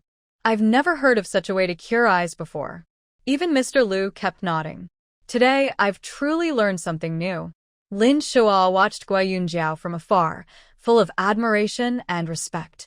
Although the procedure seemed simple, using tiny tools inside the eye was very difficult just to think about. Jiang Yoji looked at the farmer woman briefly and then walked over to Guo Yunjiao. He softly asked, "Are you tired?" Guo Yunjiao smiled at him. "Not really tired, just a little nervous. It's my first time doing the surgery." Jiang Yoji gently said, "You did so well on your first try. You're really amazing." Guo Yunjiao felt very happy. She felt a sense of achievement for curing the patient, especially since the effect was immediate. Being sincerely praised made her even happier. At this moment, King Kong glanced at the two of them again. He married at 18 and now has one wife and 2 concubines. Having experienced love, he could naturally see what was stirring in Jiang Yoji's eyes. He chuckled silently inside, but said nothing. Guo Yunjiao waved her hand to call the farmer woman over. She handed her the prescription and a small porcelain bottle. "This bottle contains eye drops. Remember to put them in your eyes morning and evening for a few days. Just lie down for a while after applying. This prescription, go get the medicine now. Remember to take 1 dose a day, morning and evening. Don't overexert yourself these days, and make sure to rest your eyes more." The farmer woman nodded vigorously. "I heard that Dr. Guo is kind-hearted. I'll go to Renxin Hall to get the medicine now." Guo Yunjiao smiled. "Yes, all the medicines at Renxin Hall are personally checked by me. They are of the best quality." The farmer woman happily took the prescription and the porcelain bottle. Just as she was about to leave, she remembered that the prince was still here. Without his permission, she couldn't leave. King Kong waved his hand to dismiss the maidservant, and she stepped forward to take the farmer woman away. The farmer woman was led to Yunfei's courtyard. She knelt on the ground, and the maidservant vividly described how Dr. Guo had successfully cured her. The cloud consort felt very happy inside and asked the farmer woman, "Can you see now?" The woman bowed her head on the ground and said, "Thank you, Your Majesty. Now I can see with both eyes, just like before." The cloud consort smiled and told her maid, "She has helped me too. Give her some silver and let her go." The woman received the silver, expressed her thanks, and left. Soon after, King Kong brought Guo Yunjiao to the cloud consort's courtyard. When the cloud consort heard that Dr. Guo had arrived, she turned toward the door excitedly. "Is Dr. Guo here?" Her eyesight was getting blurry each day, and now she could only see faint light and shadows. Every day, she had to rely on palace maids and maids to help her walk. She couldn't see beautiful flowers and plants or fine silk fabrics, and she couldn't even see her own face. No one could understand how much she longed to see the light again. The maid smiled and said, "She just came in." The cloud consort quickly said, "Bring her over. Don't bother with the formalities." The maid led Guo Yunjiao over. The cloud consort reached out and groped for a while, then grabbed Guo Yunjiao's hand and sighed. "You're only 15, and yet you have such skill. By the way, Dr. Guo, I want to have the surgery now. Is that possible?" Guo Yunjiao smiled. "Let me check your pulse first, Your Majesty. If your health is good, once that room is disinfected, we can do the surgery." The cloud consort eagerly said, "My health is actually quite good. It's just my eyes that are bad." Before coming here, Guo Yunjiao also heard from Han Yui and made a rough judgment. Besides some menopausal symptoms, her health seemed fine. She smiled and said, "Your Majesty, stay calm. Then I can take your pulse properly." The cloud consort, who had been trained in the palace, was very good at controlling her emotions. She quickly calmed down. Gua Yunjiao finished checking her pulse and nodded. Your Majesty's body is healthy enough for surgery. The hot flashes and night sweats won't interfere with the operation. These are menopausal symptoms, and she didn't plan to prescribe unnecessary medicine for the cloud consort. There is an imperial doctor in the palace. If she actively prescribed medicine, it would be like undermining the palace doctor's work. She looked at the sky, estimating it was about 11 o'clock. In the operating room, they were disinfecting with vinegar as Gua Yunjiao instructed. Gua Yunjiao thought for a moment, then, the surgery will be around noon. I will go to the kitchen first to disinfect the surgical tools. Without waiting for the cloud consort to give instructions, the maid personally took Gua Yunjiao to the kitchen. On the street, Gu Yunjiao said to the maid, "Please help me find a simple shirt. The maids can wear theirs, but I find my small jacket a bit hot. I might sweat during the surgery later." The maid quickly replied, "Dr. Gu, rest assured, I will prepare it for you soon." In this courtyard, there was a small kitchen set aside for Princess Yun. Gu Yunjiao had someone boil water and placed all the surgical tools and cloth wraps in the pot for sterilization. There were no modern sterilization methods here, so they had to use this primitive way. At this moment, Princess Yun, holding King Kang's hand, was very excited. "Son, will I really be able to see soon?" King Kong nodded firmly. "Yes, I saw it myself. Dr. Gu cured that peasant woman." Princess Yun slowly nodded, tears suddenly welling up in her eyes. "I haven't seen my son's face in such a long time." King Kong held Princess Yun's hand tightly. "Once your eyes are fixed, you'll be able to see your son clearly." He patted her hand. "Don't worry, mother. I will be right there with you during the surgery." The peasant woman said it doesn't hurt, so don't be afraid, mother. As he spoke, King Kong also felt like crying. Princess Yun, who was not favored by the emperor, perhaps because of this, King Kong was also not liked by the emperor. The mother and son lived in fear and depended on each other in the palace. Finally, when King Kong turned 18 and was granted land, Princess Yun submitted a petition to follow her son to his territory. Perhaps the emperor didn't want to see Princess Yun happy, so he agreed readily. Princess Yun moved to Xiang City with her son, leaving behind palace intrigues. Life became very peaceful. But just a few days of happiness passed before her eyes started to have problems. King Kong, eager to let his mother enjoy life, felt very guilty. However, the imperial doctor said the illness was incurable. King Kong had already sent people to find good doctors everywhere. Princess Yun had been taking medicine for 2 years, but it had little effect. Recently, Princess Yun said she no longer wanted to take medicine. She was tired of bitter pills, which made her mouth tasteless and her stomach almost ruined. She decided to give up. But King Kong refused to give up hope. He told her they would try one last time and ordered people in Xiang City to post notices seeking medical help. Now, the mother and son's wish was about to come true. How could they not be excited? Soon, Gu Yunjiao, who was boiling surgical tools in the kitchen, was called by a maid to a small empty room. Inside, there was a set of new clothes, a pale yellow top, a lotus-colored skirt with intricate embroidery. There was also a set of pure white silk undergarments. The maid smiled and said, "This is the new spring outfit made for the princess. It hasn't been worn yet. Try it on, girl." All the clothes had been brought, and Gu Yunjiao thought any further excuses would seem too pretentious. She had just been in the kitchen watching the fire, and she was sweating even more. Her inner shirt was now soaked through. She asked the maid to bring her some water. After cleaning herself and changing into new clothes, she felt much fresher. The maid clapped her hands and said, "Wow, Dr. Gu looks so good in this outfit. It fits perfectly, and the color really suits you. You look very beautiful." Gu Yunjiao smiled, took the prepared surgical tools from the kitchen, and went to the small room she had used before. That room had just been fumigated with vinegar, and there was still a strong smell. The wooden bed where the peasant woman had lain had already been taken out and discarded.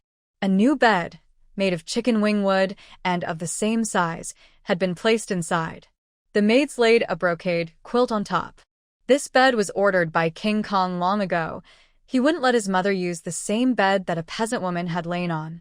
King Kong also had 2 sets of surgical tools made, but the work was delicate, and the second set was not finished yet. However, both King Kong and Consort Yun couldn't wait any longer. Gu Yunjiao asked someone to open all the windows in the room for ventilation. She took cotton balls and carefully disinfected the instruments with antiseptic solution. When Consort Yun and King Kong arrived, it was almost noon. This was the brightest time of the day. The weather was good, and spring was in full bloom. After disinfecting her hands, Gu Yunjiao began disinfecting around Consort Yun's eyes. Consort Yun felt that Gu Yunjiao's hands were very gentle. She started imagining what Gu Yunjiao looked like, surely a pretty and gentle young girl. This time, there were fewer spectators in the room, only King Kong and Consort Yun's personal maid. Gu Yunjiao told the maid that if she saw sweat on her forehead, she should wipe it immediately. The room was bright, and Gu Yunjiao's hands were steady. Carefully, she removed the small white film covering the eye. She asked, "Your Majesty, can you see now?" Consort Yun suppressed her excitement and softly replied, "Yes, I can see." She could see the beams of the room and the roof tiles. Then Gu Yunjiao began operating on the other eye. Some people only have cataracts in one eye, but others have them in both. Unfortunately, Consort Yun had cataracts in both eyes. After removing the white film from the other eye, Gu Yunjiao carefully observed the shape of Consort Yun's pupils and asked, "Your Majesty, can you see now?" Consort Yun clearly answered, "Yes, I can see." Both eyes can see. King Kong and the maid exchanged a distant, excited look. To avoid disturbing Gu Yunjiao during her surgery, King Kong did not dare to approach. Gu Yunjiao applied eye drops and told Yunfei to rest. Then she also gave Yunfei a prescription to prevent post-surgery infection. After packing her things, she bowed to King Kong, saying, "Your humble servant will take my leave." King Kong hurriedly said, "Dr. Gu, don't rush to leave. Mother Consort is still worried. Perhaps you could stay at the palace for a few days before leaving?" Gu Yunjiao found it difficult. Staying at the palace was not as comfortable as her own home. Moreover, sitting in Rinchin Hall, she had only a few patients each day, but still needed to see several. Wouldn't that delay her work? At this moment, Yunfei, lying on the bed, spoke up, "Prince, don't make Dr. Gu feel troubled. She has a pharmacy at home. You might as well let her go. I see that the peasant woman is as carefree as if nothing is wrong, and Mother isn't that delicate either." King Kong had no choice but to agree, saying, "Then we will follow Mother Consort's words." Gu Yunjiao softly said, "Thank you, Your Majesty." Then she carefully explained the eye drops and internal medicine prescriptions to the maid. The maid nodded repeatedly, looking at Gu Yunjiao with deep gratitude. Gu Yunjiao felt a bit embarrassed under her gaze. King Kong smiled and said, "Dr. Gu, you should eat before you leave. The young prince has arranged a banquet to thank you. Please, accept our invitation." Gu Yunjiao could only nod. She walked beside King Kong, falling behind by half a step. Not far ahead, they saw a pavilion where Jiang Yoji and Lin Shuo were playing chess. It seemed they were passing time while waiting for her. Hearing the noise, both looked over. They saw Gu Yunjiao dressed in simple silk clothes, standing gracefully like a blooming lotus. Both thought she looked very beautiful in that outfit. King Kong stopped by the roadside and called out, "Brother Jiang, the eye condition of my mother consort has been cured. I have prepared a feast to thank Dr. Gu. Would you do us the honor of joining us?" King Kong sat on the main seat, with Gu Yunjiao and Jiang Yoji sitting on his left and right sides. Lin Shuo sat below Jiang Yoji. There was no one else present. King Kong hosted Gu Yunjiao himself, deliberately ignoring her female identity and treating her as a skilled doctor. He believed Gu Yunjiao deserved his respect. King Kong prepared wine, but Gu Yunjiao waved her hand to refuse, so he did not insist. Jiang Yoji and Lin Shuo drank a small cup with King Kong. During the meal, King Kong suddenly remembered something and ordered the servant, "By the way, you can send away the doctors living in the residence, and also send the farmers back home." The servant received the order and left. He arrived at a quiet courtyard and told 3 doctors who were drinking together, "The prince commands you to pack up and leave the residence quickly." One doctor was surprised and asked, "Leave the residence? Has the lady's eye condition not been cured?" The servant snorted, "Our lady's eye condition has already been cured." The 3 doctors said in unison, "How is that possible?" The servant smiled, "It seems you think the lady's eye condition cannot be cured." He suddenly looked serious and said, "If that's the case, why are you here in the prince's residence?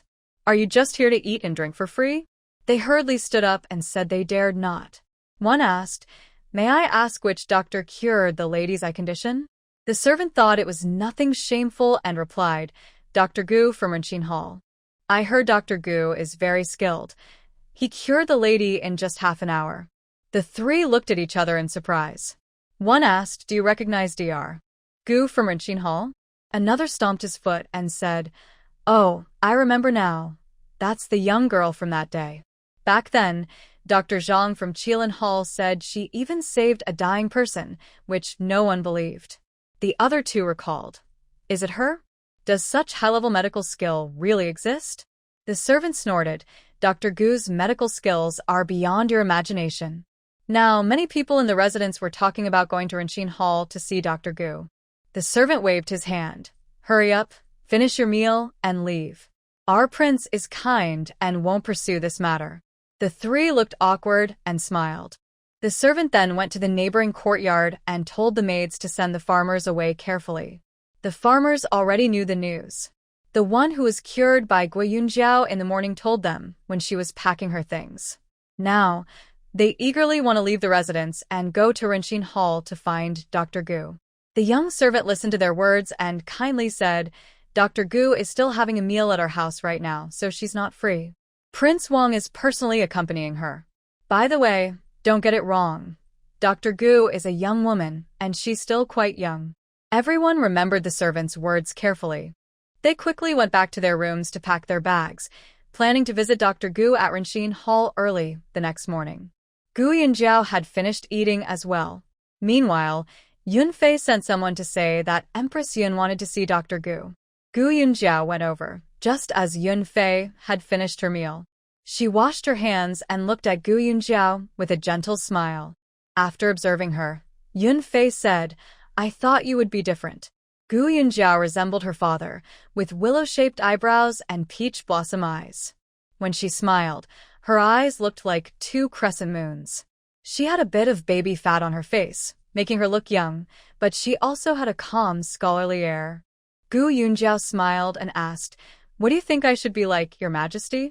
Yun Fei smiled and said, "When you performed surgery, your hands were very gentle. I thought you would be a gentle young lady, but you look like a confident, noble young lady." She tilted her head like a little girl and said, "Your appearance is quite lovely, making people want to look at you more." She smiled warmly and said, "Thank you for your hard work today. I just wanted to see what you look like. When you're free, I'll send someone to invite you to come play." Gu Yunjiao bowed deeply and said, "Your Majesty, may you be well." Then she left. Outside, King Kong had already arranged 3 carriages. One carriage was empty, filled with a lot of goods. The carriage stopped at the entrance of Rinchin Hall.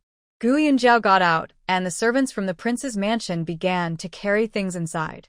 On the busy street, people came and went.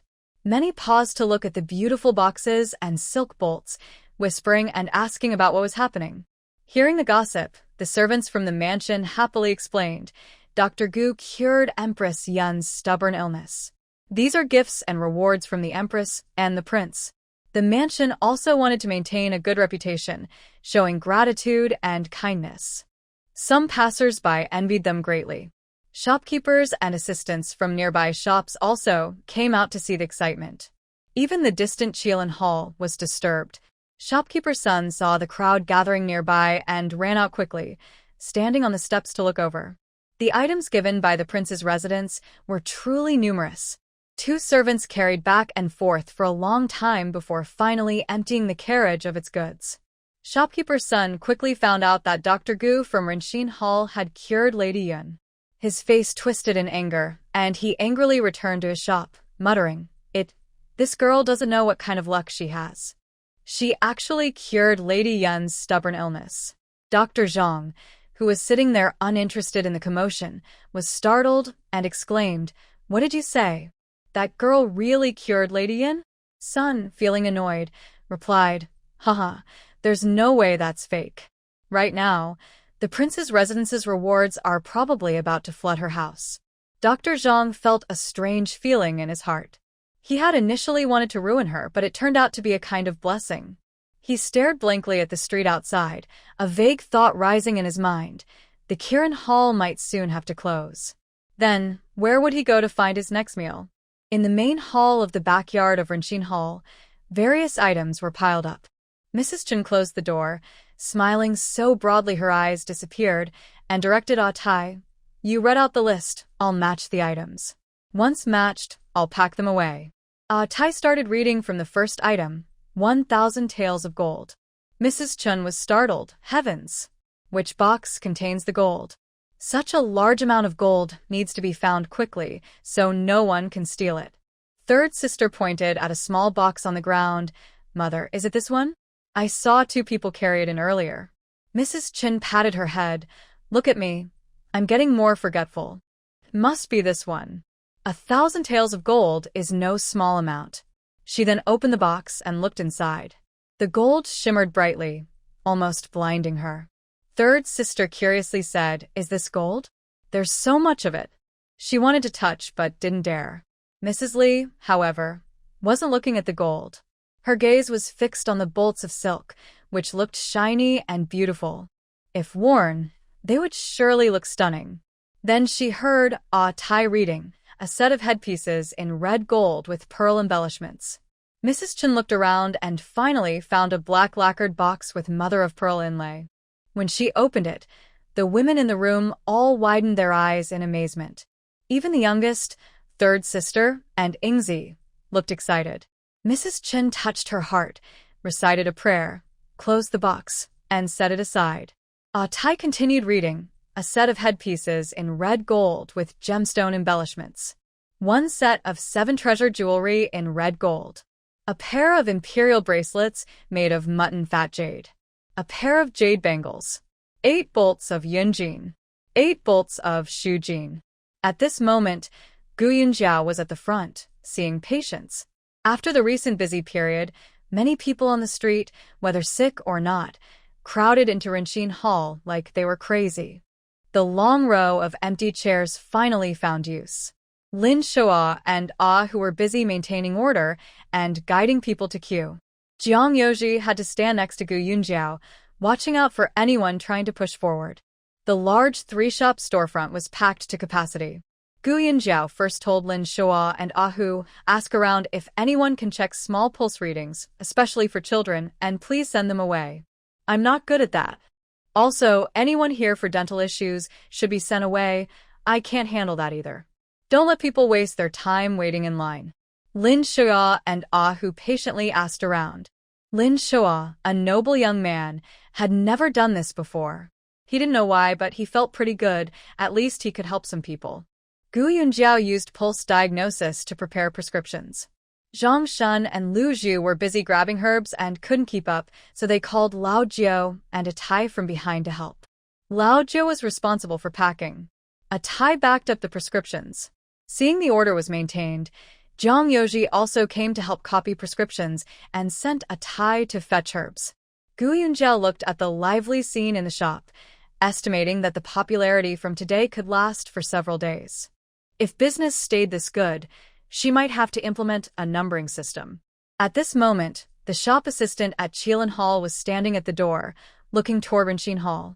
Because the shop was too crowded, under Lin Shoa and Ahu's guidance, a long line had formed, stretching from inside to outside. The shop assistant checked his card, then turned around and saw Sun Zhonggui standing behind him with a grim expression. He shrank his neck and slipped away. Gu Yunjiao worked until sunset. It was getting dark, and a few patients were still waiting inside. She thought for a moment and told a Tai to write on a piece of paper. 1, 2, 3, 4, then stamped it with a small seal. She quietly said, "It's getting late, and the shop's lighting isn't good. Precise herbal preparation can't be rushed. Come back tomorrow morning, and I'll see everyone in order. The people took the notes and left. Zhang Shun and Lu Zhu closed the shop, and Jiang Yoji poured water for Gu Yunjiao to wash her hands. Zhang Shun smiled and said, "Boss, if it's going to be like this every day, I and Juzi definitely can't handle it alone. We'll need 1 or 2 more helpers." Gu Yunjia shook her head, took the cloth Jiang Yoji handed her to wipe her hands, and said, "No need to rush. This is a medical visit, not a sale of rare goods. Why are there so many people every day? Just these few days?" She thought for a moment and advised Lu Zhu and Zhang Shun, "The more people there are, the calmer we must stay. It's better to go slow. When we prepare the medicine, we must be careful and double-check everything. We cannot make mistakes." Zhang Shun nodded. "Don't worry, sir. I have checked all the prescriptions today." They finished closing the door and then went to eat in the back. The main room was full of people. Mrs. Chen locked the door and asked Ah Hu and Lao Jiu to set up the table outside in the yard. Everyone at the table was happy. Business was good, so their days would be better. Today, they added a braised duck, some twice-cooked pork, braised fish, and a big bowl of steamed eggs with mincemeat. Guohua's cooking was getting better and better. Life was truly good. Even Li Shi was smiling. She was thinking about the silk and satin, the headpieces, and how to ask her daughter for them. After eating, Mrs. Chen quickly pulled Gu Yunjiao into the main room and pointed at the neatly stacked boxes. "What should we do with these things? Now that we have more family members and no storage room, if we don't find a safe place, it might not be secure." Gu Yunjiao naturally wanted to put the items in the medicine storage, but there was no safer place than the storage. She looked at the tall pile of silk and satin. These silks, if they can be used, use them.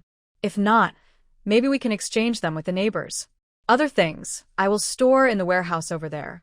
Mrs. Chen was surprised. That won't do. No one lives there, and if we put things there, it might be, Gu Yunjiao whispered, "Don't worry, mother. There's a hidden cellar wall over there.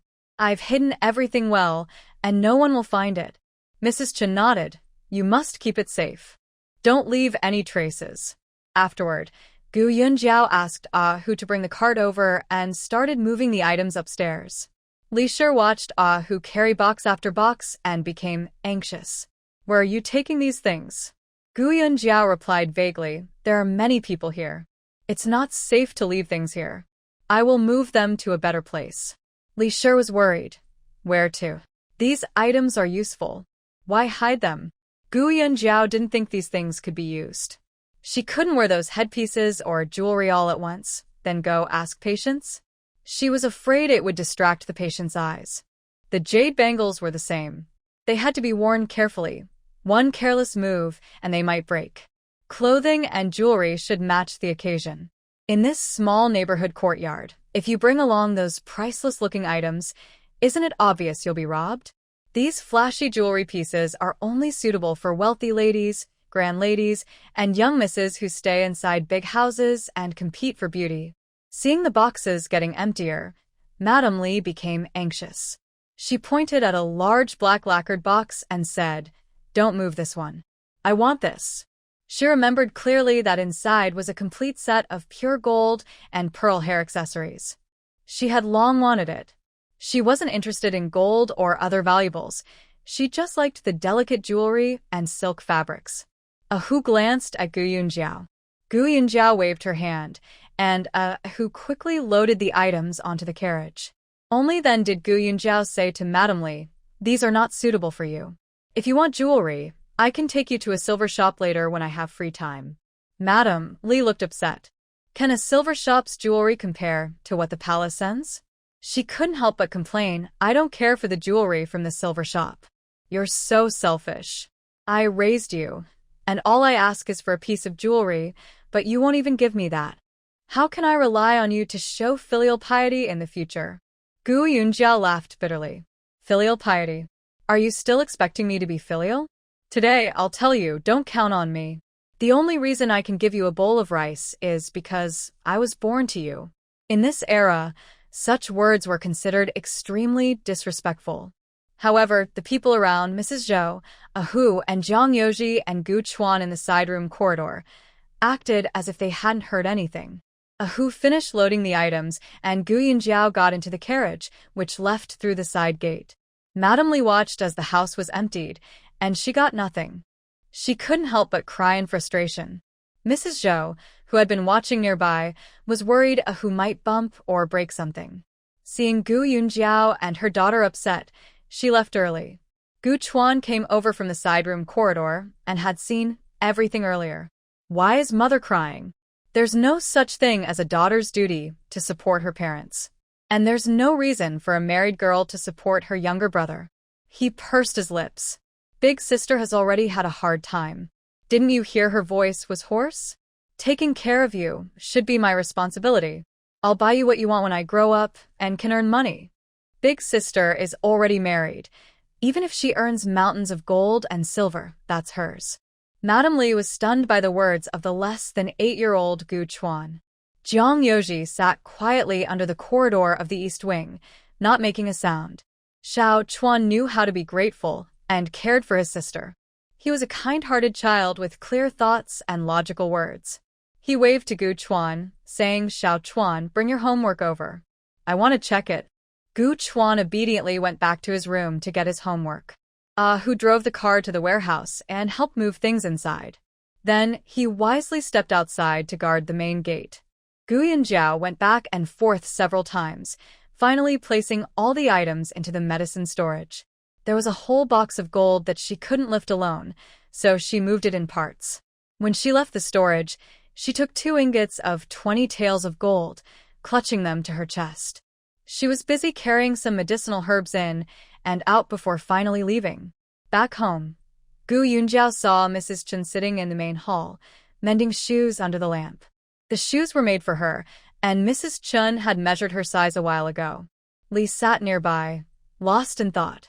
Gu Yunjiao took out 2 gold ingots from her and handed them to Mrs. Chen. Mrs. Chen took the gold, feeling its weight in her hand.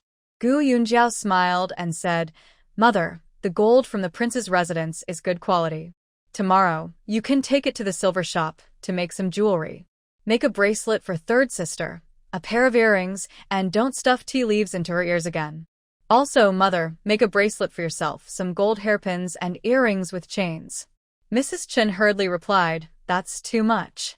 That's about 40 taels, and besides," she glanced at Li beside her. Gu Yunjiao calmly said, "It's enough. The bracelet should be solid gold. It might cost quite a bit of gold. I'm worried it won't be enough, so, if that happens, mother can ask me for more. And also, mother, the credit is yours. When the time comes, I'll settle the work payment with the silver shop." Hearing Gu Yunjiao's words, Mrs. Chen understood that the gold didn't belong to Li. It was clear she didn't plan to give any gold to Li either. She knew Gu Yunjiao wasn't a stingy person, so not giving Li gold was a sign of lingering resentment over what Li had said earlier. She didn't want to interfere in the mother and daughter's affairs. She smiled warmly and stood up, saying, "Then I thank you, Yunjiao. Jiao Jiao is the best. Third brother, that fool, even if he earns silver, wouldn't think of giving it to us." Gu Yunjiao smiled. Her status in Mrs. Chen's heart had improved again, from Yunjiao to Jiao Jiao. The first upgrade was when she changed from being the daughter-in-law of the eldest son to Yunjiao. She actually liked this feeling. She showed kindness, and Mrs. Chen gladly accepted it, then responded in her own way to this kindness. Perhaps what they give each other is not equal in monetary value, but their intentions are the same. Reciprocation deepens their feelings over time. Li Shi cannot understand why, as Gu Yunjiao's biological mother, she is treated so well by Gu Yunjiao's mother-in-law but is ignored by her own daughter. She holds back her anger and asks, "Don't I have gold for making jewelry?" Gu Yunjiao calmly replies, "You didn't like the jewelry from the silver shop, did you?" Li Shi looks upset and says, "If you don't give me that pearl hairpiece, what else can I do but make it myself?" Gu Yunjiao smiles faintly and says, "It's too late now. I don't want to give it to you anymore." Li Shi points at Chen Shi and says, "I'm your real mother. Why do you give her things but not me?" Chen Shi feels very embarrassed and doesn't know whether to leave or stay. Gu Yunjiao calmly states, the gold I earn, I can give to whoever I want. If a mother treats me well, I am happy to give her more. Her expression suddenly turns cold. But I just don't want to give it to you. After saying this, Gu Yunjiao goes back to her room. Only Chen Shi and Li Shi are left in the main hall. Chen Shi quickly slips away. Li Shi sits in the hall crying loudly. Gu Yunjiao sits in the side room reading a book, but the crying sounds are like nails on a chalkboard, making her feel crazy. She knows her emotions might be a bit over the top. Perhaps she is projecting her past resentment towards her own mother onto Li Shi. Li Shi, bearing double the burden, can only consider herself unlucky. Strictly speaking, besides neglecting her children, Li Shi hasn't done anything terribly wrong as a mother. Gu Yunjiao feels annoyed and covers her ears. She wonders if she should forcibly send Li Shi back to her family. But thinking of Gu Chuan, she sighs again. Now, at mealtime, Li Shi sits next to Gu Chuan as she instructed, sometimes serving food to him. When Gu Chuan returns from school, she also asks him a few questions. Gu Chuan seems to smile more than before. Thinking of this, Gu Yunjiao decides to endure Li Shi a little longer. At that moment, Gu Yunjiao hears a faint knock sound. She releases her fingers from her ears and sees someone knocking on her window. She opens the window and sees Jiang Yoji holding a cup outside. He smiles gently and hands her the cup, saying, drink this. It contains Pengda Hai. Your throat is almost hoarse, so drink some to soothe it. Gu Yunjiao takes the cup and her mood suddenly improves. Now you can prescribe medicine for the doctor? That's impressive. Jiang Yoji looks at her and asks, so, do you think my prescription is correct? Gu Yunjiao took a sip from her cup and said, this is perfect. If it keeps going like this, I will be ready to start my journey. As she spoke, Jiang Yoji suddenly looked at her face. Your face, Gu Yunjiao reacted quickly, patting her own face. There's just a mosquito. In Xiangqing, there's plenty of water and mosquitoes. Today's warm weather has made the mosquitoes come out eagerly. She is also the type of person who attracts mosquitoes. The mosquito didn't bite her, but it already drew blood. Gu Yunjiao, while scratching her cheek, said, this won't do. Without screens on the windows and doors, I don't think I can survive the summer. Jiang Yoji watched her scratch her fair face until it turned red and couldn't help but say, be gentle. He then asked, what are screens on windows and doors? It's just a wooden frame with a mesh net, Gu Yunjiao explained while gesturing. Jiang Yoji quickly understood. He thought for a moment. I see. Tomorrow, I'll ask Du Ruo to find a carpenter to make some. Gu Yunjiao suddenly remembered that summer was coming. She needed to prepare some ointment similar to a universal remedy, or else what would she do if bitten by mosquitoes? There's no sixth god here. She quickly sat down to recall the recipe for the ointment, mint oil, but she had none, only mint leaves. Camphor? No, that's a chemical substance. Eucalyptus oil is extracted from eucalyptus leaves, but there are no eucalyptus trees here. Gu Yunjiao thought about it and decided it might be better to make a simple version of the six god ointment. At least the raw materials are available in the pharmacy. The proportions are unclear, but that's okay. Just try a few times. Besides, this isn't for eating, so as long as it works roughly the same, it doesn't matter if there's a little more or less. She quickly wrote down 6 ingredients: borneal, mint, musk, honeysuckle, snake gall, and cow bile. This recipe is a secret. She could only roughly follow a recipe she saw online long ago, unsure if it was real. Some said it contained pearl powder, so she would try adding that later. Her medicine storage doesn't have snake gall, so she needs to buy it at the medicine market. The reason she can only make a simple version is that there's no industrial fragrance here, so she can't make floral water. Extracting fragrance from herbs through distillation takes too much time and costs too much, making it unaffordable for ordinary people. Gu Yunjiao wants to make a relatively inexpensive product that can be widely used. As for what the final product will be, she's not sure. Jiang Yoji watched her think and frown, sometimes writing something on paper, and found it amusing. He completely forgot he was still standing there. He stood silently for a while and then quietly left. At this moment, in an old house, a 13 or 14-year-old boy pushed open the door and called out, "Dad, Mom, cousin, I'm back." Gume came out of the main room. "Why did you come back so late today? Didn't we agree not to work in the evening?" Shinqing walked while massaging his arm. "We just arrived on a cargo ship at dusk. I've been unloading goods until now." Gume said, "You must be starving. There's hot food on the stove. Hurry and eat." Shinqing went into the kitchen, took out the hot dishes from the pot, and returned to the main room. He found a chair and sat down quickly, eating his meal fast. The only light in the yard was from an oil lamp in the main room. Gume and her aunt, Gu Lian, were mending clothes under the lamp. The clothes that were sent for washing, if they were torn, had to be repaired before giving them back. Shinqing took a few bites, then switched to holding his chopsticks with his right hand and casually rubbed his left shoulder. Gu Lian saw this and asked hurriedly, "What happened to your shoulder?" Shinqing was left-handed and usually ate with his left hand. While eating, Shinqing replied, "I hurt it while unloading today." "It's nothing. Tomorrow I'll go to Rinshin Hall and buy some ointment for bruises," he said. "Uncle Li and the others all use it. They say it works very well." Gu Lian nodded. "Then remember to buy some." Shinqing took another bite and said, "I also heard that Rinshin Hall was very lively today. Dr. Gu from Rinshin Hall cured Lady Yun. The palace sent a lot of gold, silver, and jewelry as thanks." Gu Lian chuckled softly. "Dr. Gu? That's the same surname as me." She suddenly stopped. "The surname Gu? Could he be your uncle?" Gume's hand trembled slightly. She looked at Gu Lian, then both of them stared at Shinqing. Shinqing shook his head. "I don't know." Gu Lian's heart grew anxious. "Qinger, do you remember what your uncle looks like?" Shinqing thought for a moment. "It's a bit blurry.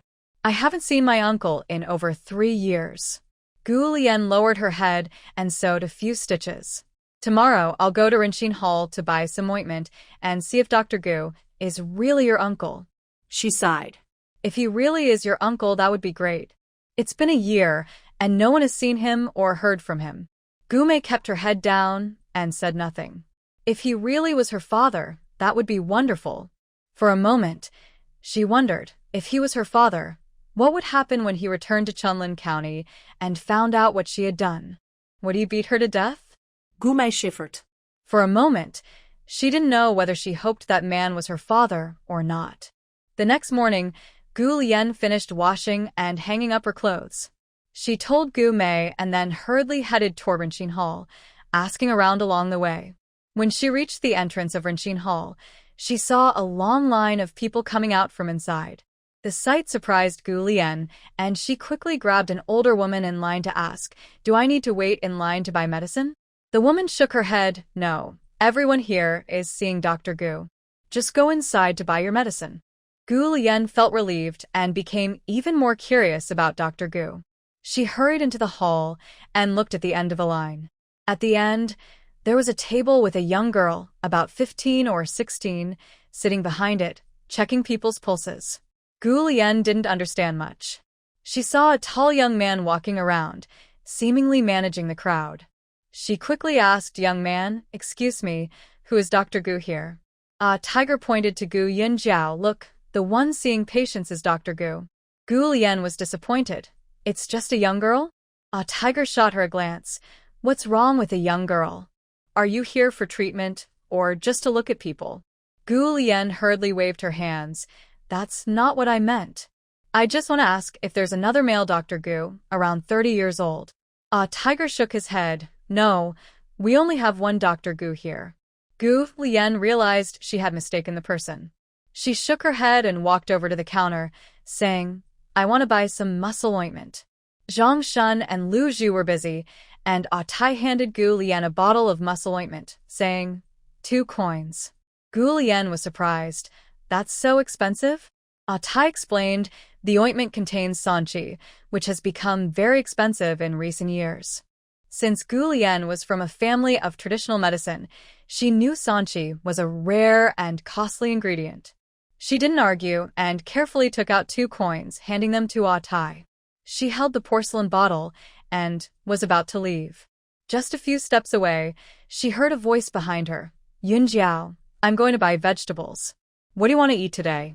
Gu Lian was momentarily stunned. She walked a few steps and suddenly stopped. Wait, isn't the second daughter of her elder brother called Yunjiao? Her surname was Gu, and her given name was Yunjiao. Could it be? She turned around in shock and stared at Gu Yunjiao. The last time she saw Gu Yunjiao was 3 years ago, during the New Year when she and her husband took Shinqing back to her parents' house. At that time, Gu Yunjiao was only 11, thin and small, very different from now. But soon, Gu Lian found traces of her past in Gu Yunjiao's face. She was so excited she wanted to step forward, but her steps stopped again. If this Dr. Gu is really her second niece Yunjiao, why didn't she visit her family after coming to the city? Did she forget she has an aunt in Xiangqing, or does she not want to have contact with her family? Either way, it's clear she doesn't favor this niece. Gu Lian has a bad relationship with Li, and she secretly wonders if Yunjiao avoids visiting her because of her mother. She hesitates, thinking, should I go forward and acknowledge her? At this moment, Yunjiao hears Chen's question, lifts her head, and replies, anything is fine, mother, as long as it has fragrant hornbeam buds. Buy some to fry with eggs. Her eyes glance over Gu Lian, then she lowers her head and continues with her prescription. Gu Lian wanders around the shop for a while, then slowly walks to Yunjiao's table. Before she can speak, someone behind her shouts, the woman in front, don't cut the line. We've been waiting for a long time. Gu Lian forces a smile and doesn't explain. Instead, she calls out, Yunjiao. Yunjiao looks up, feeling that this woman looks very familiar. She searches her memory and then calls out, Aunt? Gu Lian breathes a sigh of relief. It seems her niece is still willing to acknowledge her as her aunt. Yunjiao is busy and doesn't have time to talk much. She says, Aunt, you go sit at the back. My mother is here too. After I finish, we can talk. Gu Lian waves her hand and says, you're busy. She watches Yunjiao take a pulse for someone quietly and then leaves without making a sound. Hearing that Li is also here, she doesn't want to go in. She really dislikes this older sister-in-law. Besides acting spoiled and pretending to be weak, she doesn't do anything else. Her older brother not only works outside to earn money, but also manages the household. That's bad enough, but Li often causes trouble, and her brother has to comfort her. Before she got married, she had seen enough of these tricks. She doesn't understand. Does Li not care about her husband? Her older brother is so tired, but she can't see it.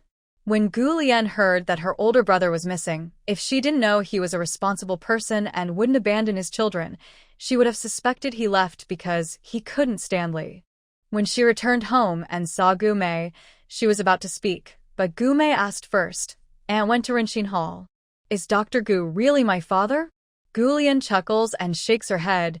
Not your father, but still part of our family. It's your sister. This girl, she probably inherited your father's skills. I heard she's very good at medicine. Gu Mei is surprised. Yunjiao. She's also come to Xiangqing? Gu Lian nods. Yes, it's her. I haven't seen her in years.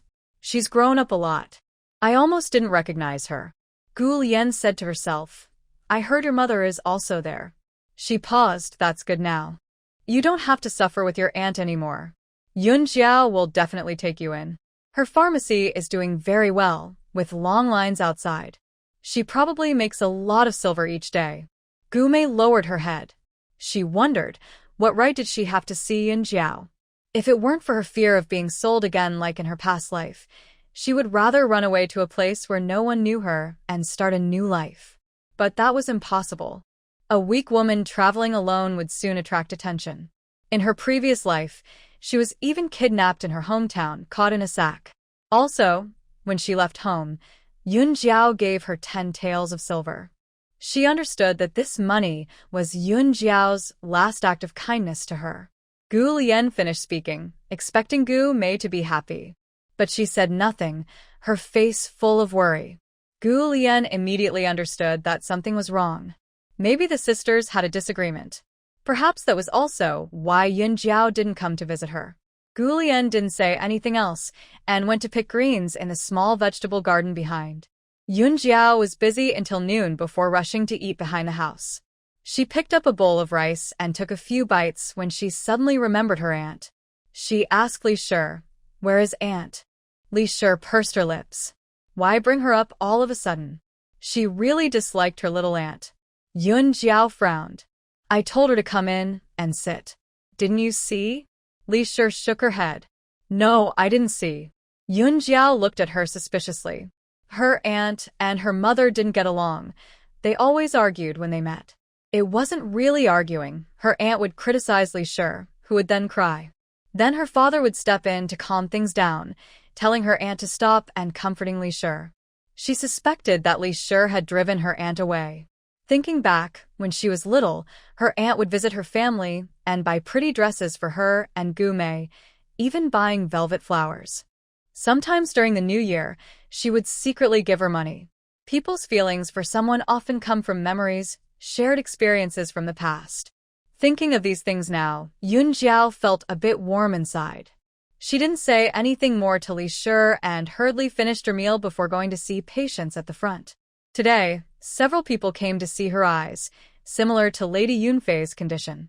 She couldn't perform surgery yet and told them to come back in half a month. She still needed to prepare a bright operating room, a wooden bed, and more disinfectant. She had to get everything ready. She still needs to go to the medicine market to buy supplies. Suddenly, she realized she had many things to do, and there weren't enough staff in the shop. Hu and Lin Shua, who always brought their own meals, had already automatically changed from guards to security personnel. She couldn't really ask them to do more now. She needed to hire an assistant first.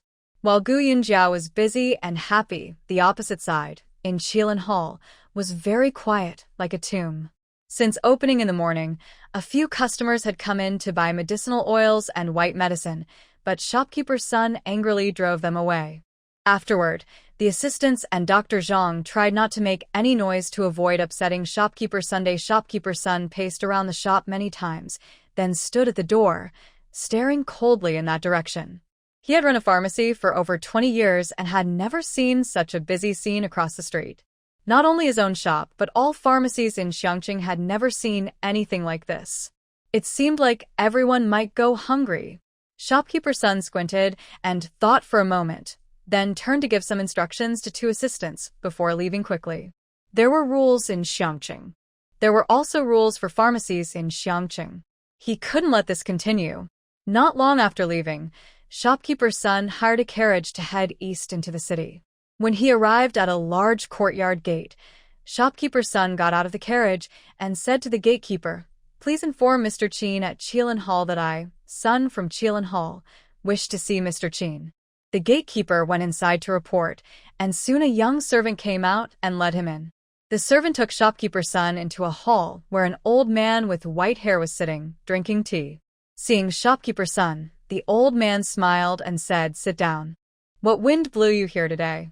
Shopkeeper's son looked worried and said, "President Qin, I came to ask for your help to save us." President Qin smiled and asked, "What's the matter? Is it that serious?" Shopkeeper's son sighed deeply. "Our Qilin Hall didn't make much business yesterday, and today, it still hasn't opened." President Qin raised an eyebrow and asked, "How come?" Shopkeeper's son almost cried. "Renqin Hall is right across from Qilin Hall. Everyone is rushing over there. President Qin, you have to help me. If Renqin Hall keeps doing this, no one will have food to eat."